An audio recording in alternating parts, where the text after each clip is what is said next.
ज़बरदस्त रैली आपको नज़र आ रही है इस समय। जिस हिसाब से एसजीएक्स निफ्टी ने इंडिकेट किया था, लेकिन अगर कॉम्पोजिशन देखें आप रैली का, 200 पॉइंट जो निफ्टी है उसमें बैंक निफ्टी 4%, इंडसइंड बैंक कल के खराब रिजल्ट के जो रिएक्शन था उसको पूरा रिवर्स करते हुए इनफैक्ट टॉप 5 गेनर्स में आपके एचडीएफसी जो फाइनेंशियल्स है एक तरह से, Kotak, Axis, ICICI bank and HDFC.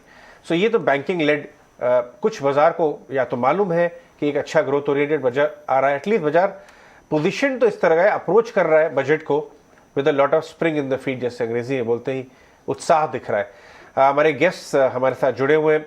Karmakar साहब, आपके पास आऊंगा मैं। आपने एक पॉइंट बोला था अर्लियर अपने जवाब में कि गवर्नमेंट को कंजम्पशन को ट्रिगर करने के लिए, बूस्ट करने के लिए कुछ लेना चाहिए, कुछ कदम उठाने चाहिए, क्योंकि वैसे भी हम बात कर रहे थे निकुंज मीर से सुबह कि के शेप रिकवरी है, जो नीचे का तबका है वो उस लेवल में इनकम्स भी हिट हुई हैं और हेंस कंजम्पशन भी हिट हो गया, टियर 2, टियर 3 और रूरल एरियाज। वहां पे किस तरह के स्टेप्स गवर्नमेंट उठा सकती है और फिर किस तरह की स्टॉक मार्केट में कैटेगरीज बेनिफिशियल होंगी अगर वहां कंजम्पशन ट्रिगर किया गवर्नमेंट ने?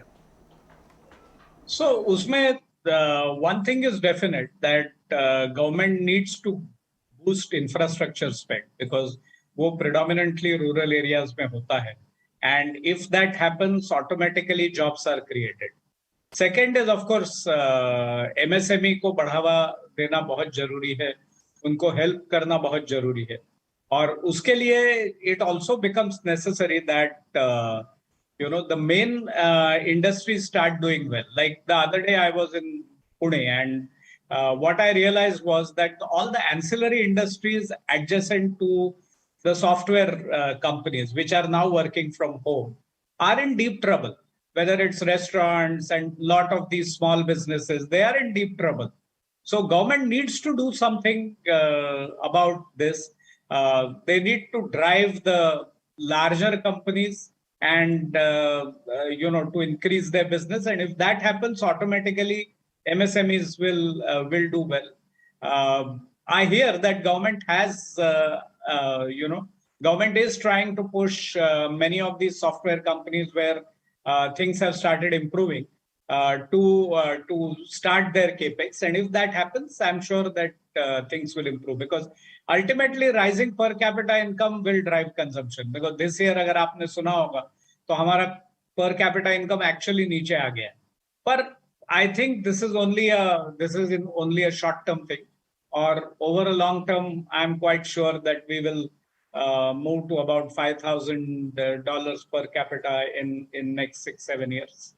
That is what I expect, because the way GDP growth government project कर रही है अगले साल के लिए, which is 8.5%. If that continues for another 2-3 years, I think we should be close to what I say. That is roughly about $5,000 per capita, and that will drive consumption.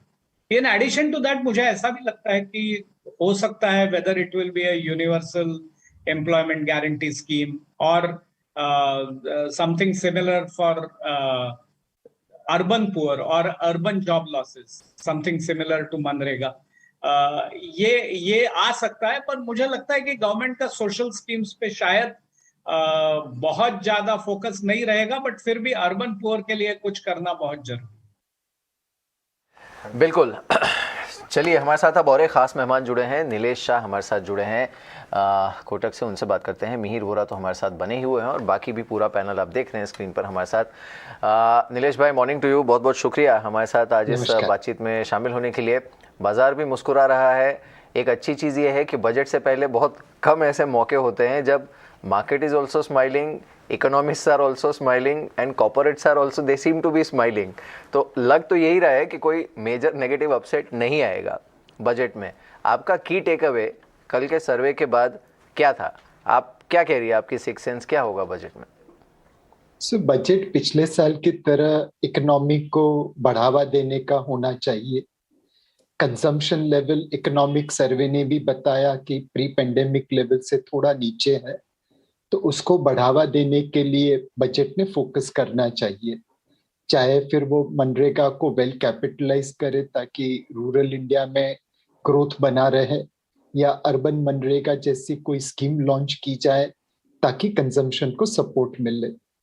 Finally consumption को अगर long term support करना है तो आपको employment खड़ी करनी पड़ेगी, और उसके लिए जो सबसे अच्छे सेक्टर है वो हाउसिंग, रियल एस्टेट, कंस्ट्रक्शन और टेक्सटाइल्स है। तो इस बजट में अगर हम इन दो सेक्टर के लिए कुछ प्राधान्य दे पाए, कुछ टैक्स इंसेंटिव दे पाए तो बहुत बढ़िया होगा। एंड सबसे मोस्ट इम्पॉर्टेंट, ये खर्चे करने के लिए आप टैक्स मत बढ़ाना, नॉन टैक्स रेवेन्यू बढ़ाना। एसेट मोनेटाइजेशन प्रोग्राम के तहत आप एग्जिस्टिंग गवर्नमेंट एसेट्स को मोनेटाइज कर सकते हैं और फिस्कल प्रूडेंस का रास्ता अपनाए इन सारे खर्चों के लिए पैसे जुटा सकते हैं। आपने अच्छी बात बोली नीलेश भाई। Good morning, Ajay here. ये जो आपने अर्बन मनरेगा वाला एक इंडिकेशन दिया वो उसके बारे में और भी बात हो रही है। देखिए हमारे पास तस्वीरें भी आ रही हैं। फाइनेंस मिनिस्टर इस समय प्रेसिडेंट साहब से मिलने गई हैं और उन्हें बताने गई हैं कि बजट का प्रोसेस है ये, ऑफ कोर्स। तो ये इस समय हमारे पास पिक्चर्स आ रही हैं, मंजूरी लेने गई है। Is it okay, great. देखिए वहाँ से औपचारिक, इसमें आपको एक नया फेस इस समय नजर आएगा। अगर हम वापस जा सकें उस वाली पिक्चर पे, रेड टाइम में आपको हमारे नए चीफ इकोनॉमिक एडवाइजर इस बार आए हैं। मिस्टर सिंगापुर के बड़े इकोनॉमिस्ट हैं वो, मिस्टर नागेश्वरन, वो अब चीफ इकोनॉमिक एडवाइजर बन गए और वो भी इस समय इस मीटिंग में शामिल थे। लेकिन मिहिर वोरा के पास जाऊंगा। मिहिर, कर्माकर साहब ने भी इसका इंडिकेशन दिया, नीलेश भाई भी बोल रहे हैं कि किसी तरह का एक अर्बन मनरेगा या सपोर्ट सिस्टम इस बार आ जाए, क्योंकि जॉब लॉसेस बहुत हुए, तो कंजम्पशन को बूस्ट कर सकता है। आपकी क्या राय है मिहिर इस पर? बिल्कुल, जैसे हमने पहले डिस्कस किया था थोड़ी देर पहले कि जो वीक सेगमेंट्स हैं और ये उसके लिए ज्यादा सपोर्ट देने की जरूरत है। और चीफ जो गवर्नमेंट के जो एडवाइजर्स हैं उन्होंने भी बार बार यही कहा है कि ये जो गवर्नमेंट है उन्होंने काफी फोकस तरीके से अप्रोच लिया है। जहां जहां वीक सेगमेंट्स थे उन पे ज्यादा फोकस किया है। तो रूरल इकोनॉमी जो है उसमें भी अभी स्ट्रेस खत्म नहीं हुआ है, और अर्बन जो अनएम्प्लॉयड है वो भी एक स्ट्रेस पॉइंट है, बिकॉज जो स्मॉल बिजनेसेस है, एमएसएमई सेगमेंट है, तो ये जो सेगमेंट्स है उसमें अभी भी जो फुल रिवाइवल नहीं आई है, स्ट्रेस बना हुआ है।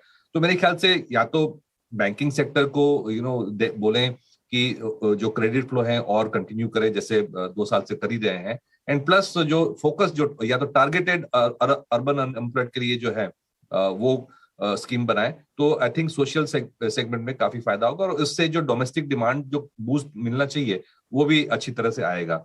और मेरे ख्याल से अच्छे चांस है ऐसे कुछ करने के, क्योंकि गवर्नमेंट का हमेशा 2 साल से क्लियर रहा है कि जहां जहां स्ट्रेस है उसको आइडेंटिफाई करो और टारगेटेड जो है एक्शंस लेनी चाहिए।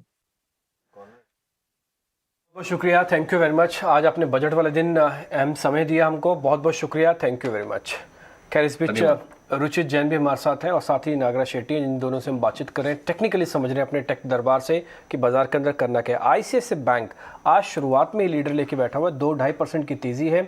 नागराज, एक बार इस पे आपका व्यू पॉइंट से, मैंने 1-2 पॉइंट खुलने के बाद सोच रहा हूँ कुछ खरीदने का, क्योंकि बैंकिंग मेरा कॉन्फिडेंस आ रहा है। मैं ठीक डायरेक्शन में हूँ या फिर गलत डायरेक्शन में? अभी रुक जाना चाहिए, बजट के बाद देखना चाहिए? जी हाँ डीपी, आप सही डायरेक्शन में हो। बैंकिंग सेक्टर सबको पता है कि अच्छा खासा एक स्ट्रेंथ दिखा रहा था लास्ट कई दिनों में। आईसीआईसीआई बैंक भी एक स्टॉक ऐसे है बैंकिंग सेक्टर के साथ मूवमेंट हो रहा है। आज अच्छा खासा एक बढ़त मिला है 2.5% का। एक जो लास्ट 1-2 सेशन का जो भी एक रेसिस्टेंस था या एक छोटा सा जो वीकनेस था उसको पार करके अभी अराउंड 800 का एक रेसिस्टेंस बना हुआ था, उसको पार करके ऊपर जा रहा है। मेरे ख्याल से एक लॉन्ग के लिए अच्छा एक कैंडिडेट बन सकता है और 810 है ये लेवल पे ले सकते हैं और 835, 840 के आसपास अपसाइड दिखने को मिलेगा। इसमें इवन आरएसआई पैटर्न भी एक स्टडी है, पॉजिटिव संकेत दे रहे हैं। मेरे ख्याल से मेरा सलाह रहेगा एक लॉन्ग क्रिएट करें। आईसीआईसीआई बैंक अभी और चल सकता है। असल में कई दिनों के बाद इसने 805, 807 वाली रेंज को पार किया है, इसलिए पूछना लाजमी था। रुचित, आपकी तरफ से आज का अभी मार्केट खुलने के बाद कोई ऐसा शेयर जो आपने नोटिस किया है? जी आई थिंक यस नो, जैसे शो की शुरुआत में भी मैंने कहा था कि गवर्नमेंट स्टॉक्स पे ज़्यादा फोकस आज रहेगा पीएसयू नेम्स में, क्योंकि निफ्टी पीएसयू इंडेक्स भी ऐसे ही एक ब्रेकआउट दे रहा है। तो गेल एक ऐसा स्टॉक है करंट लेवल्स पे जहाँ पे हम एक अच्छा मोमेंटम आज ओपनिंग के बाद देख रहे। इवन डेरिवेटिव सेगमेंट में यहाँ पे लॉन्ग पोजीशंस रिसेंटली बने हैं वो और इंटैक्ट है, तो मेरे हिसाब से पीएसयू नेम्स में ही फोकस रखे और गेल करंट लेवल्स पे खरीदारी कर सकते हैं। 143 के आज इंट्राडे के स्टॉप लॉस रख के और 154 155 तक के टारगेट्स हो सकते हैं। कि गेल नागराज कह रहे हैं कि आईसीआईसीआई बैंक, अब हमारे साथ अजीत मिश्रा भी जुड़ चुके हैं, एक बार उनसे भी जरा करते हैं बातचीत। अजीत सर बहुत बहुत शुक्रिया, थैंक यू वेरी मच, आज ईटीना स्वदेश को समय दे रहे हैं आप बजट वाले दिन। आपकी तरफ से एक सरकारी कंपनी पहले मैं पूछ लेता हूँ, फिर आप बताइएगा आपने कौन सा शेयर नोटिस किया, वो है शिपिंग कॉर्पोरेशन ऑफ इंडिया। बहुत बज़ है इसमें, तो आज ये शेयर ऊपर भी है सर, इस पर जरा व्यू पॉइंट दीजिए, क्या करना चाहिए? Good morning Dimpy. तो डिम्पी देखिए, जिस तरीके से मार्केट सिचुएशन है कि डिसइन्वेस्टमेंट को लेकर गवर्नमेंट काफी अग्रेसिव रहेगी, तो शायद इसी का एक बस दिख रहा है कि काफी अच्छे करेक्शन के बाद एसआई में एक जो लॉन्ग टर्म मूविंग एवरेजेस का 120 के अराउंड का जोन था, वहां से एक रिकवरी देखने को मिल रही है। बट अपसाइड पे मुझे लगता है कहीं ना कहीं थोड़ा सा ये रेजिस्टेंस फेस जरूर करेगा 140-45 का जोन, जहां पे लास्ट टाइम डिस्ट्रीब्यूशन हुआ था। तो अगर एग्जिस्टिंग पोजीशन है शुड होल्ड, बट 130 का एक स्टॉप लॉस भी मेंटेन करिए, बिकॉज एक क्रिटिकल डे है आज। अगर कुछ खास इसमें ना अनाउंसमेंट नहीं आती है तो it might react otherwise also. बिल्कुल। इस बीच नीलेश तो बने ही हुए हैं हमारे साथ, उनसे बात करते हैं। नीलेश, कल और एक चीज़ जो नीलेश सर्वे में जानने को मिली वो थी थोड़ा सा सरकार शायद कॉशियस है या फिर कंजर्वेटिव है। तो ग्रोथ को लेकर इन्होंने 8 से 8.5% का एक इंडिकेशन दिया है FY23 के लिए, जबकि IMF का एस्टिमेट इससे ऊपर था। और दूसरा, डिसइन्वेस्टमेंट को लेकर कुछ खास कहा नहीं गया है। ये जो डिसइन्वेस्टमेंट का आंकड़ा है, हर साल एक बहुत ही एम्बिशियस आंकड़ा आता है, पिछले साल भी आया था।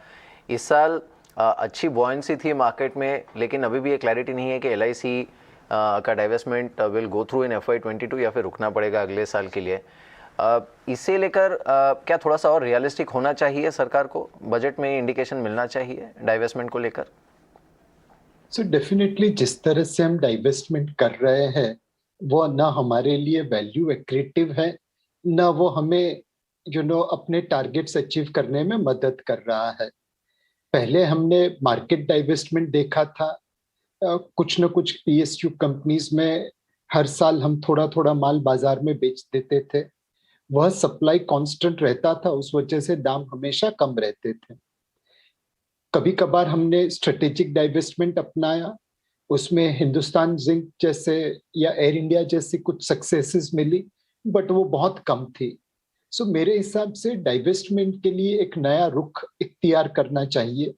जैसे GIC टेमासेक जैसी गवर्नमेंट होल्डिंग कंपनी है, वैसे होल्डिंग कंपनी बनाए, उसमें 4-5 प्रोफेशनल फंड मैनेजर्स को अपॉइंट करे और उनके ऊपर दायित्व दे कि आप इस पोर्टफोलियो को सबसे अच्छे वैल्यू एक्रेटिव तरीके में मोनेटाइज करके दिखाइए। मेरे हिसाब से प्रोफेशनल फंड मैनेजर्स अगर इन कंपनीज को मैनेज करने लगे डाइवेस्टमेंट पॉइंट ऑफ व्यू से, तो प्रोबेबली शायद वैल्यू भी अच्छी होगी और दूसरा अपने जो टारगेट्स है वह भी हम अचीव कर पाएंगे। एक और चीज जो हमें देखनी है कि ये PSUs के ESG स्कोर ऊपर आ जाए। तकरीबन 60 से थोड़े कम पब्लिक सेक्टर अंडरटेकिंग में इंडिपेंडेंट डायरेक्टर्स की जगह खाली है। 2019 के सामने तकरीबन 66% कटौती हुई है। जब आपकी कंपनीज में इंडिपेंडेंट डायरेक्टर्स रेगुलेशन के अनुरूप नहीं होते हैं तो आपका गवर्नेंस स्कोर कम हो जाता है और उस वजह से आपके वैल्यूएशन के ऊपर इम्पैक्ट आता है।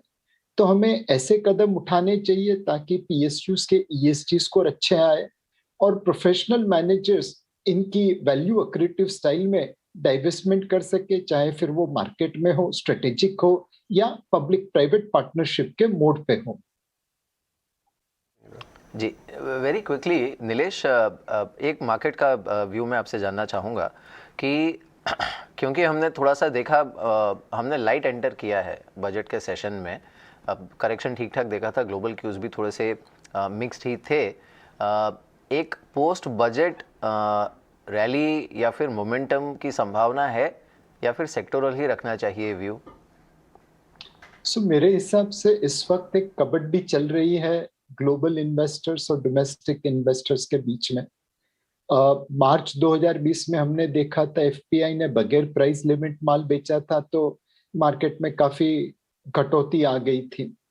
इस बार एफपीआई बेच रहे हैं बट अपनी प्राइस लिमिट के साथ बेच रहे हैं और डोमेस्टिक इन्वेस्टर्स उसके सामने खड़े रह के ले रहा है। अब अगर एफपीआई बगैर प्राइस लिमिट बेचना चाहेगा तो ऑब्वियसली मार्केट में कटौती होगी। कोई डोमेस्टिक इन्वेस्टर एफपीआई को ऊपर के भाव में एग्जिट नहीं देगा। बट अगर एफपीआई एक प्राइस लिमिट के साथ बेचता रहेगा तो मार्केट थोड़ी देर के लिए रेंज बाउंड रहेगा।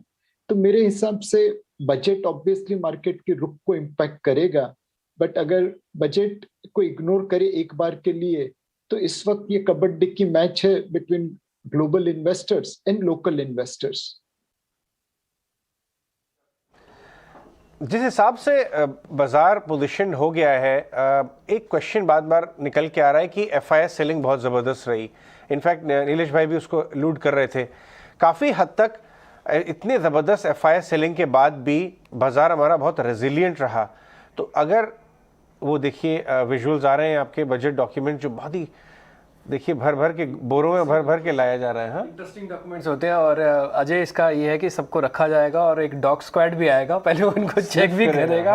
यस, कोई गड़बड़ तो नहीं है। हाँ, कुछ गड़बड़ तो नहीं है। और उसके बाद एक कॉपीज जो है बांटी जाती हैं। असल में इसमें आम आदमी भी ले सकते हैं। इसमें आप अगर पार्लियामेंट भी जा रहे हैं, अगर आप बजट कॉपी लेना चाहते हैं तो मिल जाएगी। यही कॉपी सबको फिर डिस्ट्रीब्यूट भी होती है और प्रिंटेड पेपर्स होते हैं। हालांकि आजकल जो वित्त मंत्री पढ़ेंगे तो टैब से पढ़ेंगी, बट ये कॉपी जो है प्रिंटेड कॉपी है। देखिए प्रिंटेड बजट पढ़ने का मजा ही अलग है। हालांकि अब तो सब कुछ टैब में आता है, लेकिन एक कॉपी अलग बात है। Of course.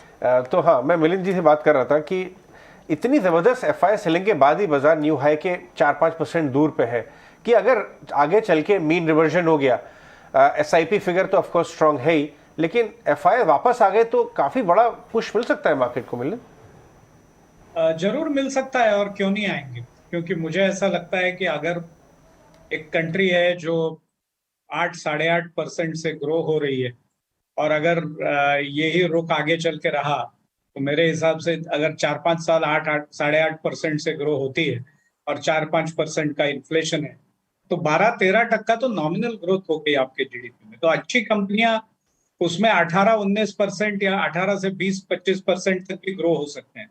तो जरूर आएंगे एफआईआई। मुझे तो बिल्कुल, I am absolutely confident that FIIs will be back, because globally अगर आप देखा जाए तो जीडीपी ग्रोथ 3-4% है और कई कंट्रीज में like US and UK, European region, inflation is very high. So despite the Fed increasing interest rates, I do expect the FIs to come back to India. Right क्यों नहीं मिलिंद, आएंगे नहीं तो जाएंगे कहाँ। मुझे याद है कि नीलेश भाई ने एक बहुत ही शानदार लेख लिखा था कि क्यों एफआईआईज को जो है बहुत कम ऑप्शंस हैं इंडिया जैसे मार्केट के। उन्होंने बहुत अच्छा एक नोट लिखा था, मुझे याद है, मैं उस पर बात भी करूँगा। और बॉन्ड अगर हमारे बॉन्ड्स विदेशी इंडिसेस में जुड़ जाते हैं उसका क्या इम्पैक्ट हो सकता है फ्लोज पे, वो सब हम बात करेंगे। एक छोटा सा ब्रेक लेंगे। निकुंज भी हमारे साथ जुड़ेंगे इस ब्रेक के बाद और इस मार्केट के एनालिसिस आज के शानदार दिन बजट 2022 पे आगे लेके जाएंगे। कहीं मत जाइएगा, बने रहिए ET Now स्वदेश में।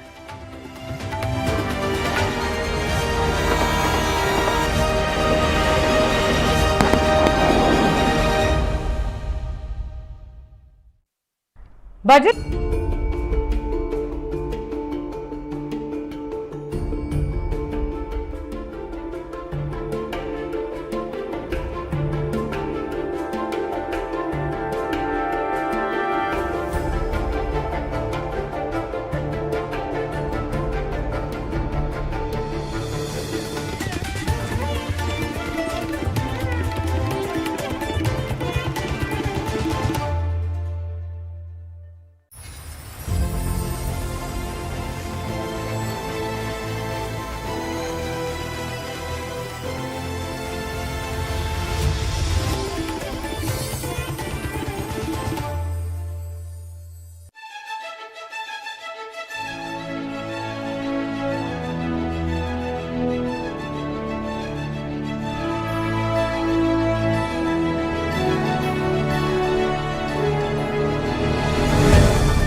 स्वदेश को बहुत बहुत शुभकामनाएं देना चाहता हूँ। उनके जो नए अवतार में वो एक हिंदी चैनल चालू कर रहे हैं, मेरी तरफ से बहुत बहुत शुभकामनाएं।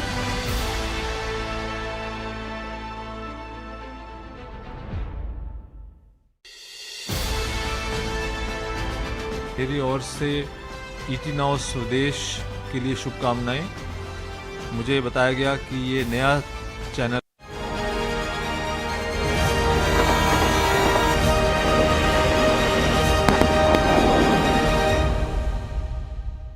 आप ईटी नाउ स्वदेश देख रहे हैं और मेरी दर्शकों से एक सिंपल विनती है कि हाँ, इस बजट कवरेज का जो सबसे बड़ा स्तंभ है ईटी नाउ पे, वो है तजुर्बा। एक्सपीरियंस मार्केट एंकर्स, दिग्गज बड़े market guest, experience technical analyst. हालांकि बजट की जो वॉलेटिलिटी है ओवर द इयर्स कम हो रही है, मगर Indian budget is never a side show. हमें पता लग जाता है सरकार का थॉट प्रोसेस क्या है। जैसे कि पिछले बजट में 2021 में हमें पता लगा सरकार खर्चा करना चाहती है, वह बिना टैक्स बढ़ाए रिस्क ले रही है, और रिस्क दिखा, और उस रिस्क की वजह से इकॉनमी में वापस हमने देखा बढ़त मिली है। वित्त मंत्री जी श्रीमती निर्मला सीतारमन पार्लियामेंट पहुंच चुकी हैं, संसद के बाहर हैं वो। कुछ ही देर में 11 बजे वित्त मंत्री संसद पर यूनियन बजट 2022 देने वाली हैं। यह एक महत्वपूर्ण बजट है। इंडियन इकोनॉमी, अगर मैं अंग्रेजी में बोलूँ, has survived the storm. We have revived in last 1 year, but will we thrive and accelerate when the world is with us. एक फोटो अपॉर्चुनिटी है, एक ट्रेडिशन है। एक ब्रीफकेस होता था, जेटली साहब जब थे, जब पुराने जितने भी फाइनेंस मिनिस्टर्स आते थे तो एक प्रकार का ब्रीफकेस लेते थे, मगर श्रीमती निर्मला सीतारमन ने पिछले 2 साल से एक बही खाता यूज़ करा है। बजट डॉक्यूमेंट उनके हाथ में है। अंग्रेजी में हम जैसे कहते हैं, in next 1 hour the cat will be out of the bag and can she pull a rabbit out. तो कुछ आंकड़ों की बात मैं करता हूँ, दर्शकों की नज़र में 2 या 3 मुद्दों पे निकालना चाहूँगा। नंबर 1, इसमें इकॉनमी के लिए क्या हो सकता है, क्योंकि कोविड के बाद इकॉनमी संपूर्ण रूप से यूनिवर्सल तरीके से वापस नहीं आई है। तो जो रूरल सेक्टर है, जो कि हिट सेक्टर्स हैं जैसे कि रियल एस्टेट, एविएशन, हॉस्पिटैलिटी, उनके लिए बजट में कुछ आ सकता है क्या। दूसरा, क्रूड और ब्याज दर दोनों बढ़ चुकी हैं। ब्याज दर बढ़ने वाली हैं, क्रूड बढ़ चुका है। सरकार कैसे बैलेंस करेगी अपनी बोरोइंग प्रोग्राम को। और तीसरा, भाई डिसइन्वेस्टमेंट में क्यों कुछ नहीं हो रहा है। एयर इंडिया करा आपने, मगर SCI, IDBI बैंक, LIC, इनको लेकर के किस प्रकार का कॉन्फिडेंस आएगा। हमारे साथ मिलन करमरकर साहब बने हुए हैं, हमारे साथ नीलेश जी बने हुए हैं, प्रियंका कुछ देर में वॉल पर आएंगी और हम हमारे टेक्निकली एनालिस्ट से आपको बताते रहेंगे कि बजट में किस बेट पर नज़र रखनी चाहिए। नीलेश भाई, एक बुनियादी डेटा की बात करते हैं नीलेश भाई, फिस्कल डेफिसिट। आप और मैं इतने साल से बजट कवर कर रहे हैं, मगर अक्सर हम फिस्कल डेफिसिट पर ही बजट का मूल्यांकन करते हैं। नीलेश भाई, अगर बजट में सरकार एक डायरेक्शन कॉल देती है कि भाई फिस्कल डेफिसिट में हम लगाम जो है वो टाइट नहीं करेंगे because economy needs the support, तो शेयर बाजार को क्या उत्साहित होना चाहिए? बिकॉज अगर आप लगाम टाइट नहीं कर रहे हैं तो इसका मतलब है आप स्पेंडिंग करेंगे। निकुंज भाई, अगर आप फिस्कल प्रूडेंस का पाथ छोड़ रहे हैं और फिस्कल प्रोफ्लिगेसी अपना रहे हैं, तो वो सारा पैसा निवेश में जाना चाहिए। अगर सरकार बोरो करके पैसा इन्वेस्टमेंट कर रही है, इंफ्रास्ट्रक्चर में निवेश कर रही है, तो मार्केट उसे खुशी खुशी अपनाएगा। सेकंड, सरकार को एक पाथ देना पड़ेगा फिस्कल प्रूडेंस की तरफ। पेंडेमिक था तो 6.8% फिस्कल डेफिसिट मार्केट ने अपना ली, पर धीरे धीरे करके जो हमने fiscal responsibility and budget management act के तहत कहा था कि हम 3% फिस्कल डेफिसिट लेके आएंगे, उसका एक रोड मैप बना के देना चाहिए। और तीसरी मेरी सलाह ये रहेगी कि आप फिस्कल प्रूडेंस का पाथ भी अपना सकते हैं और वो सारा पैसा रेज कर सकते हैं खर्चा करने के लिए थ्रू असेट मोनेटाइजेशन। आज भारतीय बैंकिंग सिस्टम में 5 से 6 लाख करोड़ रुपए की लिक्विडिटी है। स्टेट गवर्नमेंट्स और सेंट्रल गवर्नमेंट के पास 4 से 5 लाख करोड़ की लिक्विडिटी है। ये पैसा बैंकिंग सिस्टम में या बैंकिंग सिस्टम के बाहर खड़ा है निवेश करने के लिए। सरकार असेट मोनेटाइजेशन के थ्रू अपने हाईवेज, अपने ट्रांसमिशन टावर्स अपनी एसेट्स मोनेटाइज करे तो मेरे हिसाब से ये सारा पैसा निवेश के लिए रेडी हो जाएगा। सो आप खर्चा भी कर सकते हैं, फिस्कल डेफिसिट भी मेंटेन कर सकते हैं और असेट मोनेटाइजेशन के थ्रू ये एक जो इम्पॉसिबल टास्क लगता है उसे अचीव कर पाएंगे। हमारे साथ रामदेव अग्रवाल जी भी जुड़ रहे हैं और बजट से पहले जुड़ रहे हैं। रामदेव जी अक्सर बोलते हैं जी मैं तो लॉन्ग टर्म देखता हूं, बजट आते जाते रहते हैं। मैं रामदेव जी के साथ 20 बजट ट्रैक कर चुका हूं, मगर मुझे लगता है कि रामदेव जी इस बजट को लेकर के खासे उत्साहित है। रामदेव जी, क्या मैं सही बोल रहा हूं कि बजट हालांकि ओवरऑल स्कीम ऑफ थिंग्स में एक दिन है और मार्केट एडजस्ट हो जाता है, मगर इस बजट को लेकर के मुझे क्यों ऐसी फीलिंग आ रही है कि आप थोड़े ज़्यादा उत्साहित हैं इस बार? क्या मैं सही हूँ गलत तो रामदेव जी? हाँ, बहुत उत्साहित है। और इसमें क्या है कि देखिए नीलेश भाई भी हंस रहे हैं, मेरा जो असेसमेंट था राइट था। इसमें क्या है निको, मेरे को ऐसे भी थोड़ा मैक्रो ये सब नंबर्स और कम समझ में आता है। नीलेश भाई तो उस्ताद है।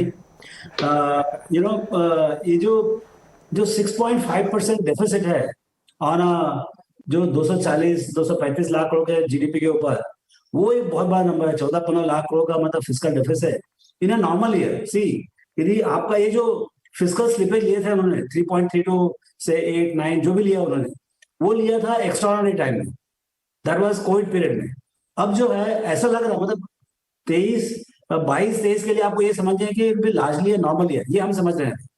उसमें 6.5% का फिस्कल डेफिसिट, मतलब आपका बम्पर इन्फ्लेशनरी रहेगा और बम्पर स्पेंडिंग होगा। अब वो किधर स्पेंडिंग करेंगे वो आपको 1 घंटे मालूम पड़ जाएगा। रामदेव जी, थोड़ा ट्रेडिशन चेंज करते हैं। ये बजट में पहली बार सरकार भी ट्रेडिशन चेंज कर सकती है। सरकार के पास स्कैरसिटी नहीं है, अबंडेंस है।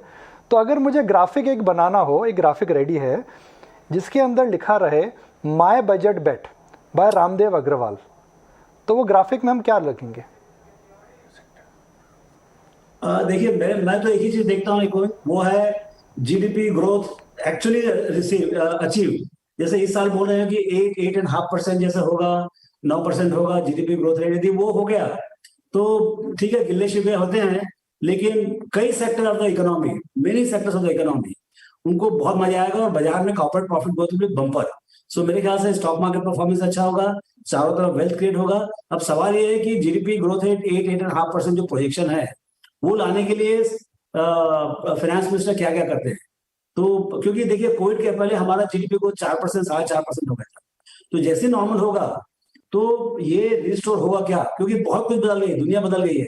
चाइना प्लस आ गया है, फॉरेक्स बैलेंस आ गया है, आपका export is booming, tech is booming, बहुत सारी अच्छी चीजें हो रही है। और दूसरी चीज है कि भाई आपके पास चैलेंजिंग सिचुएशन है, के शेप रिकवरी है, masses are suffering, job losses है, इनकम लॉसेज है, कंजम्पशन लॉस है, डिमांड वीकनेस है। तो ये कैसे मतलब फाइनेंस मिनिस्टर करेंगे वो देखना पड़ेगा। बट आखिरी में सब मिला के जीडीपी ग्रोथ आधी 8% से ऊपर आया, हम लोग को बता रहे market is grow good time.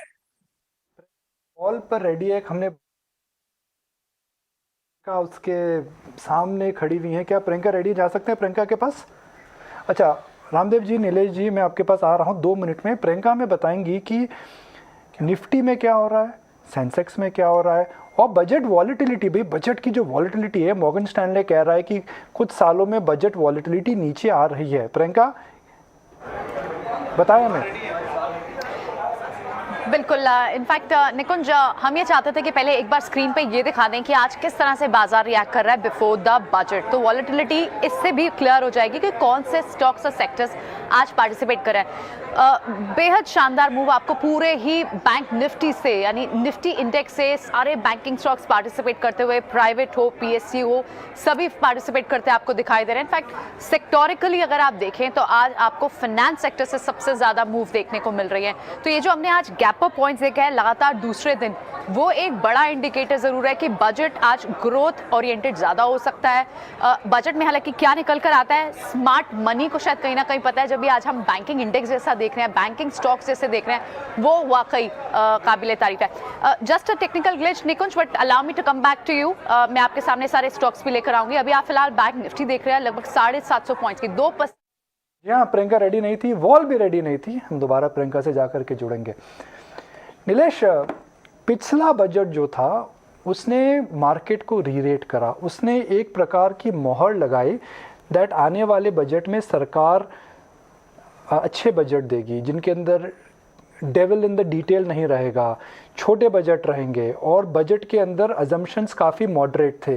क्या ये एक नया रुख है? बिकॉज इंडियन मार्केट में पहली बार हमने 2021 में देखा था कि कुछ भी डिटेल्स नहीं थी, कुछ भी टैक्स को चेंज नहीं करा गया था, कुछ भी ऐसी बात नहीं थी कि जो एक हिडन एजेंडा टाइप थी। डेफिनेटली निकुंज भाई, उम्मीद यही है कि हमने टैक्स कलेक्शन में इम्प्रूवमेंट आते देखी है based on lower tax rates. जिस दिन से कॉर्पोरेट टैक्स रेट में कटौती की है, कलेक्शन इम्प्रूव हुआ है। जीएसटी लॉन्च करने के बाद भी कलेक्शन इम्प्रूव हुआ है, जबकि जीएसटी का रेवेन्यू न्यूट्रल रेट ऑलमोस्ट 18% से 12% किया गया है। तो टैक्स लोअर करके कंप्लायंस बढ़ता है और कलेक्शन बढ़ती है। यह भारत में ही नहीं, दुनिया के बाकी देशों में भी एविडेंट है। तो मेरे हिसाब से इस बजट में हमें सिंप्लीफिकेशन के ऊपर पुश देना चाहिए, ईज ऑफ डूइंग बिजनेस के ऊपर पुश देना चाहिए, ईज ऑफ डूइंग इन्वेस्टमेंट के लिए भी पुश देना चाहिए। निकुंज भाई, अगर आप इजाजत दे तो जैसे जनधन के द्वारा हमने बैंक अकाउंट सारे भारतीयों के पास पहुंचा दिए, वैसे ही एक जन निवेश योजना करके इन्वेस्टमेंट सारे भारतीयों के पास पहुंचाने की आवश्यकता है। इस सदी के 21 सालों में हमने तकरीबन $433 बिलियन सोने की नेट इंपोर्ट में लगा दिए। ये पैसा भारत से बाहर चला गया। अगर हम जन निवेश के द्वारा लोगों को एजुकेट कर पाए कि आप अपना पैसा सोने और रियल एस्टेट के साथ साथ फाइनेंशियल एसेट्स जैसे म्यूचुअल फंड्स हो, बैंक डिपॉजिट्स हो, इंश्योरेंस पॉलिसीज हो, उसमें लगाए और यही सेविंग्स भारत में रह के, भारत में रखकर आप डोमेस्टिक इन्वेस्टमेंट को सपोर्ट करिए, तो मेरे हिसाब से हमारी ग्रोथ को 4 चांद लग सकते हैं। तो जन धन की तरह जन निवेश योजना लॉन्च करना भी बहुत जरूरी है। बिल्कुल, और वो तो हमने काफ़ी ज़बरदस्त देखा ही है कि किस तरह से एक निवेशकों का एक बाढ़ सी उमड़ रही है पूरे देश में। SIP फिगर्स 11,500 के आसपास हो गए। रामदेव जी, अगर कंजम्पशन को बूस्ट करना है, जो एक बात निकल के आ रही है हमारी चर्चा में, देश में के शेप रिकवरी हो रही है और जो नीचे का तबका है, गांव का तबका है, वहाँ पे कंजम्पशन वीक है, वहाँ आमदनी बहुत इम्पैक्ट हुई है। अगर ये सरकार वाकई वहाँ पैसा डालती है और फोकस करती है, तो कौन सी कैटेगरीज आपको लगता है कि ऑटो सेक्टर अपने 10 साल के वनवास से बाहर आ सकता है? हीरो मोटो का स्टॉक 4-5 साल से कहीं नहीं गया है, वो ऑलरेडी मूव करना चालू हो गया है। कौन से कंजम्पशन कैटेगरीज आपकी नज़र में पॉजिटिवली इम्पैक्टेड हो सकते हैं अगर इस तरह का कदम उठाए गवर्नमेंट?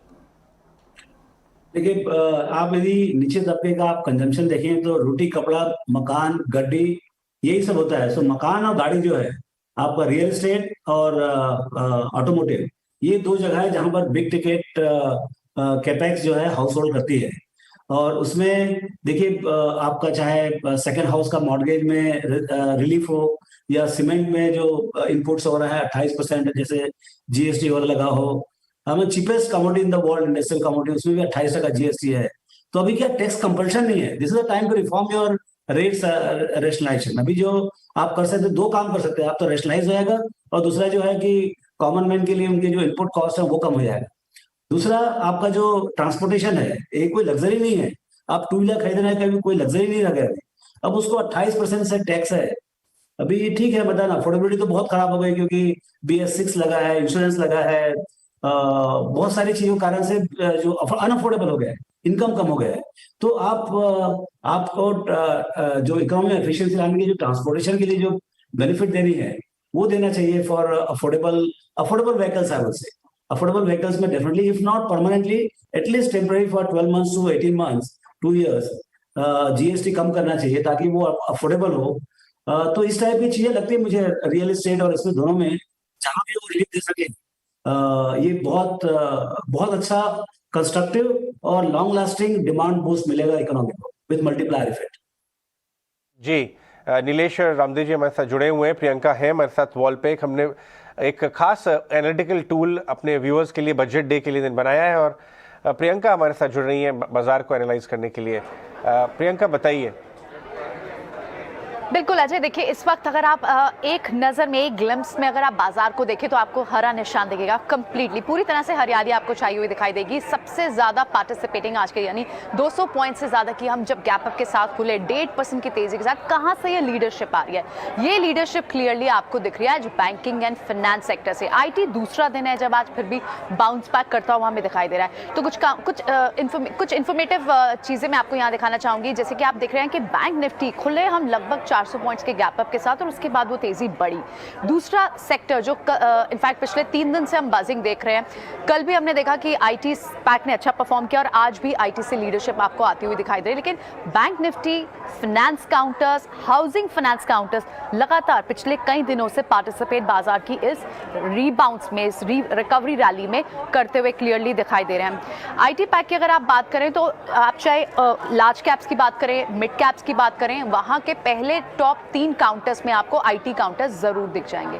एक और चीज अजय इस पर नोटिस करनी चाहिए कि आज जिस तरह से और पिछले कई दिनों से हम ऑटो पैक में एक जो स्ट्रेंथ देख रहे हैं, वो कहीं ना कहीं इंडिकेट कर रहा है कि क्योंकि बात की जा रही है कि कई तरह की अनाउंसमेंट्स आ सकती हैं ऑटो से, हाउसिंग के लिए, रियलिटी, इंफ्रास्ट्रक्चर, कैपेक्स को पुश मिल सकता है। तो ये सेक्टर्स कहीं ना कहीं आपको, ये स्टॉक्स और सेक्टर्स कहीं ना कहीं उसकी इंडिकेशंस भी दे रहे हैं, जिस तरह की आज हम मूव देख रहे हैं। फिलहाल ऑटो थोड़ा सा इस वक्त अब नीचे आया हो, लेकिन आप मारुति सुजुकी को देखें, आप टाटा मोटर्स की कल से चाल देखें, तो वो एक अच्छा सिग्नल जरूर दे रहा है। लेकिन वाकई बात इस वक्त करनी होगी बैंक निफ्टी की, प्राइवेट सेक्टर हो या पब्लिक सेक्टर हो, पार्टिसिपेशन आपको अक्रॉस द सेक्टर से देखने को मिल रही है।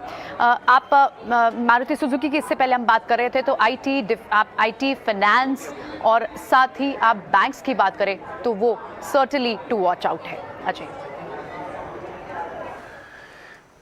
शुक्रिया प्रियंका।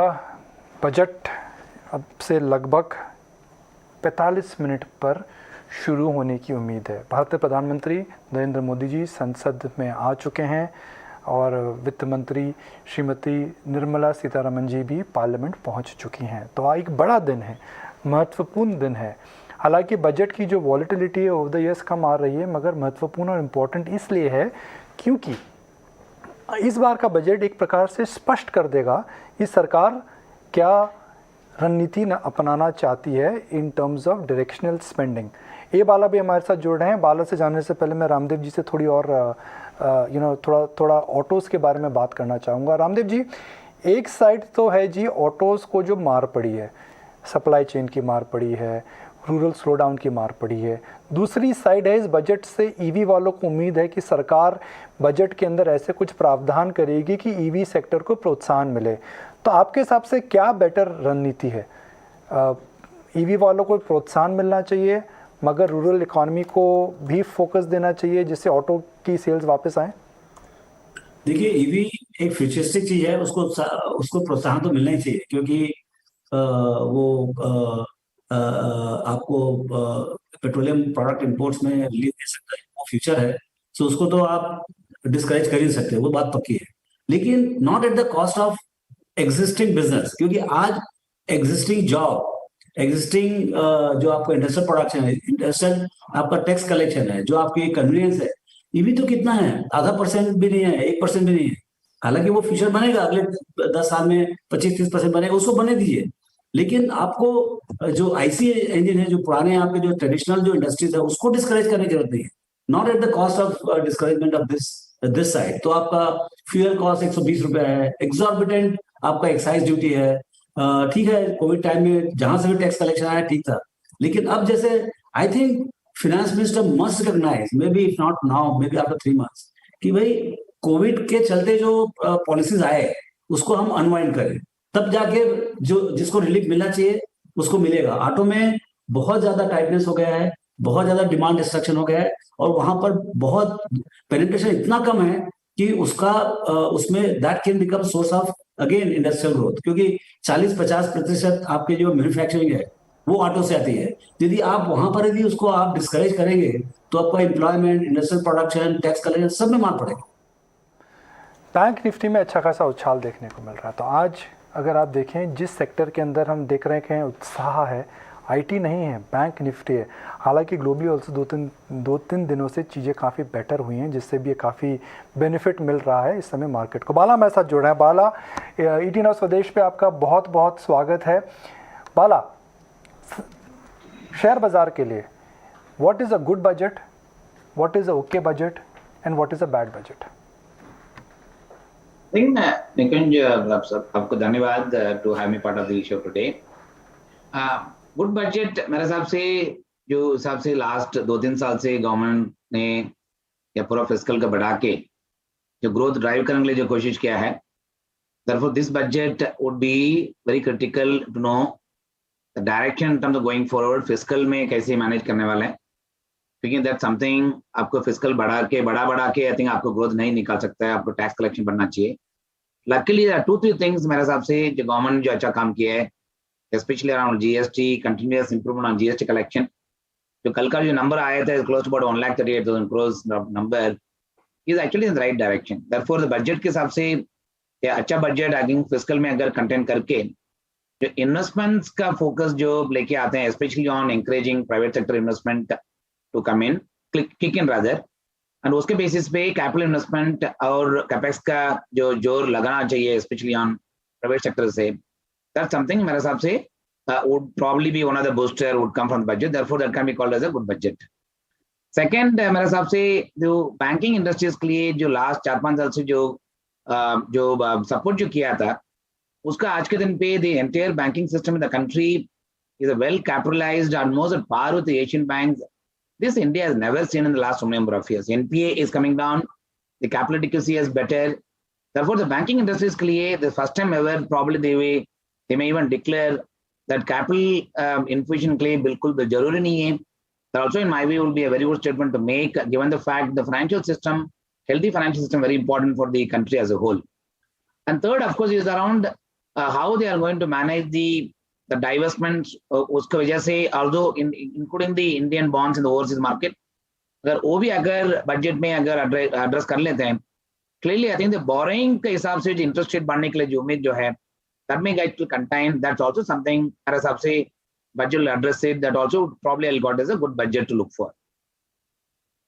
हमारे साथ बने रहिए, रामदेव जी भी हमारे साथ हैं। रामदेव जी, यहाँ से अगर बजट के बियॉन्ड देखें, जिस हिसाब से क्वालिटी ऑफ अर्निंग्स आ रही हैं, जिस हिसाब से ओनरशिप है इस समय सेक्टर्स की, आपको एक दो कौन से सबसे प्रॉमिसिंग एरियाज लग रहे हैं? Capital goods, banks, autos, next 12 to 24 months में आपको फोकस किधर है इस समय? देखिए, फाइनेंशियल सेक्टर में जो बैंकिंग जो है, banking is heart of any economy, और यदि 8% जैसे ग्रोथ की बात कर रहे हैं उतना यदि आया तो आपका क्रेडिट कॉस्ट कम हो जाएगा, बहुत कम हो जाएगा। आप देख ही रहे हैं 2 क्वार्टर से, इस क्वार्टर में तो पर्टिकुलरली बहुत प्रोनाउंस्ड है कि क्रेडिट कॉस्ट इज स्लम्पिंग। सबने ओवर प्रोवाइड किया हुआ है, मतलब 1-2 बैंक तो बोल रहे हैं कि हमको हमारे पास एक्सेस प्रोविजन है कोविड का। तो क्लियरली हुआ क्या इस बार, साइकिल से बाहर निकले तो सब बैंक के पास एक्सेस प्रोविजन है, not adequate provision, they have excess provision. और क्या होगा कि आपका टॉप लाइन बढ़ेगा और आपका क्रेडिट कॉस्ट नीचे आएगा, तो जो आपका ऑपरेटिंग लेवरेज है, जो मतलब प्रॉफिट जो है, प्रॉफिट एक्सपेंशन भी वेरी रैपिड। तो ये सेक्टर बैंकिंग तो definitely, and PSU and private both will do very well. Of course credit expansion will be more towards private sector, लेकिन profit expansion, profit growth will come from both the sectors. तो ये sector तो clearly a winner है। फिर आपका insurance है, insurance भी काफी सफर किया है अभी 12 महीने में, 18 महीने में, तो उन्होंने भी काफी प्रोविजनिंग की है और रेट्स बढ़े हुए हैं। तो अगले साल जब क्लेम्स कम होंगे तो उनका बहुत अच्छा उनके मुनाफा में काफी इजाफा आ सकता है। तो वो एक सेक्टर अच्छा लगता है इंश्योरेंस में। ये तो क्लियर दिखते हैं अभी। बाकी टेक में बूम है, जो ऑर्डर बुक है या जो मोमेंटम है वो बहुत ज्यादा है। बाकी आप देखें किस तरफ से, अच्छा real estate is also turning around. ये बड़े बड़े सेक्टर है, ये आपके रियल एस्टेट, टेक, आपका ये बैंकिंग, फाइनेंस, इंश्योरेंस, ये बड़े बड़े सेक्टर्स हैं। सो इनमें सब में टाइट टर्न हो चुका है। और यदि 7-8% का जीडीपी ग्रोथ आया तो ये सब सेक्टर्स को डबल बेनिफिट मिलेगा, मुझे ऐसा लगता है। ठीक है, ऑल राइट, बिल्कुल। बहुत बहुत शुक्रिया रामदेव जी, आज हमें समय देने के लिए, ईटी नाउ स्वदेश पर अपने व्यूज बजट को लेकर शेयर करने के लिए बहुत बहुत शुक्रिया आपका। बाला हमारे साथ अभी भी बने हुए। बाला, एक क्वेश्चन और आपसे, क्योंकि हम जानते हैं कि एक बड़ी एक्सपेक्टेशन ये भी है कि इंडियन बॉन्ड की इंक्लूजन हो सकती है एमएसआई इंडेक्स में, और अगर वो हो जाता है तो ये एक बड़ा स्टेप देखा जाएगा, क्योंकि दैट मीन्स मोर मनी, और ज़्यादा पैसा इंडियन इकॉनमी में आ पाएगा। तो ये अगर हो जाता है तो आपको लगता है कि कहीं ना कहीं, क्योंकि वी आर नॉट सेइंग कि एफआई के फ्लोज के बिना काम नहीं चल सकता, but the kind of economic indicators we have, GDP numbers हो, चाहे आपके फॉरेन रिजर्व की बात हो, ये सारे इकोनॉमिक इंडिकेटर्स और स्ट्रॉन्ग हो जाएंगे, जो एक और अच्छी पिक्चर ड्रॉ कर सकता है इंडियन इकोनॉमी के लिए। कितना बड़ा और इंपॉर्टेंट स्टेप होगा एमएसआई में इंक्लूजन होना? ये आई थिंक बॉन्ड इंडेक्स का आई थिंक फायदा बहुत हो सकता है कंट्री के लिए, क्योंकि ये बहुत 10 साल से हम लोग कोशिश कर रहे हैं। Finally government seems to have found some way out for getting the Indian bond included in the budget, included in the overseas index.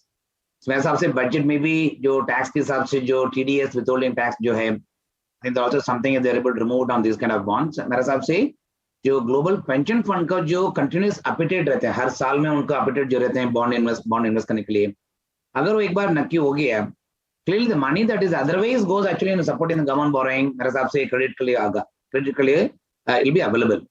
And second is उसके वजह से इंटरेस्ट रेट जो बढ़ने की उम्मीद, जो अगर गवर्नमेंट का ही बोरोइंग की वजह से इंटरेस्ट रेट बढ़ते जा रहे हैं, definitely have an impact on the private sector borrowing, उसकी वजह से इंटरेस्ट रेट थोड़ा बढ़ सकता है। That's something I think will be controlled.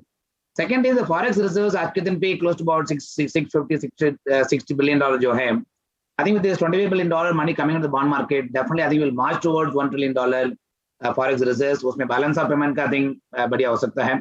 Currency impact I think positive आ सकता है. Interest rate में actually interest rate the spread जो corporate को जो spread मिल रहा है, that also will not go up significantly. Therefore, I think it will be a win-win situation for the country in all respects. The only worry I think currently is there is I think currency is something current account deficit आज के दिन पे now is crossing almost 3%. Because currency reserve जो इतना बड़ा है आज के दिन पे, उसकी वजह से अपने उतना चिंता करने की जरूरत नहीं है। फिर भी historically we have seen whenever the current account deficit goes for a toss, any inflows gets reduced. I think there is a high probability it could have impact the interest rate. Therefore, inclusion of Indian bonds in the global bond index, I think will have a huge positive impact on every angle.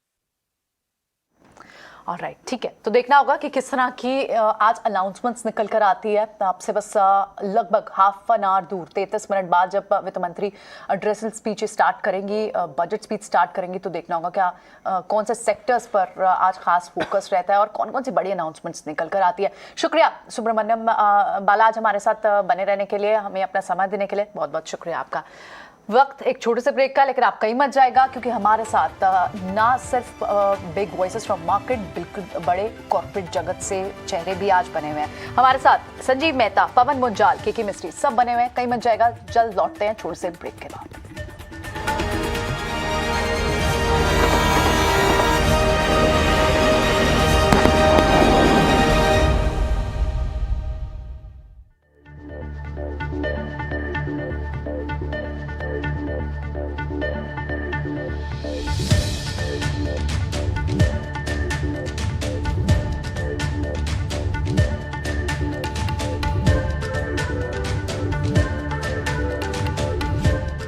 Budget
देश को बहुत बहुत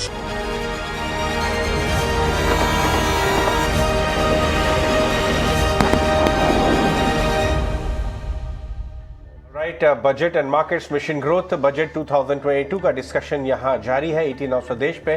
top corporate panels, best thinkers of the market हमारे साथ जुड़ रहे हैं। संजीव मेहता जी हैं, मनीष डांगी हमारे साथ जुड़ रहे हैं, मैक्रो इन्वेस्टर हैं, जेसी शर्मा रियल एस्टेट इंडस्ट्री के दिग्गज हैं, एंड सोदी साहब ऑफ कोर्स अमूल के हेड हैं और रूरल और एग्री में तो इनकी पकड़ है।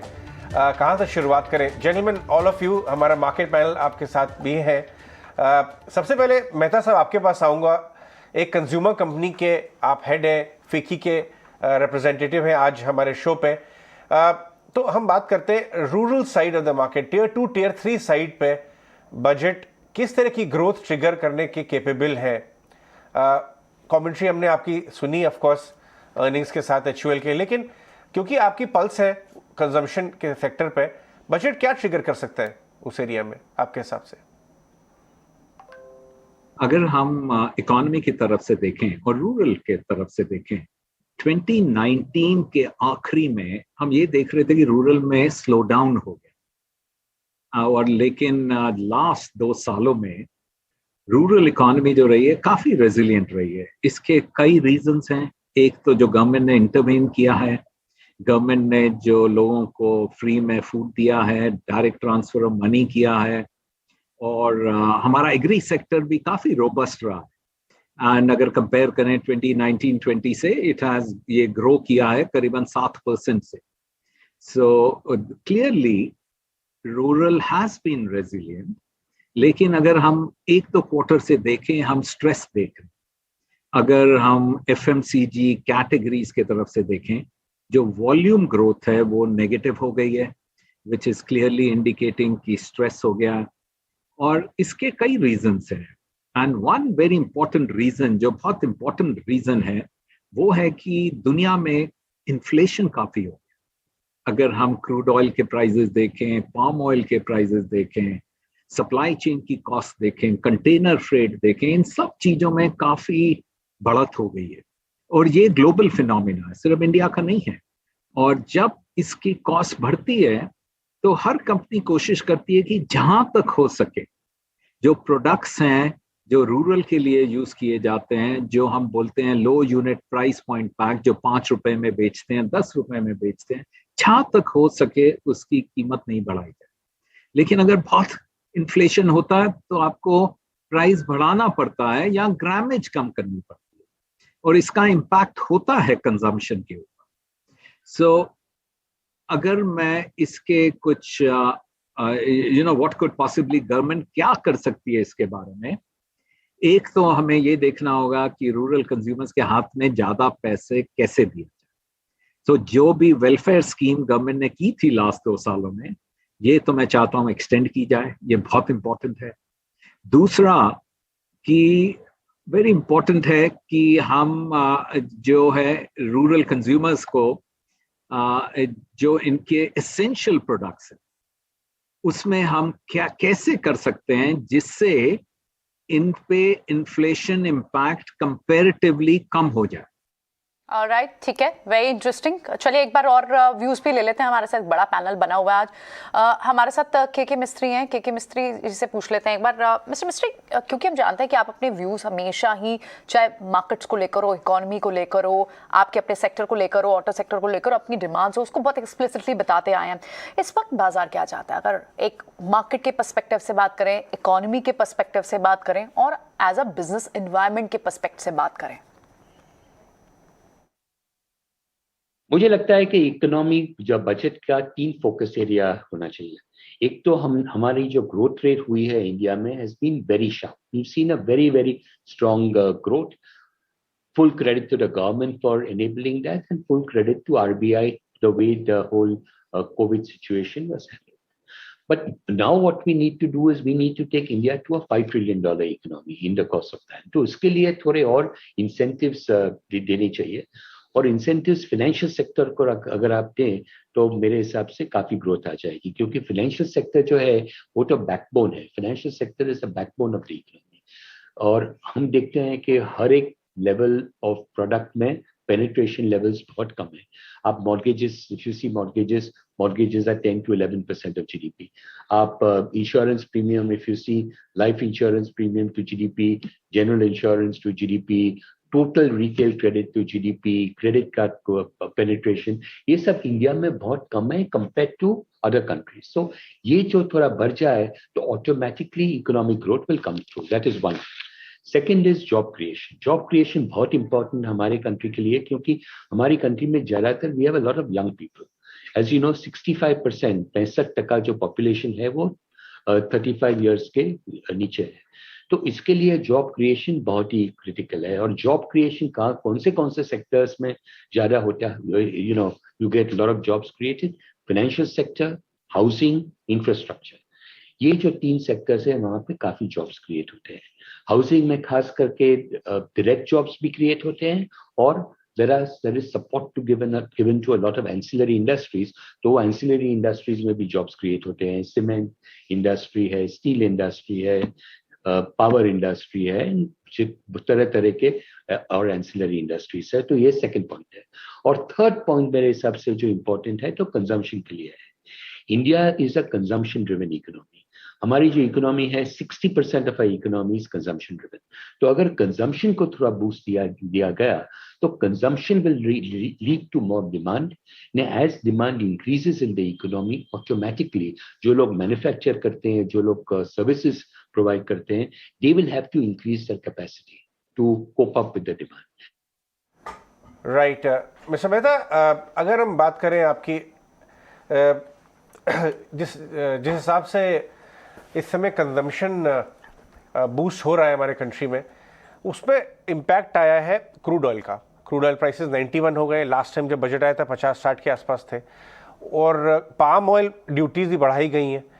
इसका इम्पैक्ट इन्फ्लेशन पे आ रहा है, आपकी कंपनी ने देखा, और एक कंजम्पशन जो एक आम जनता है उनके ऊपर भी इम्पैक्ट आता है, क्योंकि महंगाई सबको, कॉर्पोरेट्स को, इंडिविजुअल्स को, सबको बराबर से हिट करती है।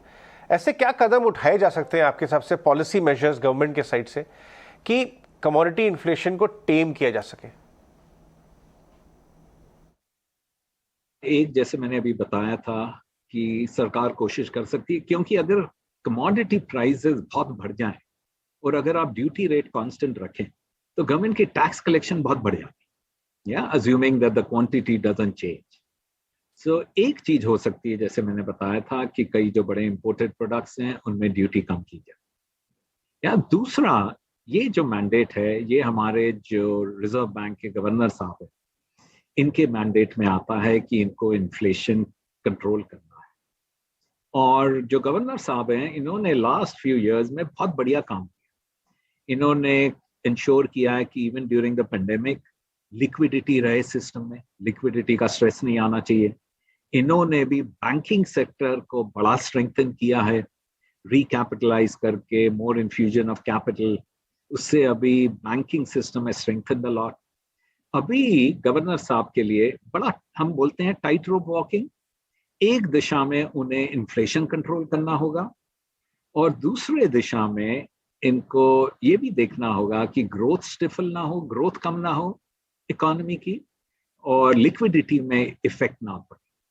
लेकिन कई चीजें इनको जो स्टेप लेनी पड़ेंगी वो उनको, जैसे यूएस के फेडरल बैंक है, which is the most powerful central bank in the world, सबसे पावरफुल सेंट्रल बैंक हैं, वो क्या स्टेप लेते हैं उसका भी इम्पैक्ट पड़ेगा। और गवर्नर साहब को वो भी देखना पड़ेगा कि उसका क्या इम्पैक्ट होता है और क्या करना चाहिए हमारे रिजर्व बैंक।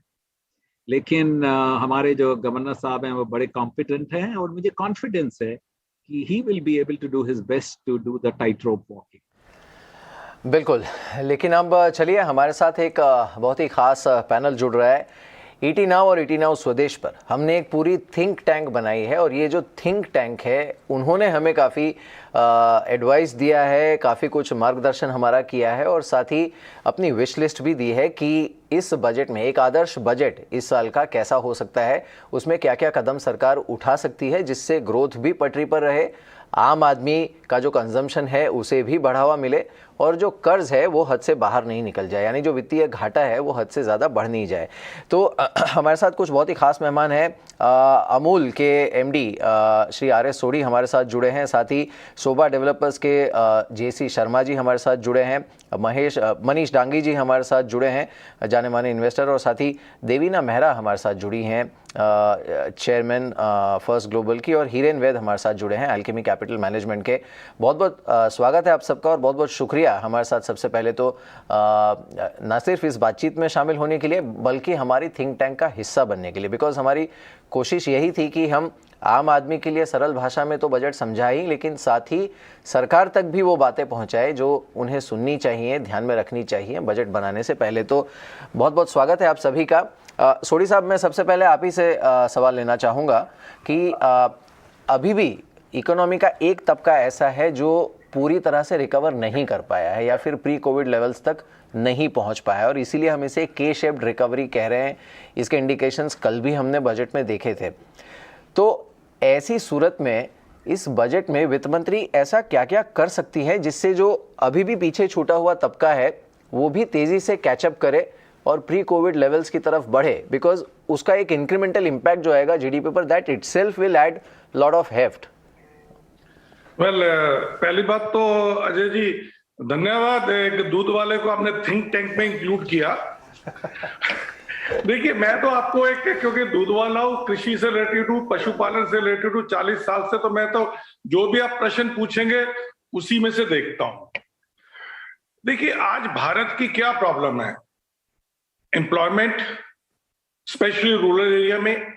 दूसरा, डिस्पैरिटी इनकम रूरल और अर्बन में। तीसरा, हमारा डेफिसिट बढ़ता जा रहा है, हमको एक्सपोर्ट बढ़ाना है, इंपोर्ट कम करना है। और चौथा सबसे बड़ा, क्योंकि हमारी आज 138 करोड़ की पॉपुलेशन है जो बढ़ के 160-65 करोड़ हो जाएगी, food security, specially in case of fat and protein. अब कृषि का आपने कल का जो इकोनॉमिक सर्वे में देखा कि पिछले 2 साल में ना तो मैन्युफैक्चरिंग सेक्टर ना सर्विस सेक्टर, सभी की ओवर 2 साल की ग्रोथ नील है, बट कृषि का जो ग्रोथ है 7.5% हुआ है, और ये तकरीबन देखो 19% जीडीपी को कंट्रीब्यूट करता है। पर मैं अगर आप पशुपालन या एनिमल हस्बेंड्री पे आऊं तो देखिए, पशुपालन और एनिमल हस्बेंड्री पिछले 5 साल से 8.25% CAGR से बढ़ रहा है, और अभी 30% कंट्रीब्यूट करता है एग्रीकल्चर में। और उसमें डेयरी जो है वो 9 लाख करोड़ की इकोनॉमी है, एंड इस वक्त 8 से 9 करोड़ परिवार इसके ऊपर डिपेंडेंट है, और 15% इनकम रूरल हाउस होल्ड की डेयरी से आती है, कल के इकोनॉमिक सर्वे में आया है। अच्छा, देखिए, तो अभी आपको जो आपने प्रश्न पूछा कि आगे क्या करना चाहिए, जो नीचे का तबका, मैं तो रूरल साइड की बात करूंगा, तो हमारे लिए भी फ्यूचर क्या है? देखिए, भारत वर्ल्ड का सबसे largest producer as well as market है डेयरी में या एनिमल हस्बेंड्री में, और ग्रो भी कर रहा है, और किसान की इनकम भी इसमें से 15% आ रही है, और ग्रोथ रेट 12% है। तो अगर किसान की इनकम आपको बढ़ाने, सबसे बढ़िया कौन सा जरिया है? Animal husbandry. और आने वाले 10 सालों में हमको 50% प्रोडक्शन बढ़ाना ही बढ़ाना है, क्योंकि हमको अगर भारत की नीड को करना है। और तीसरा सबसे इंपॉर्टेंट है कि एक इंडिया ही पूरे एशिया में ऐसी कंट्री है जो सेल्फ सफिशिएंट नहीं है, अभी सरप्लस है दूध में और एनिमल हस्बेंड्री में। हमारे आसपास की जितनी कंट्री है, China, Russia, middle east, south east country, Sri Lanka, Bangladesh, सब डेफिसिट है, मार्केट डेड स्टोर है। भारत की मार्केट बढ़ रही है, तो हमको और कुछ सोचना ही नहीं चाहिए। अगर रूरल इनकम बढ़ानी है तो रूरल एरिया में पशुपालन, जिसकी मार्केट एग्जिस्ट करती है, वो करे। तो अभी बजट में हम क्या एक्सपेक्ट करते हैं? देखिए, बजट में सबसे पहले तो हम कहते हैं कि आप देखिए, बिजनेस, सब लोग हैं बिजनेसमैन है, बजट की किटी सेम है, आपको वहां इन्वेस्ट करना चाहिए, वहां रिसोर्सेज देनी है जहां पे आउटपुट ज्यादा हो। मैं अगर डेटा दूं, अगर तकरीबन 35-40 लाख करोड़ का जो बजट होता है, उसमें कृषि के ऊपर तकरीबन 3 लाख करोड़ जाता है, सिर्फ 2 लाख करोड़, सिर्फ 1.5% ही एनिमल हस्बेंड्री का बजट है। तो पहले प्लीज एनिमल हस्बेंड्री का budget as per the GDP के एलोकेशन के बराबर 5% तो दिया जाए। दूसरा जो मैं कह रहा हूं कि पशुपालन को भी एग्रीकल्चर की तरह ट्रीट करके प्रायोरिटी सेक्टर में दिया जाए। और इसके अलावा जो आप कॉर्पोरेट को बेनिफिट देते हैं इनकम टैक्स में, टीडीएस में, इंटर कॉर्पोरेट डिविडेंड जो होता है उसमें चाहे कॉर्पोरेटिव को नहीं मिलते कुछ भी। कॉर्पोरेटिव जब फाइनेंस मिनिस्ट्री जब सोचती है ना कोई भी इनकम टैक्स के लॉ या कुछ, उसमें कॉर्पोरेट तो भूल ही, तो कॉर्पोरेट क्योंकि टीवी पे आप कॉर्पोरेट ही दिखाते हो, वो फाइनेंस मिनिस्ट्री वाले कॉर्पोरेट ही देखते हैं, वो कॉर्पोरेटिव वर्ड ही ढूंढ जाते हैं कि कॉर्पोरेटिव वर्ड कॉर्पोरेट के बराबर है फाइनेंशियली, हमको फिर दोबारा रिप्रेजेंट करना पड़ता है। और सबसे बड़ी जस्ट फिनिश कर रहा हूं, हम 1 लाख करोड़ का एक्सपोर्ट एनिमल हस्बेंड्री का कर सकते हैं आईटी से ज्यादा, अगर आप इस तरह के रिसोर्सेज प्रोवाइड करें। धन्यवाद। बिल्कुल। अरे सोडी साहब, मिहिर बोल रहा हूँ। इनफैक्ट इसीलिए तो हमने आपको थिंक टैंक में रखा और मैंने पहला सवाल भी आप ही से पूछा कि आपका दर्द हम समझते हैं और कोशिश करेंगे कि ये नॉर्थ ब्लॉक तक भी पहुँचे। देवीना, मेरा अगला सवाल आपसे है। Thanks for joining us. एक ऑब्वियसली हर बजट की तरह ये बजट भी एक टाइट रोप वॉक तो है, लेकिन एक चीज़ जो इस बार थोड़ी सी यूनिक है वो ये है दैट एक बहुत ही क्रूशियल इलेक्शन ठीक 9 दिन बाद है इस बजट के। Is this market prepared for a populist budget? हालांकि मैं ये नहीं कह रहा हूँ कि उसकी संभावना है, उम्मीद करते हैं ना ही हो, लेकिन अगर कहीं भगवान ना करे ऐसा कुछ हो गया, budget turns out to be very populist, are we ready for that? ये भगवान ना करे पॉपुलिस्ट, ये मतलब मेरी सोच नहीं है, पता नहीं मतलब आपका डेफिनेशन पॉपुलिस्ट का क्या है। मैं तो हमेशा ये बोलती हूँ कि अगर जो ऊपर के तबके के लिए कुछ होता है, अगर आप चाहे वो कोई इनकम टैक्स रिबेट हो और चाहे कोई आपका मार्केट रिलेटेड कुछ हो, अगर उसमें सरकार कुछ करती है तो दैट इज कंसिडर्ड रिफॉर्मिस्ट, और अगर नीचे के तबके के लिए कुछ करती है तो उसका नाम पॉपुलिस्ट हो जाता है। तो मैं तो ये इन लेबल से इत्तेफाक नहीं रखती हूँ कि जो आप बोल रहे हैं। और जहां तक मेरी विश लिस्ट का सवाल है, उसका इस साल तो कम से कम मार्केट से बहुत ज्यादा लेना देना नहीं है, क्योंकि अगर आप वित्त मंत्री की तरफ से सोचें तो कौन सा तबका है जिसने पिछले साल अच्छा किया और किसने अच्छा नहीं किया। तो अगर मैं देखती हूँ तो स्टॉक मार्केट इन्वेस्टर्स और जो ऑर्गेनाइज सेक्टर में ऊंचे लेवल पे काम कर रहे हैं, उन सब के लिए तो 2021 अच्छा साल रहा। स्टॉक मार्केट इन्वेस्टर ने अच्छा, वो हमारे पीएमएस के थ्रू थे तो उन्होंने और ज्यादा अच्छा पैसा कमाया। तो अभी तो वित्त मंत्री को सोचना है कि कहाँ जरूरत है स्पेंड करने की, कहाँ जरूरत है कुछ सपोर्ट की। तो उसमें आप अगर देखें तो वो स्टैटिस्टिक्स थोड़ा सा ऐसे हैं जो चिंता का विषय हो सकते हैं। सोडी साहब ने बोला कृषि ने बहुत अच्छा किया, ये बात ठीक है। तो आप देखिए तो कृषि में आजकल एम्प्लॉयमेंट बढ़ी है, पर आपको मालूम है कि कोई भी देश आगे प्रगति करता है तो कृषि का एम्प्लॉयमेंट कम होता है। तो ये एक तरह से डिसगाइज्ड अनएम्प्लॉयमेंट भी हो जाता है।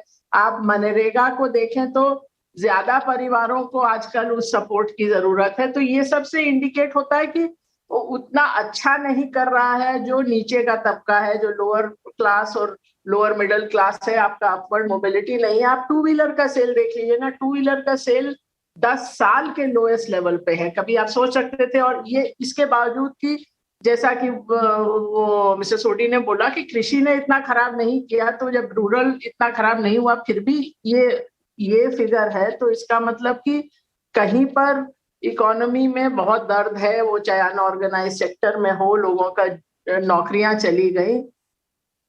उसके कॉन्ट्रास्ट में देखें तो ऑर्गेनाइज सेक्टर और वहां पर जो एम्प्लॉयड है उनका जीवन अच्छे से चल रहा है, जो कि आपको टैक्स कलेक्शन में नजर आता है कि टैक्स कलेक्शन अच्छा रहा।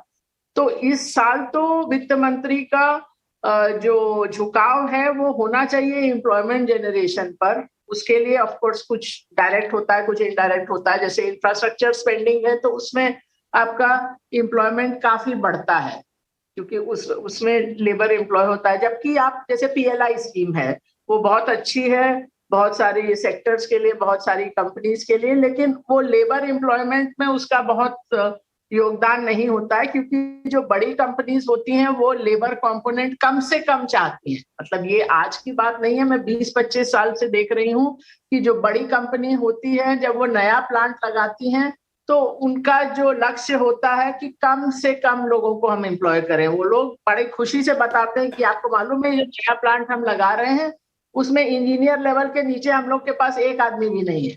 हम लोगों ने इस तरह से पूरा प्लांट लगाया है बिकॉज हम लोग नहीं डील करना चाहते लोअर लेवल एम्प्लॉयज से। तो वो आपको एम्प्लॉयमेंट एक होना चाहिए। दूसरा एजुकेशन, क्योंकि आप जो डेमोग्राफिक डिविडेंड की बात करते हैं कि देश में यंग लोगों का इसकी संख्या ज्यादा है, तो उसके लिए आपको सबसे पहले शिक्षा देनी पड़ेगी। और आप 2 साल में देखें तो ऐसे बहुत सारे बच्चे हैं, कॉलेज गोअर्स हैं जो घर बैठे हैं, जिनके पास वो सुविधाएं नहीं है जो हमारे आपके घरों में है। स्मार्टफोन और टैबलेट हर बच्चे के लिए एक एक नहीं है, अगर घर में एक है भी तो जो माता पिता हैं वो शिक्षित नहीं है। तो एक तरह से वो लोग तो शिक्षा की पूरी प्रणाली से बाहर हो गए हैं। तो ये शिक्षा का होना चाहिए, एम्प्लॉयमेंट का होना चाहिए, हेल्थ तो हम लोग सबको मालूम ही है। उस थोड़ा आप लॉन्गर टर्म देखें तो उसका इम्पैक्ट ये मार्केट्स पर भी आएगा, पर इमीडिएटली शायद ना आए। बिल्कुल बिल्कुल मैं नहीं, हम लौट कर आते हैं देवी ना। What I meant by populist was कि क्योंकि यूपी इलेक्शन है जो कि अक्सर एक मिनी लोकसभा माना जाता है, तो कहीं उस तरफ नहीं चला जाए, वोट का बजट नहीं बन जाए। एक छोटा सा ब्रेक लेंगे, लेकिन हमारा पूरा थिंक टैंक हमारे साथ मौजूद है और साथ ही कई बड़े कॉर्पोरेट चेहरे भी हमारे साथ मौजूद हैं। एक ब्रेक लेकर जल्द लौटते हैं निफ्टी 200 पॉइंट ऊपर।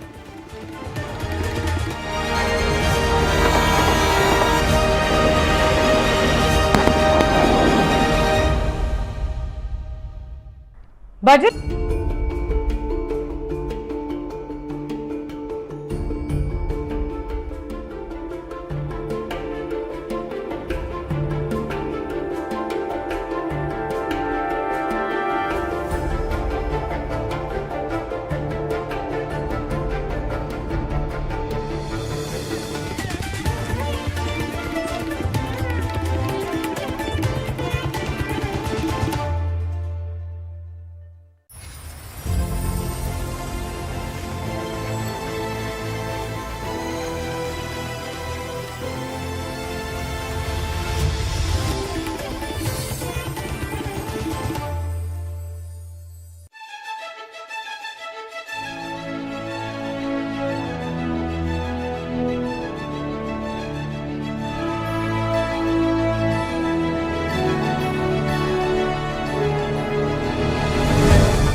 स्वदेश को बहुत बहुत शुभकामनाएं देना चाहता हूं। उनके जो नए अवतार में वो एक हिंदी चैनल चालू कर रहे हैं, मेरी तरफ से बहुत बहुत शुभकामनाएं।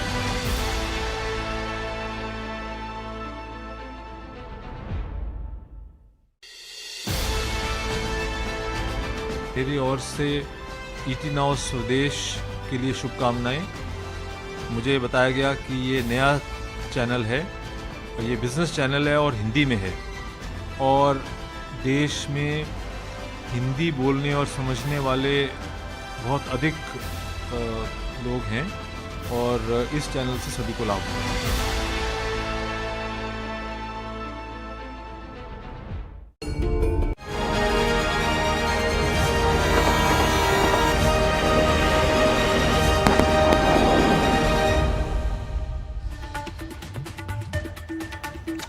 राइट, ईटी नाउ स्वदेश पे आप देख रहे हैं बजट और मार्केट्स का analysis, mission growth budget 2022।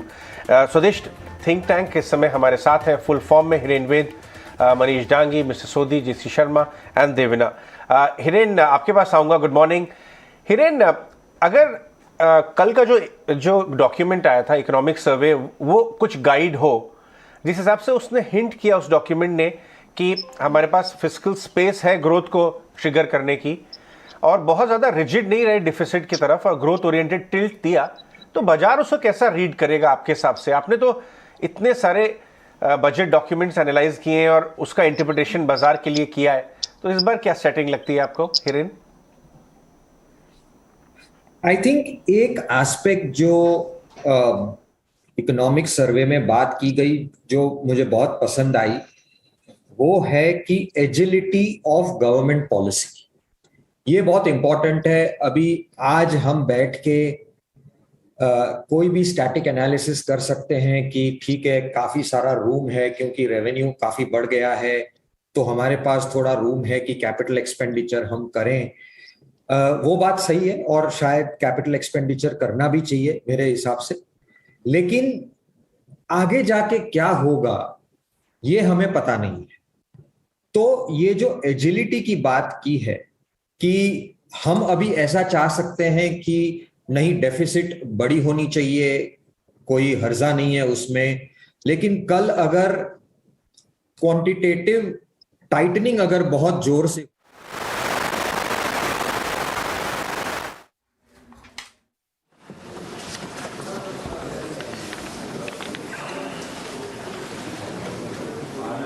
Honorable Speaker, sir, I present the budget for the year 2022-23. At the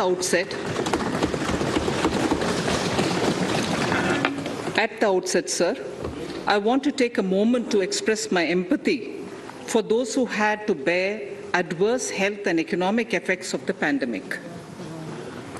The overall sharp rebound and recovery of the economy is reflective of our country's strong resilience. India's economic growth in the current year is estimated to be 9.2%, highest among all large economies. I recognize we are in the midst of an Omicron wave with high incidence but milder symptoms. Further, the speed and coverage of our vaccination campaign has helped greatly. With an accelerated improvement of health infrastructure in the past 2 years, we are in a strong position to withstand challenges. I am confident that with Sabka Prayas, we will continue our journey with strong growth.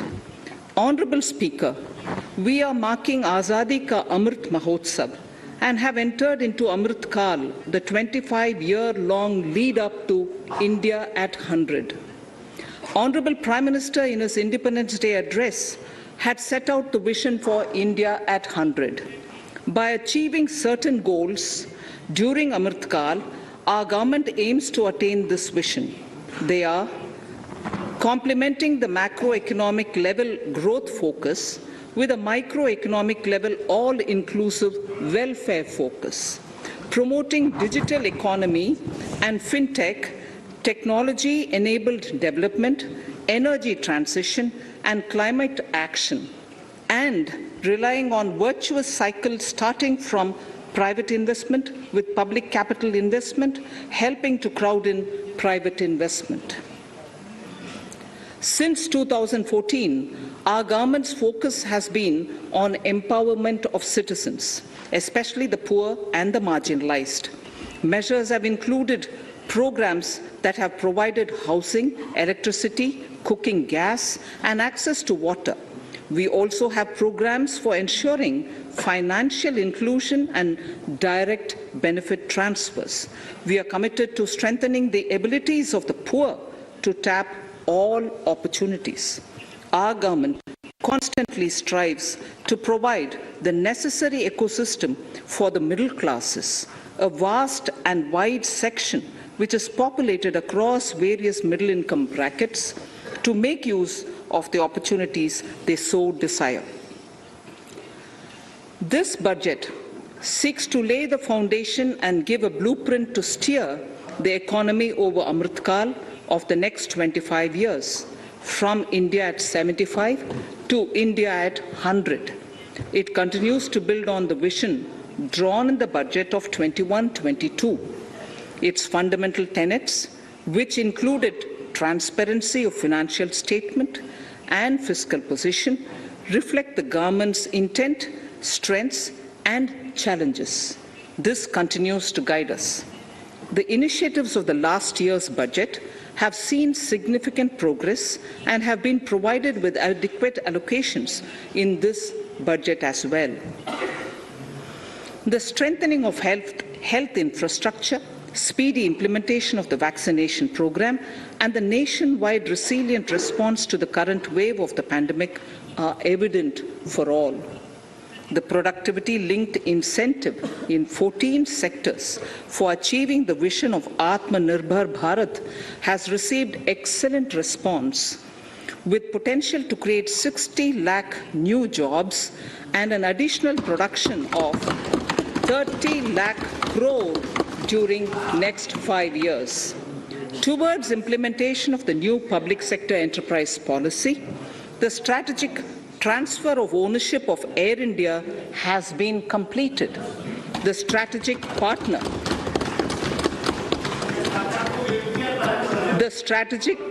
for Neelachal Ispat Nigam Limited has been selected. The public issue of the LIC is expected shortly. Others too are in the process for 2022-23.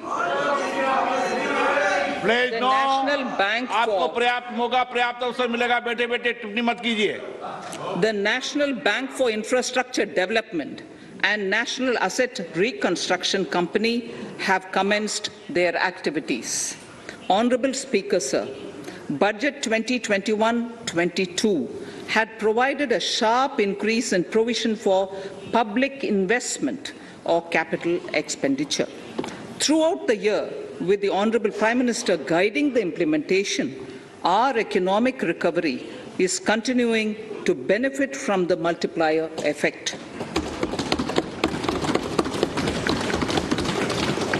This budget continues to provide impetus for growth. It lays a parallel track of 1. A blueprint for the Amritkal, which is futuristic and inclusive. This will directly benefit our youth, women, farmers, the scheduled castes, and the scheduled tribes. And number 2, big public investment. Number 2, big public investment for modern infrastructure, readying for India at 100. This shall be guided by PM Gati Shakti and be benefited by the synergy of multimodal approach. Moving forward on this parallel track, we lay the following 4 priorities: PM Gati Shakti, inclusive development, productivity enhancement and investment, sunrise opportunities, energy transition, and climate action, and 4, financing of investments.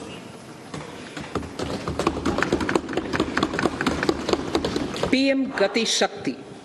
PM Gati Shakti is a transformative approach for economic growth and sustainable development.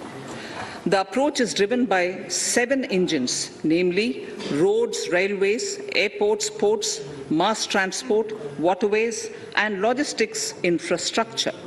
All 7 engines will pull forward the economy in unison. These engines are supported by the complementary roles of energy transmission, IT communication, bulk water and sewerage, and social infrastructure. Finally, the approach is powered by clean energy and Sabka Prayas. The efforts of the central government, the state governments, and the private sector together, leading to a huge job and entrepreneurial opportunities for all, especially the youth. PM Gati Shakti Master Plan, National Master Plan. The scope of PM Gati Shakti National Master Plan will encompass the 7 engines for economic transformation, seamless multimodal connectivity, and logistics efficiency. It will also include the infrastructure development by the state governments as per Gati Shakti Master Plan. The focus will be on planning, financing, including through innovative ways, use of technology, and speedier implementation. The projects pertaining to these 7 engines in the national infrastructure pipeline will be aligned with PM Gati Shakti framework. The touchstone of the master plan will be world-class modern infrastructure and logistics synergy among different modes of movement, both of people and goods, and location of projects. This will help raise the productivity and accelerate economic growth and development. Road transport. PM Gati Shakti Master Plan for expressways will be formulated in 22-23 to facilitate faster movement of people and goods. The National Highways network will be expanded by 25,000 kilometers in 2022-23. 20,000 crores of rupees will be mobilized through innovative ways of financing to complement the public resources. The data exchange among all mode operators will be brought on unified logistics interface platform, designed for application programming interface. This will provide for efficient movement of goods through different modes, reducing logistics cost and time, assisting just-in-time inventory management, and in eliminating tedious documentation. Most importantly, this will provide real-time information to all stakeholders and improve international competitiveness. Open source mobility stack for organizing seamless travel of passengers will also be facilitated. Contracts for implementation of multimodal logistic parks at 4 locations through PPP mode will be awarded in 22-23. Railways will develop new products and efficient logistics services for small farmers and small and medium enterprises, besides taking the lead in integration of postal and railways network to provide seamless solutions for movement of parcels. One station, one product concept will be popularized to help local businesses and supply chains. As a part of Atmanirbhar Bharat, 2,000 kilometers of network will be brought under Kavach, the indigenous world-class technology for safety and capacity augmentation in 2022-23.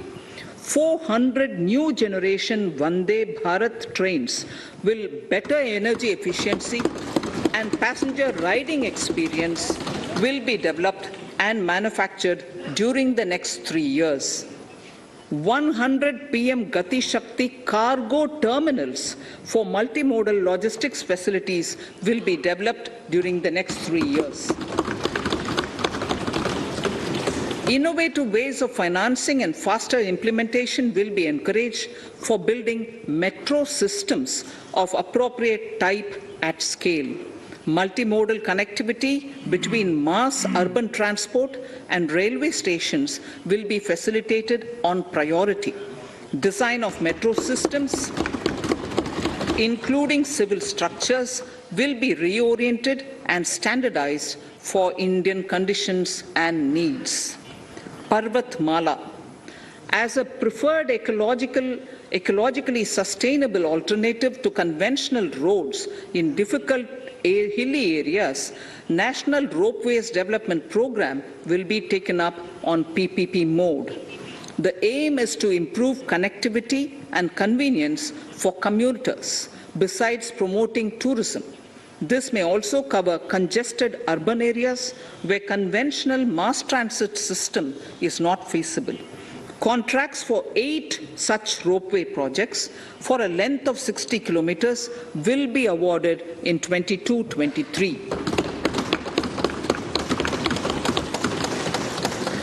With technical support from the Capacity Building Commission, central ministries, state governments, and their infra agencies will have their skills upgraded. This will ramp up capacity in planning, design, financing, including innovative ways, and implementation management of the PM Gati Shakti infrastructure projects. Inclusive development, our second priority. Agriculture. The procurement of wheat in Rabi 21-22 and the estimated procurement of paddy in Kharif 21-22 will cover 1,208 lakh metric tons of wheat and paddy from 163 lakh farmers, and 2.37 lakh crores will be the direct payment of MSP value to their accounts. Chemical-free natural farming will be promoted throughout the country with a focus on farmers' lands in 5-kilometer wide corridors along the river Ganga at the first stage. 2023 has been announced as the International Year of Millets. Support will be provided for post-harvest value addition, enhancing domestic consumption, and for branding millet products nationally and internationally. To reduce our dependence on import of oil seeds, a rationalized and comprehensive scheme to increase domestic production of oil seeds will be implemented. For delivery of digital and high-tech services to farmers, with involvement of public sector research and extension institutions, along with private agri-tech players and stakeholders of agri-value chains, a scheme in PPP mode will be launched.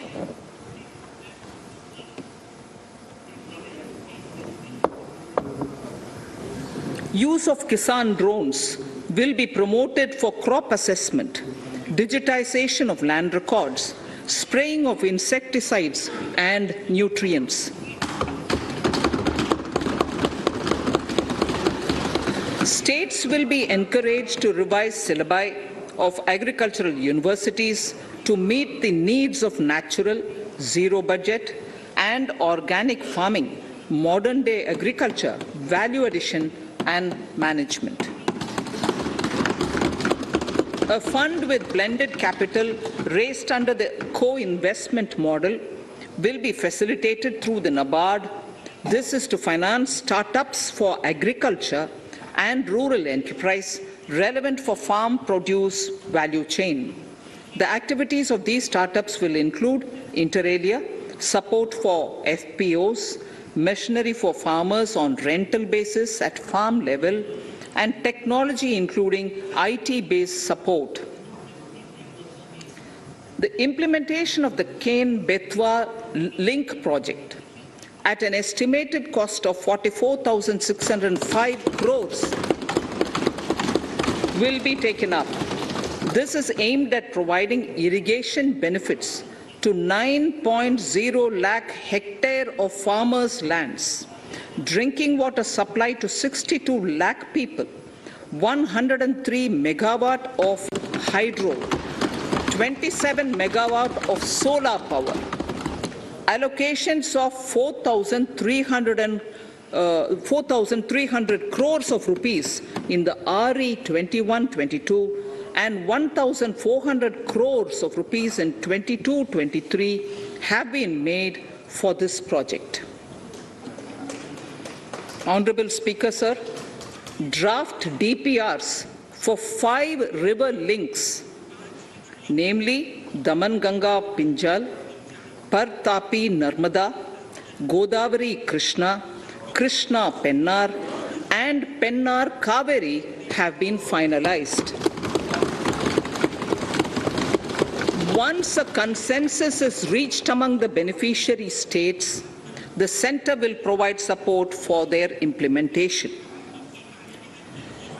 For farmers to adopt suitable varieties of fruits and vegetables and to use appropriate production and harvesting techniques, our government will provide a comprehensive package with participation of state governments. MSMEs, Udyam, eShram, NCS and ASEEM portals will be interlinked. Their scope will be widened. They will now perform as portals with live organic databases, providing G2C, B2C and B2B services.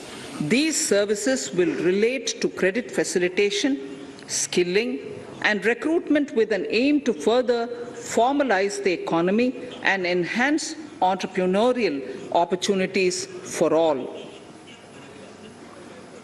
Emergency Credit Line Guarantee Scheme has provided the much needed additional credit to more than 130 lakh MSMEs. This has helped them mitigate the adverse impact of the pandemic. The hospitality and related services, especially those by micro and small enterprises, are yet to regain their pre-pandemic level of business. Considering these aspects, the ECLGS will be extended up to March 2023, and its guarantee cover will be expanded by 50,000 crores of rupees to total cover of 5 lakh crores.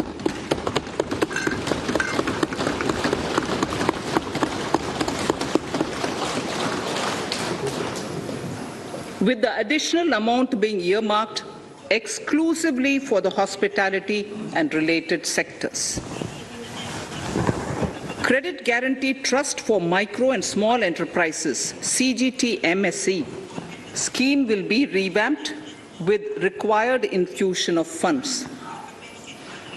This will facilitate additional credit of 2 lakh crore for micro and small enterprises and expand employment opportunities.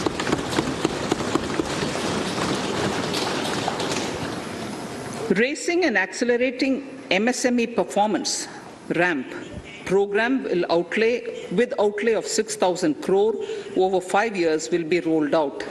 This will help MSME sector become more resilient, competitive and efficient.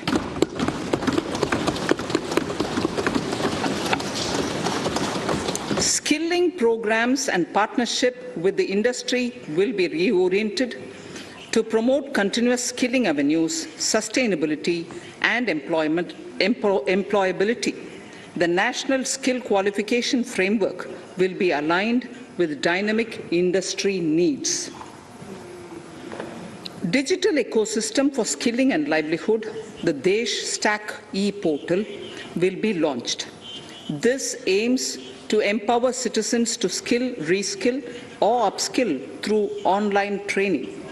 It will also provide API-based trusted skill credentials, payment and discovery layers to find relevant jobs and entrepreneurial opportunities. Startups will be promoted to facilitate Drone Shakti through varied applications and for drone as a service. In select ITIs in all states, the required courses for skilling will be started. Due to the pandemic-induced closure of schools, our children, particularly in the rural areas and those from scheduled castes and scheduled tribes, and other weaker sections have lost almost 2 years of formal education. Mostly, these are children in government schools. We recognize the need to impart supplementary teaching and to build a resilient mechanism for education delivery.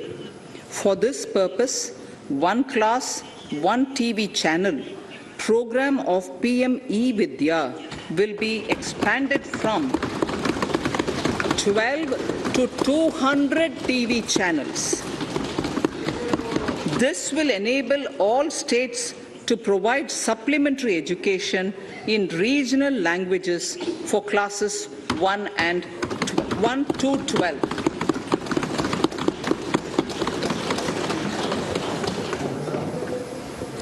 High-quality e-content in all spoken languages will be developed for delivery via internet, mobile phones, TV, and through radio and digital teachers. A competitive mechanism for development of quality e-content by the teachers will be set up to empower and equip them with digital tools of teaching and facilitate better learning outcomes. A digital university will be established to provide access to students across the country for world-class quality universal education with personalized learning experience at their doorsteps. This will be made available in different Indian languages and ICT formats. The university will be built on a networked hub and spoke model, with the hub building cutting-edge ICT expertise. The best public universities and institutions in the country will collaborate as a network of hub and spoke. An open platform for the national digital health ecosystem will be rolled out. It will consist of digital registries of health providers and health facilities, unique health identity, consent framework, and universal access to health facilities. The pandemic has accentuated mental health problems in people of all ages. To better the access to quality mental health counseling and care services, a national tele-mental health program will be launched. This will include a network of 23 tele-mental health centers of excellence, with NIMHANS being the nodal center, and International Institute of Information Technology, Bangalore, IIIT Bangalore, providing technology support. Recognizing the importance of Nari Shakti as the harbinger of our bright future and for women-led development, during the Amrit Kal, our government has comprehensively revamped the schemes of the Ministry of Women and Child Development. Accordingly, 3 schemes, namely Mission Shakti, Mission Vatsalya, Saksham Anganwadi and Poshan 2.0 were launched recently to provide integrated benefits to women and children. Saksham Anganwadis are a new generation Anganwadis that have better infrastructure and audio-visual aids,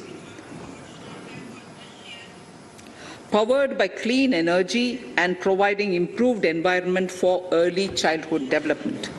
2 lakh Anganwadis will be upgraded under this scheme. Current coverage of Har Ghar Nal Se Jal is 8.7 crores. Of this, 5.5 crore households were provided tap water in last 2 years itself. Allocation of 60,000 crores of rupees has been made with an aim to cover 3.8 crore households in 2022 and 23. In 22-23, 80 lakh houses will be completed for the identified eligible beneficiaries of the PM Awas Yojana, both rural and urban. 48,000 crores is allotted for this purpose. The central government will work with the state governments for reduction of time required for all land and construction related approvals, for promoting affordable housing for middle class and for the economically weaker sections in urban areas. We shall also work with the financial sector regulators to expand access to capital along with reduction in cost of intermediaries. A new scheme, Prime Minister's Development Initiative for the Northeast, will be implemented through the Northeastern Council. It will fund infrastructure in the spirit of PM Gati Shakti and social development projects based on felt needs of the Northeast. This will enable livelihood activities for youth and women, filling the gaps in various sectors. It will not be a substitute for existing central or state schemes. While the central ministries may also post their candidate projects, priority will be given to those posted by the states. An initial allocation of 1,500 crores of rupees will be made, and the initial list of projects is given in Annexure 1 of my speech. Our vision to improve the quality of life of citizens in the most backward districts of the country through Aspirational Districts program has been translated into reality in a very short span of time. 95% of those 112 districts have made significant progress in key sectors such as health, nutrition, financial inclusion, and basic infrastructure. They have surpassed even some of the state average values.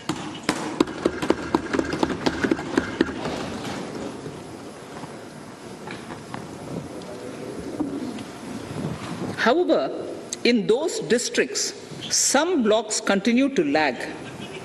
In 22-23, the program will focus on such blocks in those districts. Border villages with sparse population, limited connectivity, and infrastructure often get left out from the development gains. Such villages on the northern border will be covered under a new Vibrant Villages program. The activities will include construction of village infrastructure, housing, tourist centers, road connectivity, provisioning of decentralized renewable energy, direct-to-home access for Doordarshan, and educational channels, and support for their livelihood generation. Additional funding for these activities will be provided. Existing schemes will be converged. We will define their outcomes and monitor them on a constant basis.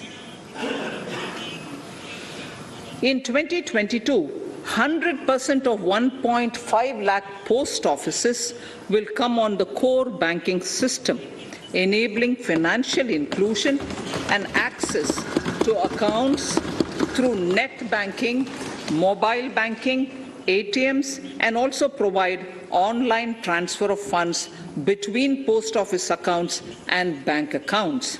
This will be helpful, especially for farmers and senior citizens in rural areas, enabling interoperability and financial inclusion. Honorable Speaker, sir, in recent years, digital banking, digital payments, and fintech innovations have grown at a rapid pace in the country.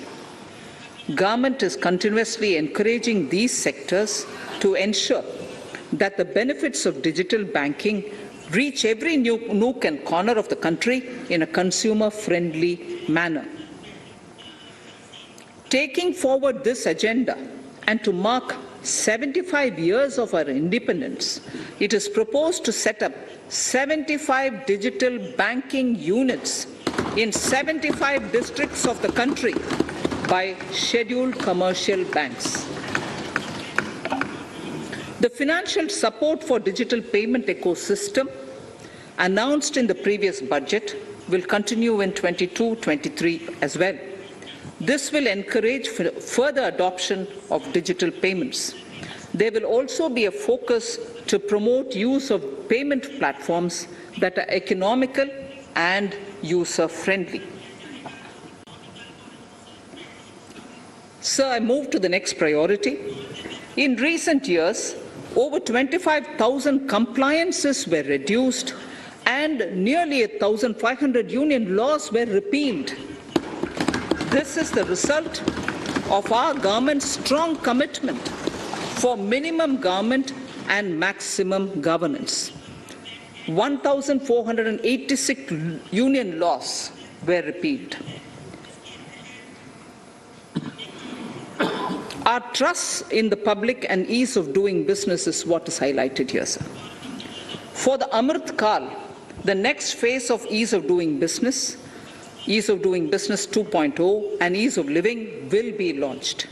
In our endeavor to improve productive efficiency of capital and human resources, we will follow the idea of trust-based governance. The new phase will be guided by an active involvement of the states, digitization of manual processes and interventions, integration of the central and state level systems through IT bridges, a single point access for all citizen-centric services, and standardization and removal of overlapping compliances, crowdsourcing of suggestions and ground-level assessment of the impact with active involvement of citizens and businesses will be encouraged. A single window portal, Parivesh, for all green clearances was launched in 2018. It has been instrumental in reducing the time required for approvals significantly.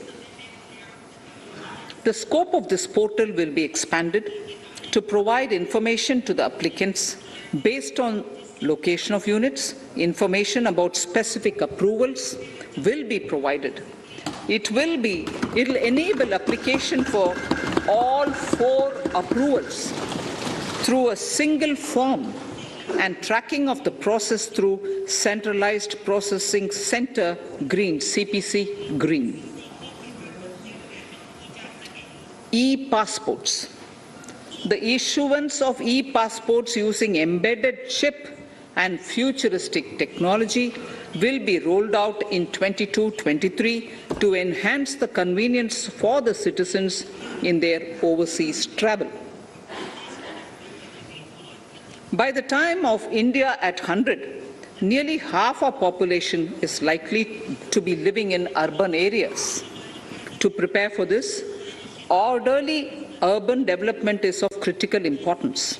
This will help realize the country's economic potential, including livelihood opportunities for the demographic dividend.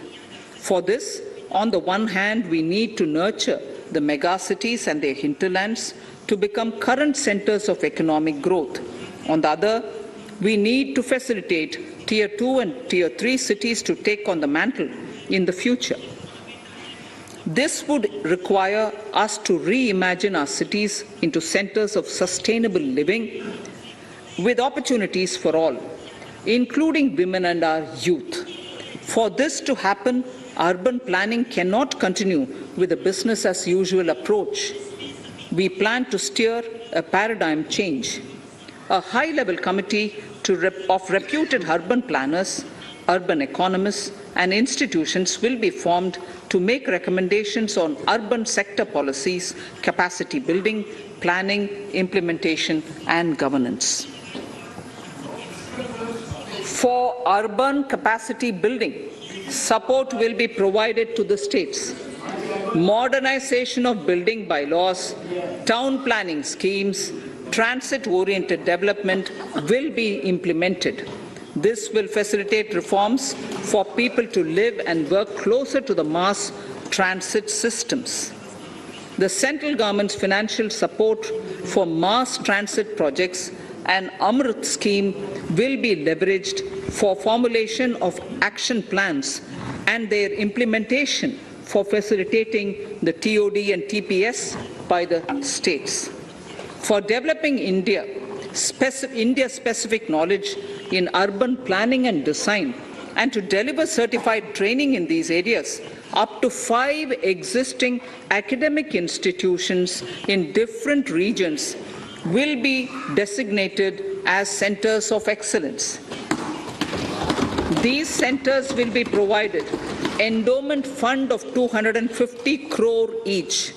In addition, the AICTE will take the lead to improve syllabi, quality and access of urban planning courses in other institutions. We will promote a shift to use of public transport in urban areas. This will be complemented by clean tech and governance solutions, special mobility zones with zero fossil fuel policy and EV vehicles. Battery swapping policy. Considering the constraint of space in urban areas, for setting up charging stations at scale, a battery swapping policy will be brought out and interoperability standards will be formulated.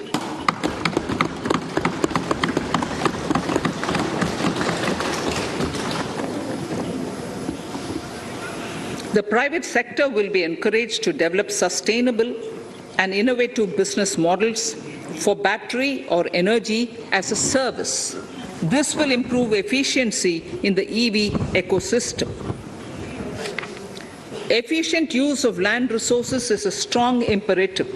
States will be encouraged to adopt unique land parcel identification number to facilitate IT-based management of records.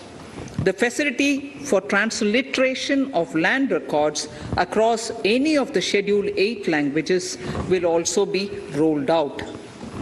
The adoption of linkage with National Generic Document Registration System, NGDRS, with the One Nation, One Registration software will be promoted as an option for uniform process of registration and anywhere registration of deeds and documents.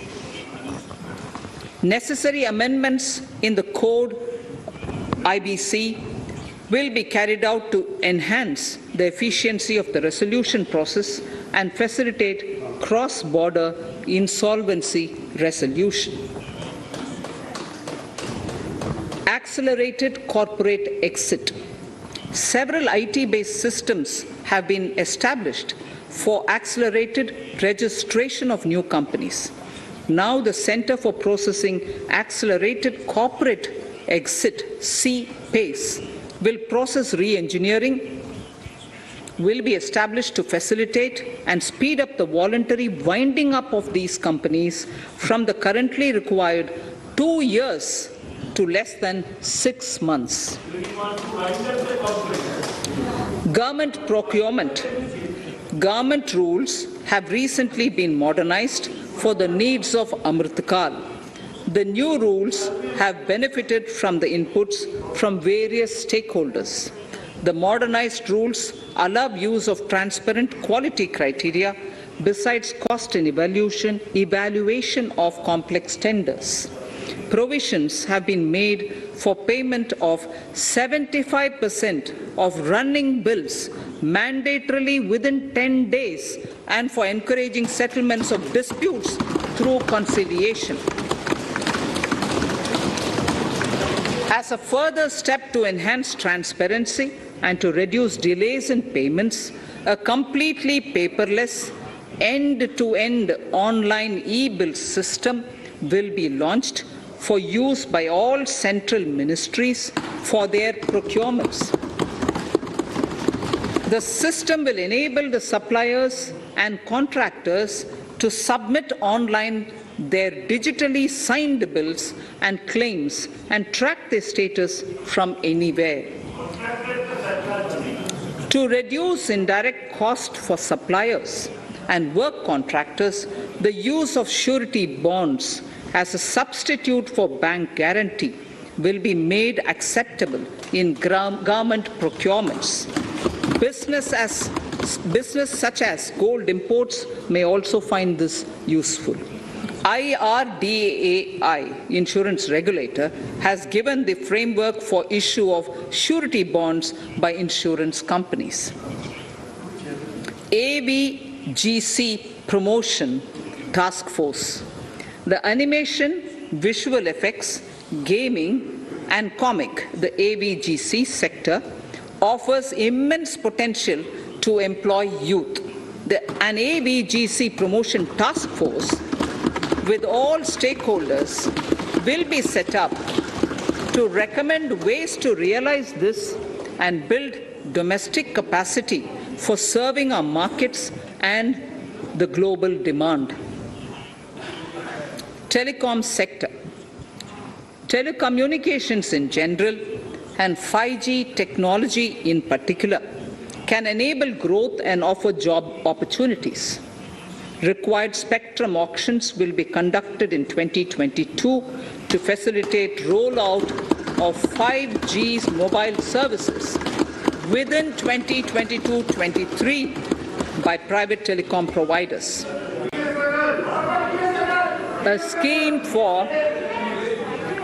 A scheme for design-led manufacturing will be launched to build a strong ecosystem for 5G as part of the production-linked incentive scheme.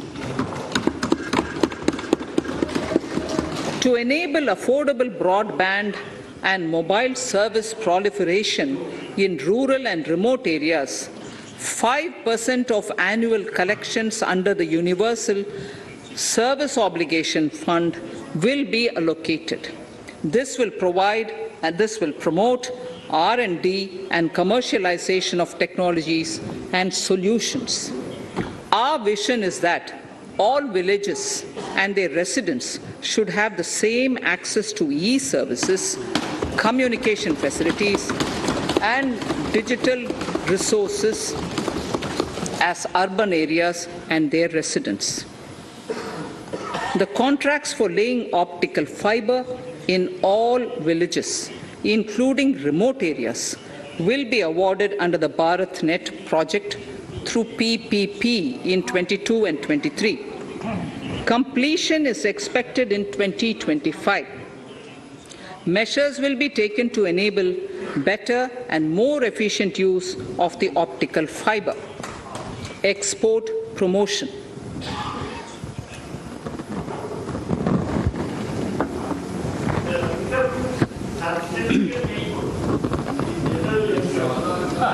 The Special Economic Zones Act will be replaced with a new legislation that will enable the states to become partners in development of enterprise and service hubs. This will cover all large existing and new industrial enclaves to optimally utilize available infrastructure and enhance competitiveness of exports. Atmanirbharta in defense. Our government is committed to reducing imports and promoting Atmanirbharta in equipment for the armed forces. 68% of the capital procurement budget will be earmarked for domestic industry in 22-23, up from 58% in 21-22. Defense R&D will be opened up for industry, startups, and academia, with 25% of defense R&D budget earmarked. Private industry will be encouraged to take up design and development of military platforms and equipment in collaboration with DRDO and other organizations through SPV model. An independent nodal umbrella body will be set up for meeting wide-ranging testing and certification requirements. Artificial intelligence, geospatial systems and drones, semiconductor and its ecosystem, space economy, genomics and pharmaceuticals, green energy and clean mobility systems have immense potential to assist sustainable development at scale and modernize the country. They provide employment opportunities for our youth and make Indian industry more efficient and competitive. Supportive policies, light touch regulations, facilitative actions to build domestic capacities and promotion of research and development will guide the government's approach. For R&D in the sunrise opportunities, in addition to efforts of collaboration among academia, industry and public institutions, government contribution will be provided. Energy transition and climate change. The risks of climate change are the strongest negative externalities that affect India and other countries. As Honorable Prime Minister said at the COP26 summit in Glasgow last November, and I quote, "What is needed today is mindful and deliberate utilization instead of mindless, destructive consumption," unquote. The low-carbon development strategy, as enunciated in the Panchamrit that he announced is an important reflection of our government's strong commitment towards sustainable development. The strategy opens up huge employment opportunities and will take the country on a sustainable development path. This budget proposes several near-term and long-term actions accordingly. Solar power. To facilitate domestic manufacturing for the ambitious goal of 280 gigawatts of installed solar capacity by 2030, an additional allocation of 19,500 crores for PLI, production-linked incentive, for manufacturing of high-efficiency modules with priority to fully integrate manufacturing units from polysilicon to solar PV modules will be made.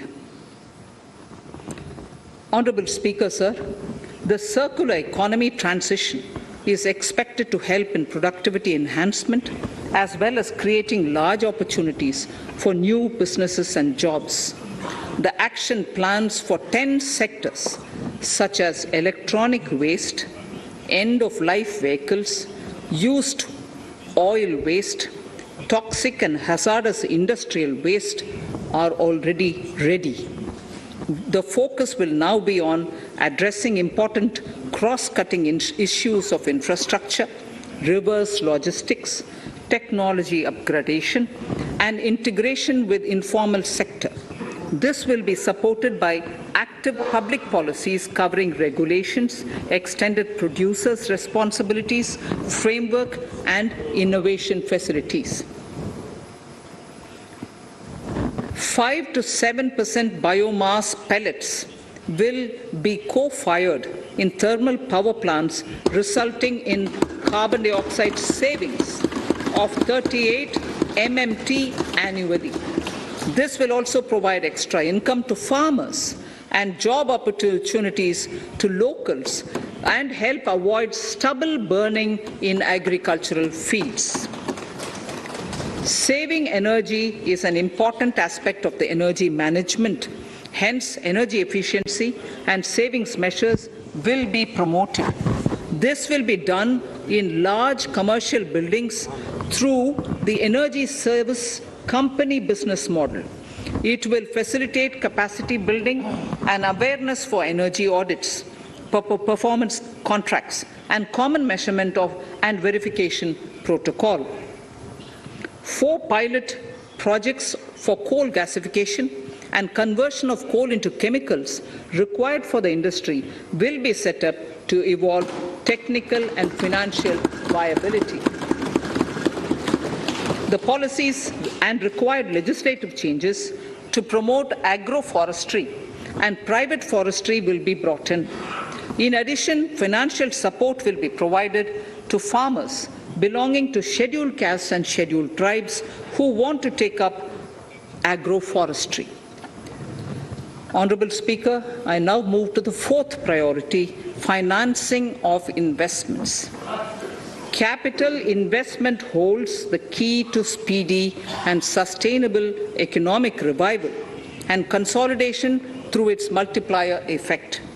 Capital investment also helps in creating employment opportunities, induced enhanced demand for manufactured input from large industries and MSMEs, services from professionals, and help farmers through better agri-infrastructure.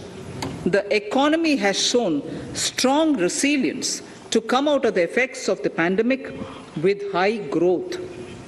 However, we need to sustain that level to make up for the setback of 2020-2021.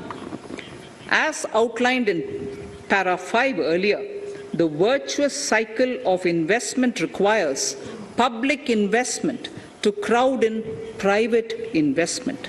At this stage, private investments seem to require that support to rise to their potential and to the needs of the economy.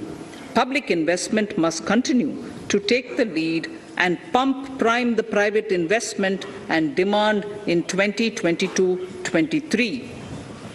Considering the above imperative, the outlay for capital expenditure in the union budget is once again being stepped up sharply by 35.4% from 5.54 lakh crore in the current year to 7.50 lakh crores in 22-23.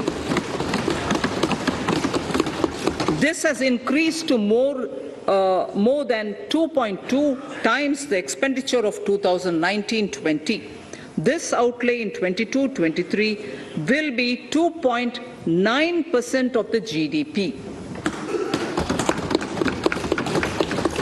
Effective capital expenditure. With this investment taken together with the provision made for creation of capital assets through grants and aid to states, the effective capital expenditure of the central government is estimated at 10.68 lakh crores in 22-23, which will be about 4.1% of the GDP. Green bonds. As a part of the government's overall market borrowings in 22-23, sovereign green bonds will be issued for mobilizing resources for green infrastructure. The proceeds will be deployed in public sector projects which help in reducing the carbon intensity of the economy. Gift IFSC. World-class foreign universities and institutions will be allowed in the gift city to offer courses in the financial management, fintech, science, technology, engineering, and mathematics free from domestic regulations, except those by the IFSCA, to facilitate availability of high-end human resources for financial services and technology. An international arbitration center will be set up in the gift city for timely settlement of disputes under international jurisprudence. Services for global capital for sustainable and climate finance in the country will be facilitated in the gift city. Infrastructure status. Data centers and energy storage systems, including dense charging infrastructure and grid-scale battery systems, will be included in the harmonized list of infrastructure. This will facilitate credit availability for digital infrastructure and clean energy storage. Venture capital and private equity invested more than 5.5 lakh crores last year, facilitating one of the largest startup growth system. Scaling up this investment requires a holistic examination of regulatory and other frictions. An expert committee will be set up to examine and suggest appropriate measures. Government-backed funds, NIIF and SIDBI, Fund of Funds, have provided scale capital, creating a multiplier effect. For encouraging important sunrise sectors such as climate action, deep tech, digital economy, pharma, and agri-tech, the government will promote these thematic funds for blended finance, with the government share being limited to 20% and the funds being managed by private fund managers. For financing the infrastructure needs, the stepping up of public investment will need to be complemented by private capital at a significant scale. Measures will be taken to enhance financial viability of projects, including PPP, with technical and knowledge assistance from multilateral agencies. Enhancing financial viability shall also be obtained by adopting global best practices, innovative ways of financing, and balanced risk allocation. Digital rupee.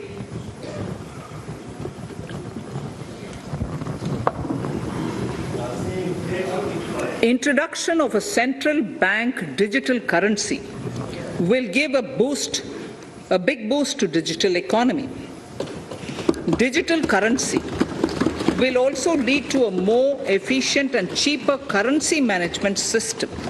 It is therefore proposed to introduce digital rupee using blockchain and other technologies to be issued by the Reserve Bank of India starting 2022 and 23. Financial assistance to states for capital investment. Reflecting the true spirit of cooperative federalism, the central government is committed to bolstering the hands of the states in enhancing their capital investment towards creating productive assets and generating remunerative employment. The scheme for financial assistance to states for capital investment has been extremely well received by the states.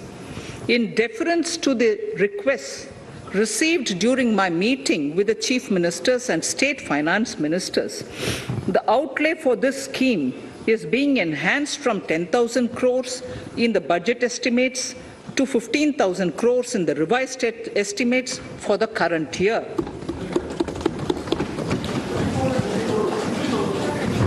For 22-23,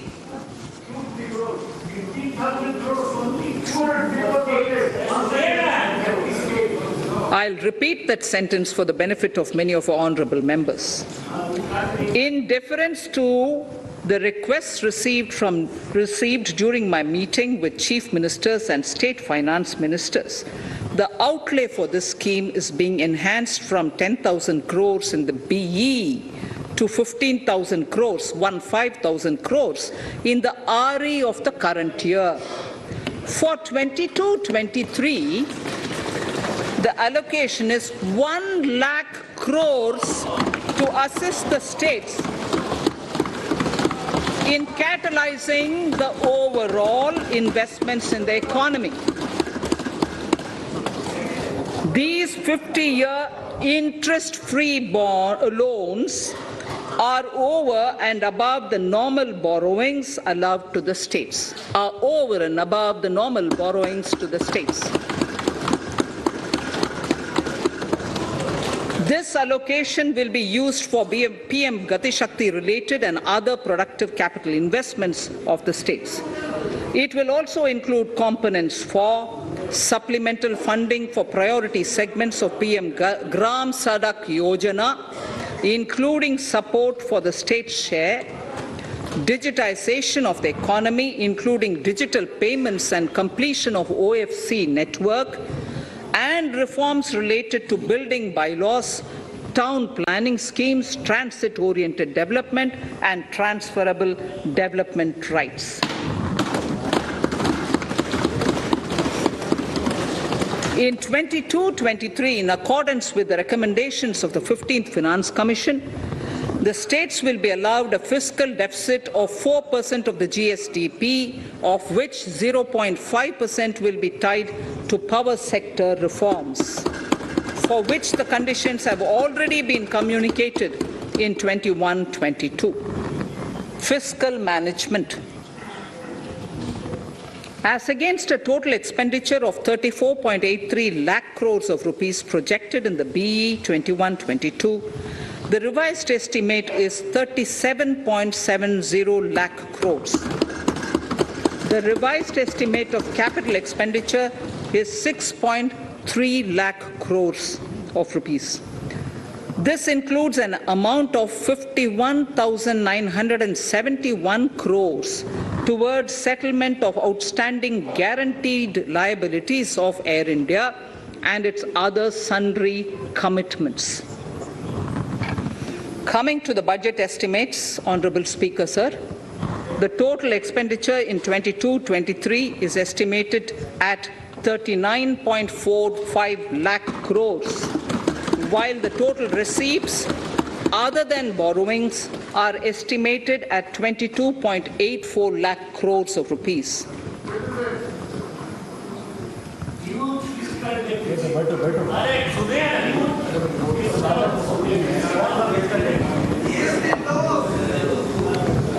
The revised fiscal deficit, Honorable Speaker, in the current year is estimated at 6.9% of the GDP, as against 6.8% projected in the budget estimates.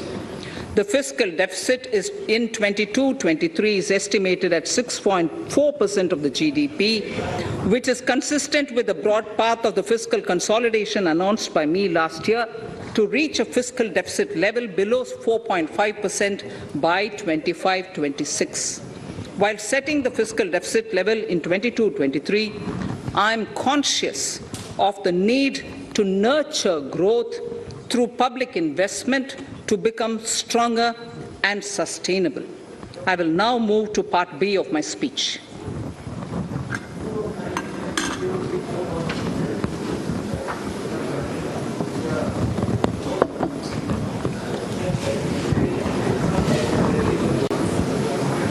Direct tax.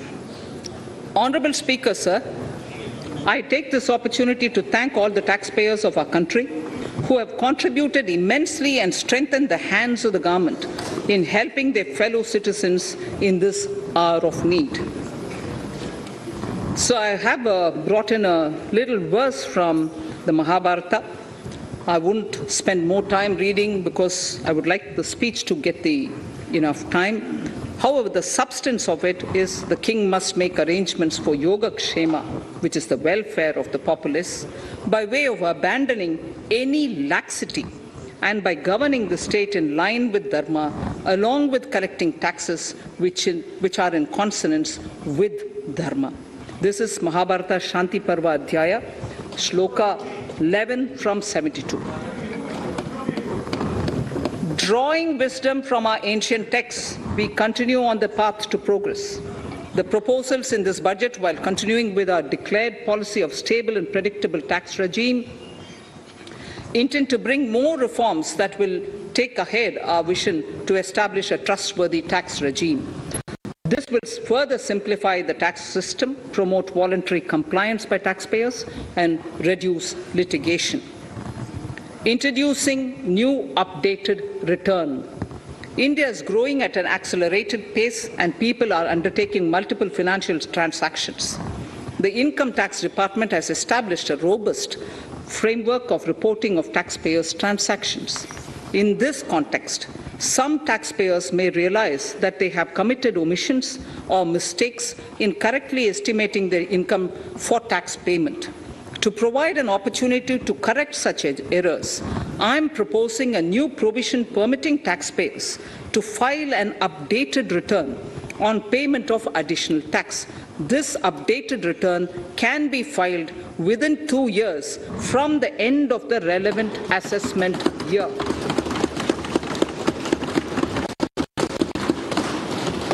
Honorable Speaker, sir, presently, if the department finds out that some income has been missed out by an assessee, It goes through a lengthy process of adjudication. Instead, with this proposal now, there will be a trust repost in the taxpayers that will enable the assessee herself to declare the income that she may have missed out earlier while filing her return. Full details of the proposal are given in the finance bill. It is an affirmative step in the direction of voluntary compliance.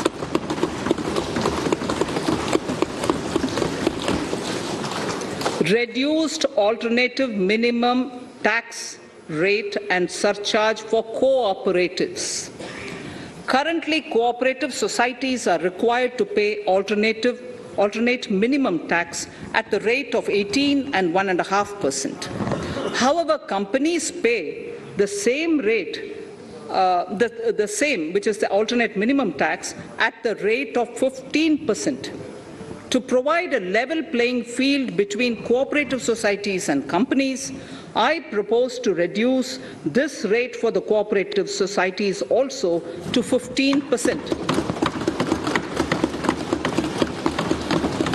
Honourable Speaker, sir, I also propose to reduce the surcharge on cooperative societies from the present 12% to 7% for those having total income of more than 1 crore and up to 10 crores. This would help in enhancing income of cooperative societies and its members who are mostly from the rural and from farming communities. Tax relief to persons with disability. The parent or guardian of a differently abled person can take an insurance scheme for such person. The present law provides for deduction to the parent or guardian only if the lump sum payment or annuity is available to the differently abled person on the death of the subscriber, that is the parent or the guardian. There could be situations where the differently abled dependent may need payment of annuity or lump sum amount even during the lifetime of their parent or guardian. I propose thus to allow the payment of annuity and lump sum amount to the differently abled dependent during the lifetime of the parent and guardians, that is parent or guardians, attaining the age of 60 years. Parity between employees of the state and central governments. At present, the central government contributes 14% of the salary of its employee to the National Pension System, NPS, Tier 1. This is allowed as a deduction in computing the income of the employee. However, such deduction is allowed only to the extent of 10% of the salary in case of employees of the state governments. To provide equal treatment to both central and state government employees, I propose to increase the tax deduction limit from 10% to 14% on employers' contribution to the MPS account of state government employees as well. This would help in enhancing the social security benefits of the state government employees and bring them at par with central government employees. Incentives for startups. Startups have emerged as drivers of growth for our economy. Over the past few years, the country has seen a manifold increase in successful startups. Eligible startups established before 31/3/2022 had been provided a tax incentive for 3 consecutive years out of the 10 years from incorporation. In view of the COVID pandemic, I propose to extend the period of incorporation of the eligible startup by 1 more year, that is, up to 31/3/2023 for providing such tax incentives.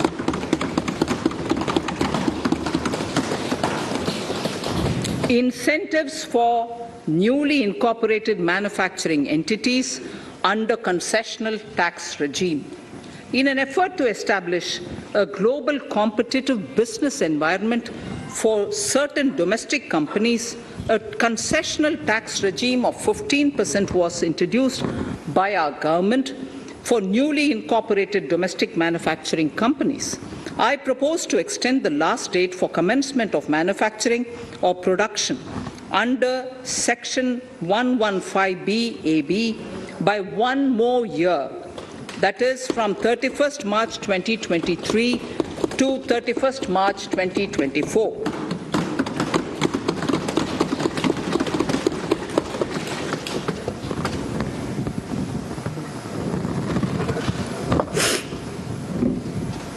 Scheme for taxation of virtual digital assets. There has been a phenomenal increase in transaction in virtual digital assets. The magnitude and frequency of these transactions have made it imperative to provide for a specific tax regime.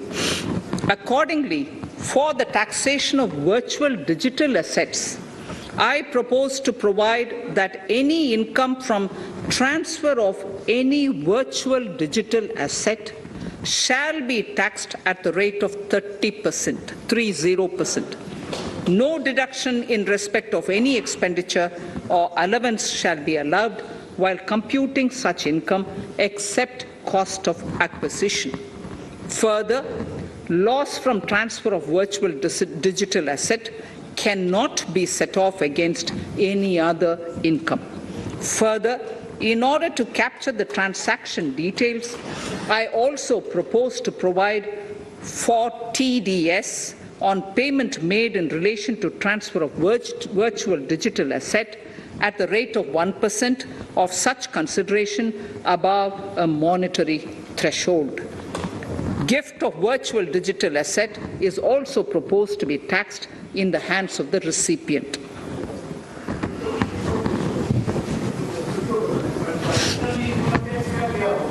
Litigation management to avoid repetitive appeals by the department. It has been observed that a lot of time and resources are consumed in filing of appeals which involve identical issues. Taking forward our policy of sound litigation management, I propose to provide that if a question of law in the case of an assessee is identical to a question of law which is pending in the appeal before a jurisdictional high court or Supreme Court, in any case, the filing of further appeal in the case of this assessee by the department shall be deferred till such a question of law is decided by the jurisdictional high court or the Supreme Court. This will greatly help in reducing the repeated litigation between taxpayer and the department. Taking forward our efforts to further promote the IFSC, I hereby propose to provide that income of a non-resident from offshore derivative instruments or over-the-counter derivatives issued by an offshore banking unit, income from royalty and interest on account of lease of ship, and income received from portfolio management services in IFSC shall be exempt from tax subject to specified conditions. Rationalization of surcharge. In the globalized business world, there are several work contracts whose terms and conditions mandatorily require formation of a consortium. The members in the consortium are generally companies. In such cases, the income of these AOPs has to suffer a graded surcharge up to 37%, which is a lot more than surcharge on the individual companies. Accordingly, I propose to cap the surcharge of these AOPs at 15%. Further, the long-term capital gains on listed equity shares, units, etc., are liable to maximum surcharge of 15%, while other long-term capital gains are subjected to a graded surcharge which goes up to 37%. I propose to cap the surcharge on long-term capital gains arising on transfer of any type of assets at 15%. This step will give a boost to startup community, and along with my proposal on the extended tax benefits to manufacturing companies and startups, reaffirms our commitment to Atmanirbhar Bharat. Clarification in relation to health and education cess. as business expenditure. The income tax is not an allowable expenditure for computation of business income. This includes tax as well as surcharges. The health and education cess is imposed as an additional surcharge on the taxpayer for funding specific government welfare programs. However, some courts have allowed health and education cess as business expenditure, which is against the legislative intent. To reiterate the legislative intent, I propose to clarify that any surcharge or cess on income and profits is not allowable as business expenditure. Deterrence against tax evasion. Honorable Speaker, sir, presently there is ambiguity regarding set-off of brought forward loss against undisclosed income detected in search operations. It has been observed that in many cases where undisclosed income or suppression of sales, etc., is detected, payment of tax is avoided by setting off of losses. In order to bring certainty and to increase deterrence among tax evaders, I propose to provide that no set-off of any loss shall be allowed against undisclosed income detected during search and survey operations.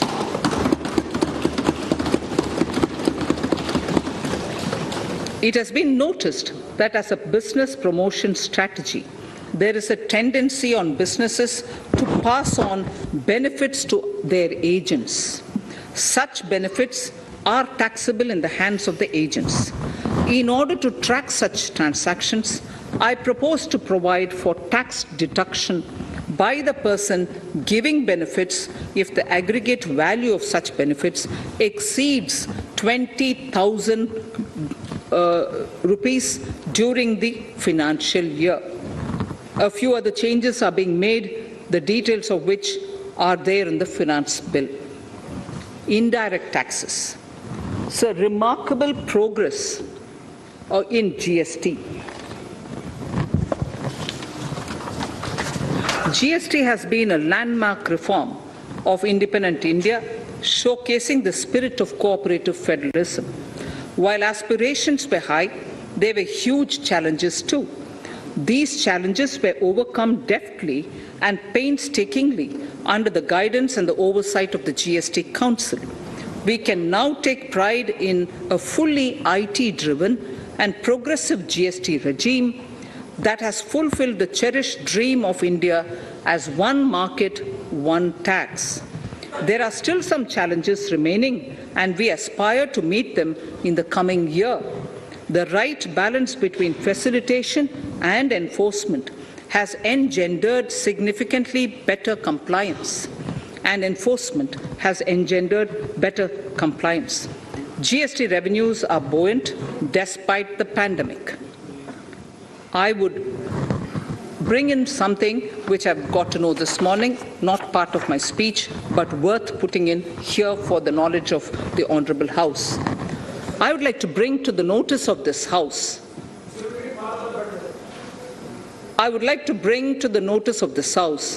that the gross GST collections for the month of January 22 are rupees 1,40,986 crores, which is the highest since the inception of GST. This has been possible due to rapid economic growth recovery post-COVID.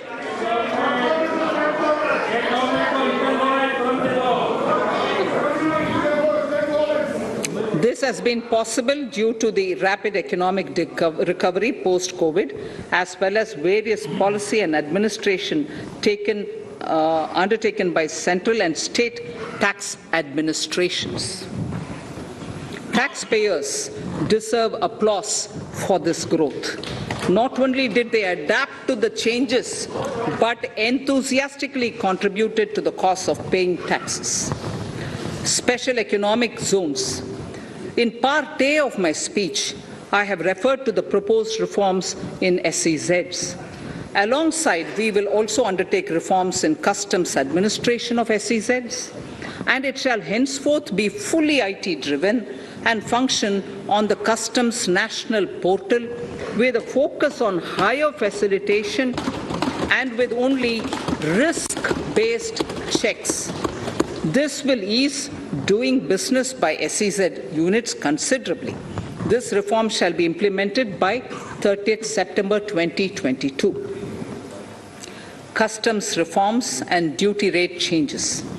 Customs administration has reinvented itself over the years through liberalized procedures and infusion of technology. Faceless customs has been fully established. During COVID-19 pandemic, customs formation have done exceptional frontline work against all odds, displaying agility and purpose.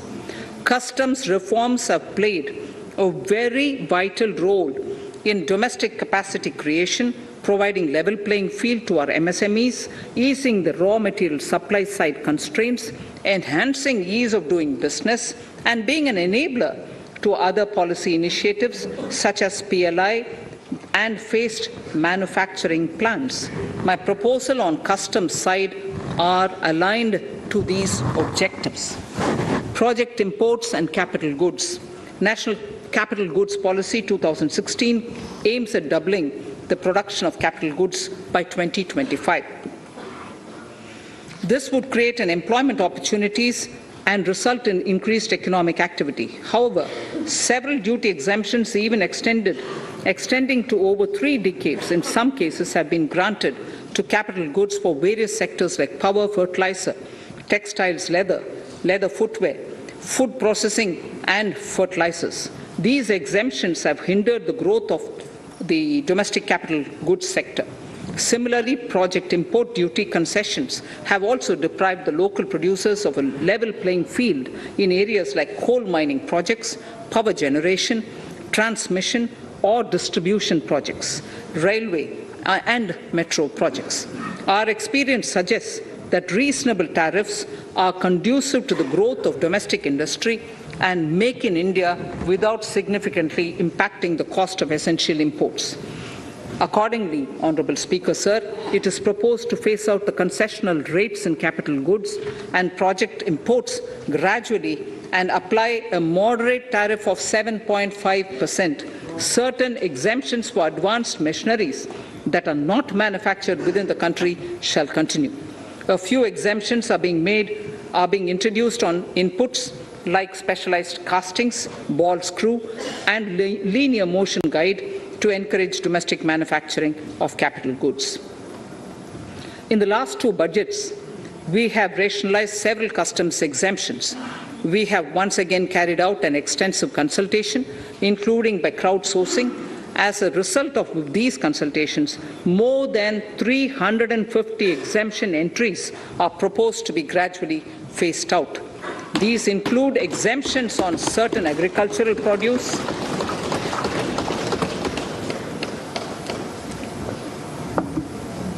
chemicals, fabrics, medical devices and drugs, and medicines for which sufficient domestic capacity exists.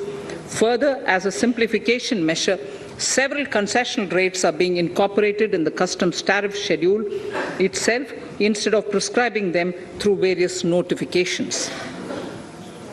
This comprehensive review will simplify the customs rate and tariff structure, particularly for sectors like chemicals, textiles, and metals, and minimize disputes. Removal of exemption on items which are or can be manufactured in India and providing concessional duties on raw material that go into manufacturing of intermediate products will go many a step forward in achieving our objective of Make in India and Atmanirbhar Bharat. I shall now take up specific sector-specific proposals. Electronics. Electronic manufacturing has been growing rapidly. Customs duty rates are being calibrated to provide a graded rate structure to facilitate domestic manufacturing of wearable devices, hearable devices, and electronic smart meters. Duty concessions are being given to parts of transformer of mobile phone chargers and camera lens of mobile camera module and certain other such items. This will enable domestic manufacturing of high-growth electronic items. Gems and jewelry.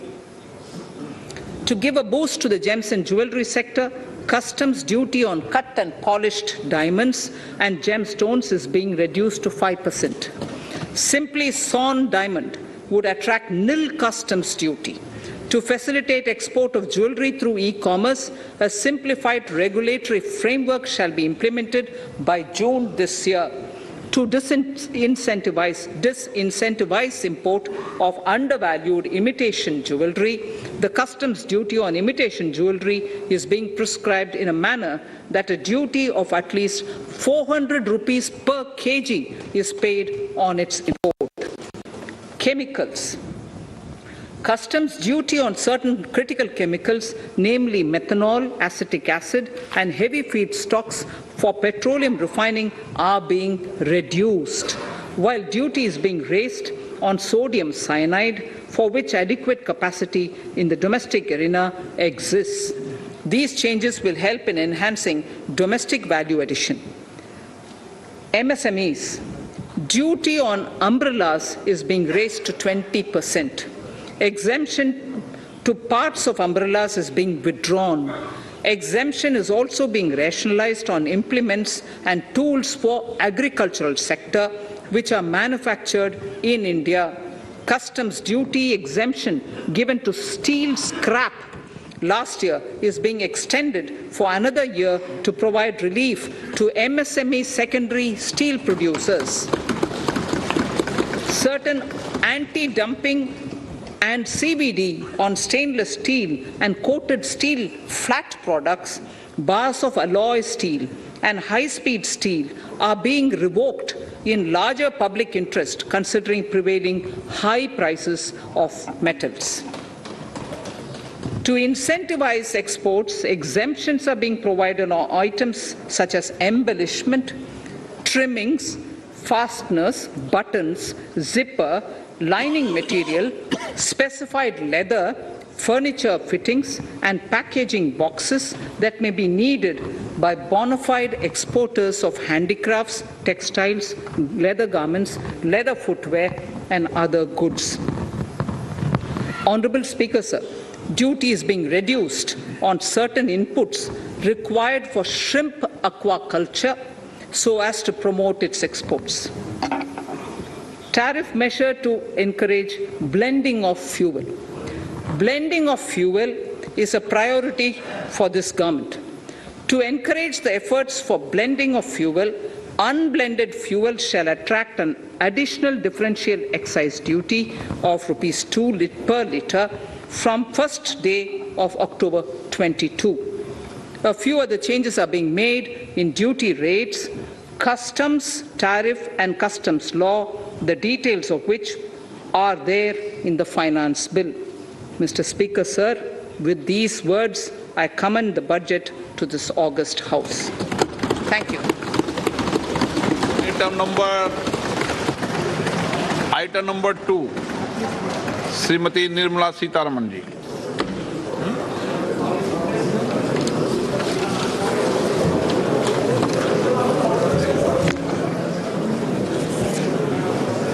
Sir, with your permission, I rise to lay on the table the following statements under Section 3(1) of the Fiscal Responsibility and Budget Management FRBM Act 2003, Medium-Term Fiscal Policy cum Fiscal Policy Strategy Statement and Macroeconomic Framework Statement. Item number 3, Vitt Videk 2020, Nirmala Sitharaman ji. Sir, item number 3, Finance Bill. Sir, with your permission, I rise to move for leave to introduce the Finance Bill 2022. प्रश्न ये कि वित्त विधेयक को पुनर्स्थापित करने की अनुमति प्रदान की जाए। जो सदस्य इसके पक्ष में हाँ गए, जो सदस्य विरोध में ना गए, मेरे विचार में निर्णय हाँ वालों के पक्ष में हाँ वालों के सीतारमन का बजट। और अच्छी चीज़ ये है कि कम से कम जिसे कहते हैं, जिसका डर था बाजार को कि शायद पॉपुलिस्ट बजट हो सकता है, उस तरफ झुक सकता है। 5 बड़े राज्यों में चुनाव 9 फरवरी से शुरू होने वाले हैं, 10 फरवरी से। ऐसा नहीं हुआ है। अगर मोटे तौर पर देखा जाए तो ये बजट एक जिसे हम कहते हैं एक स्मार्ट बजट है, नए भारत का बजट है। और वो इसलिए क्योंकि सरकार ने जो सबसे बड़ी घोषणा की है, जो कि शायद बाकी नॉइस में थोड़ी सी दब गई होगी, वो ये है कि सरकार अपना जो कैपेक्स है वो 30% से बढ़ाने जा रही है। जो कैपेक्स होता है सरकार का, वो इकोनॉमी को एक ग्राउंड स्वेल इफेक्ट देता है, वो नीचे से इकोनॉमी को ऊपर लेकर आता है और उससे एम्प्लॉयमेंट भी जनरेट होता है, आपका जीडीपी भी बढ़ता है। तो वो एक बहुत अच्छी घोषणा उन्होंने की है।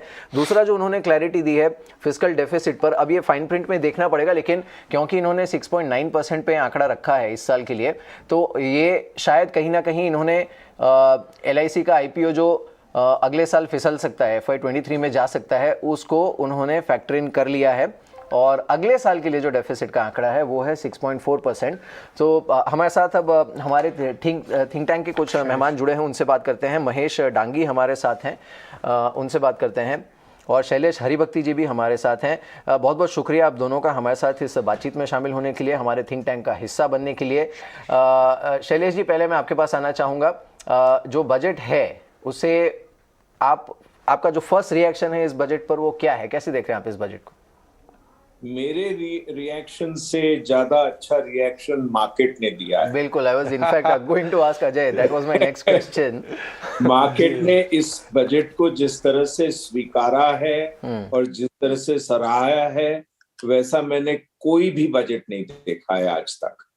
क्योंकि ये नए भारत का बजट है। जैसे हर एक चीज में digitalisation, information technology, drone technology, बड़ी नई नई कन्वर्जेंट टेक्नोलॉजीज का जिक्र है पूरे बजट के स्पीच में और बजट के पेपर्स में। और मैं समझता हूं कि इससे दुनिया में भारत की जो प्रतिष्ठा है वो बिल्कुल बढ़ जाए, क्योंकि सस्टेनेबिलिटी को लिया है, टेक्नोलॉजी को लिया है और बिल्कुल टैक्स रेट्स को छुआ नहीं है, डायरेक्ट टैक्स रेट्स को छुआ नहीं है। दिस इज अ यूनिक चीज है ये। ऐसा मैंने कभी नहीं देखा कि कोई संशोधन नहीं किया गया डायरेक्ट टैक्स में।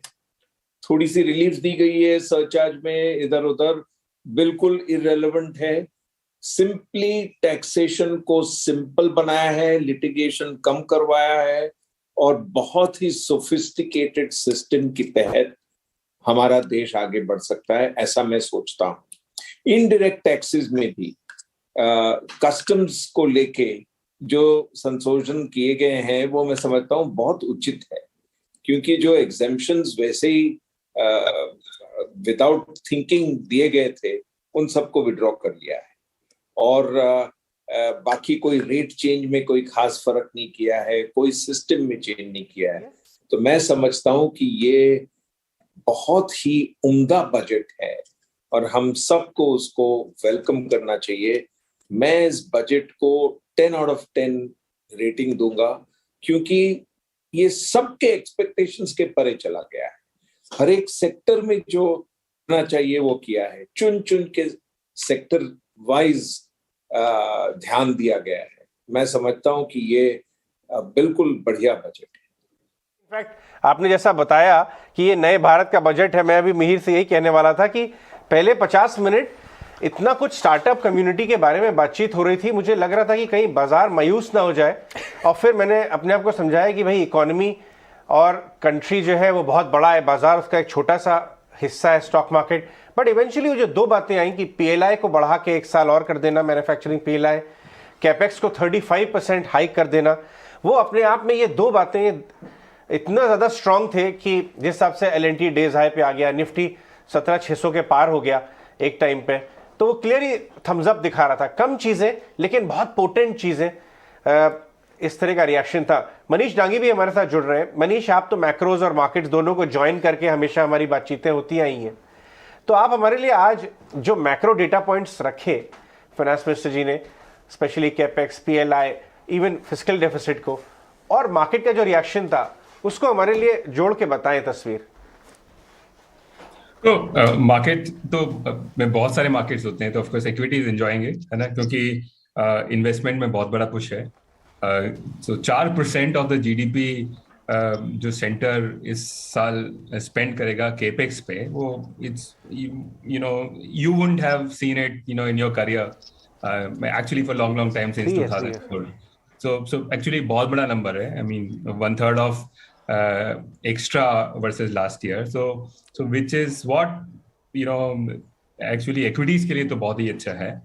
लेकिन हर मार्केट के साथ में दूसरा बैलेंस होता है कि अगर आप इतना स्पेंड करेंगे तो उसके रिसोर्स कैसे रेज करेंगे। तो अब क्योंकि पूरा का पूरा फोकस इन्वेस्टमेंट पे है, तो ये तो शायद सप्लाई साइड बिल्ड करेगा और लॉन्ग पीरियड ऑफ टाइम के लिए देश के पोटेंशियल को सब्सटेंशियली इंप्रूव करेगा, है ना।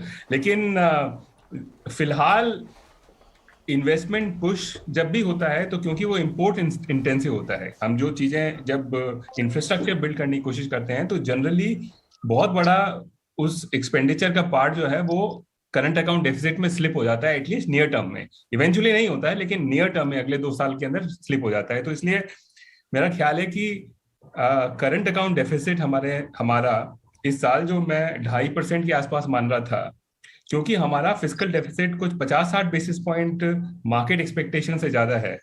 एक तो ये कि पूरा मार्केट मोर और लेस 6.1% की फिस्कल डेफिसिट सेंटर का और 3.7 के आसपास में स्टेट का मान रहा था। दोनों ज्यादा हैं, तो करीबन 50-60 बेसिस पॉइंट का एक्स्ट्रा फिस्कल डेफिसिट जो है वो शायद एक्सटर्नल वर्ल्ड में स्लिप हो जाएगा। हालांकि बहुत सारी चीजें की गई हैं, जैसे कि कुछ कस्टम ड्यूटीज को रिमूव कर दिया है जिससे कि लोकल डिमांड स्टिमुलेट हो instead of it going to rest of the world.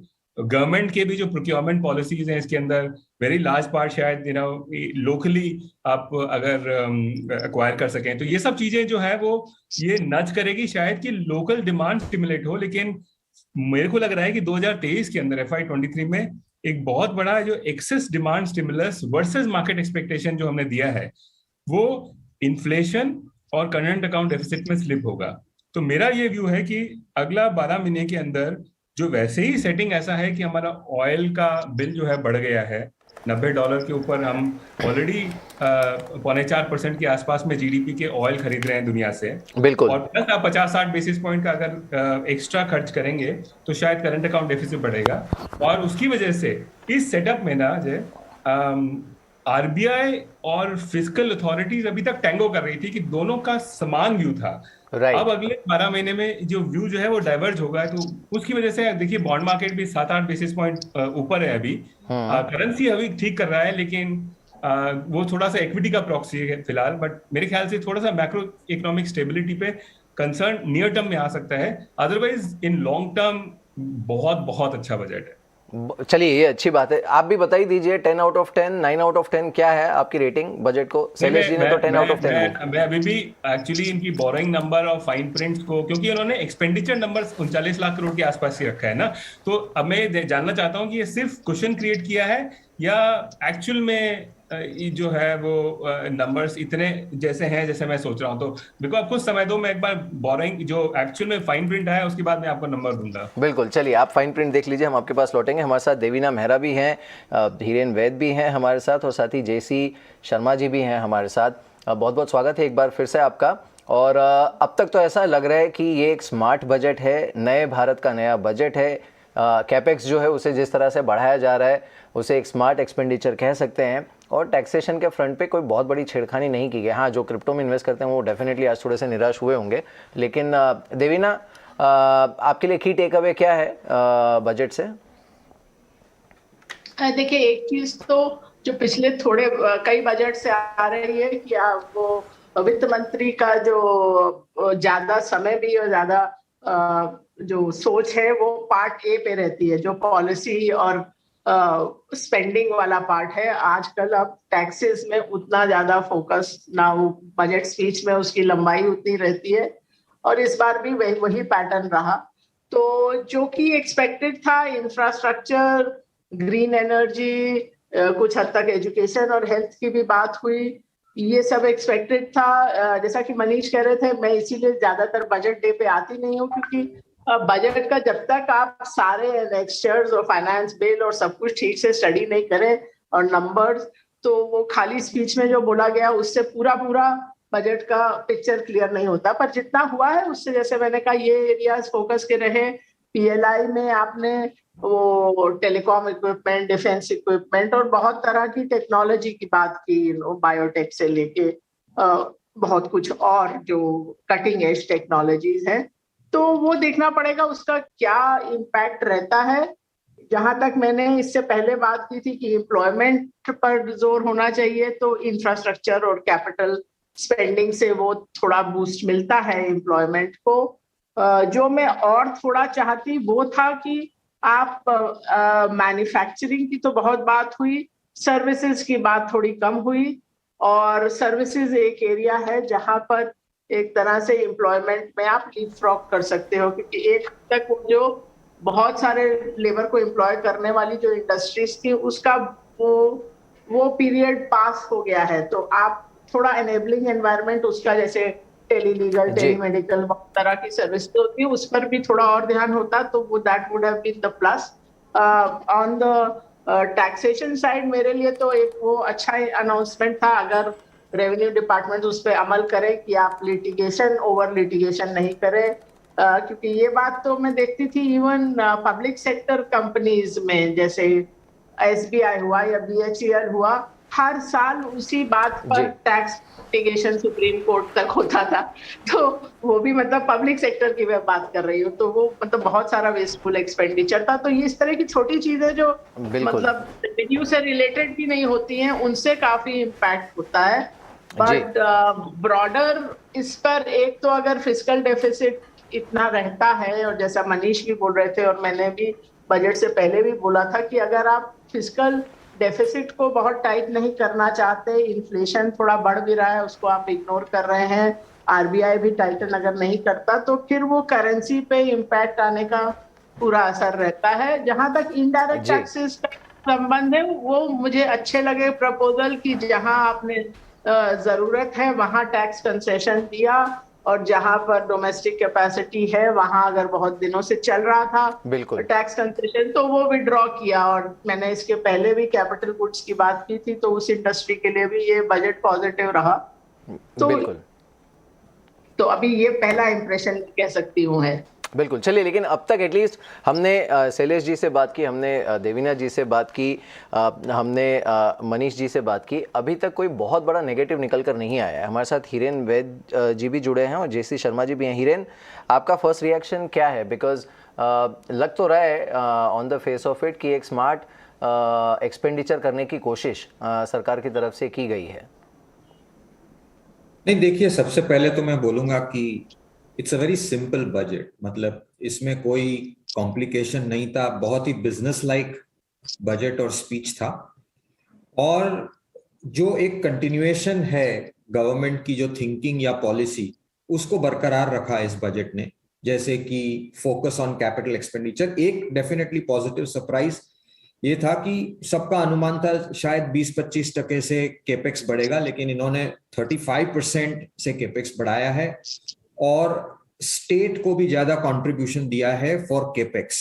ये इंपॉर्टेंट है क्योंकि स्टेट के बजट्स जो हैं वो काफी वीक हैं ड्यूरिंग पैंडेमिक, और इस वजह से स्टेट को फाइनेंशियल हेल्प किया गया है ताकि वो भी जुड़े कैपिटल एक्सपेंडिचर साइकिल में। तो मेरे हिसाब से बहुत ही एक बोल्ड स्टेप लिया है, बहुत ही क्लियर थिंकिंग है कि केपेक्स करना है, और ज्यादा फिस्कल डेफिसिट की उन्होंने, जो इस गवर्नमेंट की थिंकिंग थी 2-3 साल पहले कि फिस्कल कंजर्वेटिज्म रखना, I think they have now turned around 180 degrees, और लास्ट ईयर से दे आर वेरी क्लियर कि हमें जो है वो स्पेंडिंग करके ग्रोथ बढ़ानी है, क्योंकि हिंदुस्तान में ये है इशू कि ग्रोथ काफी सारी चीजें सॉल्व कर सकता है।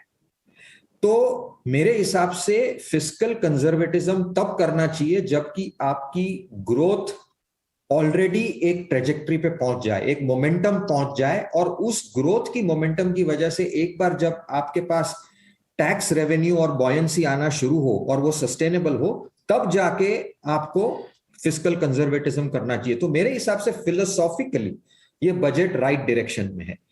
अब जो टेक्निकल मुद्दे उठाए दोनों दांगी साहब ने और देवीना ने की, और वो मुझे भी लग रहा है कि क्योंकि इस बार फिस्कल डेफिसिट ज्यादा है और वो बोरोइंग के नंबर देखने पड़ेंगे, मेरे हिसाब से थोड़ा सा प्रेशर करेंसी पे आ सकता है।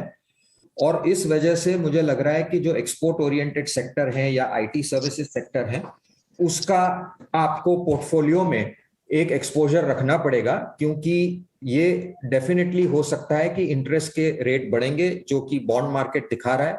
करेंसी तो स्टेबल है, लेकिन मुझे लगता है कि अगर इंपोर्ट इंटेंसिटी बढ़ती है शॉर्ट टर्म में और अगर ग्रोथ बढ़ता है तो डेफिनेटली थोड़ा सा प्रेशर रूपी पे आ सकता है, but I think that is manageable.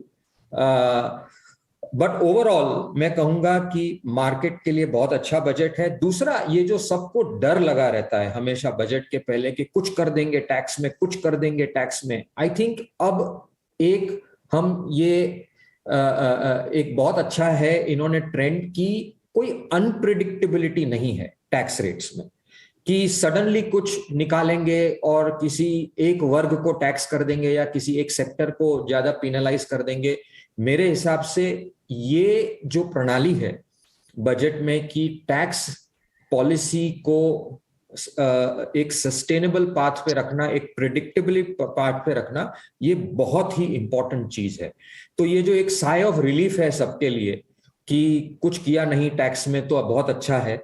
I think more than a negative view, मैं एक पॉजिटिव व्यू दूंगा कि अभी इनकी जो थिंकिंग है टैक्स पॉलिसी पे वो कंसिस्टेंट है। और फॉर एग्जाम्पल उन्होंने जो सरचार्ज 15% कर दिया, जो एक्विटीज पे था और बाकी सब एसेट क्लासेस पे ज्यादा था, तो ये दिखता है कि जितने भी एनोमलीज हैं उनको आप आयन आउट करिए, एक सस्टेनेबल टैक्स स्ट्रक्चर लगाइए, और we can all be happy और अनहैप्पी कि यहाँ कुछ नहीं किया, ये कुछ नहीं किया, बट मेरे हिसाब से आप एक या कोई दो लाइन लेके उसको पूरा जोर दीजिए। और आई थिंक इस गवर्नमेंट ने बहुत अच्छा काम किया है कि इंफ्रास्ट्रक्चर पे बहुत ही क्लियर दबाव दिया है, ना कि फ्रिटर किया है रिसोर्सेज के थोड़ा इसको दें थोड़ा यहां भी करें। अगर आप थोड़ा भी कुछ अच्छा करते हो, किसी भी एरिया में मोमेंटम लाते हो, उसका एक बेनिफिशियल सर्कुलर इंपैक्ट आता ही है। तो I think on the whole I am happy. सिर्फ एक ही पॉइंट है कि उन्होंने डाइवेस्टमेंट के बारे में कोई फिगर या कोई बात नहीं की है, तो वो शायद फाइन प्रिंट में देखना पड़ेगा कि कितना उन्होंने डाइवेस्टमेंट का लिया है और इनका क्या थिंकिंग है डाइवेस्टमेंट। जी, इनफैक्ट यही बात हम अभी मिहिर से भी यही कर रहे थे कि बहुत सिंपल बजट है, नए भारत का बजट है, और कुछ मुद्दे हैं लेकिन वो बहुत फार रीचिंग इम्पैक्ट्स वाले मुद्दे हैं, जैसे पीएलआई, कैपेक्स और वो। इनफैक्ट आनंद महिंद्रा जी ने, जो महिंद्रा ग्रुप के चेयरमैन ने, अभी बस ट्वीट ही किया है कि brevity has always been a virtue and finance ministers in the shortest budget speech can prove to be most impactful. तो ये बात तो कही है। लेकिन housing infrastructure, in fact overall prosperity अगर हायर कैपेक्स से आएगी कंट्री में, तो उसका हाउसिंग अफोर्डेबिलिटी पे पॉजिटिव इम्पैक्ट होता है। और जेसी शर्मा जी वो उस सेक्टर को रिप्रेजेंट करते हैं हमारे पैनल पे। मिस्टर शर्मा, हाउसिंग के ऊपर आपको किस तरह का आपका ऑब्जर्वेशन है? जो कमेंट्स मेक किए गए, आपको लगता है कि ये जो एक हायर वॉल्यूम ग्रोथ दिख रही है इंडस्ट्री में, ये थोड़ा मोमेंटम इसको और पुश मिलेगा, ये बरकरार रहेगी? जी हाँ, देखिए ये जो बजट आया है ये हमारे देश की जो सरकार का एक इंटेंट बताता है, एक विजन डॉक्यूमेंट बताता है। 25 वर्षों की, अगले 25 वर्षों की जो एक ग्रोथ की दिशा हमें देता है, जो पीएम गति शक्ति के अंतर्गत एक अर्बनाइजेशन को लेके कि जहां पर इस देश की पॉपुलेशन 50% सिटीज में रहेगी, किस तरीके से जो है एक सिटीज की ग्रोथ होवे जो सस्टेनेबल होवे, और उसमें हाउसिंग को, इंफ्रास्ट्रक्चर को जिस तरीके से उन्होंने एक इम्पोर्टेंस दी है, ये स्वागत योग्य है। हमें ये समझना चाहिए कि इस देश के अंदर में housing is next to the infrastructure from an importance point of view and as well as from a wealth creation point of view। and आज उसके अंदर में पीएम आवास योजना के तहत इन एनी केस 80 लाख से अधिक घर जो है सरकार बना रही है, जिसमें काफी सब्सिडी मिलती है। इसके अलावा भी बजट में फाइनेंस मिनिस्टर ने जिस तरीके से मिडिल क्लास और इकोनॉमिकली वीकर सेक्शन के लिए अफोर्डेबल हाउसिंग में जो छूट देने की जो आज प्रावधान रखे हैं, यह भी एक स्वागत योग्य है। और मूलतः मेरा मानना है कि जब एक इकोनॉमी 8 से 9% ग्रो करेगी, जहां पर बजट के अंदर में ग्रोथ और एम्प्लॉयमेंट इन दोनों के ऊपर में उचित ध्यान दिया जाए, और जहां पर फिस्कल डिफिसिट, इन्फ्लेशन और लिक्विडिटी के ऊपर में भी अगर ध्यान दिया जाए, तो रियलिटी सेक्टर तो इन एनी केस जो एक डिक्लाइन पे था पोस्ट कोविड काफी तेजी से आगे बढ़ेगा।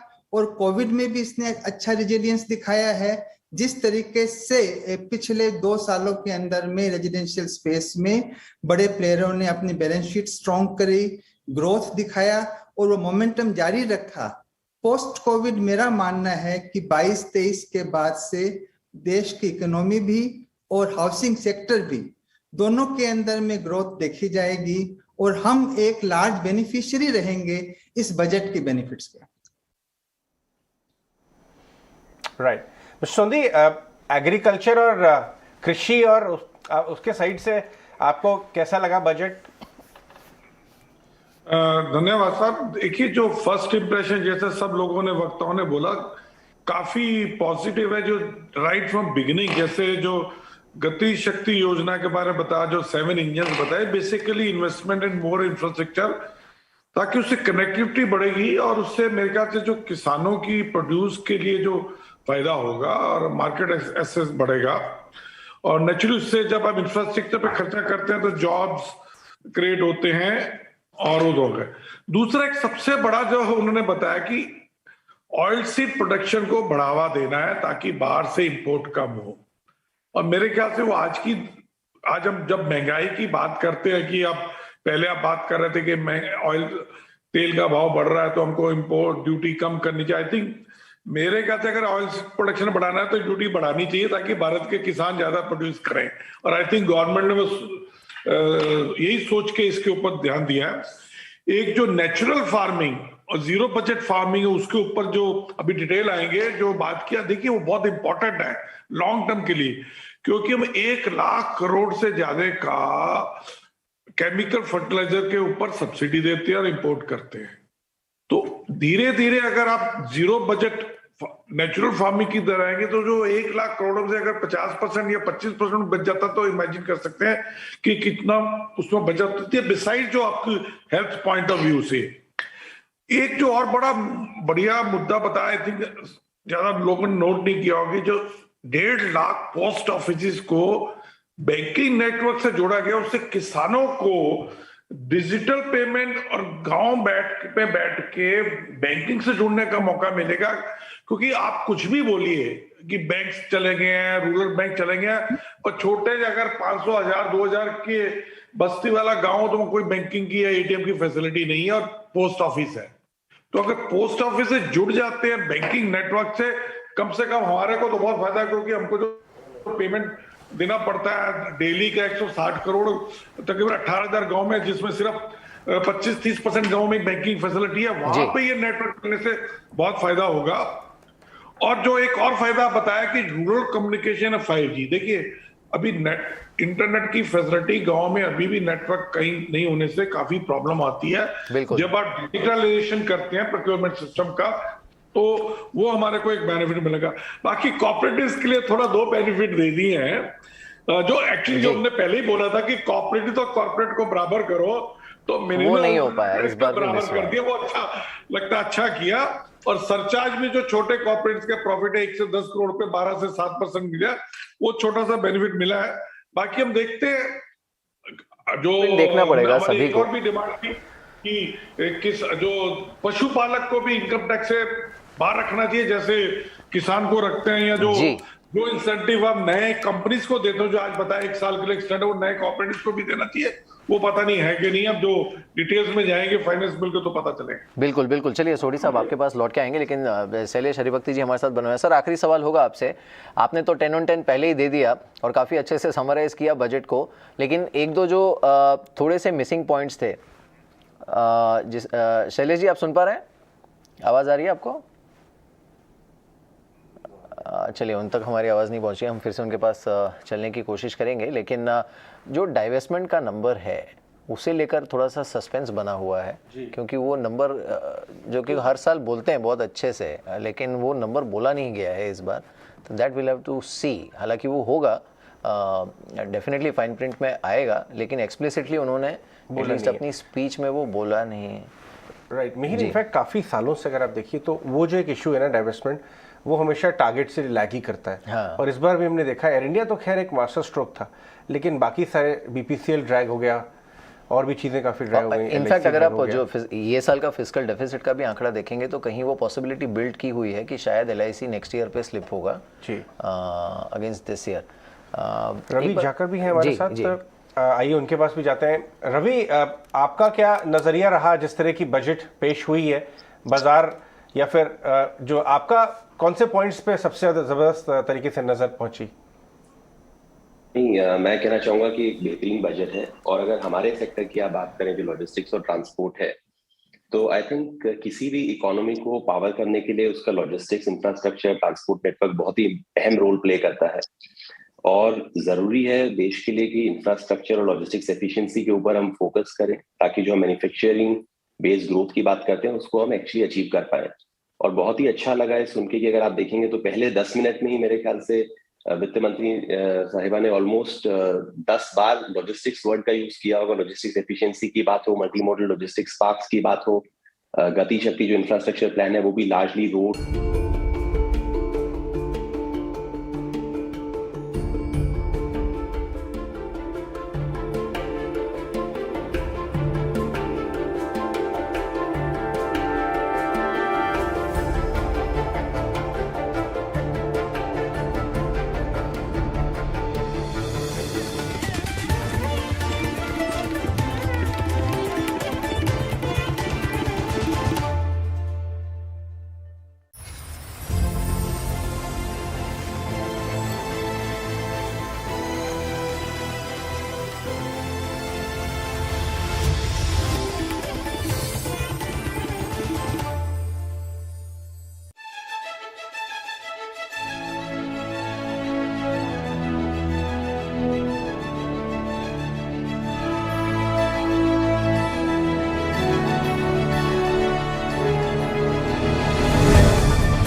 ऐसे मतलब at least on the face of it लग रहा है कि एक बहुत ही स्मार्ट एक्सपेंडिचर करने की कोशिश सरकार ने की है। एंड लेट्स नॉट फॉरगेट कि एक बहुत बड़ा हिस्सा इकोनॉमी का अभी भी प्री पैंडेमिक लेवल्स तक नहीं पहुंचा है, जो खासकर जो निचला तबका है वो। इससे आपको लगता है कि वहां पर एक ग्राउंड स्वेल इम्पैक्ट आएगा, ऊपर उठ पाएगा वो? देखिए, इसकी पूरी डिटेल तो अवेलेबल नहीं है, लेकिन जितनी चीजें उन्होंने इस स्पीच में बताई हैं वो वाकई यूजफुल लगती हैं। जैसे उन्होंने हेल्थ और एजुकेशन की बात जरूर की, लेकिन उसके अंदर एलोकेशन कितनी और कहाँ के लिए वो क्लियर नहीं है। वो बहुत जरूरी सेक्टर है इस समय, और जैसा आपने कहा कई सेक्टर जो पीछे हैं इस समय, चाहे वो लेदर गुड्स है, टेक्सटाइल है, स्मॉल इंडस्ट्री है, सर्विसेज हैं, उनके लिए स्पेसिफिकली क्या होगा ये पूरी डिटेल पढ़ के ही पता चलेगा। लेकिन बहुत अच्छा ग्रोथ है ओवरऑल स्पेंड के अंदर। पिछले साल उन्होंने 5,40,000 करोड़ किया था, 25% के करीब इंक्रीज करके, उसके ऊपर फर्दर इंक्रीज जो इतना बड़ा किया है, ये बहुत ही एक वेलकम स्टेप है। विपिन सोधी भी हमारे साथ जुड़ रहे हैं, कमर्शियल व्हीकल सेक्टर के बहुत पुराने वेटरन हैं, समझते हैं। मिस्टर सोधी, जिस हिसाब से मैन्युफैक्चरिंग को बूस्ट मिला है, हाउसिंग को बूस्ट मिला है, और ऑफकोर्स कैपेक्स में तो बहुत बड़ा 35% का बूस्ट किया है, इसका इम्पैक्ट कहीं ना कहीं कमर्शियल व्हीकल और पूरी एलाइड स्पेस को भी होगा। आपका क्या व्यू है? नहीं, मैं पूरी तरह से आपके साथ सहमत हूँ। पहले मैं जरा जो सुनील जी ने कहा उसको थोड़ा उस पे थोड़ा ऐड कर लूँ, फिर कमर्शियल व्हीकल्स पे आता हूँ। पहले तो शुरू में ही उन्होंने कहा था कि ये ब्लूप्रिंट है अगले 25 सालों के लिए, India at 75 to India at 100। तो इन अ सेंस एक विजन स्टेटमेंट भी कोशिश कर रही थी देने के लिए। दूसरा जो आपने सुनील जी से पूछा, और उन्होंने कहा कि जो 35% कैपिटल एक्सपेंडिचर है, ये मल्टीप्लायर इफेक्ट जो होता है उसमें हमारी मैन्युफैक्चरिंग कंपेटिटिवनेस बढ़ेगी, उस कॉस्ट ऑफ लॉजिस्टिक्स कम होगी, प्रोडक्टिविटी देश की बढ़ेगी। अगर हम देखें कि हम लॉजिस्टिक्स इंप्रूव करें, देश की प्रोडक्टिविटी बढ़ती है, इंफ्रास्ट्रक्चर डालें, देश की प्रोडक्टिविटी बढ़ती है, और all of that will add to jobs. Infrastructure का ये बहुत जो अच्छा है कि हर एक स्किल लेवल का व्यक्ति, उसके लिए जॉब क्रिएट होती है। और अगर 50% जो 7.5 लाख करोड़ कहा है उसको रूरल एरियाज में, ग्रामीण क्षेत्र में इंफ्रास्ट्रक्चर प्रोजेक्ट्स बनाए जाए, तो वहां पे फिर रोजगारी भी मिलेगी और इनकम भी जनरेट होगी, कंजम्पशन भी जनरेट होगी, और जनरल स्टैंडर्ड ऑफ लिविंग बढ़ेगी। अब आपने कहा कि कमर्शियल व्हीकल्स पे तो जरूर असर पड़ेगा और पॉजिटिव असर पड़ेगा, और ज्यादातर अगर पीएमजीएसवाई को एलोकेशन दी जाए, रूरल रोड्स के लिए अगर एलोकेशन दी जाए, तो फार्म प्रोड्यूस के लिए बहुत एक्टिविटी, और वहां पे कमर्शियल व्हीकल बहुत आ जाता है। दूसरा उन्होंने ये भी कहा कि पब्लिक ट्रांसपोर्ट की तरफ, खास करके इलेक्ट्रिक व्हीकल्स की तरफ ध्यान देगी, और बैटरी स्वैपिंग की भी बात की। उससे फर्क ये पड़ेगा कि जो उसके साथ जो सुनील ने भी कहा, जो अर्बन डेवलपमेंट में एक high level committee reimagining of cities होगी, जहां पे ग्रीन आएगा, पब्लिक ट्रांसपोर्ट आएगी, उसके साथ बसेस का भी ज्यादा डिमांड बढ़ेगा। सो आई वी टॉकिंग ऑफ नई technology, public transport, goods transport, and finally जो अंडरपिनिंग ये सब का था कि डिजिटल और टेक्नोलॉजी का उन्होंने बार बार इस्तेमाल किया। So digitalisation of the entire economy पे भी थ्रस्ट आएगा, that will make it easier for governance as well. Back to you जी।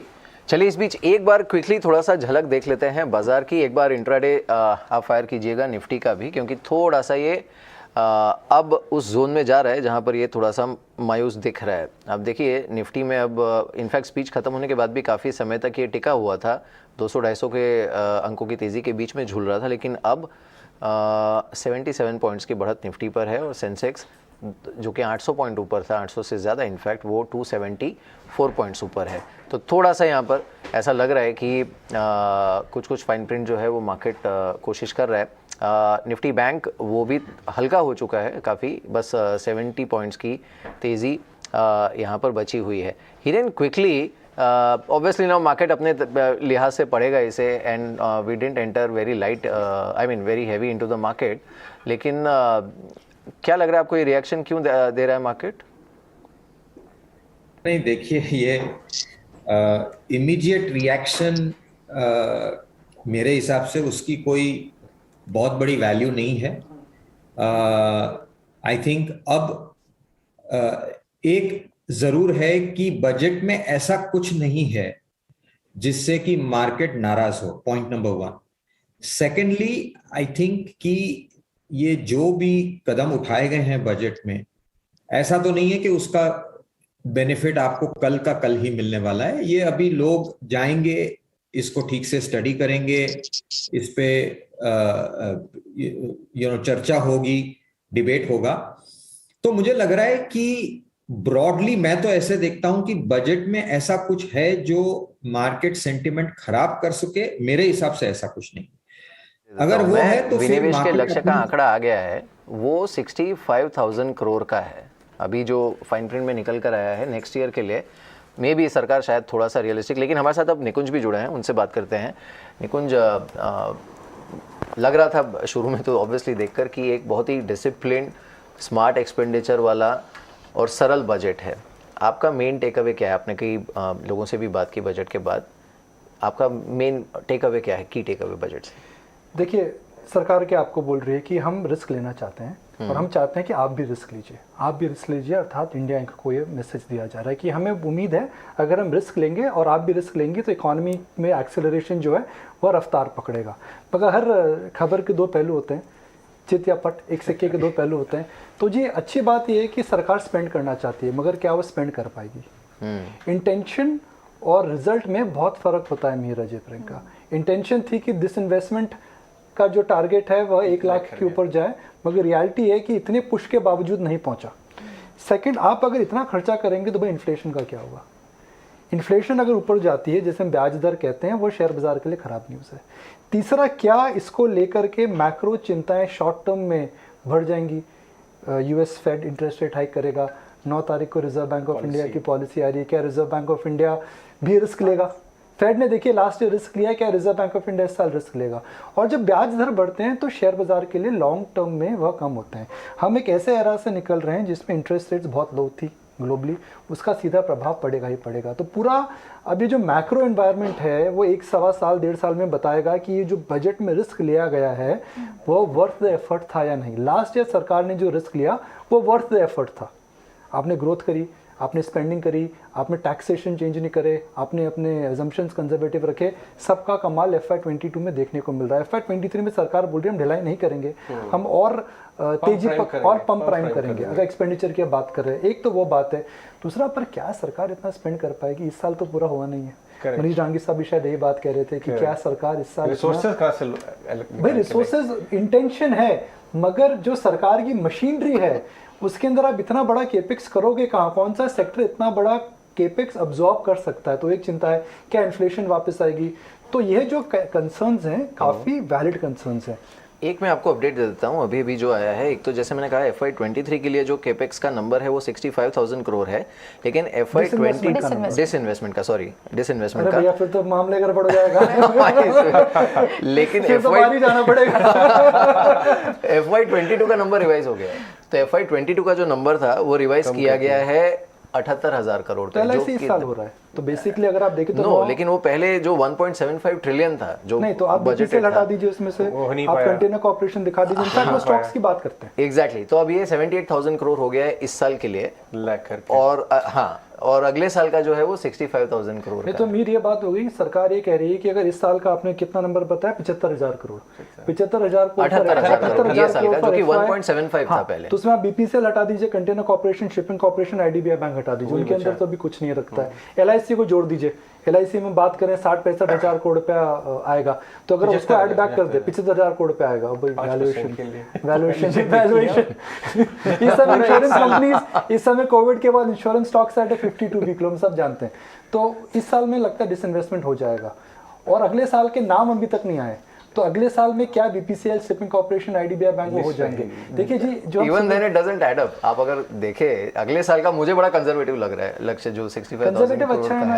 हाँ, मतलब क्या होगा, साल के better एंड में एक क्रिटिसिज्म हमेशा आता है, डिसइन्वेस्टमेंट का ये नंबर तो अचीव हो नहीं पाया। तो आप अगर लो उम्मीद से ही चालू करते हैं, अपने FY22 में जो टैक्स एक्सपेक्टेशन इतनी लो रखी थी कि जब इकोनॉमी में बम्प अप आया, हाँ, तो आपको कुछ कठिनाई नहीं हुई। मेरे हिसाब से शेयर बाजार को एक सवाल ये पूछना है, growth at this level of the macro और this level of the global setup, can that backfire? Macro है, इन्फ्लेशन है, ब्याज दर है, क्रूड है, आरबीआई क्या करेगा, और इन्फ्लेशन को आप कंट्रोल कैसे करोगे? देखिए सरकार है, सरकार को ये तो सोचना पड़ेगा कि महंगाई से इलेक्शन हार और जीत सकते हैं। तो मार्केट आप पूछेंगे जो वॉलेटाइल क्यों है, मार्केट नेगेटिव हो गया, बजट गुरु देखिए बॉन्ड मार्केट में बॉन्ड यील्ड्स ऊपर जाएंगी। मीर हो सकता है 6.7 जो है वो 7 के आसपास एडजस्ट होगा।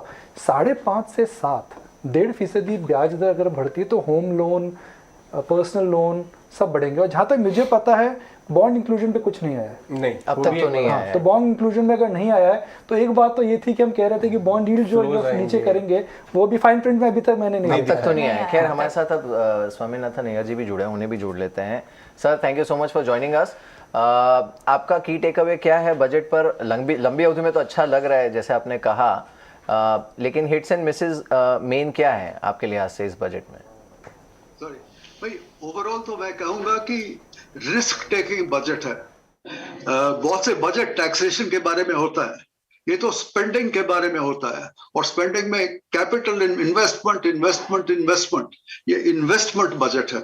ये कह रहे हैं कि इस इकोनॉमी के लिए सबसे जरूरी चीज इन्वेस्टमेंट है। इसके वजह से 35% गवर्नमेंट का कैपिटल एक्सपेंडिचर बढ़ाने वाले हैं इस साल पे।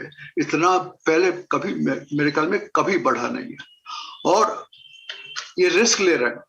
इनका जो फिस्कल डेफिसिट है, जेटली साहब कोशिश करते थे कि 3.5, 3.2, 3.0% ऑफ जीडीपी का फिस्कल डेफिसिट करें, यहाँ तो 6.4% निकाल रहा है। ये बहुत बड़े रिस्क ले रहे हैं, क्योंकि जब इतने बड़े फिस्कल डेफिसिट है इसके वजह से इन्फ्लेशन बढ़ सकता है।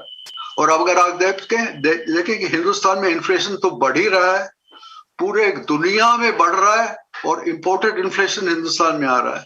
तो ये रिस्क ले रहे हैं। इस बजट में इन्होंने रिस्क लिया कि हम ग्रोथ के लिए जाएंगे, इन्वेस्टमेंट के वजह से अपना इकोनॉमी बहुत जल्दी फास्ट ग्रोथ के लिए 8.5%, इसके वजह से और बहुत से प्रॉब्लम्स कम हो जाएंगे। और अगर इन्फ्लेशन होए थोड़े रिस्क ले ही लेंगे, और इसके वजह से उन्होंने वो टैक्स साइड पे बहुत कम किया है। अगर आप पूरा देखिए, बहुत से बजट्स टैक्स के बारे में होते हैं, ये बजट सिर्फ स्पेंडिंग के बारे में है। जो मेन टैक्स प्रपोजल्स है कोई चेंज है ही नहीं। उन्होंने सोच लिया कि जो कंटिन्यूटी ठीक है, जैसे ही था वैसे ही रहने दो, छोटे मोटे चेंज यहाँ वहां है, मगर ब्रॉडली स्पीकिंग टैक्सेशन साइड पे चेंज नहीं है। इनके सबसे ज्यादा एम्फोसिस है कि स्पेंडिंग। मैं इतना ही बोलूं कि इसमें कमी ये है कि उन्होंने कुछ नहीं बोला कि जो प्राइवेटाइजेशन होना था, कि एसेट सेल्स होने थे, कि पुराना इंफ्रास्ट्रक्चर बेच के नया इंफ्रास्ट्रक्चर में इन्वेस्टमेंट करने के लिए, उसमें प्रगति बहुत धीरे धीरे चल रहा है। एयर इंडिया हुआ, और अभी अभी मुश्किल से एक नीलांचल इस्पात हुआ, मगर पहले वो कह रहे थे कि 175,000 लाख करोड़ निकालने वाले थे। सेल्स बहुत कम है, बहुत धीमे हैं, और ये एक साल के बाद, दूसरे साल के बाद चल ही रहा है। तो ये रिस्पॉन्सिबिलिटी फिक्स करना चाहिए कि ये इतना धीमा क्यों है। इतने बड़े बड़े प्लान्स होते हैं, और असली में जो इन प्राइवेटाइजेशन के पैसे या एसेट सेल्स के पैसे इतने कम क्यों हैं। इस साल फिर हो गया, इसके बारे में बजट में उन्होंने कुछ कहा ही नहीं है। फाइनली हम इतना ही कहेंगे कि मेरे ख्याल में सब्सिडीज बहुत बढ़ गए होंगे, क्योंकि इन्फ्लेशन की वजह से फूड सब्सिडी, फर्टिलाइजर सब्सिडी और ऑयल सब्सिडी तीनों बढ़ गए होंगे। इसके वजह से फिस्कल डेफिसिट बहुत ऊंचा है। तो इस पे भी वो रिस्क ले रहे हैं। हम इतना कहेंगे कि तो ये रिस्क टेकिंग बजट है। वो कह रहे हैं कि हम कहेंगे कि इस बजट में हम ग्रोथ के बारे में जाएंगे, और जितना ज्यादा इकोनॉमिक ग्रोथ आएगा उसके वजह से हमें फायदा हो जाएगा, और चीजों के बारे में हम इतना फिक्र नहीं करेंगे। राइट सोधी साहब, एक क्वेश्चन, आप तो कॉर्पोरेट्स को भी रिप्रेजेंट कर चुके हैं, जो बाद में निकल के आ रहा है बातचीत के दौरान कि ये ग्रोथ वैसे ही इन्फ्लेशन रिबाउंड हो रहा है, और ज़बरदस्त तरीके से अगर कैपेक्स आता है मिस्टर सोधी, तो ये इन्फ्लेशन को क्या करेगा, और ये अगर इन्फ्लेशन बढ़ेगा तो ब्याज दरें भी बढ़ेंगी, तो क्या वो एक डिसअपॉइंटमेंट हो सकता है या सबको ध्यान में रखना चाहिए ये? ऑलराइट, मिस्टर सोधी भी हमारे साथ अभी नहीं जुड़े हैं। चलिए हम लोग एक टेक चेक ले लेते हैं, क्योंकि जो भी है इस समय एक अच्छी खासी फॉल सडनली देखने को मिली है, और करीब 300 पॉइंट आपका निफ्टी नीचे आया, 1000 पॉइंट सेंसेक्स नीचे आया। देखिए लाल रंग की कैंडल पूरे इरेज करते हुए नीचे आ गई है। तो रुचित से समझते हैं, रुचित जैन से, कि ये जो क्रैक दिख रहा है बाजार में ये कहाँ तक जाता हुआ नजर आता है। रुचित, कल का ऑफकोर्स स्ट्रॉन्ग मार्केट था, आज भी गैप अप को खुला और उसके ऊपर गेन किया, तो ये एक रेगुलर शॉर्ट थोड़ा प्रॉफिट टेकिंग आ रही है, या आपका क्या व्यू है लेवल्स पे? जी बिल्कुल, I think no given that हम इतने बड़े इवेंट में गए थे तो ये इंट्राडे वॉलेटिलिटी तो डेफिनेटली होनी ही है, लेकिन अगर ब्रॉडर टर्म्स देखें तो 17,200 काफ़ी अहम सपोर्ट है शॉर्ट टू मीडियम टर्म के लिए। आई डोंट थिंक मार्केट में कुछ ज़्यादा चिंता करनी चाहिए, क्योंकि जस्ट बिकॉज हायर लेवल से हमने थोड़ा करेक्शन दिखा है, ये जस्ट एक बड़ा इवेंट था। इवेंट के पहले जो भी पोजीशंस बनी है प्रोबेबली वो स्क्वायर ऑफ हुई है, इसके कारण हम ये वॉलेटिलिटी इंट्राडे में देख रहे हैं। बट एक बार इंट्राडे वॉलेटिलिटी सेटल डाउन होगी तो उसके बाद आई थिंक मार्केट में एक्चुअल मोमेंटम फिर पता चलेगा। लेकिन 17,200 एक काफ़ी अहम इंपॉर्टेंट सपोर्ट लेवल रहेगा। जब तक ये लेवल नहीं टूटता है तब तक ट्रेडर्स या इन्वेस्टर्स को ब्रॉडर मार्केट्स पे ज़्यादा चिंता करने की ज़रूरत नहीं रहनी चाहिए। चंदन तपरिया भी साथ में है। चंदन, आपने जो फॉल देखी बैंक निफ्टी पे, अच्छी खासी फॉल थी, उस पर आपका क्या व्यू बन रहा है? ये बाय ऑन डिप का मौका है या आपने प्रॉफिट्स अपने क्लोज कर दिए पोजीशन? क्योंकि सुबह काफ़ी लोगों के पास लॉन्ग पोजीशन इंटैक्ट थी बजट में जाते हुए भी। बिल्कुल, देखिए बाजार में मेरा मानना है कि दायरेबंद काम रहेगा ब्रॉडर रेंज में, और बाय ऑन डिक्लाइन की रणनीति कंटिन्यू रहेगी। आप निफ्टी की बात करें तो मेरा ऐसा मानना है 17,180 मेजर सपोर्ट है, और सपोर्ट के मद्देनजर हम ऊपर में 17,777 के लेवल को वापस छूते हुए नजर आएंगे। तो इतना बड़ा इवेंट खत्म हुआ है और वॉलेटिलिटी ने ऊपर के लेवल से डिक्लाइन देखा है, तो कहीं ना कहीं वो बाजार को वापस नीचे के लेवल पे स्टेबल देगा, और सेलेक्टिव काउंटर्स पे फोकस करना चाहिए। और बैंक निफ्टी मेरा मानना है कि मेजर सपोर्ट है वो लगभग आपको 37,750 के आसपास रहेगा। 37,750 का लेवल होल्ड करता है तो वापस 38,850 तक के लक्ष्य देखने को मिलेंगे। तो एज ऑफ नाउ मेरा यही मानना है कि स्टॉक स्पेसिफिक रहे और इंडेक्स में बाय ऑन डिक्लाइन की रणनीति के साथ काम करें। आप कहाँ से ज्वाइन कर रहे हो भैया? आप ही हो जो इस पूरे पैनल में जब से हो लाल स्वेटर पहन रखा है। लगता है आपको आभास था कि बजट के बाद मार्केट गिरेगा। मनीष जी। हाँ जी। कहाँ से ज्वाइन कर रहे हो सर? आप ही हो जो पूरे पैनल के अंदर आज लाल कलर का स्वेटर पहन रखा है, तो आपको आभास था मार्केट गिरने वाला मैक्रो की वजह से? नहीं, जब बहुत गर्मी होती है तो ठंड की सोचनी चाहिए, और ऐसा है कि ठीक फंस गए।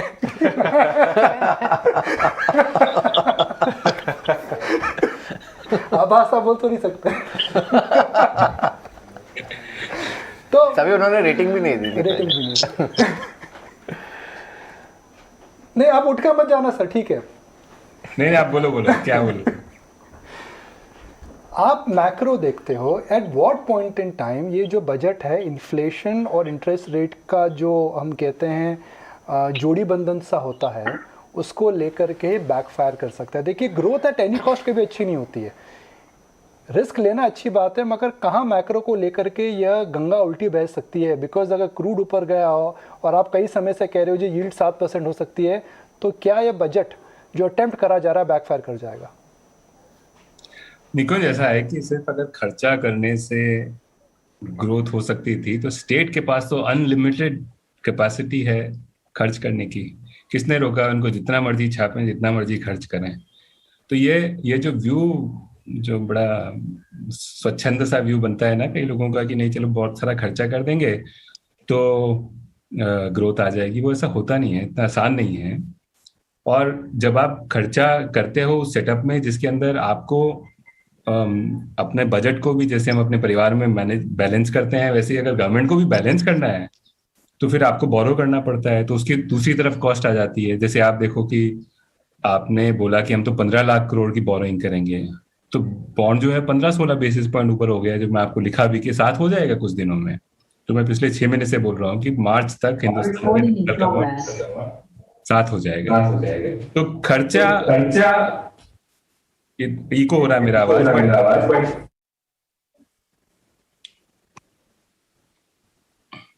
So खर्चा करना is not a solution. I think हमारे को अपनी कैपेसिटी बिल्ड करनी पड़ेगी। मेरे ख्याल से बजट, मैंने जैसे पहले भी बोला कि ठीक है कि एक इंटेंशन है कि फिजिकल कंजर्वेटिज्म पे हम अडियर नहीं करेंगे, लेकिन आइडेंटिफाई करना पड़ेगा उन एरियाज में जहां पे हम खर्च कर सकते हैं। जैसे पिछले साल भी हमने बोला था कि 6.25 लाख करोड़ का केपेक्स करेंगे, लेकिन हम कर नहीं पाए। अभी भी इस 3 महीने में हमको 3.5 लाख करोड़ खर्चा करना पड़ेगा to meet the target that we had put out पिछले साल। तो ये है कि हमारी स्टेट की कैपेसिटी रिलेटिवली लिमिटेड है, लेकिन आप जब अपफ्रंट अनाउंस कर देते हो कि मैं एक्स्ट्रा खर्च करूंगा, तो जो दूसरे मार्केट्स हैं वो अपफ्रंट एडजस्ट कर लेते हैं उस चीज। जी मनीष, अभी आपके पास वापस आएंगे। वी आर शर्मा JSPL से हमारे साथ जुड़ रहे हैं, उनसे ही बातचीत कर लेते हैं। मिस्टर शर्मा, इन्फ्लेशन पे आप तो कॉर्पोरेट हैं और आप समझते हैं कि इतना ज़बरदस्त इम्पैक्ट इन्फ्लेशन से आता है प्रोडक्ट्स पे, ऑफ कोर्स वैल्यूएशन पे भी, लेकिन कारोबार करना, पास ऑन करना, कितना एब्जॉर्ब करना है, मार्जिन में कितना लेना है। ये जो कैपेक्स 30% हाइक किया है, ये ग्रोथ लाएगा फॉर श्योर, बट क्या ये इन्फ्लेशन भी ला सकता है? आपका क्या व्यू है? जी धन्यवाद। मैं आपकी बात से सहमत हूँ। थोड़ी सी इन्फ्लेशन आने की पूरे चांसेस हैं, आएगी, और इंटरेस्ट भी कुछ आई थिंक 200 बेसिक पॉइंट से बढ़ने की उम्मीद है। ये जो हमारे दूसरे साथी जो आपके चैनल पर जुड़े हुए हैं, इनका जो कंसर्न है वो ठीक है, लेकिन एज ए होल अगर जो हम देखते हैं तो 9.2% की जो ग्रोथ है, एक बहुत अच्छी ग्रोथ है। इसको हम नलीफाई, जो कॉस्ट इम्पैक्ट है उसको नलीफाई कैसे करेंगे, उसको हम ग्रोथ से कर पाएंगे। अभी देखिए, एक बहुत अच्छा काम फाइनेंस मिनिस्टर ने किया है कि जो न्यू कैपेक्स थे, ग्रीन फील्ड प्रोजेक्ट्स थे, जो हमको प्रोडक्शन जो करनी थी वो 31 मार्च 2023 तक करनी थी, अभी वो हो रही है 31 मार्च 2024 तक। तो प्रोजेक्ट कंप्लीट हो पाएंगे। जब कैपेक्स हम करेंगे तो हमारे को ओवरऑल जो बेनिफिट है कंट्री के अंदर वो होगा, एक होलिस्टिक ग्रोथ होगी।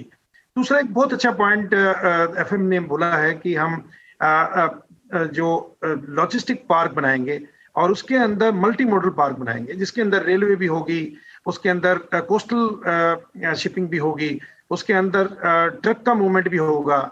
ये बहुत अच्छा स्टेप लिया है। इसके साथ साथ जो बजट को अगर जो मैं इंडस्ट्री पर्सपेक्टिव से देखता हूं, तो बजट इंडस्ट्री पर्सपेक्टिव से बहुत अच्छा बजट है। 75 इयर्स की हमारी जो स्वतंत्रता दिवस है, उससे लेके 100 साल तक का एक नजरिया देना, यानी कि अगले 25 साल का, हम लोग 5 इयर्स प्लान में काम करते थे, अभी अगले 25 साल के एक नजरिया देना एक बहुत अपने आप में बहुत अहम डिसीजन है और वे फॉरवर्ड सरकार ने दिया है। 2-3 पॉइंट में और बोलना चाहूंगा। इसके बजट के अंदर कोल गैसिफिकेशन और कोल टू लिक्विड पे बहुत ध्यान दिया गया है, यानी कि कोयले, हमारे पास 350 बिलियन टन कोल भारत के अंदर है। अगर जो हम चाहें, जो 60-70 बिलियन डॉलर साल की सेविंग कर सकते हैं कि हम भारत को एनर्जी में आत्मनिर्भर बना सकते हैं।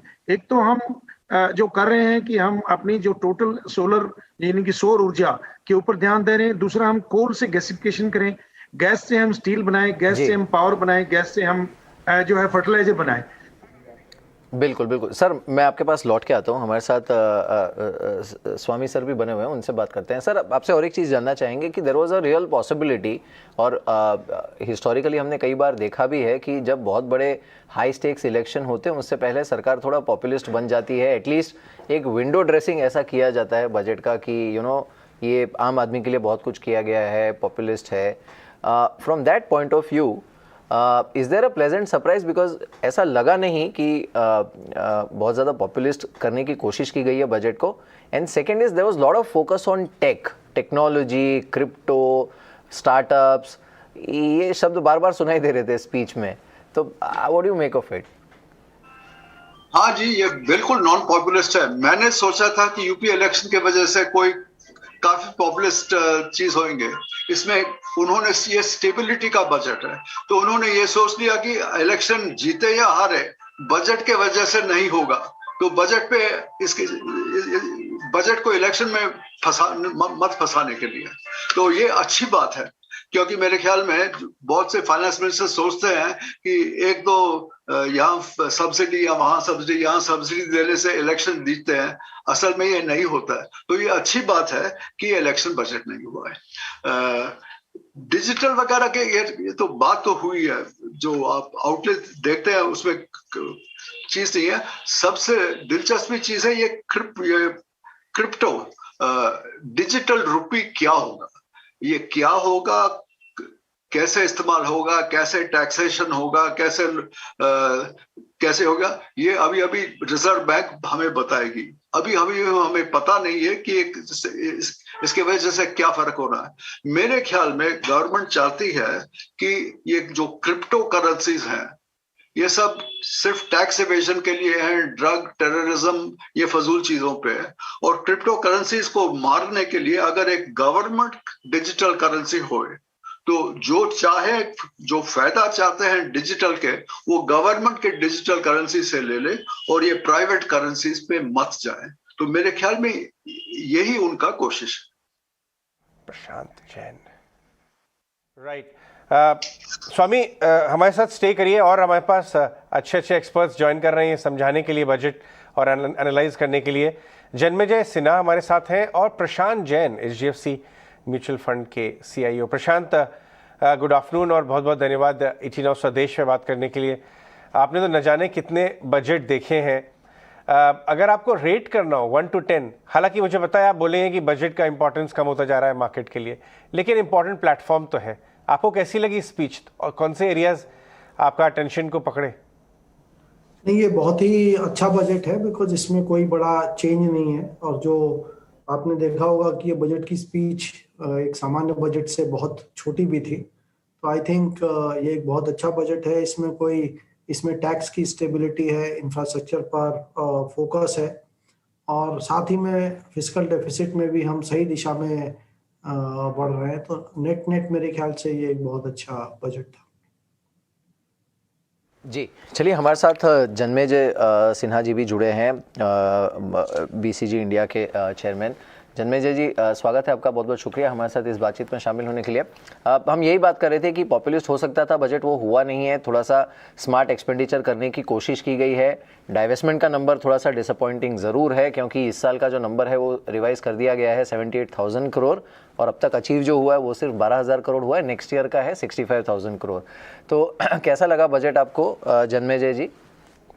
मुझे ये बजट बहुत अच्छा लगा, इसलिए क्योंकि मैं लास्ट ईयर का बजट और इस साल बजट कंटिन्यूम में देखूंगा। और लास्ट ईयर इटसेल्फ जो हम लोग की ये जो बजट की जो प्रणाली इनने शुरू की was of project finance economy, कि हम लोग की देखिए पुअर कंट्री है, लो पर कैपिटा है, अनएम्प्लॉयमेंट है, तो हम लोग को एक्सपेंडिचर करना है प्रोडक्टिविटी बढ़ाने के लिए।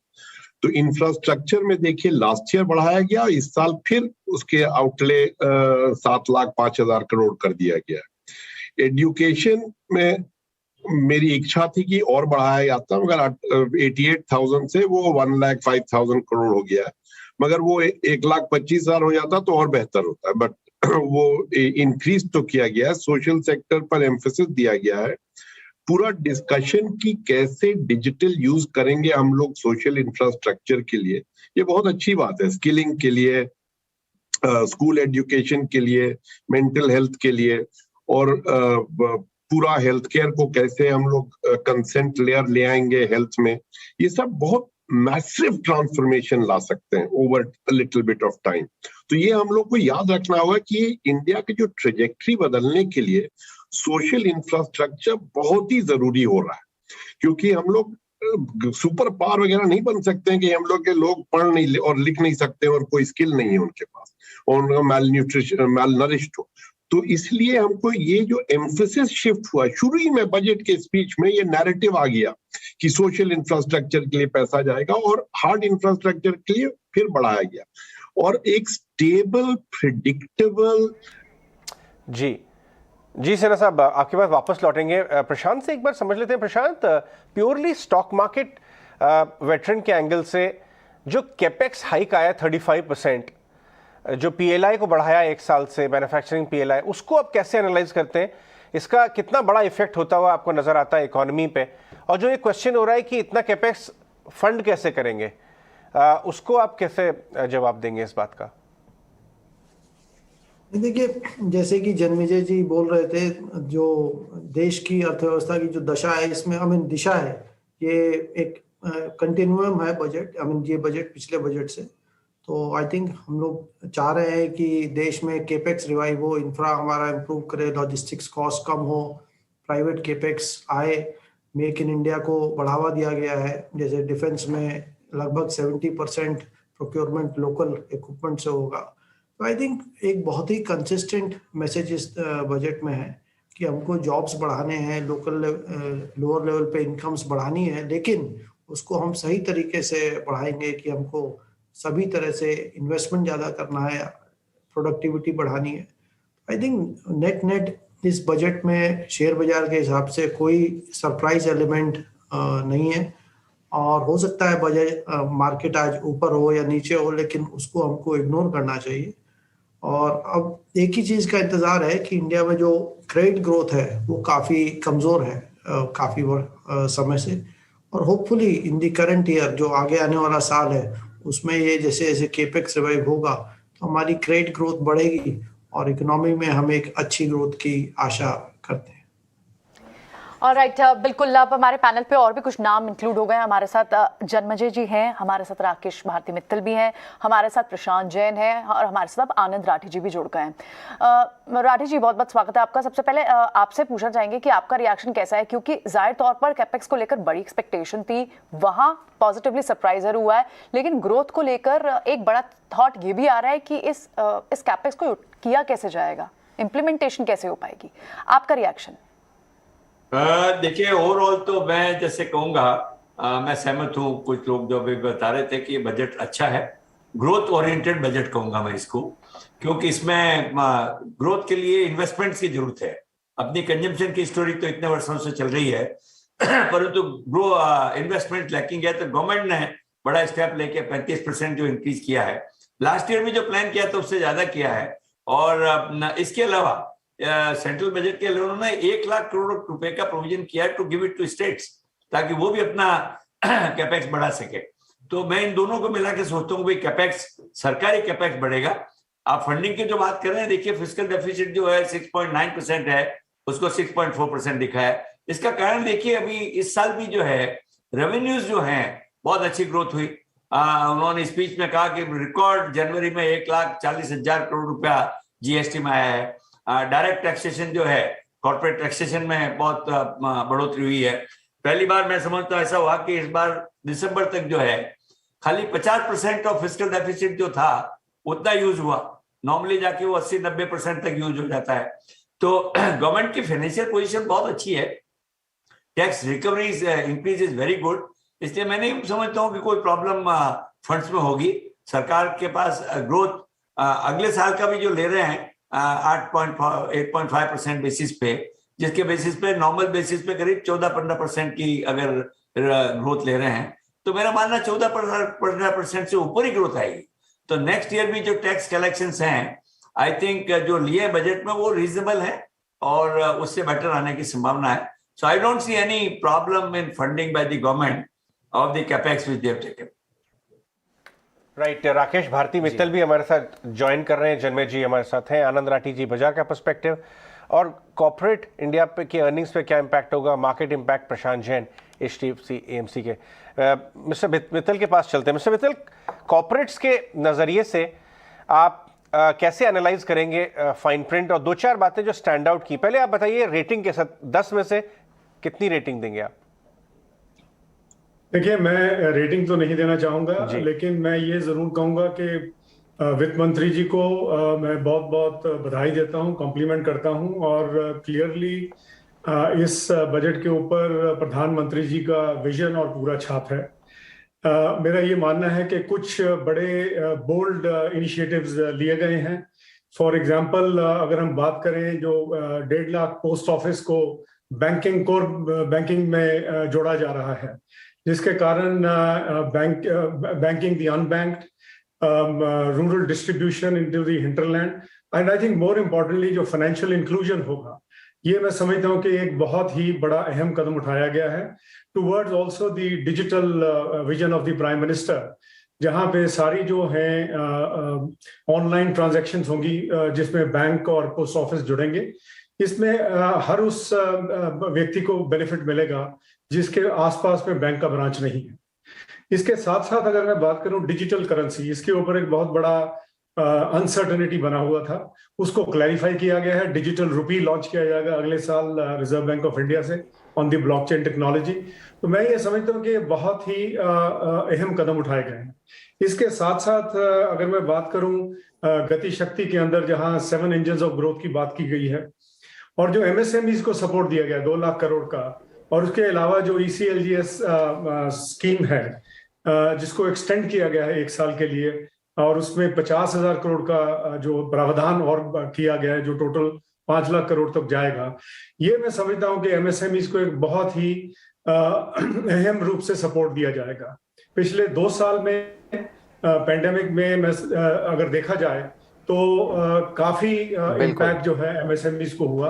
ये एक तरह से उनको जो ना सिर्फ सपोर्ट मिलेगी बल्कि एम्प्लॉयमेंट जनरेशन और मेक इन इंडिया जो प्रोग्राम है उसको बढ़ावा दिया जाएगा। इसके साथ साथ अगर मैं डिफेंस की बात करूं, जहां पे 25% R&D बजट, जिसमें प्राइवेट सेक्टर स्टार्टअप्स को एंगेज किया जाएगा through DRDO and academic institutions, और ये एक मैं समझता हूं एक और बड़ा अहम कदम उठाया गया है।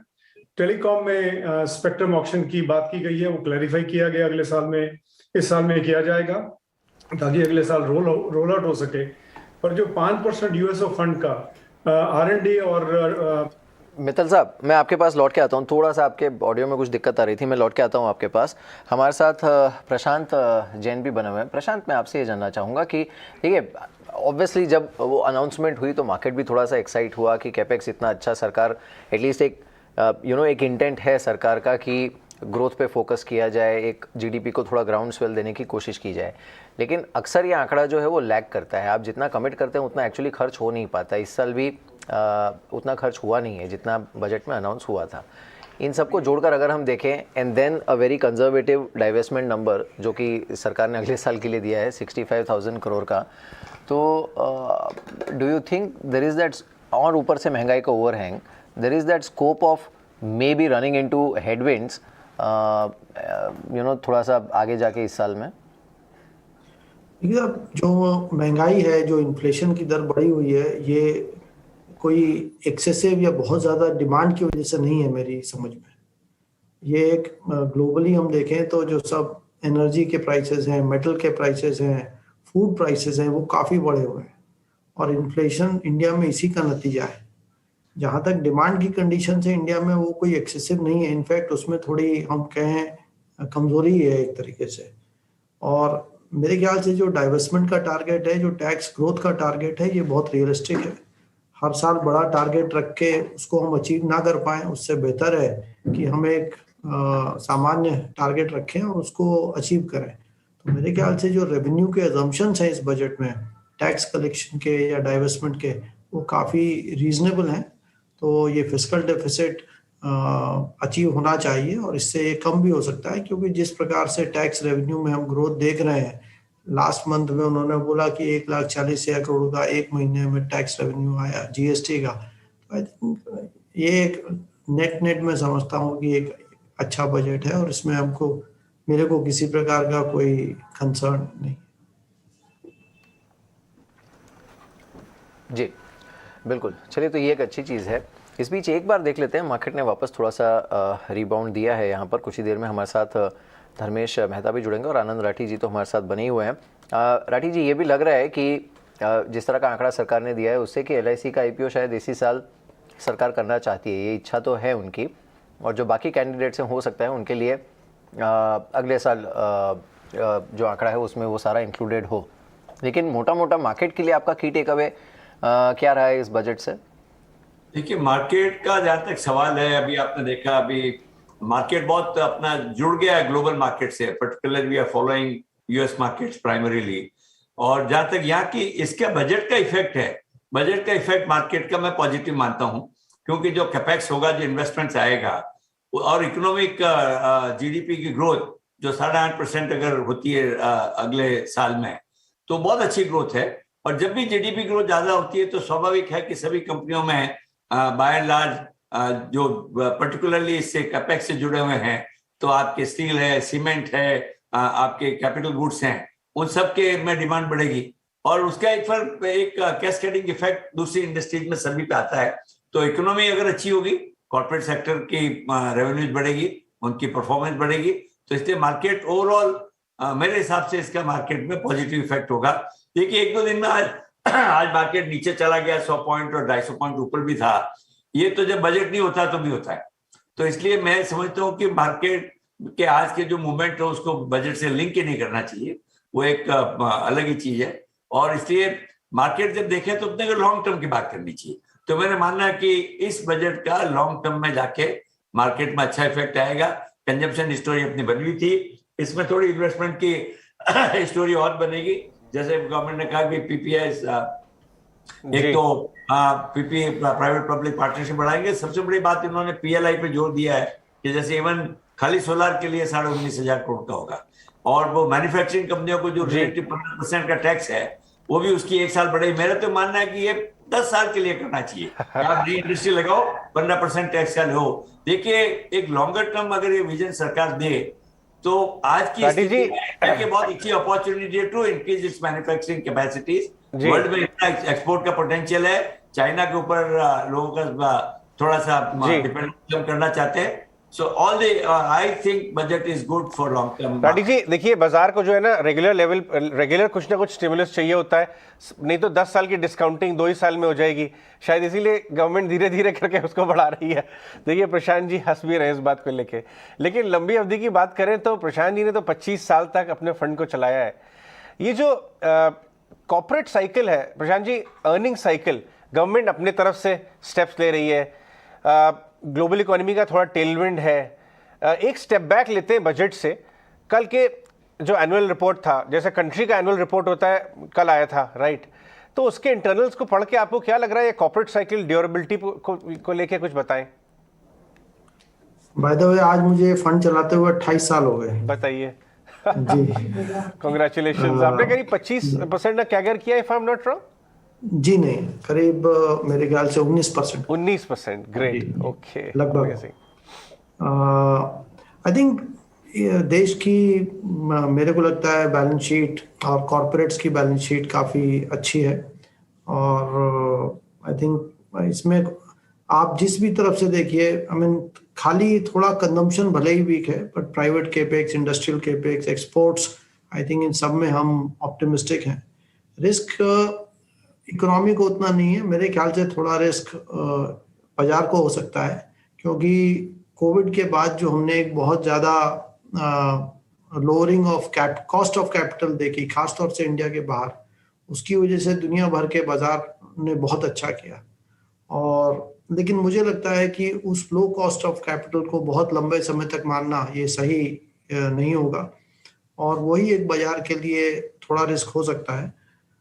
एक और कारण है जिसको हमको ध्यान में रखना चाहिए कि पिछले 5-7 वर्षों में दुनिया में एनर्जी के फील्ड में इन्वेस्टमेंट्स बहुत कम हुए हैं, और ये मेरी राय में यही कारण है कि जिसकी वजह से चाहे वो तेल हो, चाहे गैस हो, चाहे कोल हो, इनके दाम बहुत बढ़े हुए हैं, और इन्फ्लेशन का भी एक ये मुख्य कारण है। तो मेरे ख्याल से हमको आने वाले समय में थोड़े हायर इंटरेस्ट रेट्स के लिए तैयार रहना चाहिए, और उससे एक बाजार में हमको एक सामान्य एक्सपेक्टेशन रखनी चाहिए लंबे समय में। जो पिछले 2-3 वर्षों के हमने एक बहुत अधिक रिटर्न्स देखे हैं, मेरे ख्याल से ऐसी एक्सपेक्टेशन को आगे ले जाना उचित नहीं होगा। जी चलिए, इस बीच हमारे साथ कुछ ही देर में धर्मेश मेहता भी जुड़ेंगे, उनसे बात करते हैं।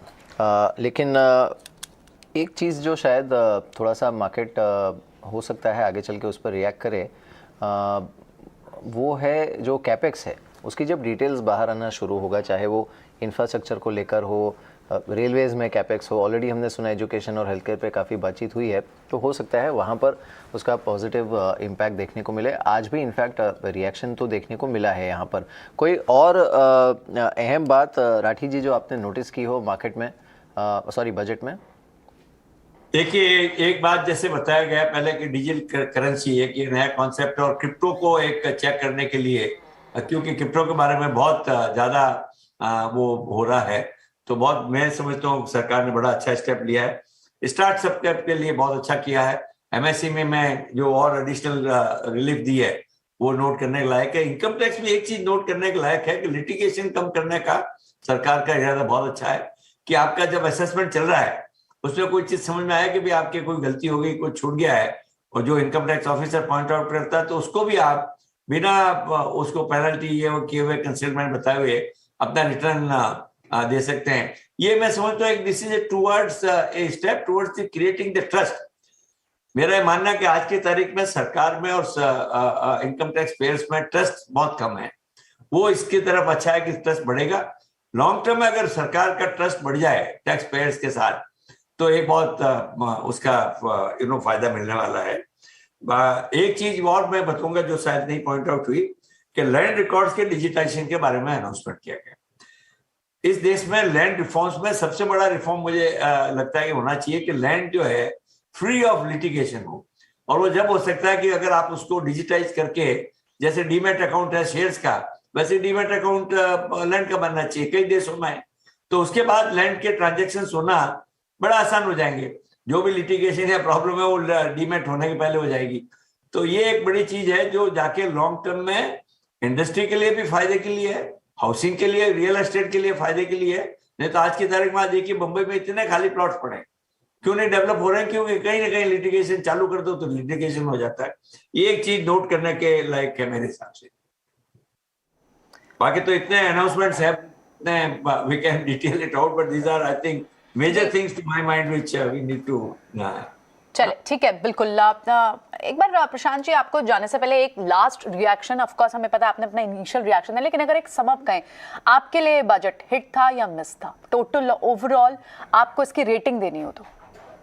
नहीं, इस बजट को मैं फुल मार्क्स दूंगा क्योंकि इसने एक कंटिन्यूटी रखी पॉलिसी में, इसने स्टेबिलिटी रखी टैक्सेशन में, और जो हमारी दिशा इकोनॉमी की बनाई जा रही है कि जैसे हमारी मैन्युफैक्चरिंग में कंपेटिटिवनेस बढ़े, make in India, capex revive हो, जॉब्स क्रिएट हो, आई थिंक उसमें बहुत कंसिस्टेंसी रखी गई है। तो in my opinion full marks to this budget.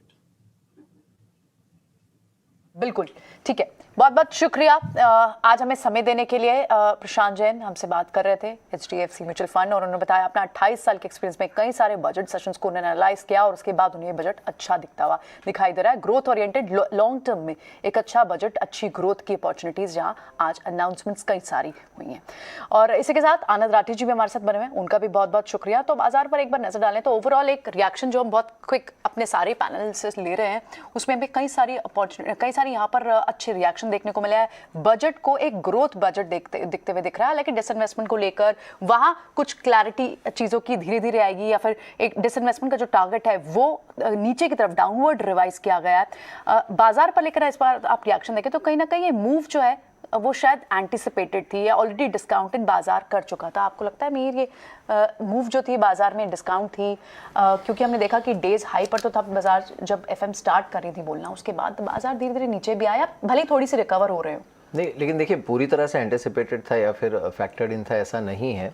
अब देखिए रिकवर भी किया है बाजार ने। वो जो एक डिप आया था, शायद हो सकता है डाइवेस्टमेंट का नंबर बिकॉज फाइन प्रिंट में था तब आया हो, उस वजह से हुआ हो। लेकिन हमें ये नहीं भूलना चाहिए कि बजट का ट्रिगर मार्केट के लिए 1 या 2 दिन का ट्रिगर रहता है। लेकिन अगर आप देखें अदरवाइज बहुत सारे हेडविंड्स हैं इस समय बाजार के सामने, ग्लोबल हेडविंड्स, महंगाई की चिंता, यूक्रेन का क्राइसिस, ये सारी चीज़ें हैं। तो इनफैक्ट ठीक ही है मार्केट का रिएक्शन जो है। क्लोजिंग का आखिरी घंटा जो है वो इनफैक्ट काफ़ी इंटरेस्टिंग होने वाला है, क्योंकि मार्केट को अगर कोई स्विंग देना है ना तो वहाँ पर देगा उस समय। लेकिन टेक्निकली भी अगर हम देखें तो रुझान ठीक ही है। I think more than index कुछ एक स्पेसिफिक स्टॉक्स जो हैं उस पर हमें नज़र रखनी चाहिए, जहाँ पर हो सकता है हमें कोई एक्शन देखने को मिले तो उस पर हमें नज़र रखनी पड़ेगी, जैसे डिसइन्वेस्टमेंट के काउंटर्स में भी।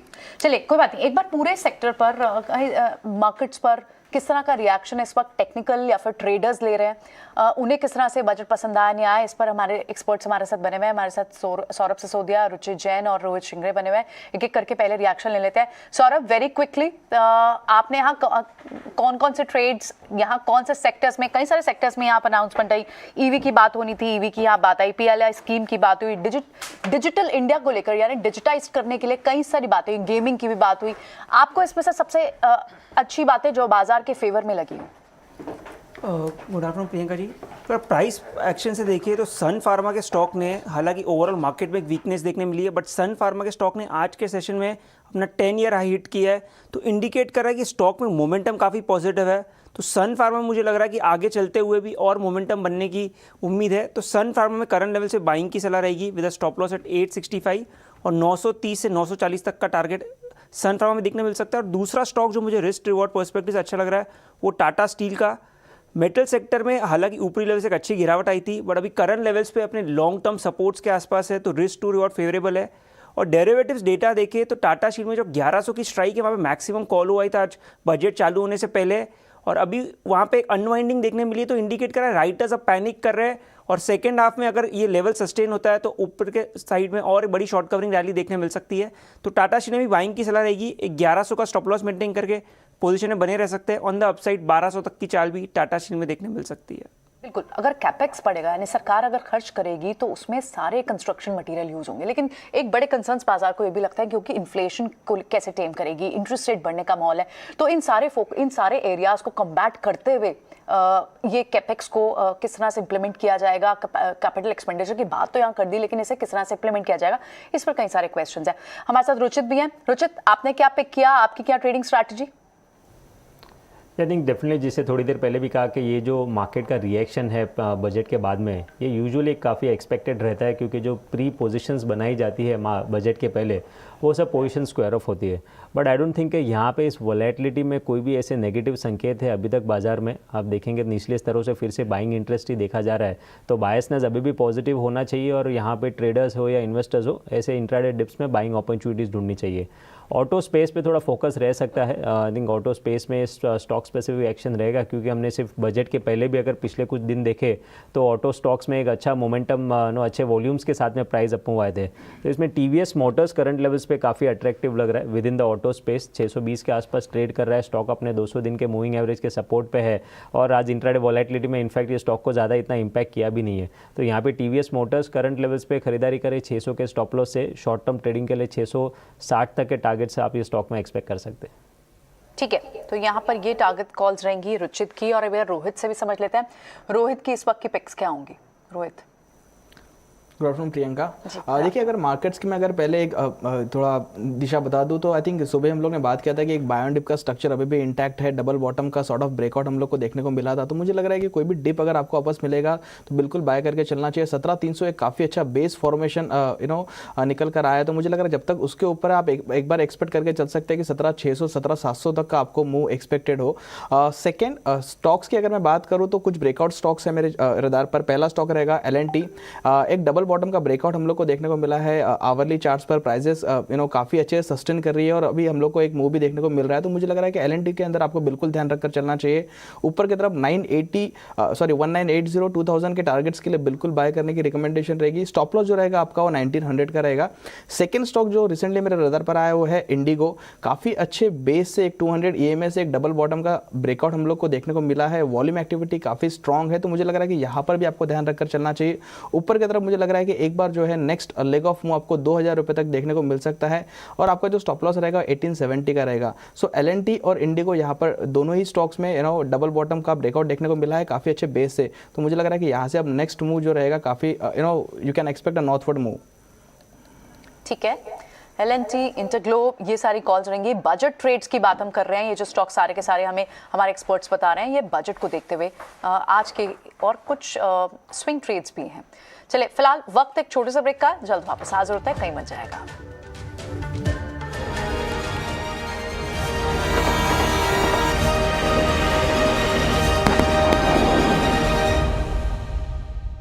बजट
ब्रेक पर एक बार फिर आपका स्वागत है। 17,509 पे अभी निफ्टी चल रहा है, यानी कि निफ्टी के अंदर जो स्विंग्स हैं वो काफ़ी इंपॉर्टेंट है। और इसके अलावा अगर आप बैंक निफ्टी भी देख रहे हैं तो 38,250 के आसपास आपको बैंक निफ्टी भी दिख रहा है। अच्छी खासी पुल बैक वापस से आया। एक बार तो ऐसा था कि जब बैंक निफ्टी और निफ्टी दोनों लाल निशान में पहुंच गए थे। स्विंग्स आपको दिख भी रहे होंगे मार्केट्स के अंदर, कोई कैंडल स्टिक चार्ट से आपको दिख रहा होगा। जहां जहां रेड कैंडल्स है वो बाजार का डिप था और जहां जहां ग्रीन कैंडल्स है वो बाजार का मूव है। पहले हाफ में और सेकंड हाफ में आपको वॉलेटिलिटी साफ साफ दिख रही होगी। अब बढ़ने वाले सेक्टर्स में वापस बैंकिंग भी कुछ हद तक पार्टिसिपेट करता हुआ दिख रहा है। धर्मेश मेहता भी इस बीच हमारे साथ जुड़ रहे हैं, उनसे जरा करते हैं बातचीत। धर्मेश सर, एक तो आपका मार्केट्स पे टेक चाहिए और बजट पे आपका टेक चाहिए। आप इस बजट को कैसे देखते हैं और आप मार्केट्स को भी कैसे देखते हैं? बजट तो काफी अच्छा है। जो लोगों को डर लगता था कि टैक्सेस बढ़ेंगे, how the growth will be finance, वो सब जो डर था वो नहीं आया है। काफी रियलिस्टिक बजट है, प्रैक्टिकल बजट है, बिकॉज गवर्नमेंट के पास भी उतना ही धन है जितना वो वापर सकते हैं to give the other sectors जो उनको बूस्ट देना है। It's a very well balanced budget in that sense. और जो भी आंकड़े दिख रहे हैं on the divestment targets, on the fiscal deficit number, वो सब रियलिस्टिक है और प्रैक्टिकल है। अगर आंकड़े देख रहे हैं तो इवन ऑन डाइवेस्टमेंट टारगेट्स वो नंबर कुछ मेरे ख्याल से 65,000 करोड़ है, जो काफी रियलिस्टिक नंबर है। तो ऐसा नहीं है कि फिस्कल डेफिसिट के नंबर पे लोगों को डाउट आएगा। So in that sense it's a very well balanced budget. Taxes के साथ ज्यादा टिंकरिंग नहीं किया है और India is in a growth stage right now. तो जो उनको ग्रोथ के लिए जो बूस्ट चाहिए था मैन्युफैक्चरिंग सेक्टर को, वो काफी अच्छा दिया है और स्पेंडिंग केपेक्स पे काफी है। तो जो इसके हिसाब से जॉब्स वगैरह आएगी, तो आई वुड से it's a very very well balanced budget. ठीक है, आप कह रहे हैं इसको वेल बैलेंस्ड बजट। सर मैं बस धर्मेश सर आपसे ये चाहता हूँ, इसको आप मार्किंग भी कर दीजिए। आउट ऑफ 10 आप इसको कितने मार्क्स देंगे? सर हमने एक मीटर बनाया जिसमें आप इसको मार्क्स भी दे सकते हैं, 8, 9, 10, क्योंकि मैं आपके लैंग्वेज से समझ पा रहा हूँ शायद इसको आप 8 नंबर तो देंगे ही देंगे पक्का। सो आई वुड से 8 नंबर पक्का दूंगा उसको, बिकॉज़ ऐसा कुछ नहीं है जिससे कोई डिसअपॉइंट हो सके। ठीक है सर। अच्छा सर, ये 2 नंबर काटेंगे इसके, ये भी बता सकते हैं आप? 2 नंबर अगर मैं टैक्स काटा तो मैं 2 नंबर काट दिया होता। दे दिया होता। ये भी इंटरेस्टिंग है, यानी कि सब चीज़ों के 8 नंबर अगर और टैक्स काटा होता तो खैर 2 नंबर मिलते, फिर 10 हो जाते। खैर एनी हाउ, अच्छा लग रहा है आपसे बातचीत करके। धर्मेश सर, एक और चीज़ है, इस बजट के बाद आपको किस सेगमेंट में ज़्यादा ग्रोथ दिख रही है मार्केट के हिसाब से? आई बिलीव मेरे हिसाब से मैन्युफैक्चरिंग सेक्टर जो इतने सालों से इंडिया का स्ट्रांग है और उसको इतना फोकस और इतना इंसेंटिव नहीं दिया गया था, वो मेरे हिसाब से will be the big highlight of this calendar year कि manufacturing sector will boost India economy, specially exports. और ये जो काफी पीएलआई स्कीम्स ऑलरेडी अनाउंस हो चुकी है बजट के पहले, वो भी उसको काफी बूस्ट देगी। सो अगर इस साल का अगर आप बजट देखें तो it is purely a manufacturing budget is what I will call it. ठीक है, तो ये कुछ बजट के आवंटन और बजट के जो फाइन प्रिंट्स जिसको हम टिपिकली कहते हैं, ये मैडम के स्पीच के बाद जो आते हैं वो आपको यहाँ पे दिख रहे हैं और इसमें किस किस जगह पे कितना आवंटन है उस चीज़ के लिए यहाँ पे आते हुए दिख रहे हैं। खैर इस बीच मेरे सहयोगी अजय भी मेरे साथ जुड़ चुके हैं। अजय, मार्केट्स ने तो एक रोलर कोस्टर राइड लिया लेकिन वापस हरे निशान में, यानी कि मार्केट को बजट तो ठीक लग रहा है। देखिए कल की बाजार का कॉल जो है, ये अभी मिहिर से बात कर रहे थे कि आपको कल के लोएस्ट पॉइंट से देखना चाहिए। कल जब एनुअल रिपोर्ट आई थी, जो इकोनॉमिक सर्वे था, जो मेरे हिसाब से कंट्री की एनुअल रिपोर्ट होती है, कल के नीचे से ऑलरेडी बाजार आज काफी खिंच गया था, गैप अप के बाद भी ग्रो किया था। यस बिल्कुल, तो थोड़ा प्रॉफिट टेकिंग आया और वो डिप भी बॉट हुई, तो मेरे हिसाब से ये एक पॉजिटिव साइन है। Dharmesh, good afternoon. Ajay here. आप काफी ज्यादा बिजी रहे लास्ट 1-2 सालों में, आप काफी दिनों बाद हमसे बात करने के लिए आए हैं। जो इन्वेस्टर कम्युनिटी है, आप तो बहुत सारे इन्वेस्टर्स से, कंपनी से बात करते आए हैं और बजट का माहौल तो बन ही गया था, 1 महीने पहले से खबरें आने लगी थी। आपको क्या लगता है ये इन्वेस्टर कम्युनिटी और कॉर्पोरेट्स कैसे रेट करेंगे? और ये जो मोमेंटम बाजार में दिख रहा था, सब लोग पैसा रेज करना चाह रहे थे कैपेक्स फंड करने के लिए, इन सब चीजों का मोमेंटम जारी रहेगा? वो मोमेंटम जारी रहेगा और ये बजट ने ऐसा कुछ नहीं किया जिसकी वजह से मोमेंटम हट सके। ओनली वो momentum will depend on overall कि अभी बजट तो एक दिन का सिनेरियो है, एक दिन में बजट लोग भूल जाएंगे, अगले हफ्ते से लोग काम धंधे पे वापस लग जाएंगे as life was normal. So I would say one should not look at the entire market through this one event. This is just one kind of a direction which the country gets, but overall तो लोग environment काफी बाहर थोड़ा खराब है India से, so उस पे volatility definitely रहेगी, interest rates पे focus रहेगा, कभी बढ़ रहे हैं, so that also will be one more thing which people look out. but ये जो एक बड़ा इवेंट था वो हमारे पीछे है and things will be back to normal from Monday. और ये बड़े इवेंट में ऐसा कुछ नहीं हुआ जिसकी वजह से कोई नर्वस होए या कोई घबराए जाए। इनफैक्ट जो भी हुआ थोड़ा अच्छा ही हुआ है, इससे बेटर हो सकता था, वो तो हमेशा वी ऑलवेज से इससे बेटर ऑलवेज हो सकता था, but I think so whatever limited जो रिसोर्सेज हमारे पास आज और जो हमारे केपेक्स प्रोग्राम है, ये काफी अच्छा है उसकी वजह से। बिल्कुल, चलिए धर्मेश भाई, और ये फंड की बात करें, फंड रेज तो कंटिन्यू रहेगा। मुझे लगता है लिक्विडिटी अच्छी है, आपने देखा हर एक आईपीओ में काफी रिटेल इन्वेस्टर्स आ रहे हैं, तो रिटेल की भी लिक्विडिटी अच्छी है, तो वो मोमेंटम जारी रहेगा, subject to companies are good और वैल्यूएशन रीजनेबल है। बिल्कुल। धर्मेश भाई, आपसे एक आखिरी सवाल होगा। अब जैसे आपने कहा कि things will be back to normal और अच्छी चीज़ ये है कि कोई नेगेटिव नहीं हुआ है मार्केट के लिए, तो इन सबको जोड़कर अगर हम देखें, are you tempted to change your views कुछ एक सेक्टर्स पे, या फिर कुछ एक सेक्टर्स जहाँ पर आज बजट के बाद आप ज़्यादा पॉजिटिव हो गए हों, जिस तरह का कैपेक्स सरकार ने अनाउंस किया है, जिस तरह का फोकस टेक्नोलॉजी पर है, स्टार्टअप्स पर है?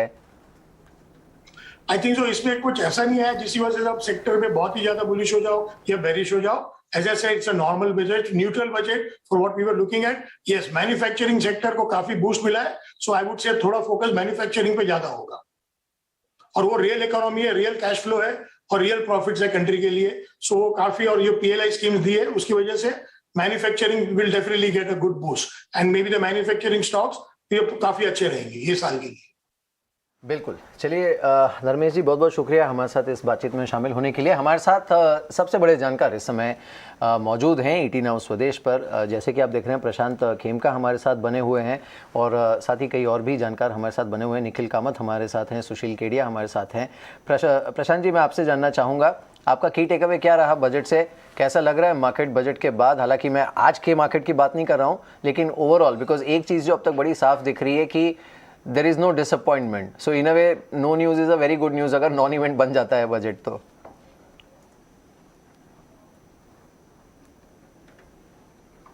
सर, आपका माइक शायद म्यूट है। Prashant ji, if you can just unmute it.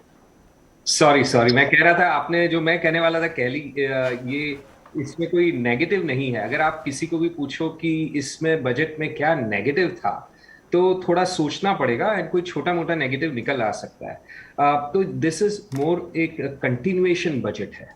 तो लास्ट ईयर का बजट बहुत उत्तम बजट था, जैसे कि आपको याद होगा, मार्केट में सभी को बहुत स्पेसिफिक चीजें थी जो बहुत बड़ी इम्पॉर्टेंट रिफॉर्म्स एंड अनाउंसमेंट्स थे। तो उस उत्तम बजट को एक तरह से इस बजट ने जारी रखा है, और कुछ चेंज, बदलाव ज्यादा नहीं किया है। एक रियलिस्टिक बजट है, प्रो ग्रोथ बजट होते हुए भी रियलिस्टिक बजट है। इसमें और एक ये अच्छी बात है कि कोई भी बड़ी नेगेटिव पॉइंट नहीं, जैसे मैं कह रहा था, कोई बड़ा नेगेटिव लार्ज सब्सिडी या बड़ी कोई स्कीम ऐसी जो कि फिस्कल डेफिसिट हाई है बट कैपिटल एक्सपेंडिचर के चलते हाई है, which is positive. It's like अगर आप एक फैमिली हो, एक तो आप पैसे वेकेशन में जाकर खर्चा कर देते हो, दूसरा आप अगर वही और डेफिसिट में चले जाते हो, दूसरा अगर आप वही पैसे बच्चों की पढ़ाई में लगाओ तो that is an investment, and वो नेगेटिव नहीं है अगर आप डेफिसिट में जाओ तो भी। तो ये जो बजट में स्पेंडिंग है वो कैपिटल स्पेंडिंग है, उसके चलते फिस्कल डेफिसिट हाई होना कोई, मेरे अनुसार, कोई नेगेटिव नहीं है। एब्सर्ड पॉपुलिस्ट मेजर्स का भी डर था, बड़ी सब्सिडी पॉपुलिस्ट, ऐसा कोई पॉपुलिस्ट नेगेटिव मेजर इसमें नहीं है। तो ये सब मैं कहूंगा कि इसमें पॉजिटिव रहा है। ऑब्वियसली जैसे धर्मेश भाई भी कह रहे थे, कुछ ना कुछ उम्मीद ज्यादा रहती है हर बार। तो मेरे हिसाब से रिफॉर्म्स के फ्रंट पे मेरी उम्मीद ज्यादा थी, एंड फॉरेन इन्वेस्टर्स की मैं कहूँगा उम्मीद ज्यादा थी। डाइवेस्टमेंट टारगेट और बड़ा हो सकता था, मे बी उन्होंने रियलिस्टिक टारगेट रखा हो 65,000 करोड़ का अगले साल, बट होपफुली ये टारगेट अचीव कर ले। तो रियलिटी में वो टारगेट अगर अचीव होता है तो रियलिटी स्टिल ज्यादा डिक्लाइन नहीं होगा। Relaxation of foreign ownership rules की उम्मीद थी, FDI, FPI, बॉन्ड मार्केट्स को काफी उम्मीद थी कि डेट मार्केट को भी काफी सपोर्ट मिल सकता अगर वो जो नेसेसरी चेंजेस करने थे for inclusion in foreign indexes वो अनाउंस होता। तो not all bad on reforms front. Honourable आदरणीय वित्त मंत्री ने जैसे कहा, ईज ऑफ डूइंग बिजनेस 2.0 शुरू हो रहा है। वो ऐसी चीज है कि बहुत स्मॉल इम्प्रूवमेंट, हजारों स्मॉल इम्प्रूवमेंट होते हैं उसमें, जो बजट में अनाउंस नहीं किए जाते पर वो इम्प्रूवमेंट्स आते हैं। जैसे वित्त मंत्री जी ने कहा कि पिछले कई सालों में 15-20 हजार, मुझे एग्जैक्ट आंकड़ा याद नहीं, पर 15-20 हजार कायदों को, नियमों को, जो कि जिनकी कोई यूटिलिटी, यूजफुलनेस नहीं रहा था, उनको निकाल दिया गया है, उसको इरेज कर दिया गया है। वो बहुत बड़ा पॉजिटिव है ईज ऑफ डूइंग बिजनेस में। और मेरी उम्मीद है कि हालांकि इसमें बजट में काफी विस्तार से नहीं बताया गया, पर जो आदरणीय वित्त मंत्री जी ने कहा उसके अनुसार अपने वही सिलसिला जारी रहेगा और इंडिया की जो रैंक है 63rd रैंक 62nd रैंक जो ईज ऑफ डूइंग बिजनेस की जो 143rd से इंप्रूव हुई है वो पहले नंबर की तरफ निरंतर बढ़ती रहेगी। राइट बिल्कुल। यहाँ पर जिस तरह से कुछ चीज़ें आपने टच की, एजुकेशन सेक्टर पर लगातार हम देख रहे थे एजुकेशन इंफ्रा को पुश करने के लिए काफ़ी उम्मीदें थी सेक्टर की, ऐसा कुछ नज़र भी आया और साथ ही काफ़ी सारी चीज़ें रही। ऑफकोर्स डाइवेस्टमेंट को अभी आपने टच किया और उससे जुड़े टारगेट्स को आपने टच किया। काफ़ी कुछ यहाँ पर भी देखने को मिला। पिछले दिनों एयर इंडिया हमने देख लिया है, अब LIC, all eyes towards it. क्या लगता है इस सिचुएशन को देखते हुए प्राइवेटाइजेशन पर एक तो आपका क्या टेक होगा, एंड साथ ही क्योंकि अफोर्डेबल हाउसिंग को पुश देने की बात कही जा रही थी, अफोर्डेबल हाउसिंग को मद्देनजर रखते हुए अभी यहाँ पर ऐलान होते हुए दिखे हैं हाउसिंग एंड इंफ्रा एंड साथ ही डाइवेस्टमेंट के लिहाज से प्राइवेटाइजेशन पर्टिकुलरली, क्या कुछ कहेंगे आप? जैसे मैंने कहा वो एरिया में मेरी उम्मीद थी, इन्वेस्टर की उम्मीद थी कि ज्यादा अनाउंसमेंट तो बड़ा होता। अपन अभी देखिए कि आज तक पिछले कई सालों में सरकारों ने ओवर प्रॉमिस किया है और अंडर डिलीवर हुआ है प्राइवेटाइजेशन और डिसइन्वेस्टमेंट पर, क्योंकि एग्जीक्यूट करना बहुत ही चैलेंजिंग रहता है। तो अभी उम्मीद यह है कि जो टारगेट रखा है 65,000 करोड़ का, वो अंडर प्रॉमिस ओवर डिलीवर करने के नजरिए से रखा है, क्योंकि पिछले साल का टारगेट 2.25 लाख करोड़ था। अब मार्च तक 2 महीने बाकी है, कई प्राइवेटाइजेशन और भी हो सकते हैं। एंड तारीफ करनी पड़ेगी सरकार की कि कोविड के चलते चलते एयर इंडिया जैसे बहुत ही पेचीदे और कठिन प्राइवेटाइजेशन को इन्होंने कंप्लीट किया है। वो ट्रैक रिकॉर्ड को देखते हुए ऐसे लगता है कि ये जो 65,000 करोड़ का आंकड़ा है वो अंडर प्रॉमिस ओवर डिलीवरी करने का पूरा मौका है सरकार को। एंड होपफुली जो एक्चुअल आंकड़ा आएगा नेक्स्ट ईयर वो इस साल से भी ज्यादा होगा, क्योंकि ऐसा कहीं कहा नहीं गया कि 65,000 से ज्यादा नहीं कर सकती है सरकार डाइवेस्टमेंट। तो डाइवेस्टमेंट प्राइवेटाइजेशन उस पर उम्मीद है कि उससे ज्यादा करेंगे। एंड जो ईज ऑफ डूइंग बिजनेस 2.0 जिसमें ऑब्वियसली बजट में कुछ विस्तार से नहीं कहा जा सकता, होप कि वो भी कंटिन्यूएशन रहेगा सरकार का, back of the in the background वो इम्प्रूवमेंट चलता रहेगा। खैर इस बीच जब मार्केट में बजट आ भी रहा था तो उसके बाद भी एक बड़ा स्विंग हमने निफ्टी पे देखा, इसलिए टेक्निकल एनालिसिस लेना भी बहुत ज़रूरी है। हमारे साथ मिस्टर केडिया भी जुड़े हैं, उनसे जरा करते हैं बातचीत। मिस्टर केडिया बहुत बहुत शुक्रिया, thank you very much. Bank Nifty पे अगर आप देखें ना, करीब 1800 पॉइंट से ज़्यादा का एक बड़ा स्विंग आज बजट के दिन पे दिखा। डैमेज हुआ या स्ट्रेंथ आई है सर? दोनों ही काम हो गए। तो एट द फाइनली इसको क्या बोलेंगे, डैमेज है कि फाइनली हम जीत गए, यानी कि हो गया जो बजट का झटका लगना था लग गया सर, बच गए? आपने सारे ट्रेडेबल कॉन्ट्रैक्ट्स में से जो सबसे ज्यादा गुगली है उसको ही सबसे पहले चुना है। तो देखिए बैंक निफ्टी में 2 हिस्से हैं, एक आपके जो पब्लिक सेक्टर बैंक्स हैं और private sector banks. Public sector banks की चार्ट्स ऑलरेडी बजट के पहले सीरियसली ओवरबॉट हो गई और मेरे को लगता है बजट के बाद भी इनमें कंटिन्यूड करेक्शन बना रह सकता है। और जो प्राइवेट सेक्टर स्टॉक्स हैं बैंक निफ्टी में, उनमें अभी भी काफी बढ़त आगे दिखती है। तो बैंक निफ्टी के साथ साथ निफ्टी भी देखिए, अगर आप साथ में कंपेयर कीजिए, एक करेक्शन ड्यू था। एंड बजट चूंकि बिजनेस एज यूजुअल, यानी वित्त मंत्री ने सिर्फ चलते सरकारी कारोबार की अभिपुष्टि की, तो मार्केट भी business as usual, budget is business as usual, it's become a non event for the market. तो ऑलरेडी 4 दिन से जो बढ़ा हुआ बाजार था उसने एक बड़ा त्वरित करेक्शन कर लिया, एक क्विक करेक्शन हो लिया। और अब यहां से जो इंट्राडे का जो लो बन गया है, आई थिंक इस लो को आप अपना स्टॉप लॉस बनाकर अलग अलग स्टॉक्स के अंदर जो भी पैटर्न्स है उनके अनुसार ट्रेड करेंगे। और बजट की कोई स्पेशल थीम के कारण बाजार में कोई भी एक सेक्टर अलग तरीके से चल पड़ेगा, ऐसा 150-200 स्टॉक्स की चार्ट को स्कैन करके मुझे कुछ खास नजर नहीं आया। सुशील प्लीज हमारे साथ बने रहिए, आपसे बहुत सारे सवाल करने हैं, बड़ा पैनल है, बहुत सारे लोग हमारे साथ डिफरेंट सेक्टर्स से, एक्सपर्ट्स, कंपनी के टॉप हेड्स, निखिल कामत साहब, श्रीराम साहब, मैगजीन जी बात करेंगे रियल एस्टेट की, mister Raghuvanshi health care space से बात करेंगे, और प्रशांत जी तो ऑफकोर्स एक इन्वेस्टर नजरिया लेके जुड़ ही रहे। लेकिन मिस्टर श्रीराम के पास जाता हूं मैं। श्रीराम साहब, एज अ कॉर्पोरेट किस तरह का आपको बजट लगा? कितना रेटिंग देंगे आप आउट ऑफ 10, अगर आप हम शेयर कर सकें अपने की ऑब्जर्वेशंस? जरूर, नहीं, धन्यवाद मुझे बुलाने के लिए। नहीं, अगर मैं ये बजट को देखूं, मैं इस तरह देखता हूं कि पिछले 2 साल भारत के लिए बहुत मुश्किल रहे हैं पैंडेमिक की वजह से। उसके अलावा पिछले साल जो टैक्स रेवेन्यू गवर्नमेंट को मिला है और जो पुश गवर्नमेंट अब दे रही है इस बजट में, 3-4 चीजें जो मुझे अच्छी लगी बजट में। एक तो ये गति शक्ति के बारे में जो बात करी है फाइनेंस मिनिस्टर ने, इतनी डिटेल में उन्होंने बात करी कि 7 एरियाज को फोकस मिलेगा। तो इंक्लूसिव डेवलपमेंट के बारे में बात करी, उसमें भी उन्होंने एग्रीकल्चर के बारे में बहुत डिटेल में बात करी, मिलेट के लिए, ऑयल सीड्स के लिए, पानी के लिए क्या करना चाह रहे हैं। जो एमएसपी पे 2.37 लाख करोड़ स्पेंड करके वो खरीदेंगे, उस पर फोकस करना चाह रहे हैं। और तीसरा मैं कहूंगा जो इंफ्रास्ट्रक्चर पे है और कैपिटल एक्सपेंडिचर।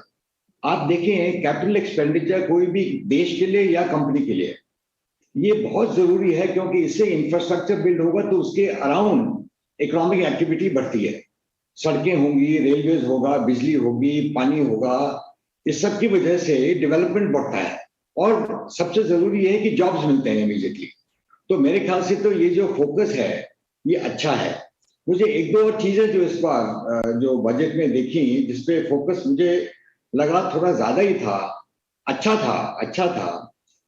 अगर आप लोग गिने, मैंने गिना तो नहीं, लेकिन फाइनेंस मिनिस्टर में जितनी बार ये शब्द डिजिटल इस्तेमाल करा होगा इस बजट में, मेरे ख्याल से कोई बजट में पहले नहीं करा। बिल्कुल। चलिए सर, आपके पास लौट कर आते हैं। थोड़ा सा एक अपडेट भी आपको बता दें कि मार्केट ने बहुत अच्छा रिबाउंड कर लिया है। हमारे साथ निखिल कामत भी हैं इस समय, उनसे बात करते हैं। Nikhil, thanks for joining us.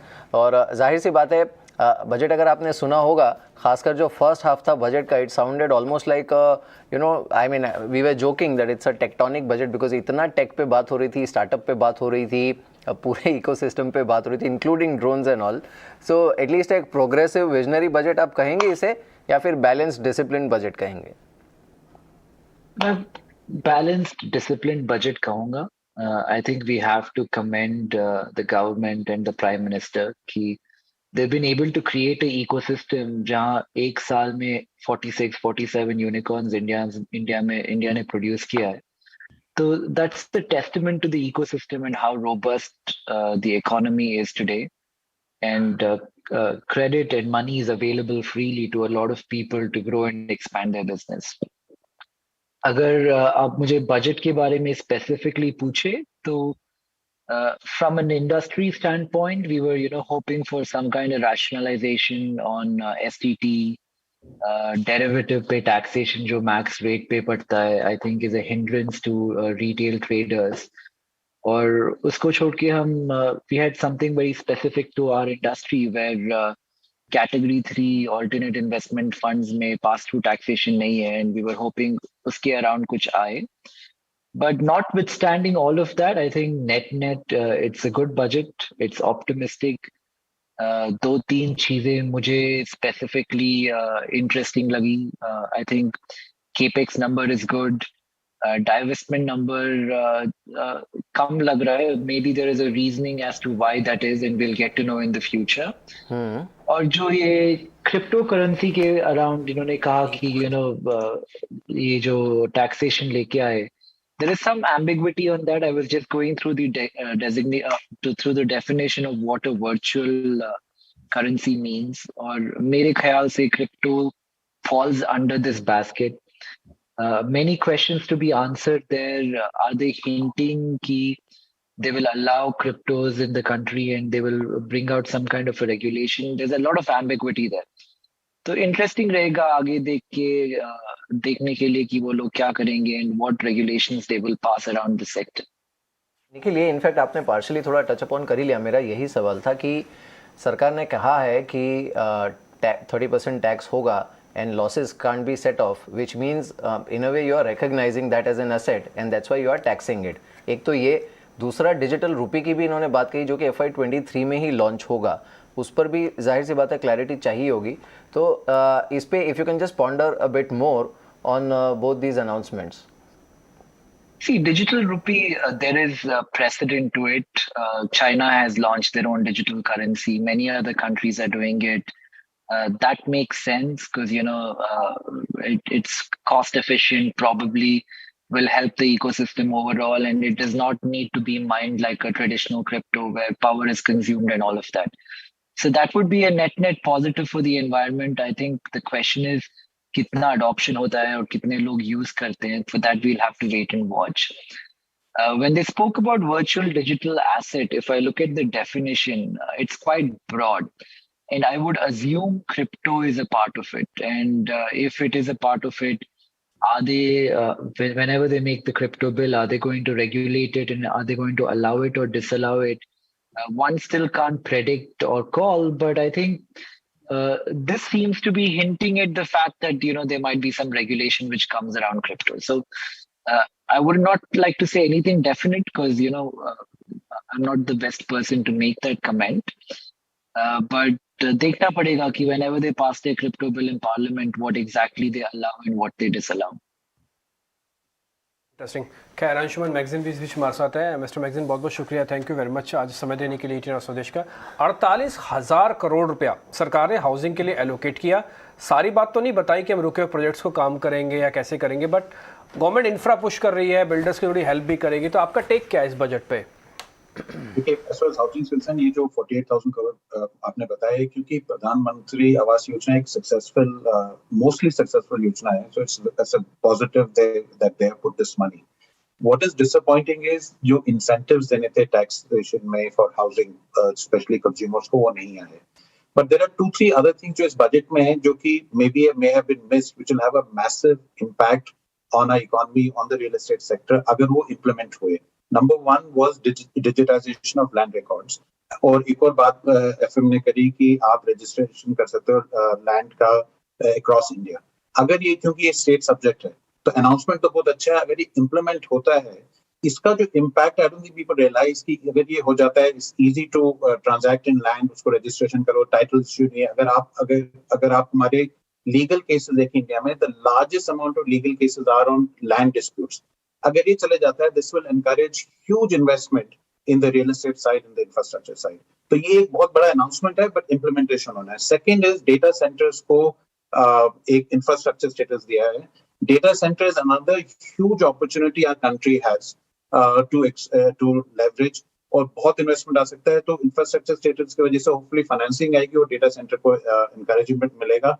और third area which I felt, which is बहुत सारे एरियाज में जिसमें कि बहुत बहुत पॉजिटिव अनाउंसमेंट था कि urbanisation of tier 2 tier 3 cities का, changing modernising rules. But one area which we been talking about for long time, और किसी ने अभी तक उसके ज्यादा किसी बजट में आया नहीं है, कि capacity building with the government. क्योंकि काफी गवर्नमेंट की बड़ी बड़ी स्कीम्स है, अनाउंसमेंट होती है, इंप्लीमेंटेशन होता नहीं. बिसाइड्स मेनी अदर रीजंस, एक रीजन इंप्लीमेंटेशन ना होने का ये है कि गवर्नमेंट में कैपेसिटी नहीं है इंप्लीमेंट करने की. So they talked about 5 centres of excellence and capacity building in the government, especially tier 2 tier 3 towns. तो बहुत अच्छे announcements है. Implementation is the key. और housing में certainly थोड़ा बहुत काफी disappointment था, क्योंकि tax incentive दे सकते थे consumers को जो कि housing जो housing में invest करना चाहते हैं. राइट.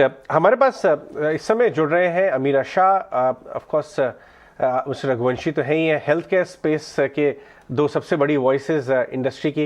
रघुवंशी जी, आपका क्या व्यू है? हेल्थ केयर इंफ्रास्ट्रक्चर पे बातचीत क्लियर शब्दों में थी, आपको लगा एडिक्वेट था या हेल्थ केयर इंफ्रास्ट्रक्चर पे और काम हो सकता है आपके हिसाब से? हेल्थ केयर के हिसाब से अगर देखें तो हमें थोड़ा सा निराशा हुई, क्योंकि कोई स्पेसिफिक ऐसे बड़े अनाउंसमेंट्स नहीं थे इंफ्रास्ट्रक्चर के लिए. पर आई थिंक इसको एक उस पिछले साल के बजट की पृष्ठभूमि देखना चाहिए, जहां पे बहुत से इंफ्रास्ट्रक्चर प्रोजेक्ट्स रीजनल जगहों पे all India institute of medical sciences और मेडिकल कॉलेजेस वगैरह की घोषणा पिछले वर्ष की गई थी. पर 2-3 चीजें बहुत महत्वपूर्ण थी। उसमें से एक तो मेंटल हेल्थ प्रोग्राम है, वो बहुत ही जरूरी है देश के लिए, क्योंकि मेंटल हेल्थ को उतनी रिकॉग्निशन पहले नहीं मिली है और उसका इंफ्रास्ट्रक्चर भी बहुत कमजोर है। तो ये एक हमारे दृष्टि में एक बहुत ही महत्वपूर्ण स्टेप है और बहुत ही जरूरी था। ये this was long overdue. Digital health ecosystem के बारे में बात की आदरणीय मंत्री ने, और उन्होंने नेशनल हेल्थ रजिस्ट्रेशन कार्ड के रोल आउट के बारे में भी कहा। तो ये बहुत इंपॉर्टेंट प्रोजेक्ट है हेल्थ केयर को एक्सेसिबल बनाने के लिए, और डाटा सेंटर्स को जो इंफ्रास्ट्रक्चर वो मिला है उससे भी शायद इसमें मदद मिलेगी जो डिजिटल हेल्थ केयर इकोसिस्टम है। सो ये कुछ स्टेप्स ऐसे हैं जिनका बहुत ही positive impact health care sector के ऊपर इन जनरल होगा और हेल्थ केयर ज्यादा एक्सेसिबल हो पाएगी ज्यादा लोगों को। जी नहीं, health care infrastructure clearly focus में है, बहुत बड़ी बड़ी डील्स हो रही हैं, इन्वेस्टर फोकस में है, लोगों में जागरूकता बढ़ गई है।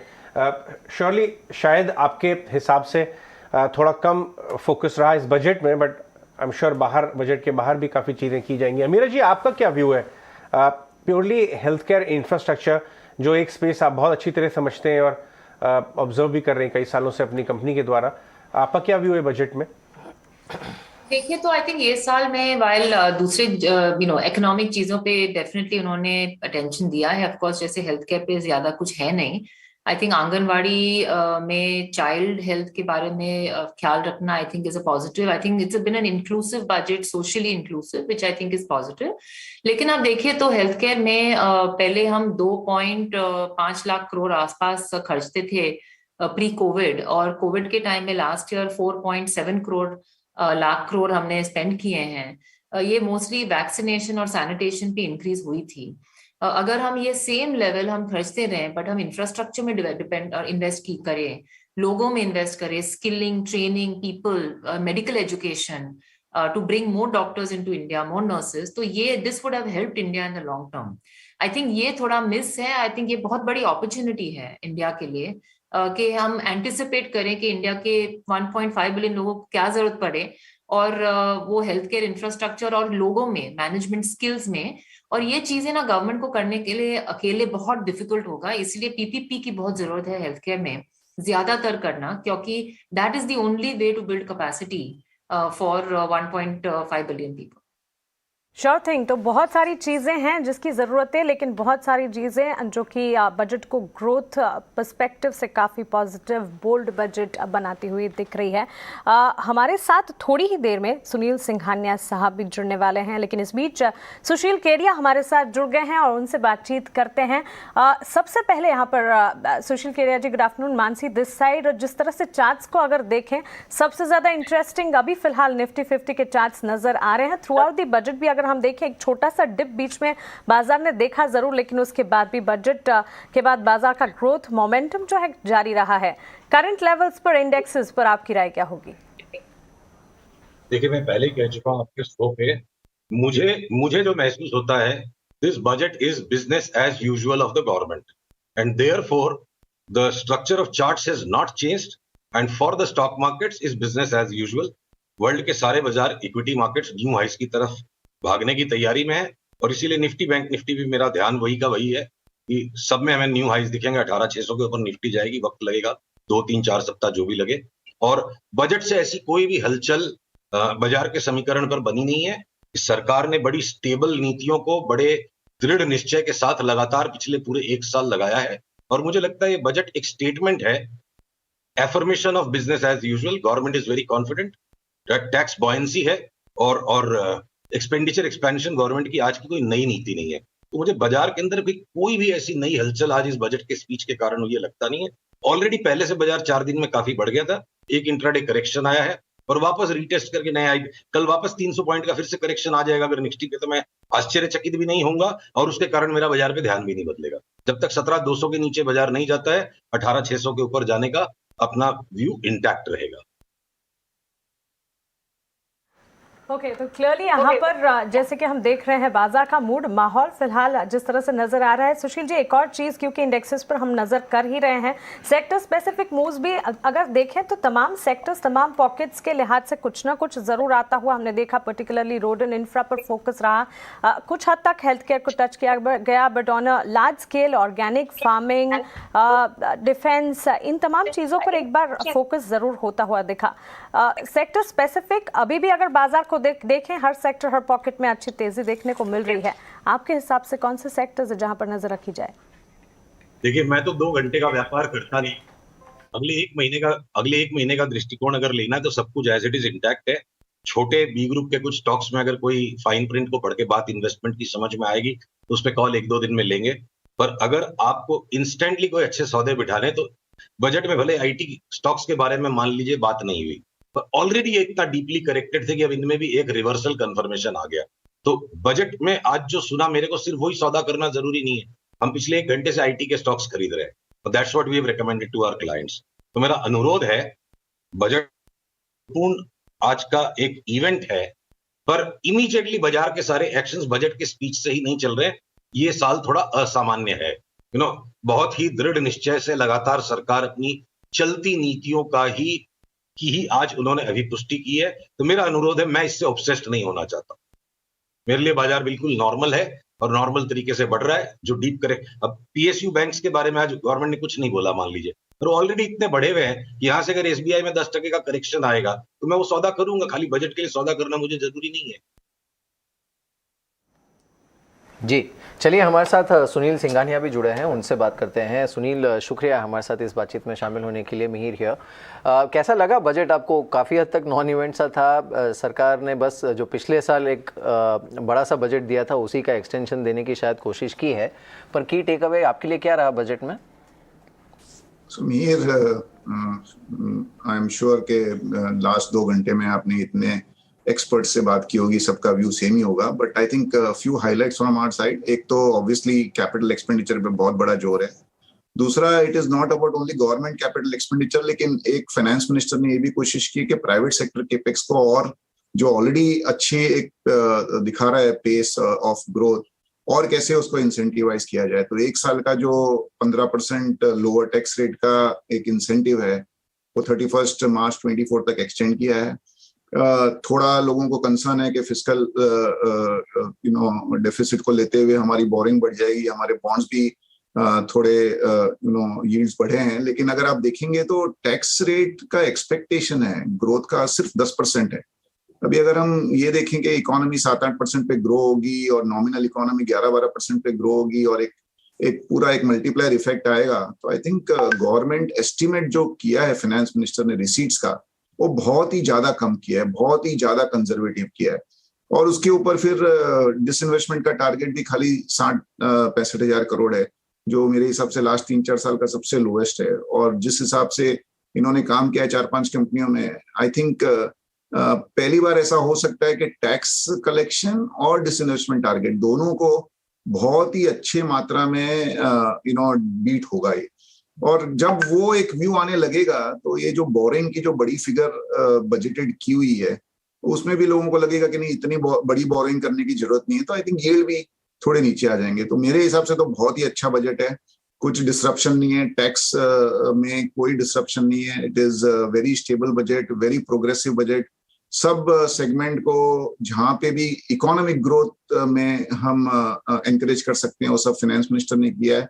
मेरे हिसाब से आई थिंक बाजार जैसे जैसे लोग उसको और एनालाइज करेंगे, पॉजिटिवनेस बढ़ती जाएगी।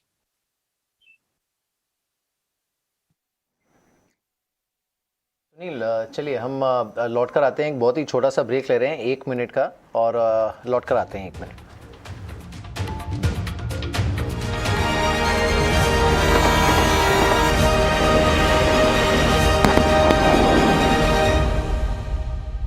बजट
स्वदेश को बहुत बहुत शुभकामनाएं देना चाहता हूं। उनके जो नए अवतार में वो एक हिंदी चैनल चालू कर रहे हैं, मेरी तरफ से बहुत बहुत शुभकामनाएं।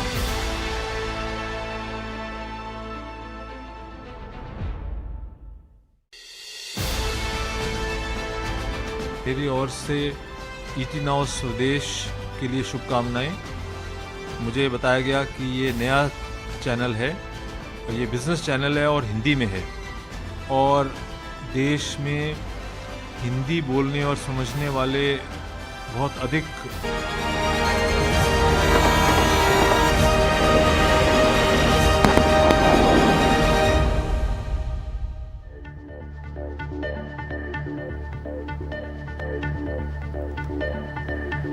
आप देख रहे हैं ईटी नाउ स्वदेश, और बजट के बाद कुछ सबसे बड़े चेहरे हमारे साथ मौजूद हैं। सुनील सिंघानिया हमारे साथ मौजूद हैं, साथ ही ए बाला हमारे साथ जुड़े हैं, और साथ ही सुशील केडिया भी हमारे साथ मौजूद हैं।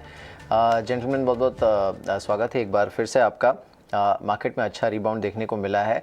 सुनील, जैसे आपने कहा कि शायद कोई बहुत बड़ा या फिर कि जिसे कहते हैं हेडलाइन टाइप बजट नहीं भी आया हो, लेकिन आपने जो हाइलाइट्स बताई, ऑन टॉप ऑफ इट एक जो दूसरा चैलेंज है, क्योंकि बजट एक दो दिन में निकल जाएगा, market will get into its rhythm again. There are some global headwinds, और उसी के साथ साथ एक इन्फ्लेशन का जो प्रेशर है, जो कि बजट में भी इंडिकेट किया है फाइनेंस मिनिस्टर ने, कल इकोनॉमिक सर्वे में भी उसका जिक्र था। आप कितने चिंतित हैं इसे लेकर? ऑब्वियसली जो आप कह रहे हो वो सब लॉजिकल है कि ये इक्विटी मार्केट्स के लिए हेडविंड होते हैं। इन्फ्लेशन तो मार्केट्स का दुश्मन होता ही होता है, और ग्लोबल मार्केट्स की भी जहां तक आपने बात की वो सही है कि ग्लोबल मार्केट आजकल सब लिंक्ड होते हैं, at least in the near term. लेकिन अगर आप देखिए ना, तो जैसे यूएस का मार्केट है या ग्लोबल मार्केट है, एक अच्छे करेक्शन के बाद में लास्ट 3-4 दिन में एक कंसोलिडेशन वहां पे दिख रहा है। थोड़ा बाजार वापस से ऊपर की तरफ आ रहा है। इन्फ्लेशन का भी जहां तक सवाल है, आई थिंक मोर और लेस इट इज डिस्काउंटेड। यहाँ से अगर और बढ़ता है इन्फ्लेशन तो हो सकता है कि चिंता का कारण हो, लेकिन आज की जो इन्फ्लेशन के नंबर्स हैं उसको मोटा मोटी मार्केट ऑलरेडी डिस्काउंट कर चुका है। और जहां तक इंटरेस्ट रेट्स का भी सवाल है, आई थिंक यूएस में 4 interest rates hike are already discounted I think in the market. तो ये सब चीजों को हमें डेफिनेटली नजरअंदाज नहीं करना चाहिए, ट्रैक करना चाहिए। बट आज का जो माहौल है उसके हिसाब से आई थिंक ये सब है ना ऑलरेडी डिस्काउंटेड है। बाला भी हमारे साथ जुड़ रहे हैं। बाला, जिस हिसाब से अनाउंसमेंट्स आए हैं और एक टाइट रोप वॉकिंग था कि भाई एक तरफ ग्रोथ भी ज़रूरत है, इस समय ग्रोथ की ज़रूरत है इकोनॉमी को, वो भी ट्रिगर करनी है, at the same time upset नहीं कर रहे हैं कोई मैक्रोज को लेके। आपका क्या व्यू है इस समय बाजार के नज़र से? बाजार को क्यों पसंद आया? एक सॉलिड फॉल आई 1000 पॉइंट की, और पूरी फॉलवर्ड डिप बॉट हो गई। बाजार ने कैसे रीड किया कमेंट्री को? अजय, ये सबसे मार्केट का जो थम्स अप जो रिफ्लेक्शन जो था इमीडिएट आफ्टर बजट, इन जो कैपिटल एलोकेशन जो गवर्नमेंट ने इसमें प्रोवाइड किया है, specially the central government budget, और दूसरा स्टेट गवर्नमेंट का भी जो एलोकेशन बढ़ा के उनको एंकरेज कर रहा है, specially in urban infrastructure development, that something is being seen as a big thumbs up. क्योंकि पब्लिक प्राइवेट सेक्टर का कैपेक्स बढ़ाने के लिए somebody has to take the lead। मेरे हिसाब से गवर्नमेंट का जो लीड जो लिया एक्चुअली पब्लिक प्राइवेट पार्टनरशिप के हिसाब से, that is I think is something is reassuring the growth I think will come back, is only a question of time। Second, जिस हिसाब से जो डीप डाइव करके जो डिजिटल इकोनॉमी के लिए लाइक डिजिटल बैंकिंग का, digital university, digital banking, digital district, all these things are very forward thinking, is not being built for एक साल के लिए। I think is now building a roadmap for the next 3-4 years, given the fact after 2 साल के लिए आपको election भी आएगा। तब उसके साथ मन में रख के मेरे हिसाब से लॉन्गर टर्म के हिसाब से जो बजट बनाया, is something reassurance of the growth coming back. So market का थम्स अप आया only on the base of that, is about now 9.5-10% kind of growth I think उनका expect the GDP. But having said that, I think market का concern जो आया actually बीच में, जो bond market का जो यील्ड बढ़ गया था, उसमें ऑफ कोर्स कंसर्न आया था clearly that one on base of expected rate hike on the base of inflation, and second is the growth comes back, credit growth also will come back, therefore interest rate has to go up. So base में bond deals में जो impact आया 14 basis points का impact आया, उसकी वजह से market में बीच में थोड़ा कंसर्न आ रहा था। But however having said that, जितना बड़ा लिक्विडिटी है इस सिस्टम में, उसका अनवाइंड करना उतना आसानी नहीं है एक्चुअली। सेकंड इज इन्फ्लेशन, आज के दिन में डिमांड सप्लाई के हिसाब से इन्फ्लेशन जो आज के दिन में जो है ज्यादा से है, but also will get corrected as the demand supply equation actually turns more towards supply, and again RBI would be very calibrated manner interest rate hike I think कोशिश करेंगे. I think ये सब में मिलके देखेंगे तो clearly the market is looking at clearly growth coming back, earnings coming back, and therefore the market continues to remain bullish. Positive approach towards growth and growth clearly coming back. हमारे साथ दिग्गजों का पैनल लगातार जुड़ रहा है. थोड़ी देर में मिस्टर सुनील सुब्रमण्यम और अजय श्रीवास्तव भी हमारे बीच होंगे. लेकिन सुशील केडिया जी, आप से मेरा अगला सवाल होगा. You are known for your contract trades and of course in contract trades में रिस्क कम और रिवॉर्ड ज़्यादा नजर आते हैं. और इसी सिचुएशन को या इसी ट्रेंड को आपके समझते हुए करंट लेवल्स पर व्यूअर्स पर्सपेक्टिव के लिहाज से हम ये समझना चाहेंगे कि आप फिलहाल कौन से ऐसे शेयर्स हैं जो अपने क्लाइंट्स को बता रहे हैं, जो रेकमेंड कर रहे हैं, कौन से ऐसे स्टॉक्स हैं जहां पर आप एक मूव देख रहे हैं, मोमेंटम देख रहे हैं, जिस पर नजर होनी चाहिए? देखिए, आईटी सेक्टर जैसा मैंने आपको पहले कहा ओवरसोल्ड हो गया है, करेक्शन कंप्लीट हो गया है, और भले ही बजट में इस बारे में कोई बात नहीं हुई, वहां पे सब जगह बाई सिग्नल्स है. पीएसयू बैंक्स ओवरबॉट हो चुके हैं, वहां पे टेक प्रॉफिट के सिग्नल्स हैं.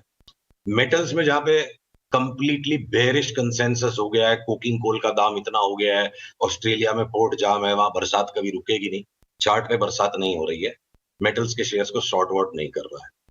तो बचे ऑटोमोबाइल के स्टॉक्स में सेक्टर वाइज समरी दे दो जो टेक्निकल पोजीशन है. Automobile stocks are all over the place, each of them is, सारे के सारे अपनी अपनी धुरी पे चल रहे हैं. मारुति में क्लियर कट सेल सिग्नल, इसका बजट से कोई लेना देना नहीं है. मारुति ऑलरेडी बहुत बड़ी रैली कर चुका है, 2000 रुपया घटेगा हमें ऐसा लगता है. टाटा मोटर्स नीचे घटने में लेना है. बाकी के ऑटो से स्टॉक्स मिक्सड अप है. तो अब बचते हैं ऑयल एंड गैस में. ओएनजीसी चार्ट बिल्कुल टॉप्ड आउट लगती है, रिलायंस लेने का लगता है, गैस अथॉरिटी ऑफ इंडिया लेने जैसा लगता है. तो बजट अपने आप में एक बहुत महत्वपूर्ण घटना जरूर है, पर इस साल का बजट जो है वो सिर्फ एक कंटिन्यूएशन स्टेटमेंट है. तो बिजनेस एज यूजुअल मुझे दिख रहा है, और इसीलिए मैं बजट पे ज्यादा टिप्पणी नहीं कर रहा. ये अच्छी बात कही आपने कि कंटिन्यूएशन का ही एफर्ट है इसमें. अजय श्रीवास्तव भी हमारे साथ हैं. अजय, शुक्रिया इस बातचीत में शामिल होने के लिए. कंटिन्यूएशन का बजट है तो काफ़ी हद तक market obviously will take it in its stride. लेकिन कोई ऐसी चीज़ जो आपको खटकी हो, या फिर कोई ऐसी चीज़ जो अच्छे से रजिस्टर हुई हो आपके माइंड में, on which you feel like reacting, या फिर जिस पर आपको लगता है कि आगे कुछ स्ट्रैटेजी बनानी चाहिए from market point of view? देखिए, मार्केट को आज एडवांटेज ये है कि ग्लोबली इंडेक्स जो बढ़े हुए हैं सारे, उसका बहुत जबरदस्त सपोर्ट है. तो उसके लिए मार्केट को तो आज सपोर्ट है. पर हमें जो अच्छा जो बुरा, अच्छा ये है कि जो थोड़ा सा डाउट था मेटल स्टॉक, कमोडिटी स्टॉक पे, वो थोड़ा सा कम हो गया है. बल्कि क्योंकि अगर 1-2 लाख करोड़ रुपए आप रोड्स में लगाएंगे तो शायद आपको फिर स्टील भी चाहिए होगा, सीमेंट भी चाहिए होगा, आपको उसके लिए आयरन ओर भी चाहिए होगा, एल्यूमिनियम भी चाहिए, सब चाहिए होगा आपको. तो उसके लिए जो लोकल कंपनियां हैं उनके लिए तो अच्छा होना चाहिए मुनाफा. उसके लिए जो हमारा जो होल्डिंग थी उसकी एटलीस्ट स्ट्रेंथन हो गई है पोजीशन की. ठीक है, इनको अभी रखिए आप, अभी और चलेंगे ये. तो कमोडिटी मेटल में आज तो बड़ा अफर्मेशन आ गया है बजट के करते हुए, ना कि ग्लोबल करते हुए. तो उसके बजट से बहुत उम्मीद थी कि फाइनली आई थिंक वो पिवट होगा, जो कैपेक्स से पिवट होके कंज्यूमर में जाएगा, वो नहीं हुआ है. और उसके लिए जो अगर हम उसको देखें और जो रिजल्ट देखें जो कंपनियों के आए हैं अभी तक दिसंबर क्वार्टर के, जो इसमें शायद 30 में से एक कंपनी होगी जिसने रिजल्ट अच्छा निकाला है. और वो देखते हुए इंडियन निवेश के अंदर में तो हमने अपना होल्ड लगा दिया है कि अब हम कम से कम मार्च क्वार्टर से पहले ज्यादा कुछ इन्वेस्टमेंट नहीं करेंगे इंडियन स्टॉक मार्केट में. क्योंकि अगर इस क्वार्टर जो हमारा फेस्टिव क्वार्टर में रिजल्ट ठीक नहीं आ सकता है, तो फिर अगला क्वार्टर तो बहुत ही मुश्किल है उन कंपनियों को अच्छा रिजल्ट देना. तो बजट अपनी जगह है. बजट से एक स्ट्रेंथन है कि अब इंफ्रास्ट्रक्चर में आप जमे रहिए, बिकॉज उसमें अगर खर्चा होगा तो उनको कंपनियों को मुनाफा होगा. बट बाकी पूरा जो इंडस्ट्रियल सेक्टर है, चाहे ऑटो ले लीजिए, चाहे जो भी ले लीजिए, उसको देखते हुए, जो रिजल्ट देखते हुए, वहां पे अपना हमने निवेश को होल्ड रखा हुआ है. और वो शायद अब मार्च क्वार्टर तक वेट करेंगे कि क्या होगा डेवलपमेंट, और फिर देखेंगे वहां पे. काफ़ी कॉन्ट्रा व्यू है आपका वैसे अजय. अभी और थोड़ा सा स्क्रैच करेंगे कुछ पॉइंट्स आपके. हमारे साथ सुनील सुब्रमण्यम भी जुड़ रहे हैं. सुनील, आपका क्या व्यू है as a market participant? Details तो काफ़ी डिस्कस हो गए, लेकिन बाजार ने कैसा डिस्काउंटिंग किया है इस कमेंट्री को? देखिए, इसमें मेरे को क्या है ना कि आप ये देखिए कि who is being addressed in the budget, right? मैं कहूंगा कि बजट में एड्रेस किए गए लोग हैं, first rating agency, second FPI और थर्ड एफडीआई, और ये तीन बहुत इंपॉर्टेंट है इंडिया के लिए, क्योंकि अब हम कैपिटल स्कैर्स नेशन है, हम तो फॉरेन कैपिटल की जरूरत बहुत है। तो रेटिंग को कैसे मेंटेन करें, at the same time fiscal leeway को कैसे यूटिलाइज करें। तो आप देखिए थे, फर्स्ट थिंग उनको अच्छा रेवेन्यू रिसोर्स मिला था, जीएसटी का ऑल टाइम हाई कलेक्शन, उसके कारण उन्होंने अपना फिस्कल डेफिसिट जो प्रॉमिस किया था 6.8 उसको खाली 6.9 तक ढीला कर दिया है। तो वो एक चीज है कि जो प्रॉमिस किया था उसको वॉकिंग द टॉक तो कहते हैं ना, लास्ट ईयर के बजट एस्टिमेट में 6.8 प्रॉमिस 6.9। अब अगले साल के लिए क्या कर रहे हैं, एक्सट्रीम जंप नहीं दिखा रहे हैं इन टर्म्स ऑफ रिसीट्स, और एक्सपेंडिचर का क्वालिटी को कंटिन्यूअसली इंप्रूव कर रहे हैं कि रेवेन्यू को एज अ कम करा के कैपिटल को बढ़ा रहे हैं as a proportion of the total expenditure market. आज करीबन 80% 90% से 80% गिर गया है revenue expenditure as a proportion of total expenditure, और कैपेक्स का दुगना हो गया है 10% से 20%। सो फॉरेनर्स देख रहे हैं कि is India worth investment quality, यानी फ्यूचर ग्रोथ को सपोर्ट कर रही है क्या इंडियन इकोनॉमी। और कैपिटल एक्सपेंडिचर का यही खास चीज है कि जीडीपी पे इम्पैक्ट, जो कैपिटल मल्टीप्लायर इफेक्ट कहते हैं, को करीबन 16 क्वार्टर्स तक उसका सस्टेनेबल इम्पैक्ट रहता है। वेरस रेवेन्यू में अगर खर्चा करेंगे 1, 2, 3, 4 क्वार्टर के लिए उसका इफेक्ट रहेगा, उसके बाद फिसल जाता है।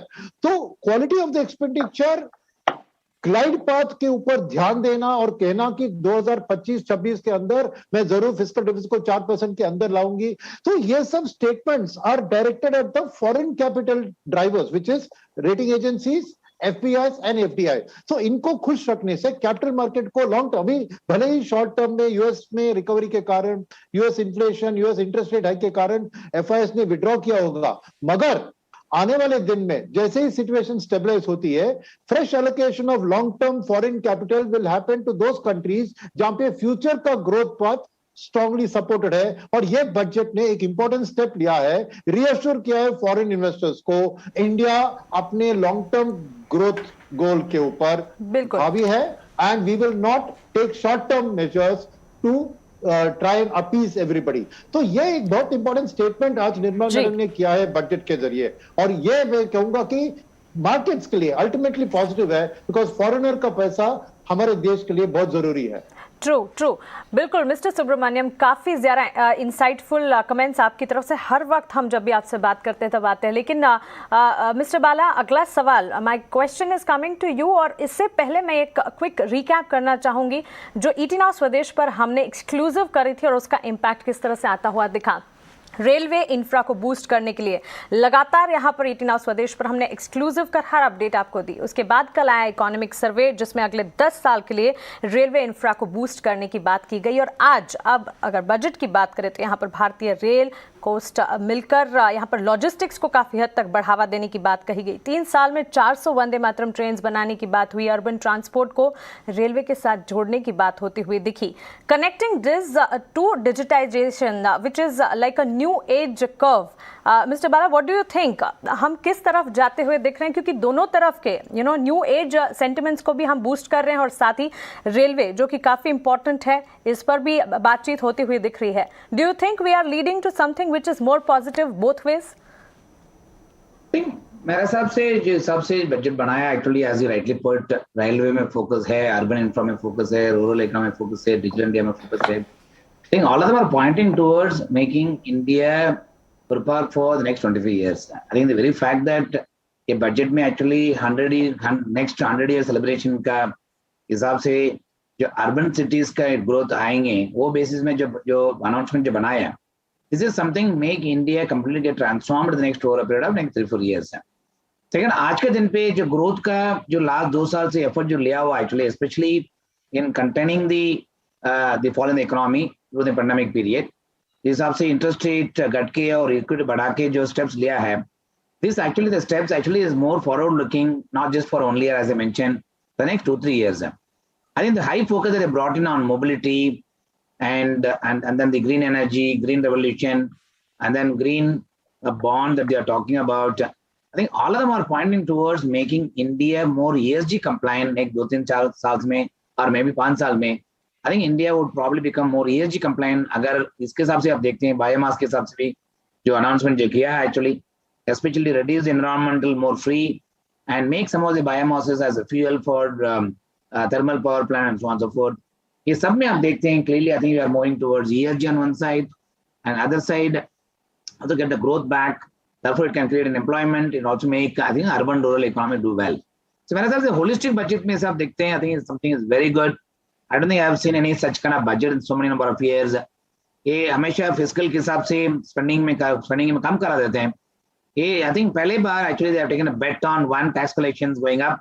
Fortunately, as the budget is being presented, एक दिन के पहले GST का जो नंबर आया actually 1,40,000 crores number run rate. अगर ऐसा समझ के चलिएगा अगर 20,000 कोटी का अगर रन रेट पर मंथ बढ़ जाते हैं, clearly I think you will get almost about 2,40,000 crores of additional tax that could come on the GST itself per annum. Therefore, they will have enough revenue that will come on the taxation. अगर crypto currency के हिसाब से जो tax लगाया actually 30% का, one doesn't know how much the taxation is going to come from there. And third, the divestment card, LIC itself will give them about lakh of crore LIC, the IPO related proceeds, but they have taken a credit only 60,000 crores. Assuming LIC में actually 1 lakh crore का divestment हो गया और divestment हो गया actually बाकी PSC divestment में. Clearly, I think fiscal may not be a big concern if I have to look at 23-24. Alright, तो मैनी वेरी थिंग्स जिस पर हम चर्चा यहाँ पर कर रहे हैं, लेकिन वक्त हो चला एक छोटे से ब्रेक का। लेकिन आपको कहीं नहीं जाना है क्योंकि ब्रेक के उस पर जब जुड़ेंगे हम आपके साथ निकुंज डालमिया होंगे हमारे साथ ही दिग्गजों का पैनल तो है ही और हमारे टेक्निकल गेस्ट भी हैं, एक टेक्निकल कैफे चैट भी आगे। Stay tuned.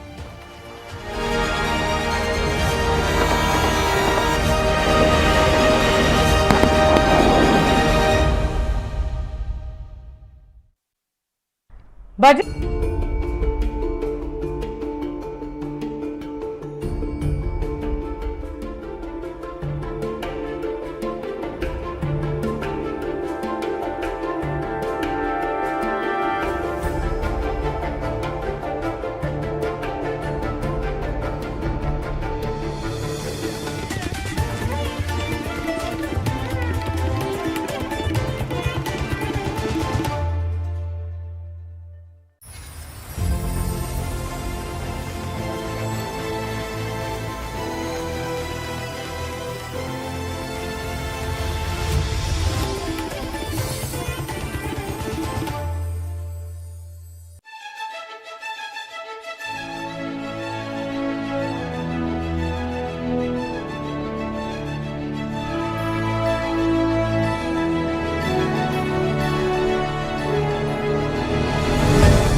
देश को बहुत बहुत शुभकामनाएं देना चाहता हूं। उनके जो नए अवतार में वो एक हिंदी चैनल चालू कर रहे हैं, मेरी तरफ से बहुत बहुत शुभकामनाएं।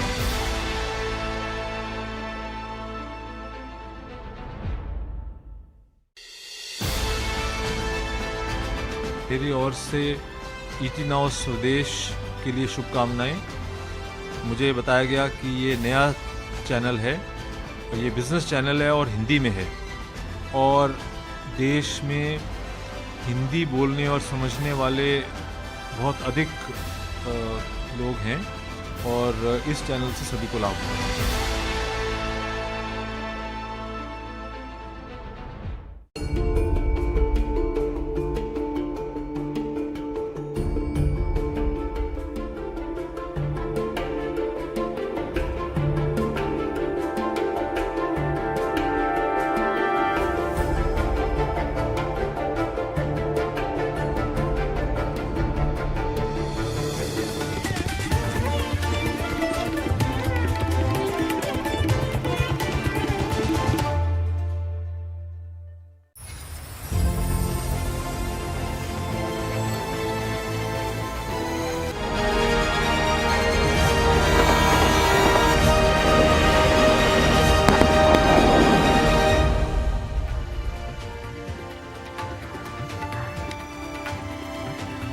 ब्रेक के बाद आपका बहुत स्वागत है और अब स्टूडियो में मेरे साथ अजय तो हैं ही, लेकिन साथ ही ईटी नाउ स्वदेश के मैनेजिंग एडिटर निकुंज डालमिया भी हमारे साथ जुड़ गए हैं। और आज सुबह निकुंज, जब मैं आपका पहला ग्लिम्स इस चैनल पर देख रही थी, अजय और साथ ही मिहिर आपसे बात कर रहे थे और गुरुजी आपको बता रहे थे एंड नाउ गुरु का टेक क्या है? And now want to know how has the day been for Guruji and what's your take on the current situation? को बोला जाता है कि बुजुर्ग होते हैं, एक तो पहली बात है, तो पहले बताया जाता है कि आप बुजुर्ग हैं, आप सीनियर सिटीजन हैं। तो फिर specially coming from young girls, it's I don't know, नहीं I am really getting old. देखिए, तजुर्बा हमने बताया कि ईटी नाउ स्वदेश पे मार्केट एनालिसिस और बजट एनालिसिस का एक बहुत बड़ा इंपॉर्टेंट फैक्टर है। तो आप अपने तजुर्बे से बताइए निकुंज, आपने कैसे कमेंट्री को देखा और स्पेशली जो बड़ी वॉलिटिलिटी है? अजय, देखिए, एक अगर आप बजट को लंबे तौर पर अगर आप एक टाइमलाइन में देखेंगे, हर साल एक बजट आता है, हर साल मार्केट उस दिन बजट पे डिस्प्रोपोर्शनेट फोकस करता है और कुछ दिन बाद बजट से आगे बढ़ जाता है। तो इस बजट के अंदर ऐसा कुछ खासा बदलाव नहीं है कि इसको देख करके आप बोल सकते हैं गाड़ी रिवर्स गियर में आ रही है। देखिए, हम अंग्रेजी में एक ईटी नाउ इंग्लिश पे ही बात कर रहे थे, that revive, survive and thrive. तो आपकी इकॉनमी कोविड में रिवाइव करी है, लास्ट एक ईयर आपने सर्वाइव करी है, रिवाइव करी है, वो आप थ्राइव कर रहे हैं। क्या इस बजट ने रेलगाड़ी को पटरी से उतारा है? जी नहीं। क्या इस बजट ने ऐसा कुछ करा है जिसको हम टैक्स को लेकर के बोल सकते हैं, कोई नीति को देख करके बोल सकते हैं? कुछ बजट्स हमारे आए हैं जिनके अंदर कई बड़ी टैक्स नीतियाँ चेंज हुई हैं, जिनका प्रभाव आने वाले दिनों में काफ़ी था। रेट्रोस्पेक्टिव टैक्स आए थे, जेटली साहब ने भी कुछ साल पहले लॉन्ग टर्म और शॉर्ट टर्म टैक्सेस का स्ट्रक्चर चेंज करा, तो ऐसा कुछ नहीं आया है। सरकार क्या बोल रही है, अब रिस्क लीजिए। हम भी रिस्क लेते हैं। रिस्क इसलिए लीजिए बिकॉज हमें लगता है कि जो अभी हवा का रुख है हमारे साथ है। इस बजट में हालांकि फार्म बिल रोल बैक हुआ है, स्टेट इलेक्शन बगल में है। अगर आप देखिए तो पॉपुलिज्म इस समय नीड ऑफ द आवर भी हो सकती है, रूरल इकॉनमी नहीं हुई है, मगर किसी भी एलोकेशन को लेकर के ऐसी कोई बहुत एलोकेशन नहीं हुई है। रूरल एलोकेशन देखिए, सब्सिडीज़ देखिए। तो जो बजट है वह एक मेरे हिसाब से जो बजट है जो सनसेट सेक्टर से सनराइज सेक्टर की तरफ इकॉनमी जा रही है उस पर फोकस कर रहा है। एक ये रुख की बात है। दूसरा टोनालिटी, आप रिस्क लीजिए, हम भी रिस्क लेंगे। रिस्क अगर आप लेंगे तभी आप एंटरप्राइज इंटरप्ट करूंगा। मिस्टर मोदी का भी स्टेटमेंट आया है, आइए जानते हैं कि उन्होंने क्या बोला हमें। विकास का नया विश्वास लेकर आया है।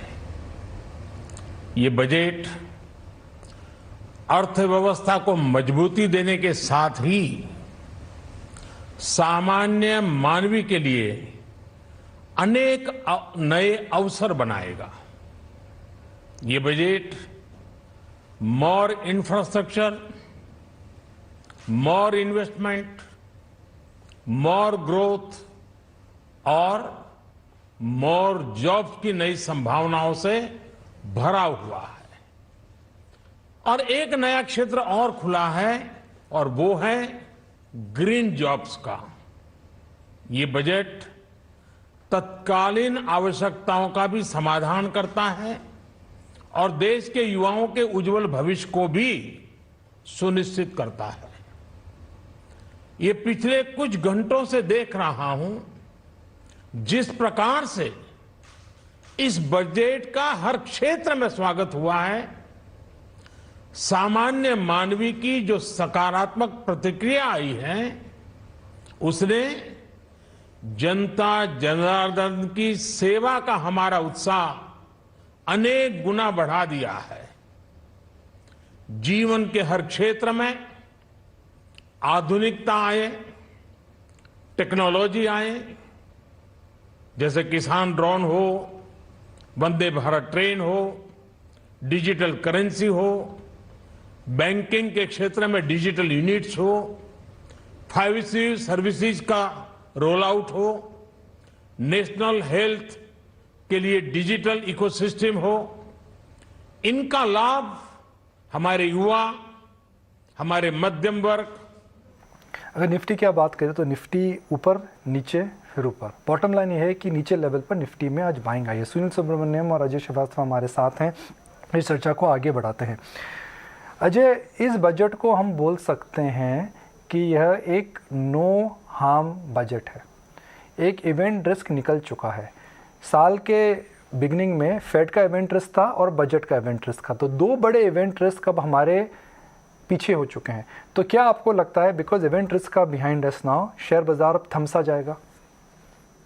देखिए, सबसे बड़ी बात है निकुंज की जो भी हमारे क्यूज हैं वो ओवरसीज से आ रहे हैं इस समय। कल का इतना मार्केट में स्ट्रेंथ हुआ, फेडरल रिजर्व ने अपना स्टैंड भी हल्का सा बदला और आपने नैस्डैक को देखा कहां ले गया नैस्डैक को। तो हमें भी वहीं से अपना लेना है क्यों कि वहां पे यूएस मार्केट में क्या होगा उसी हिसाब से हमारी मार्केट चलेगी, और वही हो रहा है आज की तारीख में। और आज की तारीख में लकीली इस बजट को स्ट्रेंथ है, शुरू से ही मार्केट में स्ट्रेंथ थी क्योंकि ओवरसीज से परचेज थी, अभी भी फ्यूचर्स अप है ओवरसीज में। बट इस बजट को अगर लेके देखेंगे, तो इसमें जो बड़ी उम्मीद थी, एक जो कोई कह नहीं रहा है, कई कह रहे हैं अलग तरीके से कह रहे हैं कि जो कंजम्पशन की जो स्लो डाउन हुई है उसको ये कैसे रिवाइव करेगी, बिकॉज ये तो सेम प्रिस्क्रिप्शन है पिछले 3 साल का।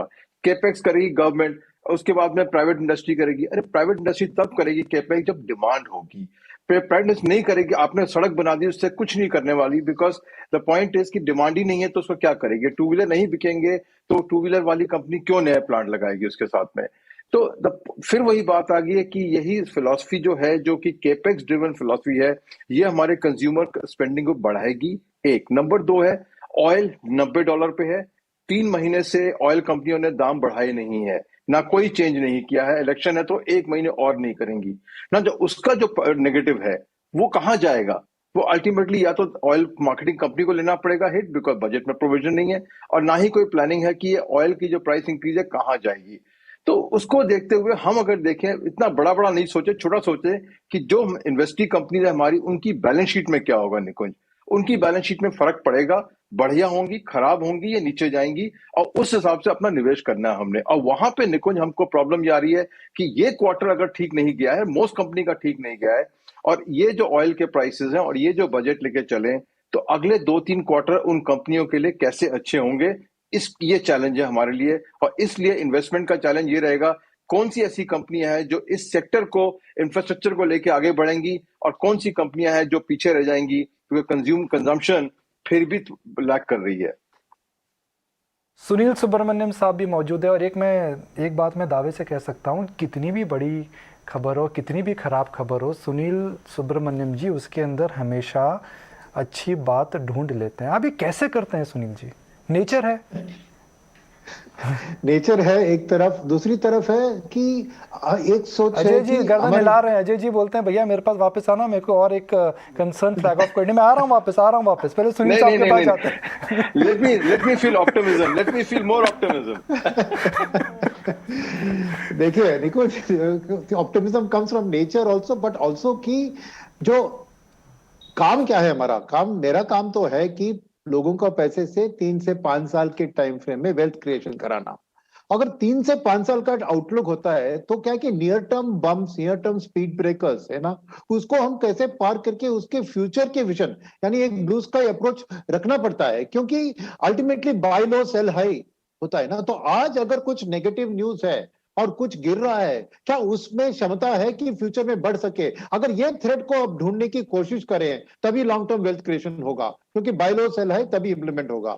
तो उस हिसाब से लॉन्ग टर्म ग्रोथ के लिए पॉजिटिव देखना हो तो अल्टीमेटली राइट, इंडिया की कमी क्या है? कैपिटल की कमी है, इंफ्रास्ट्रक्चर की कमी है, और जो भी चीज मैं देख रहा हूं कि उस कमी को कम करे, उस कमी को सुधारने की कोशिश करे, तो वो एक पॉजिटिव बन जाता है ना। तो इस बजट में भी वही मैं देख रहा था कि इंडिया का बिगेस्ट प्रॉब्लम क्या है? ईज ऑफ डूइंग बिजनेस में भले ही हमने 70 रैंक्स की इंप्रूवमेंट किया हो, still we are among the worst nations on ease of doing business. और पीएलआई स्कीम आप लॉन्च कीजिए, एफडीआई को ओपन डोर पॉलिसी कीजिए, सेक्टर्स को ओपन अप कीजिए एफडीआई के लिए, फिर भी रियल पैसा आएगा जब उनको फार्म टू फोर्क कहते हैं ना, वैसे manufacturing status to out of the country, because India का डेवलपमेंट में we have to become what China was, which is supplier to the world. हमारी लैंड अवेलेबिलिटी, हमारी पीपल अवेलेबिलिटी को इस्तेमाल करके we have to manufacture for the world. मगर अगर आपका प्रोडक्ट इंटीरियर में जहां पे रॉ मटेरियल है वहां पे मैन्युफैक्चर होता है और पोर्ट को जाने में 10 दिन चले जाते हैं ना, तो क्या फायदा? तो ये फोकस जो है इंफ्रास्ट्रक्चर के अंदर, transportation sector, that is quickly get your product to the port, to the airport, to export out of India, वही बिगेस्ट मैं कहूंगा enabling factor होगा इंडिया को एक भविष्य में मल्टीप्लायर इफेक्ट, फॉरेनर्स को आके इंडिया को एक अच्छा फेवरेबल मैन्युफैक्चरिंग डेस्टिनेशन अगर सोचना है तो ये इंफ्रास्ट्रक्चर बॉटलनेक। अरे जर्मनी में ट्रक्स 250 माइल्स पर आवर पे चलती है ट्रक्स, यहाँ पे स्पीड हम क्या करते हैं 80 किलोमीटर का लिमिट लगाते हैं। सो एक हमें ऐसा चाहिए कि फ्रेट ट्रक्स के लिए सेपरेट कॉरिडोर बना के वो एटलीस्ट हाई स्पीड में जाके अपना प्रोडक्ट्स को, तो इंफ्रास्ट्रक्चर फॉर फोकस मेरे लिए पॉजिटिव है, इसलिए कि on that journey infrastructure creation में, जॉब क्रिएशन में हो जाएंगे और फ्यूचर में एफडीआई आके मैन्युफैक्चरिंग को। तो वही मैं कह रहा हूं कि मेरे को पॉजिटिविटी इस चीज में आती है कि खर्चा कहां हो रहा है।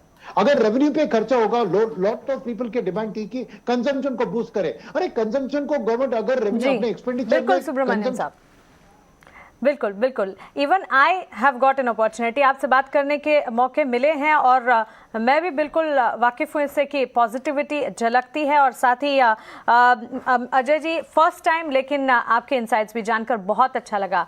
अजय सर और सुनील सर हमारे साथ जुड़ने के लिए, इस बातचीत में अपने व्यूज़ हमें बताने के लिए आपका बहुत बहुत शुक्रिया, अपना समय देने के लिए आपका शुक्रिया। लेकिन चलिए बाजार में जहाँ पर हम देख रहे हैं 17,574 के लेवल्स पर 234 अंकों की तेजी, दिन भर में बाजार में जो मूड माहौल बनता हुआ दिखा है, एक क्विक मार्केट चेक बिल्कुल बनता है। बताने के लिए हमारे साथ प्रियंका जुड़ गई हैं। Priyanka, over to you.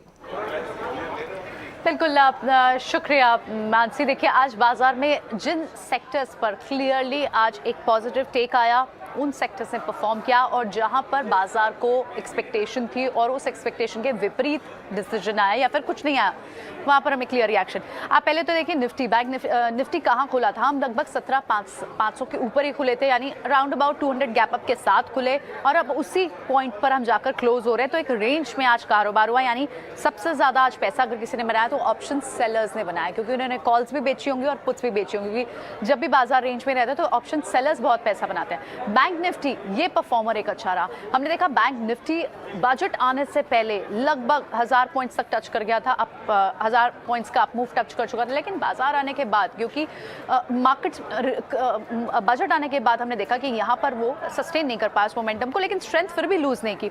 सबसे की टेक्स क्या थे? पहला टेक, अगर मैं आपको उन स्टॉक्स की अब बात करूं जहां पर सबसे ज्यादा मूव आया और सबसे ज्यादा गिरावट आई, तो कौन से थे? मूवर्स और गेनर्स अगर हम यहाँ पर बात करें, मूवर्स एंड लूजर्स बात करें, तो यहाँ पर देखिए आप सन फार्मा तो रिजल्ट्स के कारण था, लेकिन उसके अलावा आप दूसरे स्टॉक्स देखें, आया इंडसइंड बैंक, ये सारे पुल बैक का एक ट्रेड थे। इंफ्रास्ट्रक्चर सबसे बड़ा पॉइंट था कि कैपेक्स को जो 35% तक बढ़ाने की बात है, सिर्फ 6.5 लाख करोड़ तक की कैपिटल एक्सपेंडिचर एक्सपेक्ट कर रहे थे एक्सपर्ट्स, लेकिन यहाँ 7.5 लाख आया। तो जाहिर तौर पर construction, infrastructure, road, rail, highway, इन सबको एक पुश मिला, और हमने देखा क्लियरली इंफ्रा काउंटर सारे के सारे, RB infra, L&T, cement counters, transport, housing finance counters, इनमें अच्छी आपको तेजी देखने देखने को मिली, उसके अलावा कहाँ पर सबसे ज़्यादा मिस आया? बजाज फाइनेंस, क्योंकि डिजिटल वॉलेट्स, डिजिटल पेमेंट्स की भी बात हुई, तो यहाँ पर भी एक इनको बेनिफिट मिलता हुआ दिखाई दिया। अब किन स्टॉक्स में आपको कोई मूव नहीं दिखा, उसमें सबसे ज़्यादा लूजर आपको BPCL दिख रहा है? उसका रीज़न है क्योंकि डिसइन्वेस्टमेंट के टारगेट को आप देखिए तो पहले ही FY22 के डिसइन्वेस्टमेंट के टारगेट में सिर्फ 5.5% को हम अचीव कर पाए, तो वो तो लक्ष्य से शॉर्ट रहा है। BPCL का डिसइन्वेस्टमेंट इस फाइनेंशियल ईयर में अब तक मुश्किल दिख रहा है। ये एक बड़ी वजह रही जिसकी वजह से आप देख रहे हैं कि BPCL पे 4.5% और इनफैक्ट सारे डिसइन्वेस्टमेंट के काउंटर्स आप देखेंगे ना, कॉनकॉर, CIO, IDBI बैंक, इनमें सब में एक डाउनफॉल था। तो ये एक मिस रहा बजट में कि डिसइन्वेस्टमेंट का जो टारगेट भी जो बात की गई है FY23 के लिए, वो भी बहुत छोटा दिखाई दे रहा है। तो ये इन नटशेल बाजार के आज मूव्स मानसी। क्लियरली प्रियंका, शुक्रिया इन नटशेल सब कुछ हमें बताने के लिए। और यहाँ पर हिट्स एंड मिसेस, साथ ही बाजार का क्विक चेक। यहाँ पर of course BPCL, IOC, HPCL पर अर्निंग्स का रिएक्शन भी था जो कि नजर आया, लेकिन हमारे साथ हमारे टेक्निकल एनालिस्ट दिन भर जुड़े हैं और इस वक्त रोहित सिंगरे, नागराज, प्रशांत सावंत हमारे साथ जुड़ गए हैं। और दिन भर आपने जो कॉल्स देखे उनकी सुपर हिट आपके टीवी स्क्रीन पर लगातार उन्होंने हमारे साथ शेयर किया, वो हमने आप तक पहुंचाई। चलिए उनसे फिर से एक बार बात करते हैं। रोहित, हाय, आपसे सबसे पहले मैं जानना चाहूंगी करंट सिनेरियो को देखते हुए, क्विक मार्केट चेक भी हमने देखा और कहां पर हिट्स एंड मिसेस लगते हुए दिखे, क्या लगता है जहां पर सिर्फ 10 मिनट अब बाकी है, बचे हैं बाजार बंद होने में, क्या कुछ किया जाए? मानसी, आई थिंक मुझे लग रहा है कि यहाँ से आप कैरी करके चल सकते हैं पोजीशन का। देखिए जो भी कट आने थे ऑलरेडी आ चुके हैं। पॉजिटिव साइन मुझे लग रहा है कि 17,500 एक बेस का फॉर्मेशन हो चुका है। तो जब तक 17,500 होल्ड कर रहा है, मुझे लग रहा है कि एक बार 17,700 तक आपको देखने को मिल सकता है नेक्स्ट मूव। तो बिल्कुल आप कैरी ओवर करके चल सकते हैं अपनी पोजिशंस को। किसी को फ्रेश बाय करना है निफ्टी के अंदर तो वो भी सजेस्टेड है। मुझे लग रहा है कि 17,700 तक एक बार आपको 1 से 2 दिन के अंदर हम लोग को मूव देखने को मिलेगा। स्टॉप लॉसेस आपके 17,500 के रहेंगे। स्टॉक स्पेसिफिक अगर मैं बात करूं मान से, तो मुझे लग रहा है कि अदानी पोर्ट पे आपको यहाँ पर ध्यान रखकर चलना चाहिए। काफी अच्छे बेस से हम लोग को ब्रेकआउट देखने को, पुल बैक देखने को मिला था और काफी अच्छे लेवल्स के ऊपर सस्टेन कर रहा था। तो मुझे लग रहा है कि 725 के ऊपर जब तक होल्ड कर रहा है, यहाँ से एक बार 770 780 तक का मुंह आपको बिल्कुल देखने को मिल सकता है। तो अदानी पोर्ट के अंदर भी BTST करने की सलाह है। तो क्लियरली अदानी पोर्ट्स पर BTST करने की सलाह 740 के लेवल्स पर यहाँ पर ट्रेड्स होते हुए दिख रहे हैं अच्छी तेजी के बीच यहाँ पर। तो क्लियरली रोहित की तरफ से अदानी पोर्ट्स काउंटर जिस पर आपको फोकस यहाँ पर करना चाहिए। Nagraj, good afternoon. हम देख रहे हैं हमारा राजा बैटरीज जिस तरह से इसमें एक मूव आते हुए दिखे हैं, do you think it's a strong contender? क्योंकि लॉन्ग टर्म इन्वेस्टमेंट के लिए तो ऑफकोर्स यहाँ पर नजर रहती है, लेकिन टेक्निकली चार्ट्स कैसे नजर आ रहे हैं? Good afternoon Mansi. Amara Raja batteries हम देख सकते हैं कई महीनों से कंटिन्यूसली डाउन ट्रेंड में है और चार्टिकली भी एक लोअर टॉप्स लोअर बॉटम हम कहते हैं टेक्निकली वीक पैटर्न वो हिसाब से गिरता रहा है। और लास्ट 2 दिन से जो अपसाइड बाउंस के बाद जो एक सस्टेन होने का एक उसमें ऊपर एक सेलिंग प्रेशर भी दिख रहा है छोटा सा। सो मुझे नहीं लगता ये लॉन्ग टर्म इन्वेस्टमेंट के लिए अभी एक अच्छा स्टॉक है ये, और भी थोड़ा नीचे गिर सकते हैं। मुझे मेरा सलाह है अभी लॉन्ग टर्म इन्वेस्टमेंट ना करें, नीचे लेवल में आपको मिलेगा। तो क्लियरली लॉन्ग टर्म इन्वेस्टमेंट से दूर रहने की यहाँ पर सलाह आती हुई दिख रही है। एक बार के लिए एक सिर्फ रिव्यू मोड में स्टॉक को डाला जा सकता है। प्रशांत सावंत हमारे साथ जुड़े हैं। गुड आफ्टरनून प्रशांत। जिस तरह से हमने रियल एस्टेट स्पेस को देखा है, 2 स्टॉक्स हैं जिस पर बजट से पहले भी चर्चा हो रही थी और अब बजट के बाद मैं आपसे बात करना चाहूँगी DLF और गोदरेज प्रॉपर्टीज़। DLF में अब भी यहाँ पर हम अप मूव्स देख रहे हैं अच्छी तेज़ी के बीच, करीब 3-3.5% की बढ़ोतरी के साथ यहाँ पर भी कामकाज है। गोदरेज प्रॉपर्टीज़ के चार्ट्स भी एक बार देख लेते हैं। यहाँ पर भी हम देख रहे हैं करीब आधे % की तेज़ी के साथ ट्रेंड देखने को मिल रहा है। ये दोनों काउंटर्स तो सही, लेकिन इसके साथ ही रियल एस्टेट स्पेस में कहीं कोई स्टॉक जिसको आप पिक करना चाहेंगे? जी मानसी, सबसे पहले एक ओवरऑल व्यू दूंगा बजट के ऊपर। तो मेरे हिसाब से एक नॉन इवेंट प्राइस ने इसे कर दिया, क्योंकि जहां हम सुबह थे वहीं पे हम आ चुके हैं। तो जैसे कि प्रियंका ने कुछ देर पहले कहा, एक ऑप्शन सेलर्स इवेंट हुआ है और यहाँ से जैसे कि अभी रोहित ने जस्ट कहा, हम पोजीशन कैरी कर सकते हैं। और क्या कैरी करना होगा, तो मैं इन दोनों में बैंक निफ्टी को सबसे पहले चुनूंगा। इसकी वजह है कि मुझे बैंक निफ्टी में कम से कम यहाँ से 39,250 यानी 39,250 तक के टारगेट्स लग रहे हैं। तो मैं इसमें थोड़ा ज़्यादा गैप देख रहा हूँ, जबकि निफ्टी में मुझे लग रहा है कि 17,750 एक बहुत अहम रेजिस्टेंस होगा। तो इसलिए मैं बैंक्स में ज़्यादा फोकस करूँगा। इसी के साथ मैं जब रियल एस्टेट में देखता हूँ और अगर मैं DLF की बात करूँ, तो मुझे लग रहा है इसका बेस एक बहुत अच्छा बन चुका था और ये एक रैली कर रहा है। बट इसी रैली में मुझे दिख रहा है कि एक बहुत गैप है चार्ट पे, तो इस लेवल में मैं DLF को नहीं चुनूंगा। इसकी वजह मैं देख रहा हूँ कि आज के बजट में फिनांस मिनिस्टर जी ने कहा था कि उन्होंने मिथनॉल इंपोर्ट और कई केमिकल्स पे ड्यूटी वे ऑफ की है। तो मुझे केमिकल सेक्टर में एक जो कंपनी है गैलेक्सी सरफैक्टेंट्स, मुझे वो बहुत अच्छी लग रही है और मुझे लग रहा है इसमें निवेश किया जा सकता है विद स्टॉप लॉस ऑफ 3085। तो एक पिक मेरा ये रहेगा और जो मेरा नेक्स्ट पिक होगा वो होगा, क्रिप्टो के बारे में बात हुई है और अभी तक क्लैरिटी नहीं है, जैसे कि कामत जी ने कहा कि क्रिप्टो 30% टैक्स होगा, बट क्या वो लीगलाइज हुआ है या ये स्पेसिफिक टू इंडियन क्रिप्टो होगा। बट उसी के साथ जहाँ तक मुझे दिख रहा है कि इस न्यूज़ से एक स्टॉक जो टोटली टर्न अराउंड हुआ वो है 63 मून्स, यानी जो पहले फिनेंशियल टेक्नोलॉजीज था। तो इसमें मैं निवेश करना चाहूँगा और मैं इसमें एक स्ट्रिक्ट स्टॉप लॉस मेंटेन करूँगा 225 फॉर अ टारगेट ऑफ 465। तो ये दो मेरे बजट रिलेटेड पिक्स होंगे और इसी के साथ डेफिनेटली बैंक निफ्टी में कैरी करना चाहूँगा। ठीक है, बिल्कुल। तो आज प्रशांत का दिन अच्छा रहा या नहीं, ये तो मैं बाद में अभी उनसे समझना चाहूँगी, लेकिन पहले इस बार पावर मिनिस्टर के साथ इस वक्त प्रकाश बने हुए हैं, उनसे समझ लेते हैं क्या खास कॉन्वर्सेशन बजट के बाद, क्या रिएक्शन दिया उन्होंने, सुन लेते हैं। यहाँ इन्वेस्टमेंट कर रहे हैं तो रोजगार होगा, लाखों मतलब कि 19,500 करोड़ हम PLI देंगे, हमको तो लगता है कि कुछ लाख करोड़ का इन्वेस्टमेंट आ जाएगा, तो रोजगार ग्रोथ होगा। एक ये है इस बजट का पहल। लेकिन इस बजट का एक फोकस, 3-4 फोकस है, उसमें एक फोकस एनर्जी ट्रांजिशन है, हाँ, जो कि क्लाइमेट चेंज को टैकल करना है। जो सर इलेक्ट्रिक व्हीकल को प्रमोट करने के लिए, ईवी इंफ्रा को प्रमोट करने की जिस बैटरी स्वैप की घोषणा की गई है, उसमें सेपरेट पॉलिसी की बात की गई है। उस पॉलिसी में पावर मिनिस्ट्री का क्या रोल होगा और कैसे काम करेगा? ये बैटरी का चार्जिंग तो पावर मिनिस्ट्री के ही पॉलिसी के अनुसार होगा। हम लोगों ने इलेक्ट्रिक व्हीकल के चार्जिंग के लिए पहले पॉलिसी ले आया है, उसको हम लोगों ने सुगम कर दिया है। अब अपने घर पर आप इलेक्ट्रिक व्हीकल को चार्ज कर सकते हैं, रात को आप कनेक्ट कर दीजिए, डोमेस्टिक रेट से आप चार्जिंग कर लीजिए। कोई अगर अलग चार्जिंग स्टेशन बनाना चाहता है तो उसकी व्यवस्था हमने की है, उनको भी बिजली सस्ता मिलेगा। वो हम लोगों ने कैप कर दिया है कि साहब बिजली का रेट जो आप चार्जिंग स्टेशन को देंगे वो होगा जो आपको खरीदने में जो रेट पड़ा वो प्लस मैक्सिमम 15%, तो बिजली का रेट कम हो जाएगा, कम है चार्जिंग स्टेशन में, ताकि चार्जिंग स्टेशन बढ़े। लेकिन चार्जिंग में समय लगता है, 15 मिनट कम से कम आधा घंटा, 15 मिनट से आधा घंटा तो लगता ही है। अब बहुत सारे लोग हैं। तो क्लियरली बजट में ये बात कही गई थी कि बजट इंक्लूसिव ऑफ डेवलपमेंट है, एनर्जी ट्रांजिशन पर जोर देना है, क्लीन एनर्जी पर जोर देना है, और इसी पर एक रिएक्शन लेते हुए हम पावर मिनिस्टर से प्रकाश को सुन रहे थे यहाँ पे। एक बार फिर से अपने टेकीज के पास चलते हैं, आज का दिन उनके लिए किस तरह रहा, क्योंकि हम क्लियरली देख रहे हैं कि एक रेंज में बाजार जरूर फंसा रहा। प्रशांत, ट्रेडर्स को तो सिर्फ पैसा बनाना आना चाहिए, चाहे वो शॉर्ट सेल करके हो, चाहे वो लॉन्ग करके हो, या फिर कॉल्स को बेच करके आओ। तो overall how was the day for you? Priyanka, overall day was good, but एक सेक्टर ने मुझे थोड़ा डिसअपॉइंट किया है फ्रॉम अ बजट पर्सपेक्टिव। मैं डिफेंस सेक्टर में कुछ एक्सपेक्ट कर रहा था कि यहाँ पे कोई अच्छी न्यूज़ आए, अच्छे कोई अलोकेशन हो specifically with regards to the locally manufacturing companies.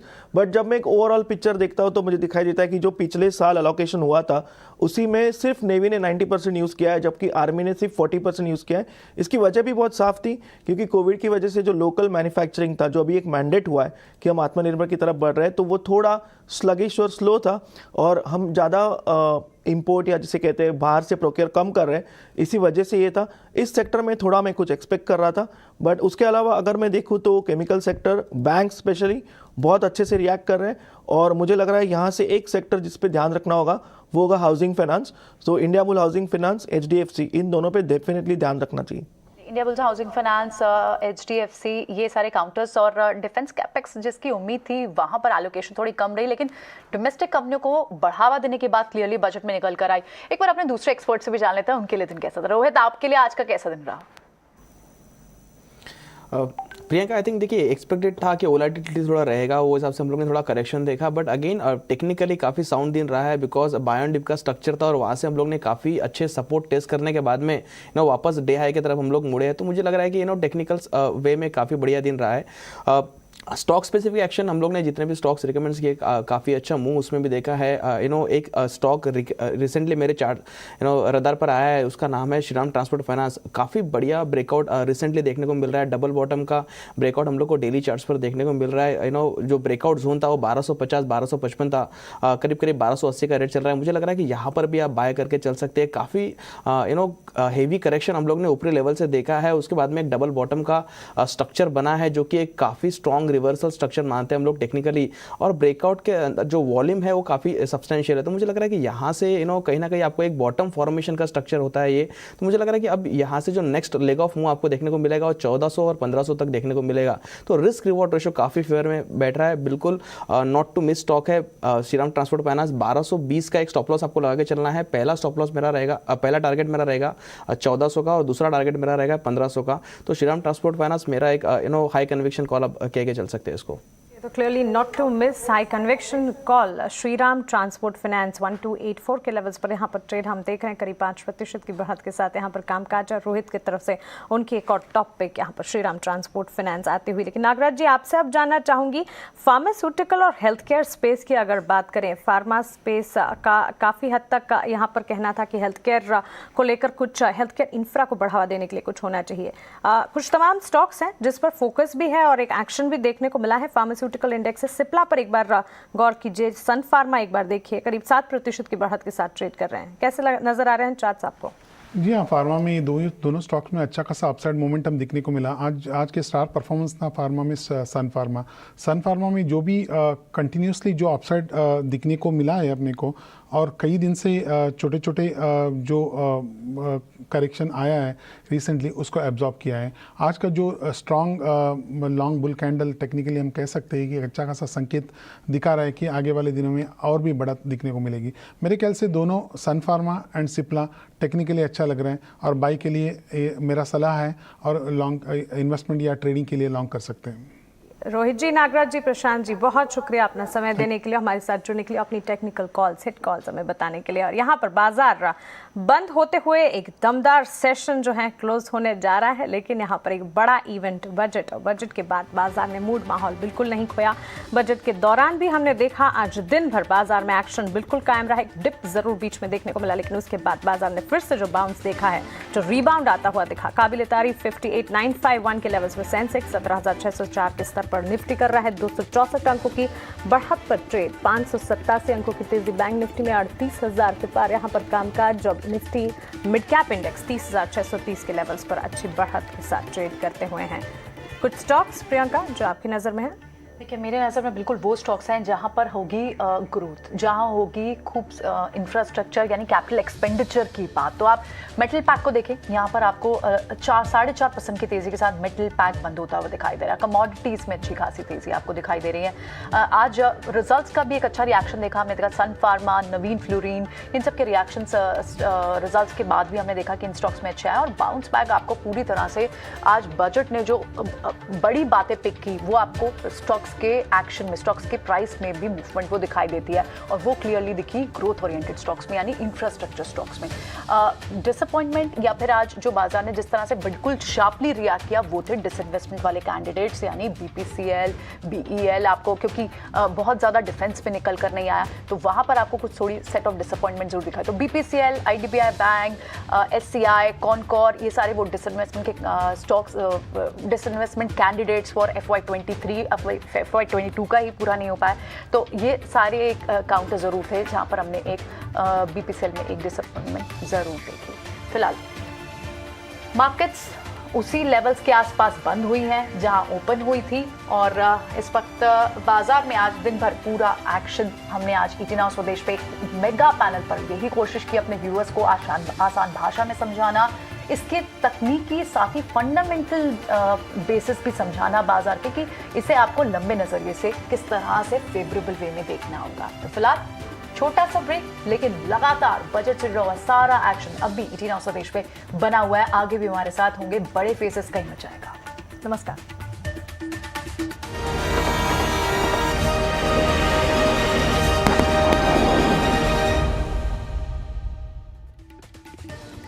Budget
आप देख रहे हैं मिशन ग्रोथ। जी हाँ, बजट 2022 का यही थीम रहा, नए देश का, नए भारत का नया बजट और नया समय, यानी जो ग्रोथ ओरिएंटेड बजट जो आज ले डाउन किया है निर्मला सीतारमण जी ने, उसके क्या मायने हैं, बाजार किस तरह से उसे ले रहा है और किन सेक्टर्स पर, या फिर लॉन्ग टर्म स्टोरी क्या है, इकोनॉमी उसे किस तरह लेगी, इन सब पर चर्चा के लिए हमारे साथ लगातार सुबह से special panel, mega panel 18 house स्वदेश पर बना हुआ है। और अब हमारे साथ डेलॉयट इंडिया के सुमित सिंघानिया और MS मानी जी, दोनों हमारे साथ हमारे खास शो गेस्ट हमारे साथ बने हुए हैं। Welcome to 18 Hours Swadesh, gentlemen. Pleasure to have you both on 18 Hours Swadesh. मैं आप सबसे सवाल जवाब शुरू करूं उससे पहले एक बार व्यूअर्स को फिर से सुना देते हैं कि आज वित्त मंत्री निर्मला सीतारमण ने डायरेक्ट टैक्स और डिजिटल असेट पर टैक्स को लेकर क्या कुछ कहा, आइए सुन लेते हैं। Honorable Speaker, sir, I take this opportunity to thank all the taxpayers of our country who have contributed immensely and strengthened the hands of the government in helping their fellow citizens in this hour of need. So I have brought in a little verse from the Mahabharata. I wouldn't spend more time reading because I would like the speech to get enough time. However, the substance of it is the king must make arrangements for yoga kshema, which is the welfare of the populace, by way of abandoning any laxity and by governing the state in line with dharma, along with collecting taxes which are in consonance with dharma. This is Mahabharata Shanti Parva Adhyaya, Shloka 11 from 72. Drawing wisdom from our ancient texts, we continue on the path to progress. The proposals in this budget, while continuing with our declared policy of stable and predictable tax regime, intend to bring more reforms that will take ahead our vision to establish a trustworthy tax regime. This will further simplify the tax system, promote voluntary compliance by taxpayers, and reduce litigation. Introducing new updated return.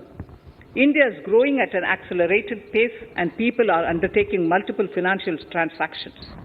The Income Tax Department has established a robust framework of reporting of taxpayers' transactions.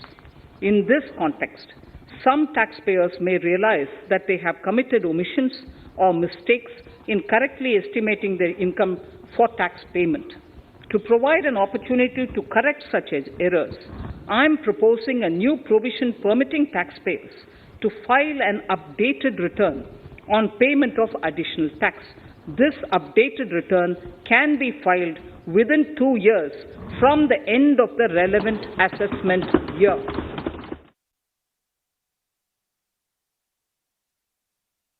Scheme for taxation of virtual digital assets. There has been a phenomenal increase in transaction in virtual digital assets. The magnitude and frequency of these transactions have made it imperative to provide for a specific tax regime. Accordingly, for the taxation of virtual digital assets, I propose to provide that any income from transfer of any virtual digital asset shall be taxed at the rate of 30%, 30%. No deduction in respect of any expenditure or allowance shall be allowed while computing such income except cost of acquisition. Further, loss from transfer of virtual digital asset cannot be set off against any other income. Further, in order to capture the transaction details, I also propose to provide for TDS on payment made in relation to transfer of virtual digital asset at the rate of 1% of such consideration above a monetary threshold. Gift of virtual digital asset is also proposed to be taxed in the hands of the recipient. बिल्कुल, तो एक नया और improved तरीका tax return का यहाँ पर budget में आता हुआ। डिजिटल वर्चुअल एसेट्स पर भी यहाँ पर विस्तार से बातचीत होती है और उनमें भी किस तरह के टैक्स इम्प्लीकेशंस होंगे उसमें हमने बातचीत की। लेकिन चलिए अब हमारे दिग्गजों से जानते हैं कि ये जो टैक्सेशन के फ्रंट पर जो अनाउंसमेंट्स होती हुई दिखी हैं उन पर उनका नज़रिया, उनका फर्स्ट टेक क्या है। सबसे पहले सुमित सिंघानिया साहब, आप की तरफ आना चाहूँगी। Good afternoon. Taxation, new and improved way of tax announcements यहाँ पर हमने देखे हैं, टैक्स रिटर्न्स की बात यहाँ पर कही गई, साथ ही वर्चुअल असेट्स जिसको आगे मैं टच करना चाहूँगी, लेकिन पहले टैक्सेशन के फ्रंट पर आप क्या कुछ कहेंगे, बजट से आपके first take? Sure. Good afternoon and thanks for having us over here. So I think अगर आप देखो तो फोकस जो बजट का रहा है is entirely on simplifying the tax system, right? Litigation कैसे और कैसे कंट्रोवर्सी कैसे कम की जाए उस पे फोकस रहा है, वॉलंटरी कंप्लायंस कैसे इंप्रूव किया जाए उस पे फोकस रहा है. And we just heard the finance minister's speech once again as you played it back. The government is basically trying to focus on if there is a sort of a miscompliance in the past, how there can be a way for taxpayer to do the voluntary compliance, right? इसलिए आपने देखा एक provision आया है updated tax return का, with in 2 years of filing tax return taxpayer फिर से अपना एक अपडेटेड टैक्स रिटर्न फाइल कर सकते हैं. there will be a charge of, there will be tax that will need to be paid, there will be a penalty over that as well, but there is at least a compliance that will be ensured. Overall focus अगर आप देखें new tax system का, it's very future centric, future driven tax policy, right? Government is saying there has to be parity of tax rate, whether it's taxpayer is a company, a taxpayer is a cooperative society, or whether a taxpayer is an AOP. At the same time, कुछ नए provisions भी आए, जैसे domestic company के लिए, manufacturing company के लिए जो रेट ऑफ टैक्स 15% का है, उसकी एलिजिबिलिटी लिमिट बढ़ा दी गई है, राइट? सो 1 साल और, if the company is doing the manufacturing bye 31st March 2023, then the rate of tax again will be applicable at 15%. So overall, I guess smaller tweaks नहीं है लॉ में. जो पॉपुलर डिमांड थी, जो पॉपुलर एक्सपेक्टेशन थी कि tax slabs बढ़ाए जाएंगे इंडिविजुअल के लिए, वो चेंजेस नहीं आए हैं. बट जो टैक्स पॉलिसी चेंजेस हैं वो काफी फ्यूचरिस्टिक हैं और it will be really be supporting the long term growth of the economy. Right, of course mister Singhania, appreciate your view on that. काफ़ी ग्रोथ ओरिएंटेड बजट था, पॉजिटिव स्टेप्स यहाँ कई सारे लिए गए. मिस्टर मनी, आपसे एक और चीज़ जानना चाहेंगे, क्योंकि यहाँ पर भले 30% टैक्स की बात की जा रही है वर्चुअल डिजिटल एसेट्स में, means crypto, at least one which good thing, अभी बाजार जैसे ये मार्केट और पार्टिसिपेंट्स कैसे भी रिएक्ट करें, लेकिन दिस इज फॉर श्योर कि एटलीस्ट इसे एक असेट क्लास का दर्जा तो मिलेगा. What is your take on that? देखिए, पहली बात यह है कि क्रिप्टो के ऊपर जिस टैक्स की बात की अभी आपने, उसको मेरे कोलीग सुमित जी जो हैं वो हैंडल करते हैं. मैं इनडायरेक्ट टैक्सेस हैंडल करता हूं और मैं सिर्फ 2 चीजें कहना चाहूंगा. पहली बात यह है कि यहाँ पर जो राजकोषीय घाटा का जो अनुमान किया गया है, जो 6.4% पे रखा गया है, इसको अगर अचीव करना है तो इकोनॉमी को डबल डिजिट ग्रोथ पे जाना ही पड़ेगा. नहीं तो क्या होगा कि ये जो घाटे का अनुमान किया गया है अभी, ये साल के अंत पे हर साल हम देखते आए हैं कि जो डिसइन्वेस्टमेंट के जो टारगेट्स हैं वो शायद मुश्किल हैं अचीव करने में, जबकि टैक्स कलेक्शन के जो टारगेट्स हैं वो चाहे वस्तु सेवा कर के हो, सीमा शुल्क के हो, आयकर के हो और आयकर कॉर्पोरेट्स के हो या आयकर पर्सनल टैक्स में, ये सारे जो रिसीट्स हैं करंट ईयर में भी इन एक्सेस हैं. और उम्मीद है कि ये सारे जो रिफॉर्म मेजर सरकार ने अभी अनाउंस किया है, अगर जिन मेजर्स को ऐलान किया है अभी, अगर इनके 80% के भी मेजर्स इंप्लीमेंट हो जाते हैं इसी साल में, तो मैं ये समझता हूं कि जो उन्होंने राजकोषीय घाटे का अनुमान लगाया है 6.4% का, वो 6.4 से निकलकर 6.26% तक भी आ सकता है. सुमित जी, क्रिप्टो की जो आपका जो सवाल था उसके ऊपर जवाब दे सकते हैं.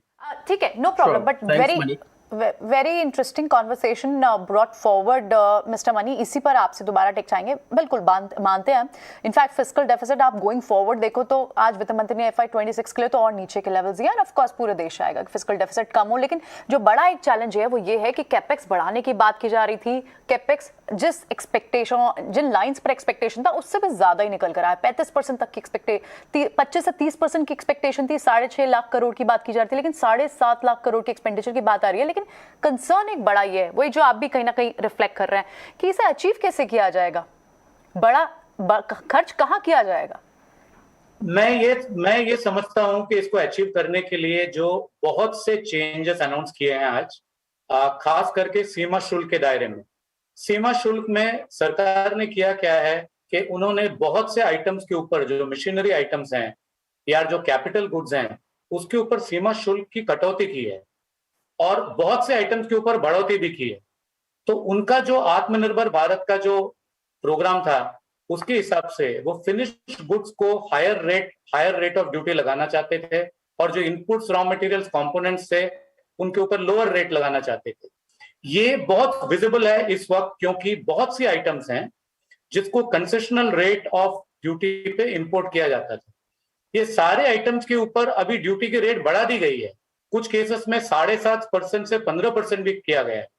अब इसका कॉन्सिक्वेंस ये होगा कि कैपिटल गुड्स की जो मैन्युफैक्चर होगी वो ज्यादातर इंडिया में होगी, उसके तरफ भी इंसेंटिवाइजेशन है। आप अगर पीएलआई की तरफ देखते हैं, जो 13 सेक्टर में पीएलआई अनाउंस हो चुकी है, उसमें से 11 सेक्टर में जो रेस्पॉन्स है वो अबव एक्सपेक्टेड रेस्पॉन्स है। सिर्फ 2 सेक्टर है जहां पर रेस्पॉन्स अभी भी सरकार को उनके अनुमान के हिसाब से नहीं मिला है। शायद आने वाले दिनों में उन सेक्टर्स में भी उनको अच्छा रेस्पॉन्स मिल जाएगा। तो ये सारी चीजें अगर हो जाती हैं, फिर मेरे हिसाब से फिस्कल डेफिसिट का जो टारगेट अचीव करना है उसको अचीव करना should be very very simple. बेहद इंटरेस्टिंग यहाँ पर कॉन्वर्जेशन हम देख रहे हैं। और सुमित, आपकी तरफ आना ही चाहेंगे, क्योंकि जिस तरह से हम अभी वर्चुअल डिजिटल असेट की बात कर रहे थे, पर्टिकुलरली क्रिप्टो करेंसी की बात कर रहे हैं, अब क्योंकि टैक्सेशन के फ्रंट पर करीब 30% टैक्स की भी बात यहाँ पर चलती हुई दिख रही है। असेट क्लास के तौर पर ऑफिशियली एक दर्जा यहाँ पर किस तरह से आप देख रहे हैं, और इस पूरी सिचुएशन को जिस तरह से डिजिटल एसेट क्लास को अब पैन आउट होती हुई दिख रही है, उसको अपनाया जा रहा है, इस ट्रेंड को आप कैसे देखते हैं? एक तरह से आप देखें तो ये एलिफेंट इन द रूम वाली सेइंग है, राइट? ऑलमोस्ट एवरीबडी एक्सपेक्टेड कि इस बजट में क्रिप्टो करेंसी पे क्लैरिटी आएगी, टैक्सेशन होना चाहिए नहीं होना चाहिए। So at least one good thing is कि अभी वो क्लैरिटी आ गई है। अगर आप क्रिप्टो में इन्वेस्ट कर रहे हैं, कोई कैपिटल गेन्स आप अर्न कर रहे हैं, तो उस पर आपको 30% टैक्स देना पड़ेगा। एक और जो प्रोविजन आया है कि जो भी पेमेंट होगी in relation to transfer of crypto currency, उस पर 1% कट और उस पर टीडीएस लगेगा। सो एटलीस्ट मैं क्या देख रहा हूँ कि इसमें जो प्रेडिक्टेबिलिटी है that is very important, right? The economy has adopted crypto currency, new age investors are already investing, जो इन्वेस्टर्स हैं वो नए एवेन्यूज ढूंढ रहे हैं इन्वेस्टमेंट के। So it was much expected and I am happy that there is at least a provision law में आ गया है। 30% का जो टैक्स रेट है, क्या ये कम हो सकता था? इस पे एक चर्चा हो सकती है, बट अभी जो रेट आया है एटलीस्ट क्लैरिटी और प्रेडिक्टेबिलिटी ये जरूर से इंश्योर करता है। दूसरा एक और अगर एस्पेक्ट देखें आप, तो इस बजट में टैक्स रेट के हिसाब से इन्वेस्टर्स को, जो एंजल इन्वेस्टर्स होंगे जो इन्वेस्टर स्टार्टअप्स पे इन्वेस्ट करते हैं, उनको काफी फायदा होगा, क्योंकि उनके लिए जो मैक्सिमम सरचार्ज है वो कैप कर दिया गया 15% पे, जो पहले 37% तक जा सकता था, right? So that will be massive relief to investors in the startups, especially the angel investor and the early investors into the startup.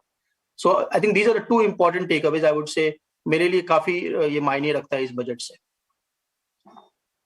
बिल्कुल ठीक है। तो क्रिप्टो करेंसी पे 30% तक की टैक्स की बात यहाँ सामने आई है। बहुत सारी और भी बात हो रही थी, क्योंकि काफ़ी समय से इस पर एंटिसिपेशन थी कि इसको लेके एक फ्रेमवर्क की बात हो सकती है, बजट सेशन में आ सकता है, बजट के दिन देखना होगा, इस पर खास नजरें थी। तो फिलहाल 30% ऑफ द टैक्स का प्रोविजन अब यहाँ पर डिजिटल करेंसी पर, डिजिटल एसेट्स क्लास पर रखा गया, यानी एसेट क्लास का दर्जा तो उसे मिल ही गया है।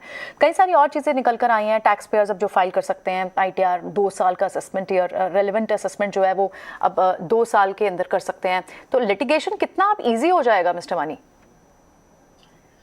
लिटिगेशन को कम करने के लिए सरकार ने इसके पहले भी बहुत से कदम उठाए थे, काफी कदम उठाए थे, और लिटिगेशन इनकम टैक्स के दायरे में और वस्तु सेवा कर के दायरे में, जो कि नया टैक्स है, उसके बावजूद उसमें काफी लिटिगेशन आ रहा था। तो सरकार ने बहुत पहले बहुत कदम उठाए हैं। इस बार एक उम्मीद जो थी वो ये थी कि वस्तु सेवा कर के जो ट्राइब्यूनल्स हैं उनका गठन के ऊपर कोई अनाउंसमेंट होगा, जो शायद बजट के फाइन प्रिंट में है, हमें उसकी जांच पड़ताल करनी है। पर लिटिगेशन के तरफ sorry to interrupt you mister Mani, इस वक्त वित्त मंत्री एक प्रेस ब्रीफ ले रही हैं बजट के बाद। ये एक कस्टम है, ये भी होता है, वहां आपको लिए चलते हैं कि इस वक्त क्या एड्रेस में बात voice is coming out audibly. I'll repeat with your mask if you want to speak loud a bit. Sure, ma'am. Ma'am, just to repeat, so you had indicated at some point in time that probably the contact-intensive sectors may require further support.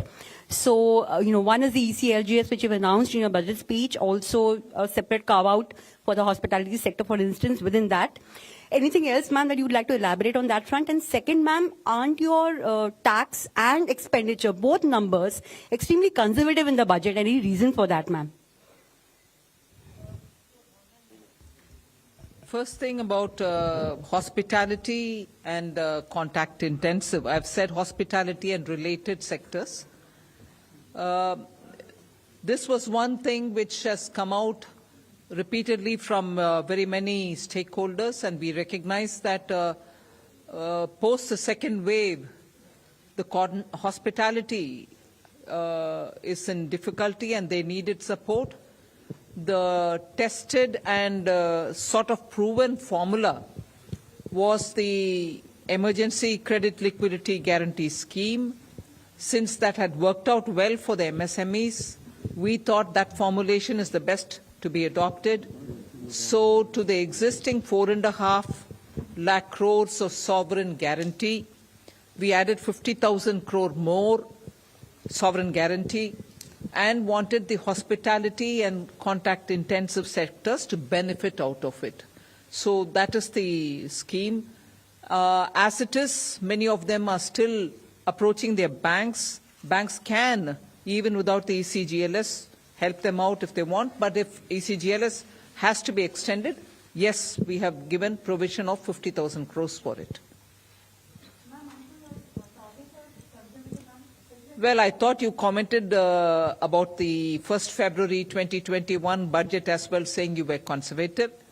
I think our assessments have proven right, and conservative is not being overtly and excessively optimistic. We are sure to achieve the numbers. If anything, we'll probably better them. Number 5. Good afternoon, Madam Finance Minister. This is Karishma here from Business Today TV, India Today Group. I'd first like to congratulate you and the team for successfully implementing yet another budget. Ma'am, my question is on the privatization reform. The disinvestment target has been slashed. The revised target is at 78,000 crore, and of course, the next year's estimate is at 65,000 crore. Ma'am, with this, I'd like to understand how are we looking at LIC, IPO, and BPCL privatization, which have been on cards? I have Tuhin with me here, but before he gives you details, one thing is got to be understood. LIC, we've already sort of told you that in all probability it is going through this year. I've made a specific mention of that in the budget. So beyond what I've said in the Parliament, there's nothing more to add for me on that. But I've indicated clearly that it will happen. Now, assessment for the rest of the year about the number being big or small as per your view, I'll have Tuhin get into the details. But we have shown the intent of the government in that Air India got cleared, NINL has found its buyer. There's a little bit more work to be done there, but you are saying that we are progressing in many of these. So I think we've been very realistic in telling what we'll do and achieving what we've told. Tuhin, you want to add anything more onto this? Ma'am, I'll just want to add that disinvestment actually is in accounting terms, when actual receipts to the government. Now, when we, for example, do NINL, nothing comes to the government in accounting terms. But that doesn't mean that we are actually progressing towards privatization in a faster way. So emphasis is on completion of transactions and implementation. And if we keep too high a target, sometimes it also distorts the market, because nothing stops us from achieving when we want to achieve in disinvestment as per the plan which we are there. So ma'am has also mentioned that the ongoing transactions will be carried on and they will be completed. And this transactions, as and when they mature, they come to that. And secondly, on the revised estimates being 78, we should not also conjecture what will be the size of LIC IPO based on that, because valuation is yet to reach the final conclusion based on which we will do that. And there have been instances of actual receipts being different from even the RE figures, so you should not read too much into it. Okay. 122. Hi, ma'am. Meghna Mittal from Newsrise. The budget has remained completely silent on India's listing on the foreign indices. There was an expectation that a tax amendment might happen to enable that. Has that been put on hold, or what is the plan on that?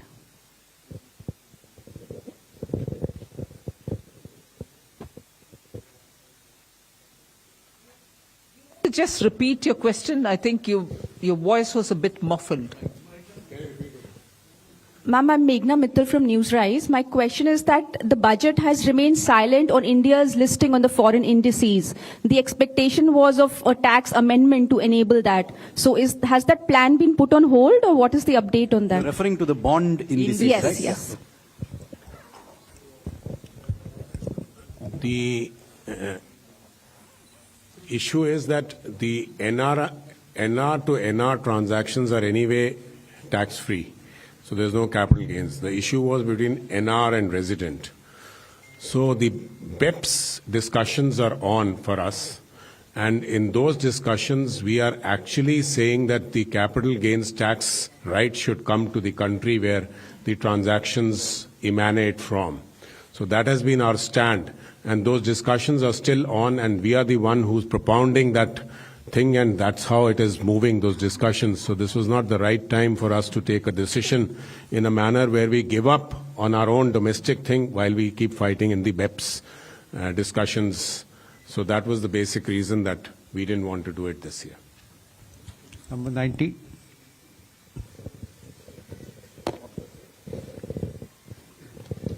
Ma'am, firstly, congratulations. Just two quick clarifications. One is on cryptocurrency, because you did touch about the RBI now giving digital rupee, and it will start from next year. And you've reflected that in the finance bill. You've also taxed cryptocurrency, but there's no regulation. So how are you going to work on that? I'm a little bit keen to understand that. And the other issue, of course, is that in your speech, which was very well put, there was one key issue which affects all of us, including you, inflation. How are you going to deal with that? First thing, Sunil, I said the Reserve Bank will be issuing a digital currency. Currency becomes a currency is a currency only when it is issued by the central bank, even if it's a crypto. तो budget के बाद वित्त मंत्री Nirmala Sitharaman media को संबोधित करती हुं और बजट के बारे में और ज्यादा जानकारी देती हुई, लेकिन हम सीधे चलेंगे अपनी सहयोगी नयनतारा राय के पास, जो बातचीत कर रही हैं केंद्रीय मंत्री पीयूष गोयल के साथ। आइए सुनते हैं। Together expediting India's development. तो मैं समझता हूं एक प्रकार से आधुनिक भारत की और भविष्य की आधारशिला इस बजट ने रखी है। Mr. Goyal, this budget is also coming against the backdrop of global uncertainty. We don't know how fast and how quickly, for example, central banks around the world will be increasing interest rates, beginning with the United States. Back home as well, inflation has become an area of concern. I hope you will appreciate I'm playing devil's advocate here. Has enough been done to boost consumption, to manage inflation? Because अगर हम आजकल की महंगाई देखेंगे, wallet पे तो pressure है। आज महंगाई पूरे विश्व में देखने को मिलती है। यूनाइटेड स्टेट्स ऑफ अमेरिका की आज की महंगाई शायद कहते हैं 40-50 साल में सबसे अधिक है। ये दुनिया भर में कमोडिटी प्राइसेस और फूड प्रोडक्ट्स पे महंगाई का एक बड़ी संकट देखने को मिल रहा है। लेकिन अगर आप भारत की स्थिति देखें तो माननीय प्रधानमंत्री जी लगातार इस विषय को संभाले हुए हैं। आप देखेंगे तो भारत में हमारे किसानों ने बहुत अच्छा उत्पादन करने से लगभग फूड स्टफ्स की महंगाई नहीं होने दी। आज भारत में चाहे वो सब्जियां हो, चाहे वो अनाज चावल वगैरह हो, दालों में भी, जिसमें विश्व भर में बहुत महंगाई चल रही है, दालों में भी लगभग भारत में पिछले एक वर्ष में संतुलन बना रहा है, प्राइसेस ज्यादा बढ़े नहीं। एक पूरे देश की जो ताकत लगी है हमारे किसानी क्षेत्र में खास तौर पे, उसने भारत को एक प्रकार से विश्व का फूड बास्केट बना दिया। आज हम भारत से लगभग 3-3.5 लाख करोड़ रुपए का फूड प्रोडक्शन और मरीन प्रोडक्शन एक्सपोर्ट करने जा रहे हैं। Will be amongst the top 10 exporters of agri and animal husbandry products. So I think we have been able to reasonably keep a control on inflation in the country, but there can be no doubt that this is an international global problem that all countries in the world are facing. In that sense, would you say this was a missed opportunity to maybe rein in inflation? Maybe, duty cuts on palm oil, crude oil. This was, for example, a suggestion by industry bodies, and you even had the Hindustan Unilever chairman talking about it. Incidentally, in the last 5 or 6 months, we have continuously been reducing the import duties on various oils. So I'm sure the Hindustan Unilever chairman also is aware of it. We have continuously been reducing the duties on palm oil, on crude palm oil, on refined palm oil. However, the overall production in Indonesia, Malaysia, which are our main suppliers, have also been lower. Indonesia has gone in for a massive biodiesel, biofuel policy in which they are diverting their palm oil, and therefore they are imposing export taxes. So while we reduce the taxes significantly, they increase the export taxes. So to that extent, the entire benefit was not available for us. But on the part of the government, we've been on a continuous tax cutting spree on import duties on oil.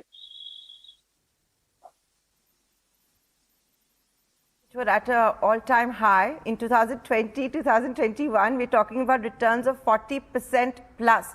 While this is a government that has privatized Air India, there are, quarters that believe that could it have been done faster when we talk about privatization and disinvestment. BPCL hasn't happened. Even with the markets where they are at, we're seeing a target of 65,000 crores. Isn't that conservative? Madam, it is very easy to make faster expectations for disinvestment. But disinvestment is a very complicated process. It involves several stakeholders. It involves a compilation of a lot of data. And in public sector undertakings, particularly Air India, was a very complicated disinvestment with a historical baggage of several years, different type of asset classes which had to be segregated between what will be disinvested, what will remain with the government. And in the midst of the disinvestment, at its peak, COVID came in. And with COVID coming in, you know what the aviation sector went through. So I think despite COVID having been at its worst for the last 2 years, I think I must compliment the Honorable Finance Minister, our colleague, the Civil Aviation Minister, and both the teams for having successfully disinvested Air India. Despite such trying times, I'm sure they are working very aggressively on several other proposals which are on the table. The Honorable Finance Minister today announced the successful disinvestment of Neelachal Ispat. It was a company set up by MMTC under my ministry. And there was no business for MMTC to be in the steel making business. So I'm really delighted that MMTC is now no more involved in the steel manufacturing business. With the disinvestment of Neelachal Ispat, a lot of funds will flow back and MMTC will become debt-free and will pave the way for closure of some of these deadwood companies which have, like MMTC, which have no business to be in business. Mister Goyal, हमारे दर्शक मेरे से बहुत गुस्सा होंगे अगर मैं आपसे एक प्रश्न ना पूछूं।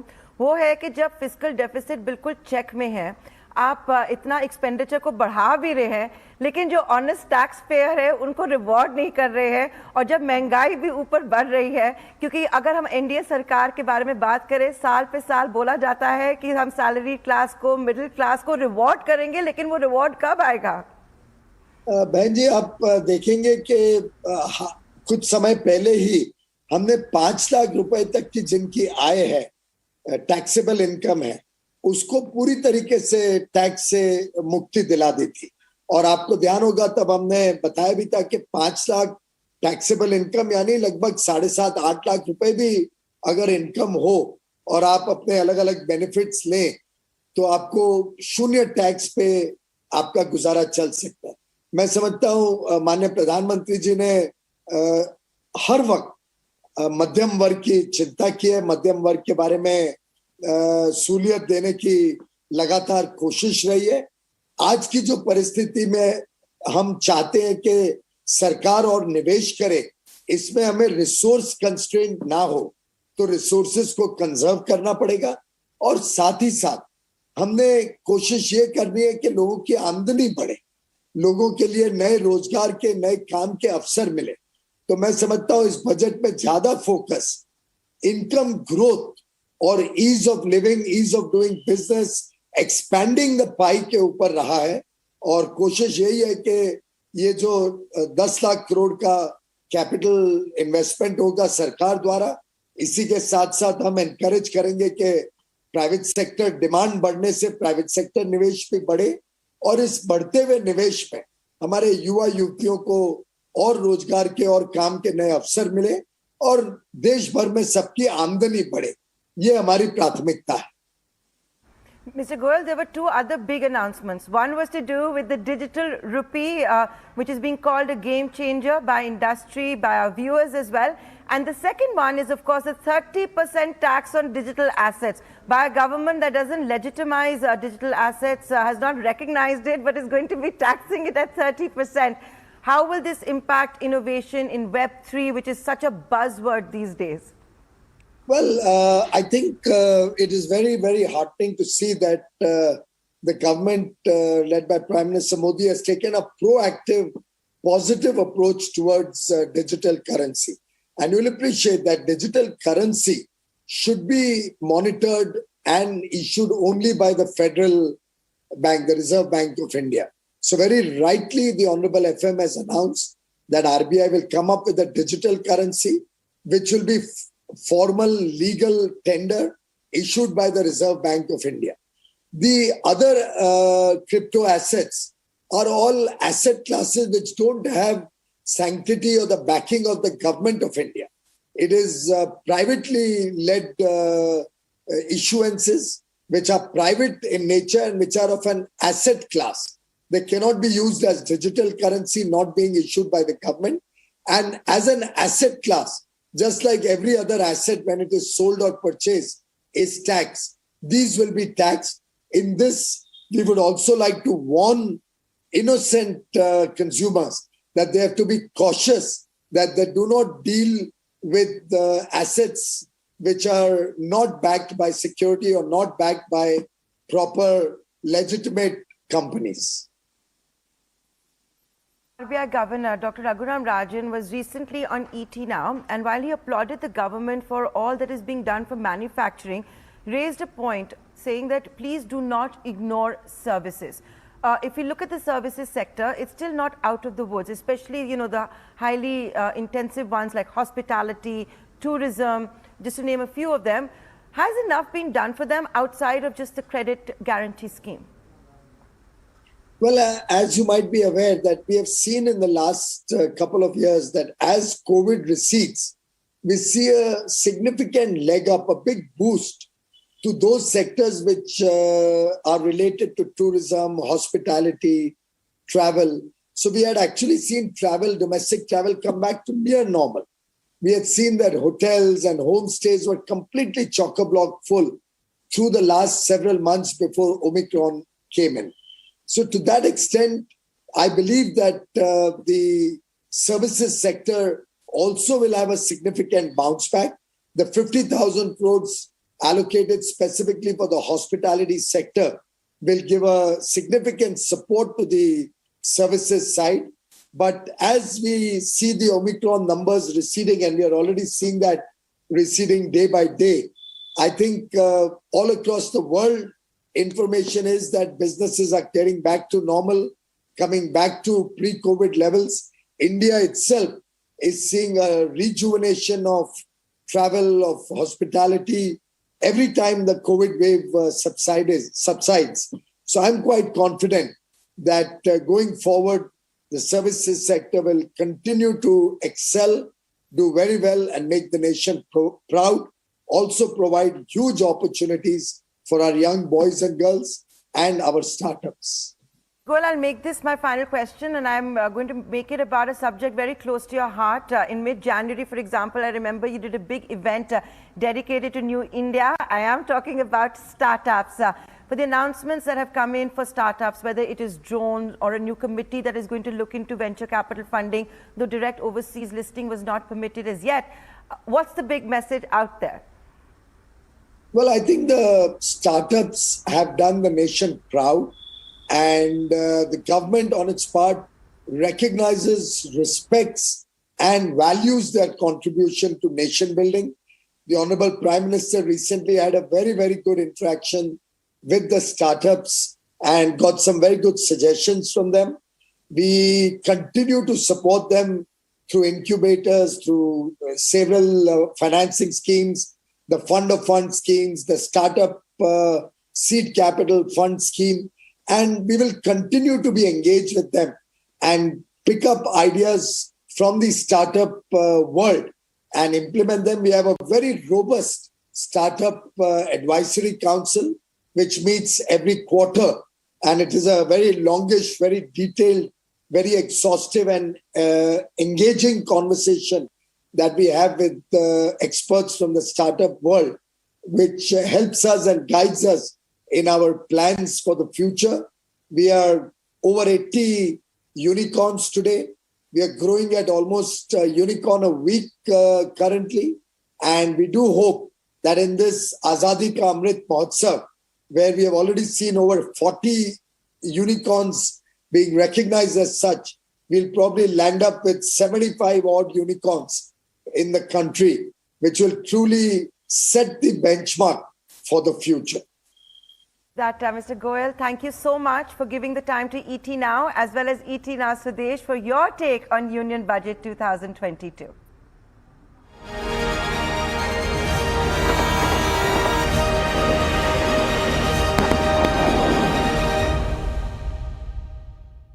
Budget.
You've answered the question yourself.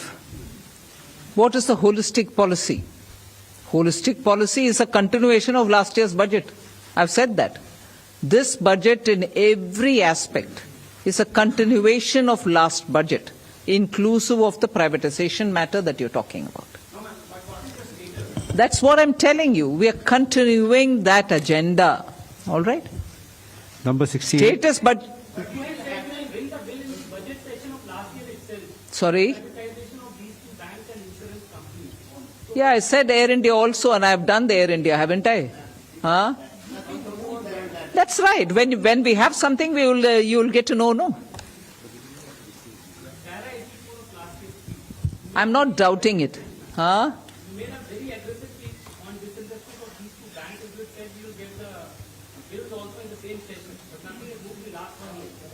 That's right.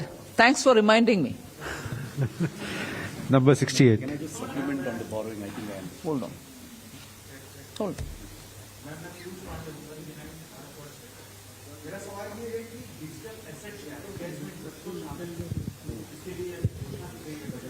क्या इसमें क्रिप्टो शामिल है? क्या चीज? डिजिटल एसेट क्या है? क्या इसमें क्रिप्टो, जिसको करेंसी भी कहा जाता है, क्रिप्टो करेंसी, तो जिसके लिए घोषणा की गई है आज बजट में? घोषणा की गई है कि सेंट्रल बैंक एक डिजिटल करेंसी इश्यू करेगी, बस। उसके अलावा हम चर्चा में क्रिप्टो क्या है, क्रिप्टो एसेट क्या है, अभी नहीं होगा। वो जीरो ड्राफ्ट जो है, जिसके ऊपर स्टेक होल्डर्स कंसल्टेशन चल रही है, आप भी उसमें शामिल हो जाइए। नहीं मैम, मैं ये जानना चाहता हूं कि डिजिटल एसेट क्या है बेसिकली। ठीक है, वही है वो प्रश्न, और डिजिटल एसेट्स का डिस्क्रिप्शन, ये सब उस स्टेक होल्डर कंसल्टेशन के बाद है, उस समय बात करेंगे उसके ऊपर। ठीक है, 1 to 1।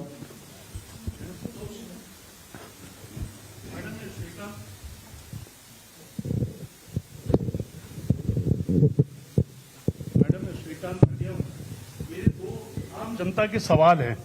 एक तो लोग महंगाई से बहुत त्रस्त हैं, आपने जवाब दिया गोलमोल, लोगों को समझ में नहीं आया। सॉरी, जो महंगाई पे सवाल पूछा गया था, शायद प्रभु जी ने पूछा था, हाँ जी, कि देश में इतनी महंगाई है, उसका आपने बहुत ही डिफिकल्ट आंसर दिया। शायद आम आदमी को समझ में नहीं आएगा। मेरे पास किसी का प्रश्न आया कि समझ में नहीं आया मैडम ने महंगाई पे क्या बोला। दूसरा मेरा प्रश्न मैडम बेरोजगारी के ऊपर है। आपने कहा लाखों रोजगार सृजित होंगे। सरकार का वादा था 2 करोड़ रोजगार देंगे, 2 करोड़ और घट गए बजाय रोजगार देने के, और बेरोजगारी ज्यादा हो गई। और जो एक छोटा सा मैडम आपका एक इशू था, शुरू से चला आ रहा है पार्टी का, कि ब्लैक मनी वापस लाएंगे। कोई ऐसा डेटा है कितना ब्लैक मनी वापस आया आज तक? इन्फ्लेशन के बारे में जो मैंने जवाब दिया, वो जवाब मैं दोहराऊंगी, मगर वो अगर आपको गोलमोल लग रही है, मैं किसी और से जवाब दूंगी, क्योंकि मेरा बोलने का तरीका शायद आपको हिंदी में और इंग्लिश में दिक्कत है। I'll ask somebody else to answer it. There is no गोलमोल सर। बजट जब प्लान करते हैं और एसेंशियल सर्विसेज का एक कमिटी जो है मंत्रीगण का, ये बार बार हम बैठते हैं, बात करते हैं। हाँ, जब इंक्रीज होता है प्राइस एसेंशियल कमोडिटीज का, मैं मानती हूं आम आदमी के ऊपर उसका दिक्कत जरूर पड़ेगा, उसको मैं नकार नहीं रही हूं। मगर oil seeds, oil, edible oil का प्रॉब्लम जब हुआ, तुरंत हमने ड्यूटी कम करते हुए पाम ऑयल का इंपोर्ट बढ़ाने के लिए एक बार नहीं 2 बार कोशिश की, और पाम ऑयल का इंपोर्ट, क्रूड पाम ऑयल का इंपोर्ट और रिफाइंड भी ज्यादा आ रही है, जिसका असर आजकल एडिबल ऑयल में जरूर पड़ रही है और मार्केट में खबर भी है। इन्फ्लेशन दूसरा एक और विषय, एडिबल पेरिशेबल कमोडिटीज के ऊपर जब होता है, उसको भी इंपोर्ट के द्वारा तुरंत हेल्प करने के लिए हम स्टेप्स उठाते हैं। फिर ऑयल सीड्स भारत देश में भी कल्टीवेट हो, उसका उत्पादन ज्यादा होने के कारण हम आत्मनिर्भर हो एडिबल ऑयल में, उसका भी इस बजट में एक अनाउंसमेंट हुआ है। ऐसे करके बहुत सारे कदम हम उठा रहे हैं। एक और विषय, सिंपल टेक्निकल बात मैं जिक्र करना चाहती हूं। हाँ, जरूर जनता के ऊपर प्राइसेस के वजह से जब ट्रबल होता है उसमें एक्शन लेने का जिम्मेदारी सरकार के ऊपर है और हम बार बार उसके ऊपर कदम उठाते आ रहे हैं। मगर टेक्निकली 6% से ज्यादा कभी ब्रीच ही नहीं, छोटा इधर उधर एक महीना हुआ होगा 6% ब्रीच करने का इन्फ्लेशन का विषय में। मैं याद दिलाना चाहती हूं, इस सरकार 2014 से लेकर आज तक we have not allowed it to go to double digits. जो याद होगा आपको, उससे पहले 2014 से पहले it was always in the range of 10, 11, 12, 13, even food products. इसलिए इन्फ्लेशन के ऊपर इस सरकार की ध्यान कभी भी ज्यादा है और एक्शंस भी तुरंत हम लेते हैं। अगर ये भी आपको गोलमोल लगता है, मैं किसी और से भी जवाब देने के लिए बोलूंगी। ठीक है, बोलिए, चूज करिए किसी के। एम्प्लॉयमेंट के बारे में मैं जरूर बोलूंगी। बहुत सारे, मैं भाई साहब, पैंडेमिक के वजह से पूरे दुनिया में बहुत उथल पुथल हुआ, जॉब्स में नुकसान हुआ बहुत देशों में, हमारे यहां भी। मगर हमने आत्मनिर्भर भारत के दौरान बहुत सारे ऐसे अनाउंसमेंट किया जिसमें बहुत लोगों के जॉब्स इंटैक्ट रही। हाँ, जिनको नुकसान हुआ उनको अभी हम धीरे धीरे बहुत स्कीम्स के द्वारा हेल्प करके आ रहे हैं। ये नहीं नकार, I mean I am not denying that there has been impact on jobs, मगर एकदम कुछ नहीं किया वो सही भी नहीं है। कल का इकोनॉमिक सर्वे में अनंत नागेश्वरन जी और हमारे principal economic adviser, I think his here, Sanjeev Sanyal, इतना विस्तृत रूप में जॉब्स के लिए क्या क्या पिछले साल में हुआ वो डिटेल दिए हैं। मैं संजीव से बोलूंगी आपको जरा इंफॉर्मेशन शेयर करने के लिए। हाँ, so it will help you to know. Thank you. Number 260. Somanathan wants to. Okay, yes. Just specifically on job. I'll answer that also. Yeah, but specifically on jobs and specifically what is in the budget. So one is there is an additional 2 lakh crores of lending to MSMEs which is outside the ECLGS. So ECLGS is for those affected. It's an automatic program for existing borrowers. This is for new lending to MSMEs unconnected with ECLGS. 2 lakh crore of additional provision has been made in this budget. ECLGS has, as already mentioned, been expanded for the hospitality and related sectors. The outlay on Pradhan Mantri Gram Sadak Yojana is up by 27%. And in addition to that, a provision is being made that in the capital expenditure support to state governments, if state governments have certain priority projects in PM Gram Sadak Yojana have been identified, we will even take the 40% state share on those components so that the states have no burden in carrying out these works. These are extremely labor-intensive projects, and in addition, of course, there is a huge increase in capital expenditure. It has a very high employment effect. We have a new scheme for the Northeast, which is abbreviated as PM Divine, which is the PM's development initiative for the Northeast. This is a gap-filling scheme where if something doesn't fit in any existing scheme, Northeastern states can pose those projects to this fund, and this fund will give 100% funding for those projects. And they're livelihood-driven projects. In addition, we have the production-linked incentive schemes where we expect 60 lakh jobs to be created. Most of them are getting rolled out now one by one. So there are a number of initiatives in this budget, quite apart from what has been done earlier. हम बार बार देते आ रहे हैं। Actually, sharing of information विदेश से, Switzerland से 2018 के बाद में से शेयरिंग हो रही है। विदेश में जो अकाउंट्स है उनमें कितना पैसा पड़ा हुआ है उनको वापस ले आने के लिए। सो वो शेयरिंग के मुताबिक जो इंफॉर्मेशन आते हैं उसके ऊपर we are working every account by account. तो बजट के बाद वित्त मंत्री निर्मला सीतारमण पत्रकारों के सवालों का जवाब देती हुई और जो भी तमाम सवाल हैं रोजगार को लेकर, या फिर महंगाई को लेकर उनसे रूबरू होती हुई। हालांकि आज बजट को बाजार ने भी सलामी दी है। बजट के बाद हालांकि बाजार में एक डिप आया था, निफ्टी कुछ समय के लिए लाल निशान में भी गया था, लेकिन इसके बाद एक बेहद शानदार रिकवरी हमने देखी है और आज निफ्टी ने 200 अंकों से ज्यादा की उछाल के साथ आज क्लोजिंग दी है। एक बेहद शानदार नोट पर आज क्लोजिंग हुई है। आज का बाजार कैसा रहा, कैसा कारोबार हुआ, कौन से शेयर चढ़े हैं, कहां पर ज्यादा एक्शन रहा, ये पूरा अपडेट दे रहे हैं हमारे सहयोगी डिम्पी कालरा। बजट 2022 के अंदर ऐतिहासिक रहा और कई मानों में कैपेक्स को लेकर सरकार ने काफ़ी बड़ी घोषणा की और बाजार दो हिस्सों में बंट गया।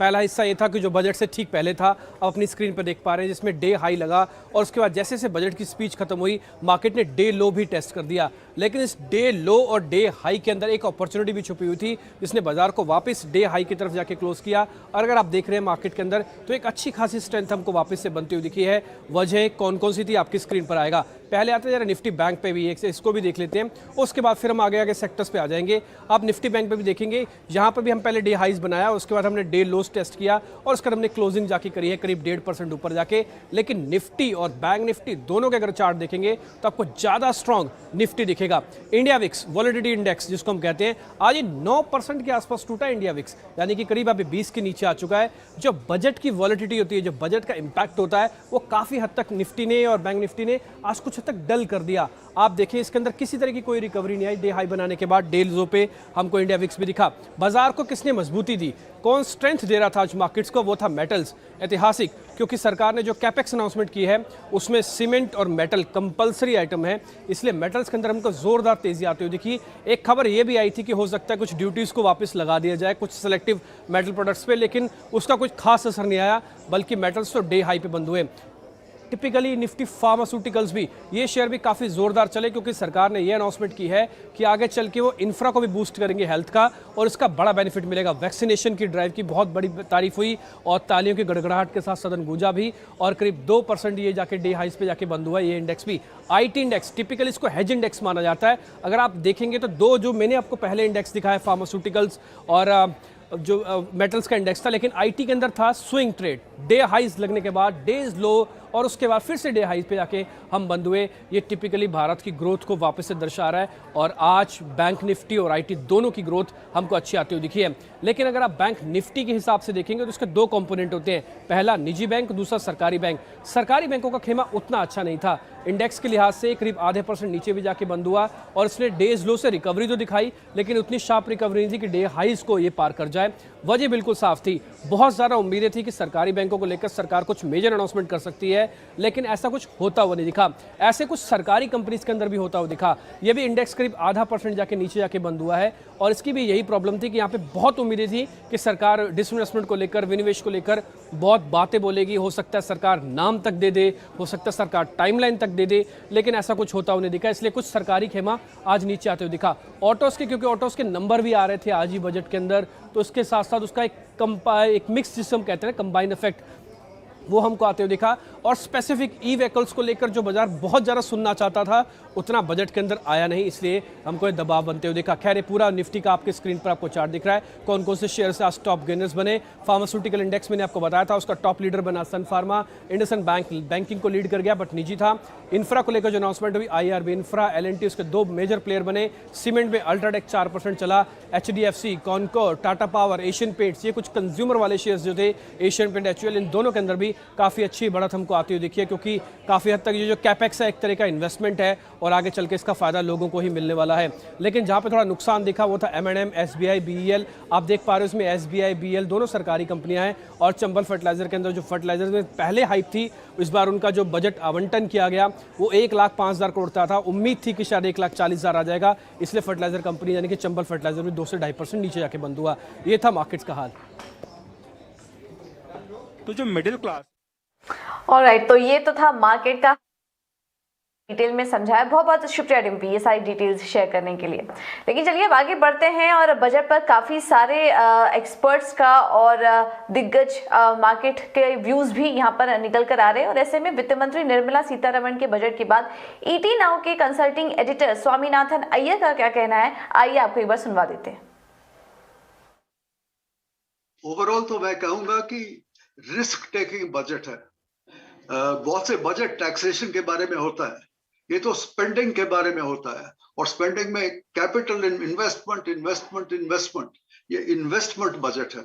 ये कह रहे हैं कि इस इकोनॉमी के लिए सबसे जरूरी चीज इन्वेस्टमेंट है। इसके वजह से 35% प्रतिशत गवर्नमेंट का कैपिटल एक्सपेंडिचर बढ़ाने वाले हैं इस साल पे। इतना पहले कभी मेरे ख्याल में कभी बढ़ा नहीं है, और ये रिस्क ले रहे हैं। इनका जो फिस्कल डेफिसिट है, जेटली साहब कोशिश करते थे कि 3.5, 3.2, 3.0% ऑफ जीडीपी का फिस्कल डेफिसिट करें। यहाँ तो 6.4% निकाल रहा है। ये बहुत बड़े रिस्क ले रहे हैं, क्योंकि जब इतने बड़े फिस्कल डेफिसिट है, इसके वजह से इन्फ्लेशन बढ़ सकता है। और अब अगर आप देखें कि हिंदुस्तान में इन्फ्लेशन तो बढ़ ही रहा है, पूरे दुनिया में बढ़ रहा है, और इंपोर्टेड इन्फ्लेशन हिंदुस्तान में आ रहा है। तो ये रिस्क ले रहे हैं। इस बजट में इन्होंने रिस्क लिया कि हम ग्रोथ के लिए जाएंगे। इन्वेस्टमेंट के वजह से अपना इकोनॉमी बहुत जल्दी फास्ट ग्रोथ के लिए 8.5%, इसके वजह से और बहुत से प्रॉब्लम्स कम हो जाएंगे।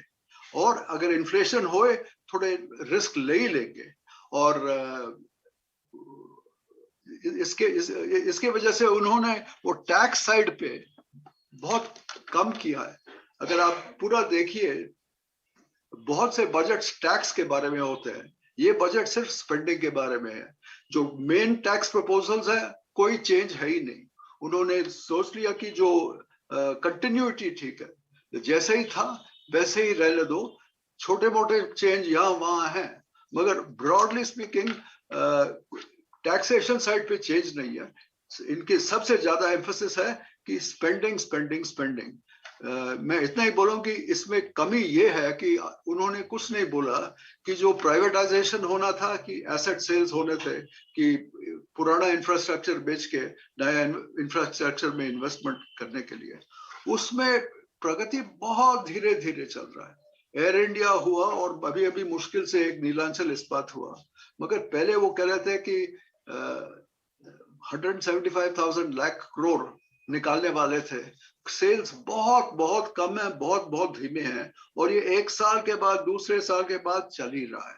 तो ये रिस्पॉन्सिबिलिटी फिक्स करना चाहिए कि ये इतना धीमा क्यों है। इतने बड़े बड़े प्लान्स होते हैं, और असली में जो इन प्राइवेटाइजेशन के पैसे या एसेट सेल्स के पैसे इतने कम क्यों हैं। इस साल फिर हो गया, इसके बारे में बजट में उन्होंने कुछ कहा ही नहीं। फाइनली हम इतना ही कहेंगे कि मेरे ख्याल में सब्सिडीज बहुत बढ़ गए होंगे, क्योंकि इन्फ्लेशन की वजह से फूड सब्सिडी, फर्टिलाइजर सब्सिडी और ऑयल सब्सिडी तीनों बढ़ गए होंगे। इसके वजह से फिस्कल डेफिसिट बहुत ऊंचा है। तो इस पे भी वो रिस्क ले रहे हैं। हम इतना कहेंगे कि तो ये रिस्क टेकिंग बजट है। वो कह रहे हैं कि हम कहेंगे कि इस बजट में हम ग्रोथ के बारे में जाएंगे, और जितना ज्यादा इकोनॉमिक ग्रोथ आएगा उसके वजह से हमें फायदा हो जाएगा, और चीजों के बारे में हम इतना फिक्र नहीं करेंगे। तो बजट में वित्त मंत्री का पूरा फोकस ग्रोथ पर था, और उन्होंने डेवलपमेंट, इंफ्रास्ट्रक्चर, इन तमाम बातों पर बहुत ही जोर दिया है। आज हमने 18 स्वदेश पर दिन भर देश के दिग्गज इंडस्ट्री लीडर से बातचीत की, और हीरो एंटरप्राइजेस के चेयरमैन सुनील कांत मुंजाल ने कहा कि मोटे तौर पर बजट बहुत अच्छा है। उनके मुताबिक इंफ्रास्ट्रक्चर और कैपिटल एक्सपेंडिचर को बढ़ावा देने से इकोनॉमी को फायदा होगा। ओवरऑल जो बजट के डायरेक्शनल जो मैसेज है वो बहुत क्लियर है कि focus on infrastructure, focus on growth. और मेरा मानना है कि ये बहुत जरूरी है कि इस समय हम इंफ्रास्ट्रक्चर और ग्रोथ और एक्सपेंडिचर के ऊपर फोकस करें, ताकि गवर्नमेंट, पब्लिक सेक्टर अगर करेगा प्लस क्राउड इन करें प्राइवेट सेक्टर को, वो डायरेक्शनली बहुत अच्छा है। दूसरा कि उन्होंने बहुत ज्यादा टैक्सेस के साथ टिंकरिंग नहीं की, ये भी अच्छा है। और तीसरा जो वेरी एनकरेजिंग है कि डिस्पाइट 5 स्टेट इलेक्शंस के उन्होंने कोई पॉलिटिकिंग नहीं की बजट के अंदर। So focus on multi modal transport, focus on building urban infrastructure, developing, जो उन्होंने टियर 2, टियर 3 सिटीज की बात की, वो भी बहुत यूजफुल चीज है। और हॉस्पिटैलिटी सेक्टर को स्पेसिफिकली उन्होंने फोकस करके 50,000 करोड़ एडिशनल गारंटी प्रोवाइड की है। ये सेक्टर अलॉन्ग विद कुछ जो बाकी सेक्टर हैं जहां हाई कॉन्टैक्ट है, ये बहुत सफर कर रहे थे। हालांकि ओवरऑल इकोनॉमी ठीक चल पड़ी थी, लेकिन कई सेक्टर ऐसे हैं जो पीछे हैं अभी, उनके ऊपर फोकस करके इन्होंने अच्छा किया। और बजट में को लेकर काफ़ी सारी अलग अलग राय और व्यू निकल कर आ रहे हैं, और ऐसे में हम सभी दिग्गज एक्सपर्ट से भी बात कर रहे हैं। और इस बीच नीति आयोग के उपाध्यक्ष राजीव कुमार से बात की हमारी सहयोगी तमन्ना ईमानदार ने। क्या बजट इस बार लोगों के अरमानों पर खरा उतरा है? क्या ये इस समय के लिए ठीक है जब हमने पेंडेमिक का तीसरा वेव देखा है और इकोनॉमी अभी भी रफ्तार पकड़ने की कोशिश कर रही है? इस पर आकलन देने के लिए अब हमारे साथ हैं डॉक्टर राजीव कुमार, नीति आयोग के vice chairman. Doctor Rajiv Kumar, thank you so much for speaking with the ET Now network today on a big day, the budget day. I think one of the key highlights, and which we can probably start by talking about, is that this is a budget that aims to spend. वित्त मंत्री ने साफ कर दिया कि वो खर्चा करेंगे इस साल कैपिटल एक्सपेंडिचर पर। इसका क्या असर पड़ेगा? नहीं तमन्ना, ये जो बजट का फोकस है वो है कि हम आने वाले 25 साल के लिए जो हिंदुस्तान की हमें शक्ल देखनी है, एक मॉडर्न, वाइब्रेंट, उभरता हुआ हिंदुस्तान जिसमें कि सभी लोगों के पास जॉब्स हों, उसकी नींव डालने वाला ये बजट है। और इसलिए इस बजट में जो है वो इतना खर्चा पब्लिक ये कैपिटल एक्सपेंडिचर पे किया जा रहा है, इंफ्रास्ट्रक्चर पे किया जा रहा है, कि जो कि मतलब 35% से इस बार बढ़ाया गया है और पिछले साल 30% से बढ़ाया गया था।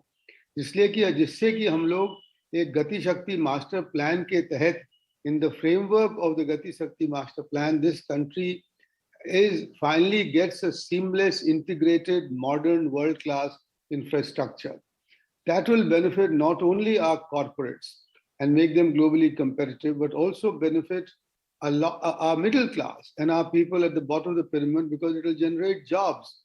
It will have huge multiplier effects, and it will create a environment where corporates find it attractive to come to India, and investors' sentiments change for the positive. So I think this budget is a balancing act between addressing the immediate challenges in the post-pandemic period and laying the foundations of a long-term sustained growth of a modern India, which is digitally empowered and works on frontier technologies, as also generating jobs. I think that's the budget, and this is why this budget is so important, because it has a unifying theme, and it is a theme which is going to be long-lasting, and to which we will come back probably every year going forward.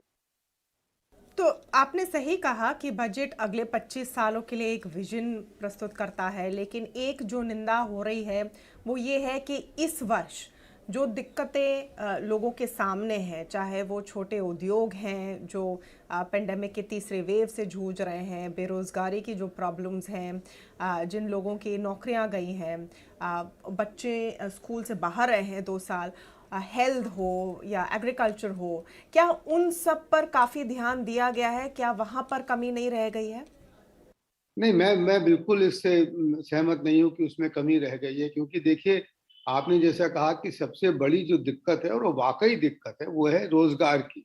और वो क्योंकि उसमें pandemic में उस पर बड़ा बुरा असर पड़ा है, खासतौर से इनफॉर्मल सेक्टर पर उस पर जो असर पड़ा है वो काफ़ी सख्त है। इसीलिए इस बजट में जो किया गया वो ये कि हॉस्पिटैलिटी सेक्टर, जिसमें कि मतलब रेस्टोरेंट, होटल्स और आपके छोटे ढाबा वगैरह आते हैं, जिसमें कि इनफॉर्मल सेक्टर के लोग बहुत ज़्यादा शामिल हैं, उसके लिए 50,000 करोड़ की emergency credit guarantee line scheme जो है उसके लिए मुहैया की गई है। और इसके ज़रिए क्या होगा कि इसमें इन सब लोगों को एक कम कीमत पर, कम लागत पर कैपिटल मिल पाएगी, जिससे कि वो अपनी बिजनेस को फिर से बना सकें, फिर से बढ़ा सकें, और उसमें जो है वो एम्प्लॉयमेंट, रोजगार उससे जनरेट होगा।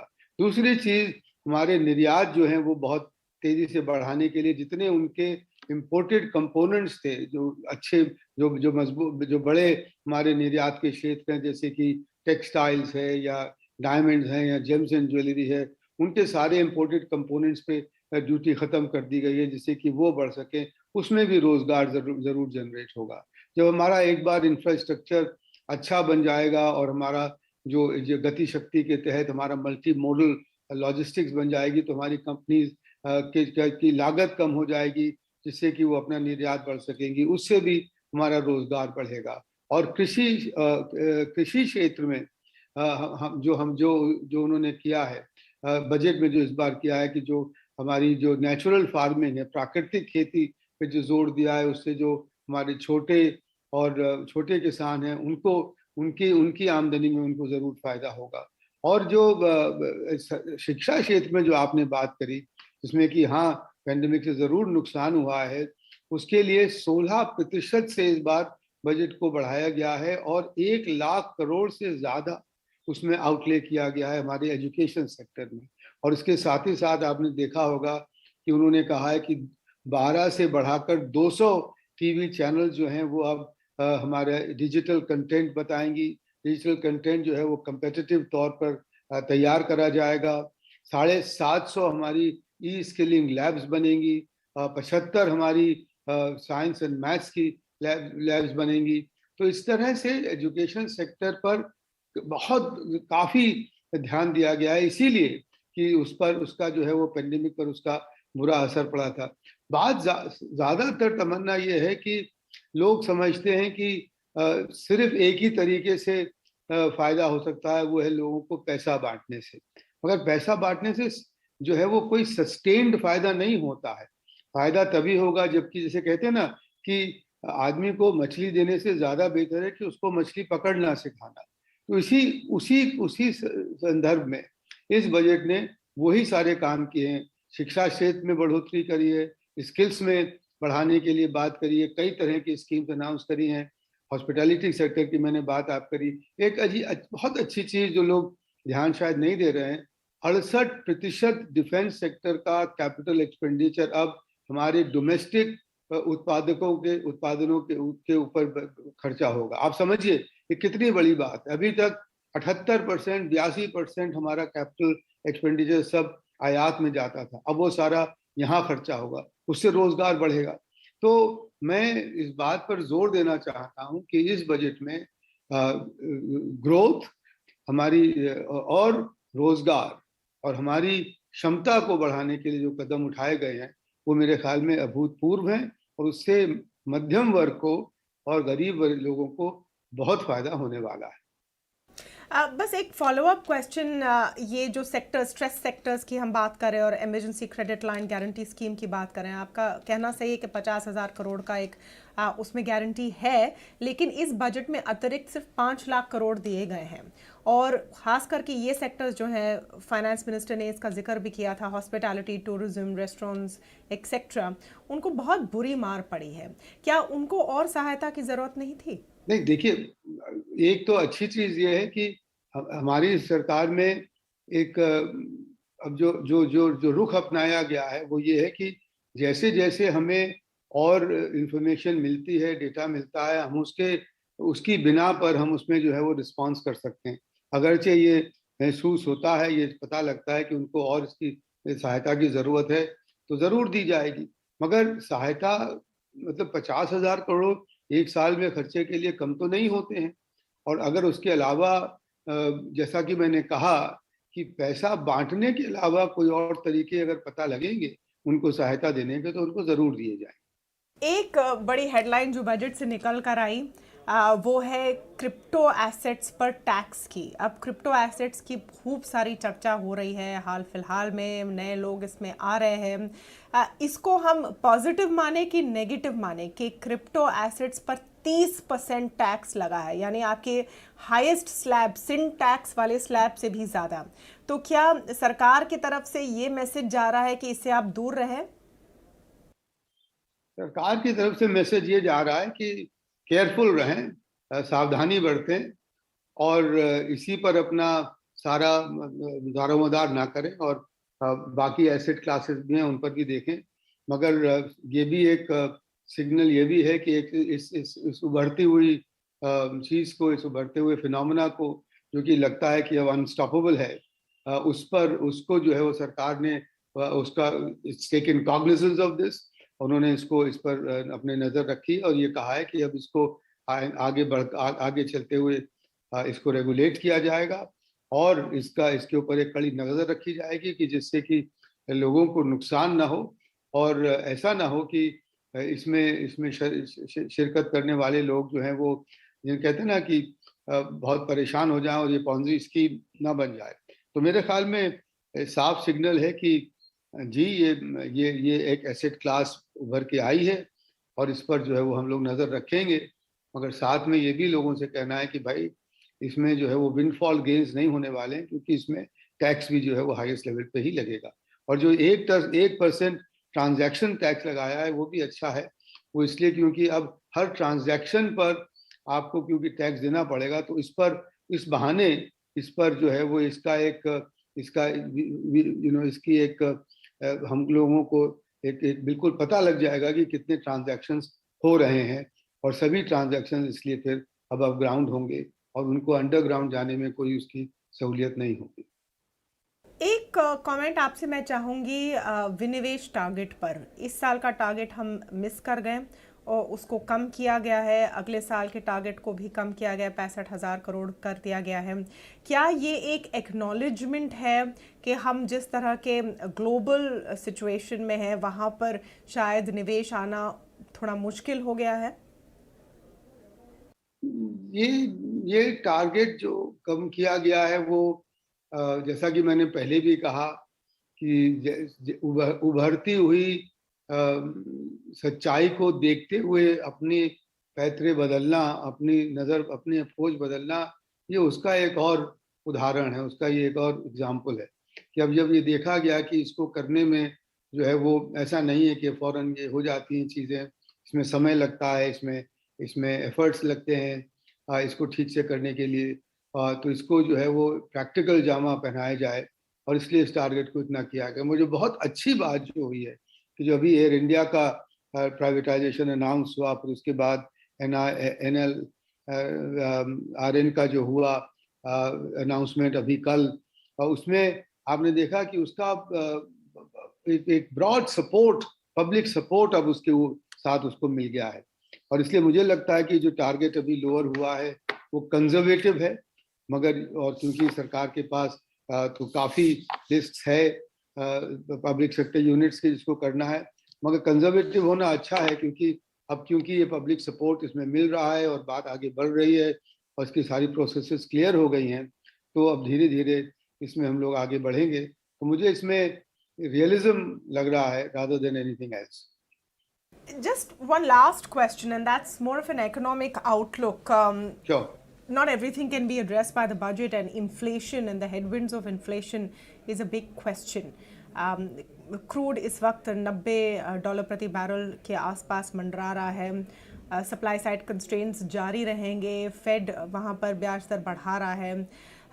ये सब क्या भारत की अर्थव्यवस्था के लिए एक बड़ा चैलेंज बनकर उभरेगा?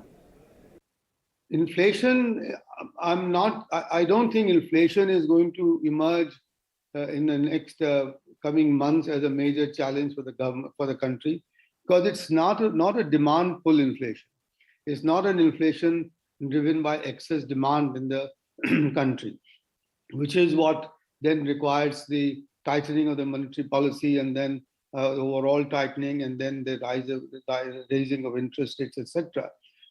This inflation is principally a supply side driven inflation because of the supply side bottlenecks and supply side constraints. And that is where the focus on improving our infrastructure, our logistics, our addressing our supply side bottlenecks will help a lot in bringing down the inflationary pressures in the economy. There is, of course, a danger of imported inflation because of the oil prices, global oil prices rising and the commodity prices remaining quite high at the moment abroad. But I think that was because of an exceptional rate of growth in the US economy, which will, of course, now come down with the Fed raising its interest rates, maybe up to 4%. I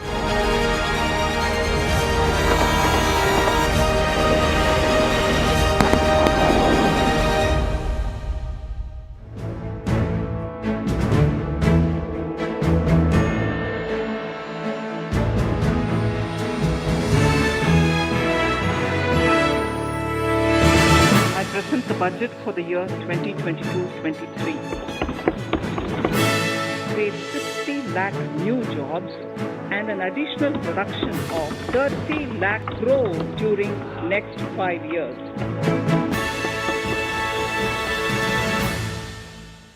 Budget.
महंगाई बढ़ाई, महंगाई ने जेब काटी, आमदनी अठन्नी, खर्चा रुपया।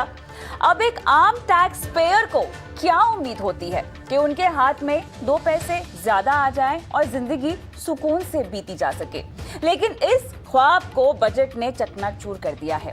राहत या छूट तो छोड़िए, बचत के भी कोई विकल्प नहीं दिए गए हैं।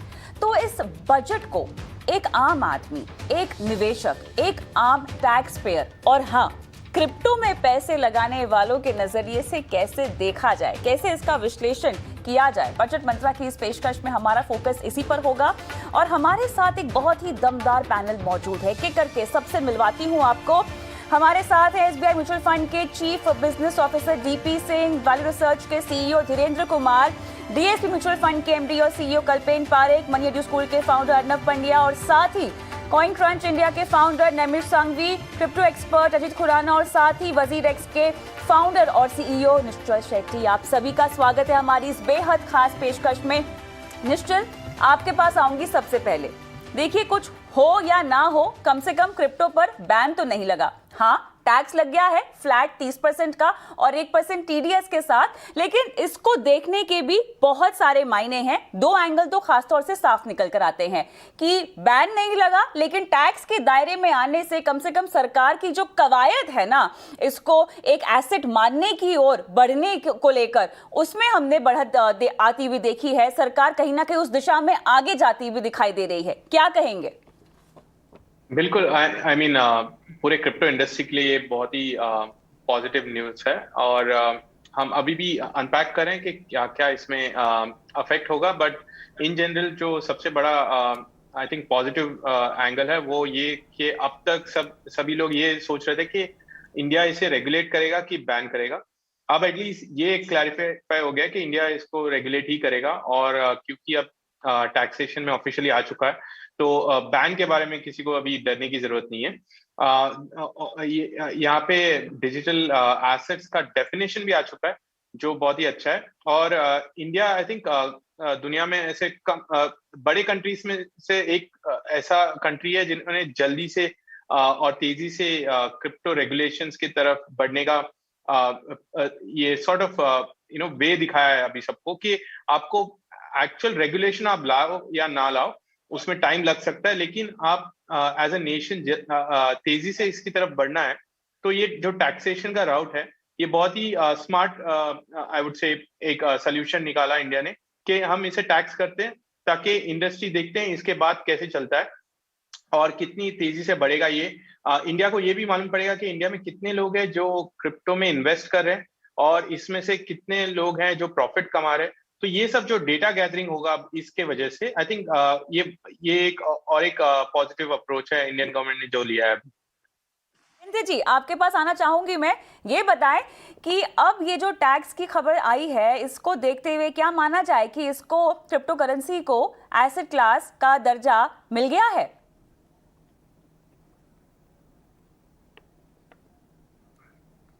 धीरेन्द्र जी, आपको मेरी आवाज आ रही है? हाँ, मुझे आवाज आ रही है। अच्छा, मुझे नहीं पता था कि ये सवाल मेरे लिए है जी। नहीं, इसको ऐसे नहीं समझना चाहिए, केवल इसको ये देखना चाहिए। अभी तक तो यही कंफ्यूजन था कि ये करेंसी है कि एसेट है और सरकार ने अभी फिलहाल ये निर्धारित किया है कि भाई इस पे टैक्स लगेगा और 30% गेन्स का लगेगा और नुकसान का अगर कोई